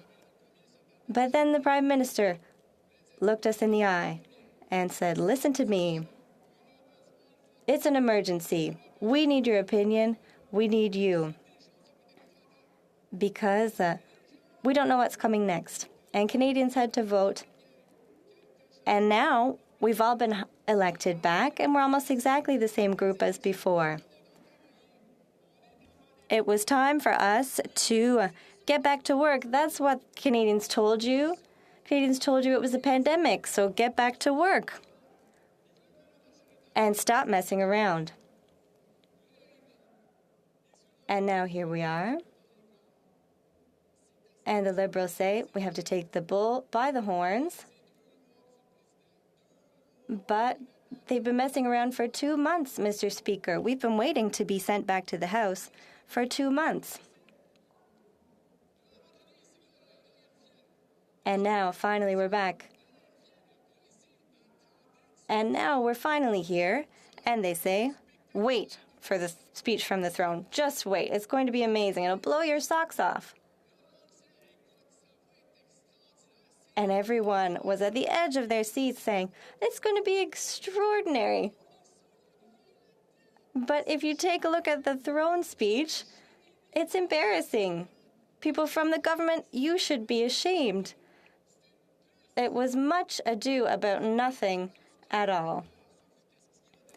You need to use a microscope to see any substance in there at all. But finally, we found something. We discovered that this government doesn't like taking jurisdiction. It likes passing things off to provincial jurisdiction. When it comes to health,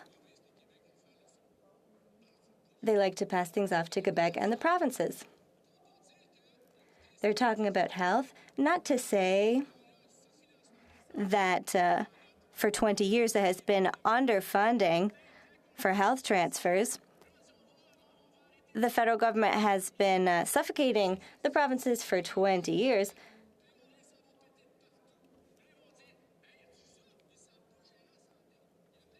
And the federal government's plan is to say, oh, we're going to suffocate them by underfunding them, and then we'll be able to blame it on them, the provinces, when they don't manage things properly. Everyone in Canada and Quebec is unanimous in thinking that the transfers need to be increased. The federal strategy is to find ways to be able to encroach on provincial jurisdiction. But when it doesn't suit them, they just say, oh, we'll just let the provinces manage that. It's their jurisdiction. We'll let Montreal manage that. It's not our jurisdiction. But if the Prime Minister wanted to be part of provincial politics, then he could have run in a provincial election.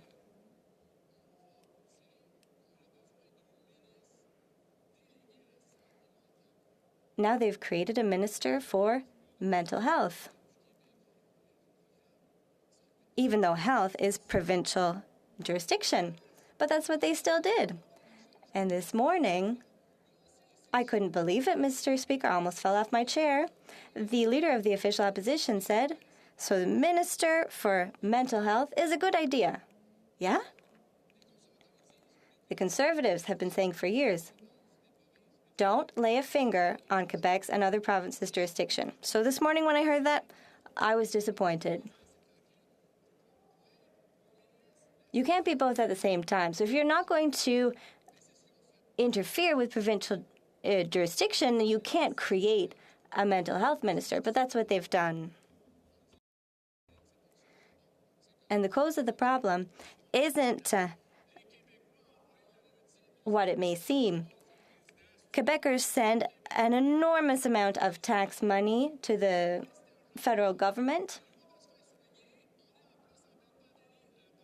And don't forget, it's a pandemic, which is exacerbating the situation. Quebecers want for the cash that they've sent to Ottawa to be given back to them adequately so they can manage their own health affairs. The federal government is not in charge of hospitals, nurses, or anything of the like. My government is the Quebec government, and the Bloc Québécois is asking that. We're also asking for help for seniors. They were the hardest hit by lockdowns and by other health matters. And now they too are being suffocated by inflation and the rising cost of living. So 65 or 75 years and older are receiving supports from this government, but 65 and older also need support.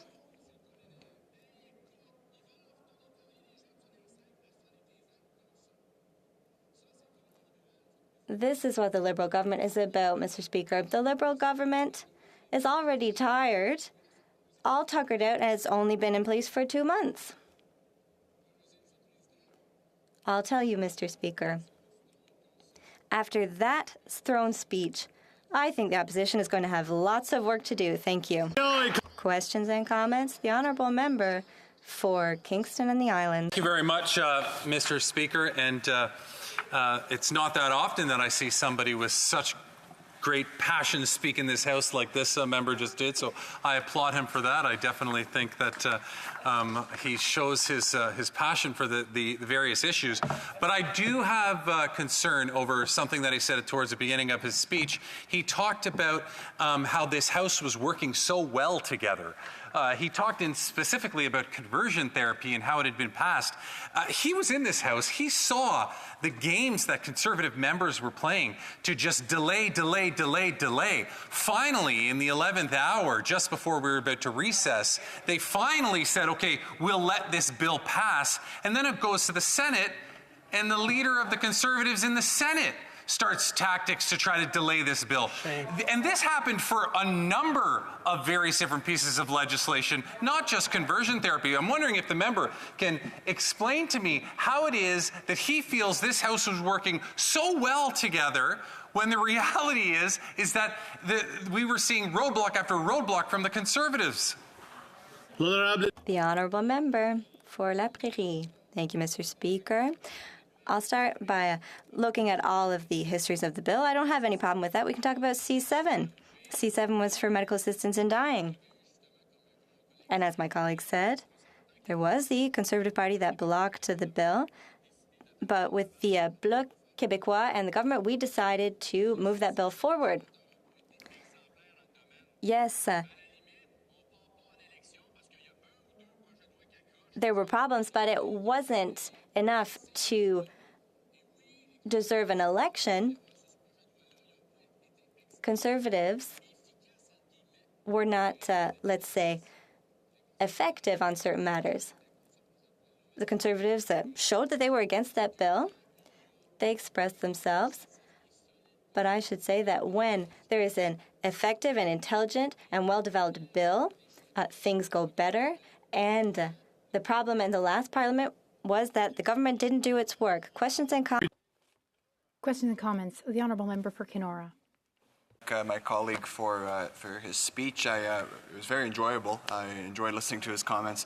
One of the things he mentioned was inflation and the cost of living, and that's a very important issue in Northern Ontario and across the country.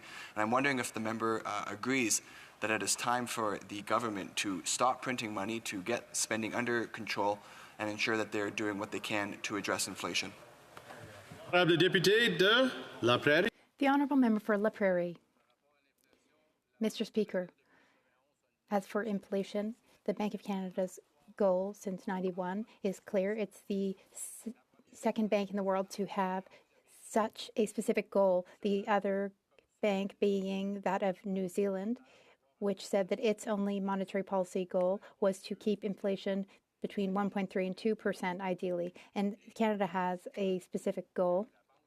The Bank of Canada has a specific goal, and I hope it will continue to do what it's been doing very well since 91, and I hope the government will respect the fact that the Bank of Canada is responsible for dealing with inflation. Now, this doesn't mean that the government should spend as it wants. It means that the government should manage its spending well and be thorough in its work. The Bank of Canada has a role to play, and I hope it will be able to do so. So the honourable member for Abitibi to Témiscamingue.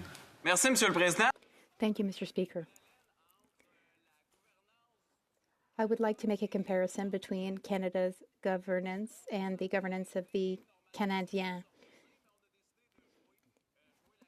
So the game is being played, and in both of these cases, we got very close to scoring a goal, but didn't. The Canadian government decided yesterday that it was going to finally act. What does the colleague think about this comparison? The honourable member for La Prairie. Well, this is a great question. Truly, I thank my colleague who has placed me in an interesting situation in answering. Now, the Habs, the Montreal Canadiens, they don't skate quite as well as the Liberals. We do hope, however, that the Prime Minister will be better than Bergevin as Director General of the team of the government. As for this parallel, well, Canada and Quebec gave this government a minority status. The Bloc Québécois role, the role we will play is to oversee the government's work.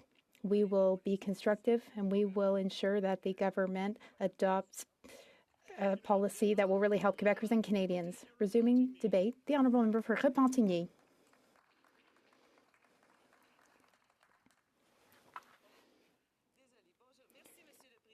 Thank you, Mr. Speaker. I will, of course, begin my remarks today by taking the time to thank the citizens of my riding, Repentigny, for the trust they have placed in me for the third time. I thank them. I would also like to thank all of the volunteers who supported me and carried me to a victory that I never took for granted. Thank you to Christiane and Asia. I don't have time to name everyone who helped me, but thank you. It is important to me to represent the people of my riding and defend their interests. That's my priority. It's equally important to me to act as a voice for all of Quebec here in this place, to speak about the environment, to speak about what the Government of Canada is not doing but should be doing in order to guarantee a future for my nation and my people of all generations. Now, let's talk about the speech from the throne. Mr. Speaker, was it reasonable of us to expect a speech from the throne with some content in it after an unjustifiable election that nobody wanted? Was it reasonable of us to expect some substance in the speech, some details about the government's agenda? I'm not the first to state that, unfortunately, the first speech from the throne made by Governor General Simon did not meet any expectations. Now, I'll quote a bit from the speech. The government is concretely taking action on climate change. Oh, really? The time has come to go further and faster. Really? Or another quote. It's the time to take bold climate action. The election promised to cap oil and gas emissions from that sector. It sounded really promising. However, the government has not always followed through on its commitments. Furthermore, there's a lack of transparency from this government. The Commissioner, DeMarco, has given us a preview for that, so allow me to doubt that this commitment will be kept.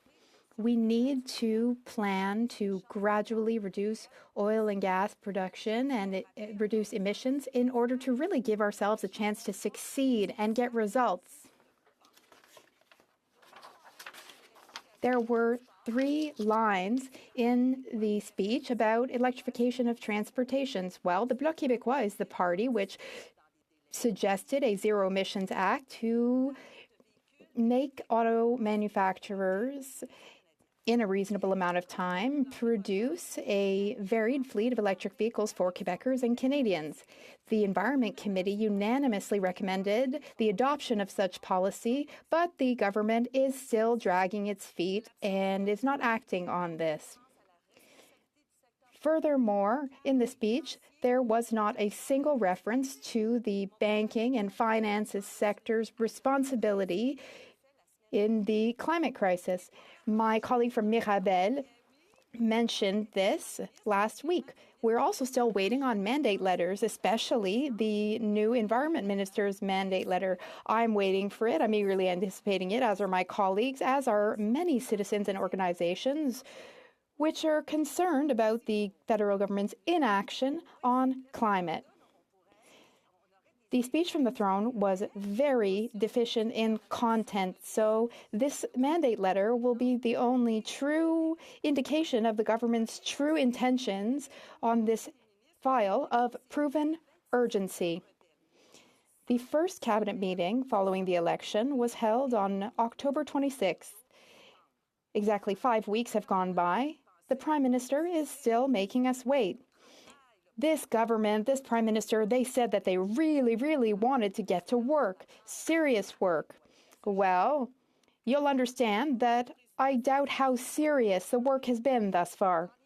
Mr. Speaker, what is occurring right now in British Columbia and in the Maritimes, Quebec has also experienced it. We experienced it in 2018, for example, be it flooding, heat waves, forest fires, droughts. This is happening everywhere. No region will be spared. And if anyone doesn't believe in the effects of climate change, well, they can go and talk to communities who are on high alert at this very moment. The impacts of the pandemic combined with climate change are major right now. Overall health of many populations is impacted. There are new diseases and conditions emerging. Some are getting worse, and some are taking on unprecedented proportions. In November, researchers at the Faculty of Medicine at the University of Sherbrooke published the results of a study conducted with 10,000 people, studying them over the past 2 years during the pandemic. And I invite you to take a look at the study, but allow me to summarize. The longer governments take to act on climate change, the greater the psychosocial impact will be. I also urge the government to read the Public Health Agency of Canada's recent publication. It was in April 2019. It was entirely dedicated, this special issue, to climate change and health. I quote a passage from the first few pages. The healthcare sector is already dealing with the consequences of climate change on health, costs, medical procedures, consultations, and other related issues. However, health sector adaptation is underrepresented in policy, planning, and programs. Do I have a bit of time left? Okay. The impact of climate change on the health of vulnerable population groups can be very unique and specific. For example, seniors, people living in rural regions, farmers, Indigenous peoples. It is very important to state that infectious disease, food and water safety, morbidity and mortality, as well as all mental health conditions are now a risk for all Quebecers and Canadians. It is now 6:30. The honourable member will have 3.5 minutes remaining when we resume debate on this matter. 38, a motion to adjourn the House is deemed to have been made and seconded this time. Therefore, the question is that this House do now adjourn.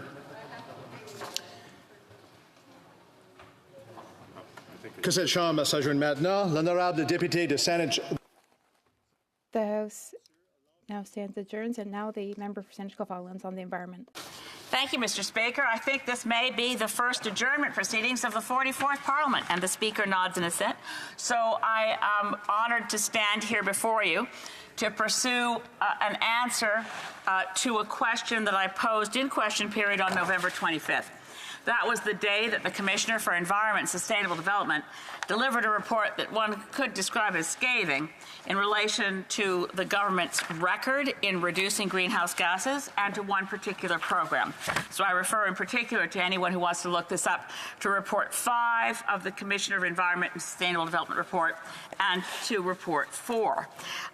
Report 5 dealt with a historical overview of what the Government of Canada has done and not done to deliver greenhouse gas reductions. Very clearly, it's a record of 30 years of failure. I have to say I'm grief-stricken by that failure. I've had a front row seat to that failure. I was working in the Environment Minister's office when the lines were written that are repeated in Report 5 of the conclusion of the first major scientific conference internationally on the climate crisis that occurred in June 1988 in Toronto, where the scientists assembled said this, and it's quoted in Report 5 that was released this week, or last week. Humanity is conducting an unintended, uncontrolled, globally pervasive experiment whose ultimate consequences could be second only to global nuclear war. That was the conclusion of scientists in 1988, and we had a chance to do something about it globally as a species, as economies. And not only did we fail, we went in the other direction. From the commitment we made in 1992 globally, and Canada particularly, to reduce greenhouse gas emissions and adapt to the coming climate crisis, both things were commitment in 1992. We have done neither. And greenhouse gas emissions, particularly in Canada, the worst record of the G7, are 21% higher at the last recorded report than they were in 1990. I've had a front row seat to a commitment from government after government to treat our children to an unlivable world. And we have precious little time to arrest that. And that's why I asked the minister in the question November 25th. COP26 left us with a tiny little chance to hold to 1.5 degrees Celsius, which we must do. And yet this report outlines that one particular program, a recent program, only partially underway, the so-called Onshore Emissions Reductions Fund, was in fact, after $70 million being spent, the Environmental Commissioner within the Office of the Auditor General was unable to, and the Natural Resources Canada that administered the program was unable to point to a single ton of greenhouse gases reduced because of the money the people of Canada were spending. This report, and I'll just quote this one paragraph, overall, Natural Resources Canada did not design the onshore program of the Emissions Reduction Fund to ensure credible and sustainable reductions of greenhouse gas emissions in the oil and gas sector or value for money spent. The minister in response said, well, don't worry, really, that program was to help the oil and gas sector during the pandemic and an economic problem. The oil and gas sector got the same salary reimbursements as other sectors. Did they need to double dip? And if they did, shouldn't we be able to see some emissions reductions? The Honourable Minister of Environment and Climate Change. Thank you, Mr. Speaker. And I wish to thank my esteemed colleague for her question, certainly, but also for her decades-long activism on this file. I'm natural. Last night, I'm replacing him. I'm making this this address from my service vehicle in transit to Ottawa, which is a 100% electric vehicle. Not to make a statement about my street creds on environmental issues, Mr. Speaker, but simply to point that out. And my government wished to thank the Commissioner to the Environment and Sustainable Development for his work and his report. As my colleague from Saanishgoff Island knows very well, we've made tremendous progress when it comes to climate change. Let's go back to our earlier years of activism in COP1 in 1995. where very few people were paying attention to this. We only had one IPCC report that started to point to the fact that humans were causing global warming. And the only thing that countries could agree upon in Berlin in 1995 was that the commitments that we had made in Rio in 1992 were inadequate. Alors, Monsieur le Président, la seule chose, il y a 25 ans à Berlin. The only thing countries were able to agree on is that the Rio commitments to stabilize emissions between then and 2000 were inadequate. There were no goals for reduction. There were no mechanisms set up internationally in order to fight climate change. There were no funding mechanisms either to help developing nations, to offer help from industrialized nations, to help them adapt to climate change. I am the new Environment and Climate Change Minister and introduced myself as such in Glasgow a few weeks ago. Over 50,000 people participate in these conferences now, not only government negotiators, NGO representatives, and scientists. In these meetings, representative from civil society, from indigenous organization, from labor, from municipalities, from businesses, from innovators, from the financial sector, and investors, all saying we want to be part of this and we want to be part of the solution, which is something we've never seen before, Mr. Speaker.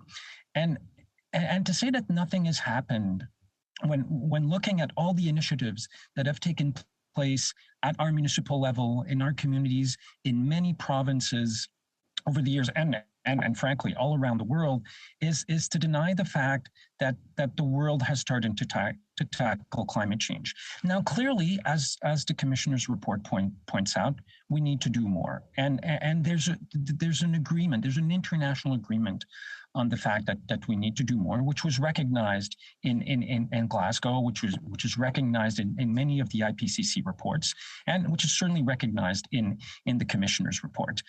As I'm sure my colleague has read the Commissioner's report, she will know that the report of the Commissioner did not study the 2016 climate change pan-Canadian framework and plan on climate change that our government presented in 2016. Neither did his report look at the enhanced climate plan that was presented in 2020.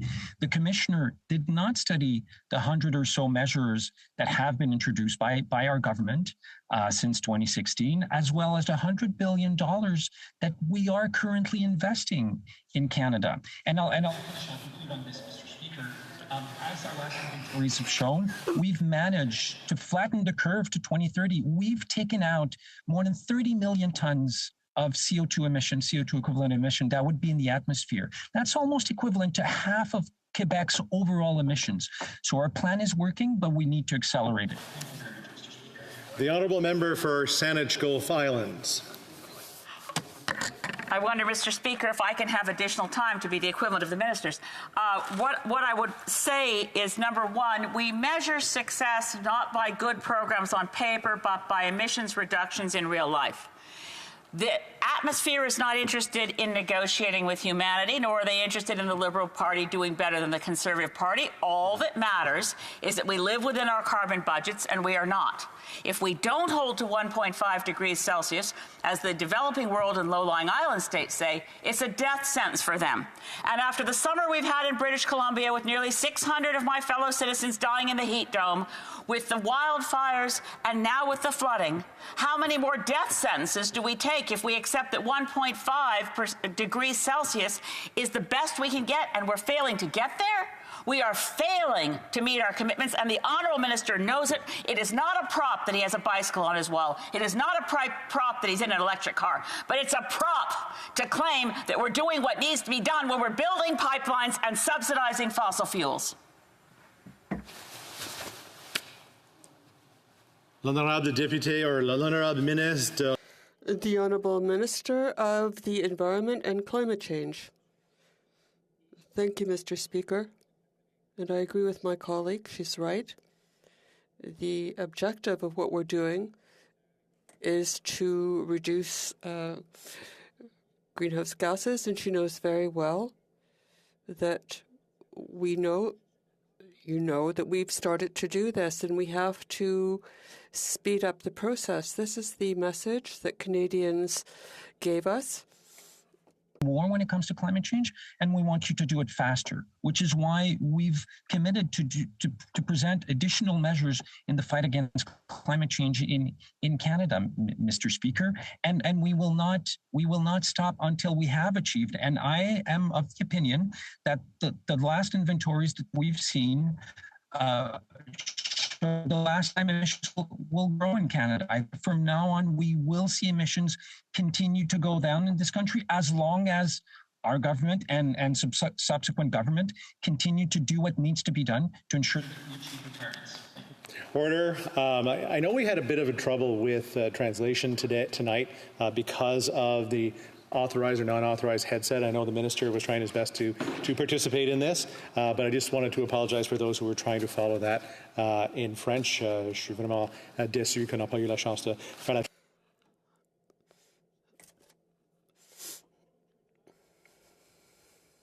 Accordingly, this House stands adjourned until tomorrow at 2 p.m.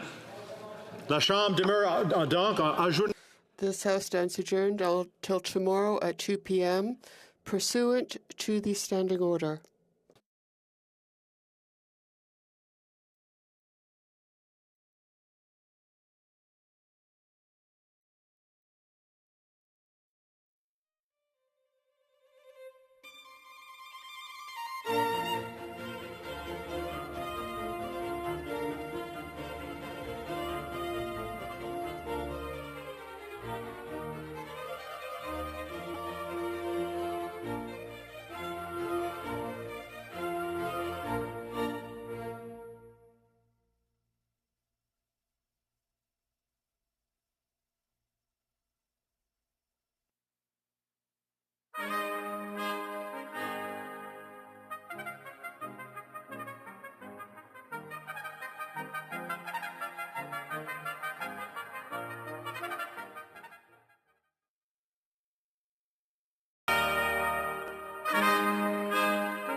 Thank you.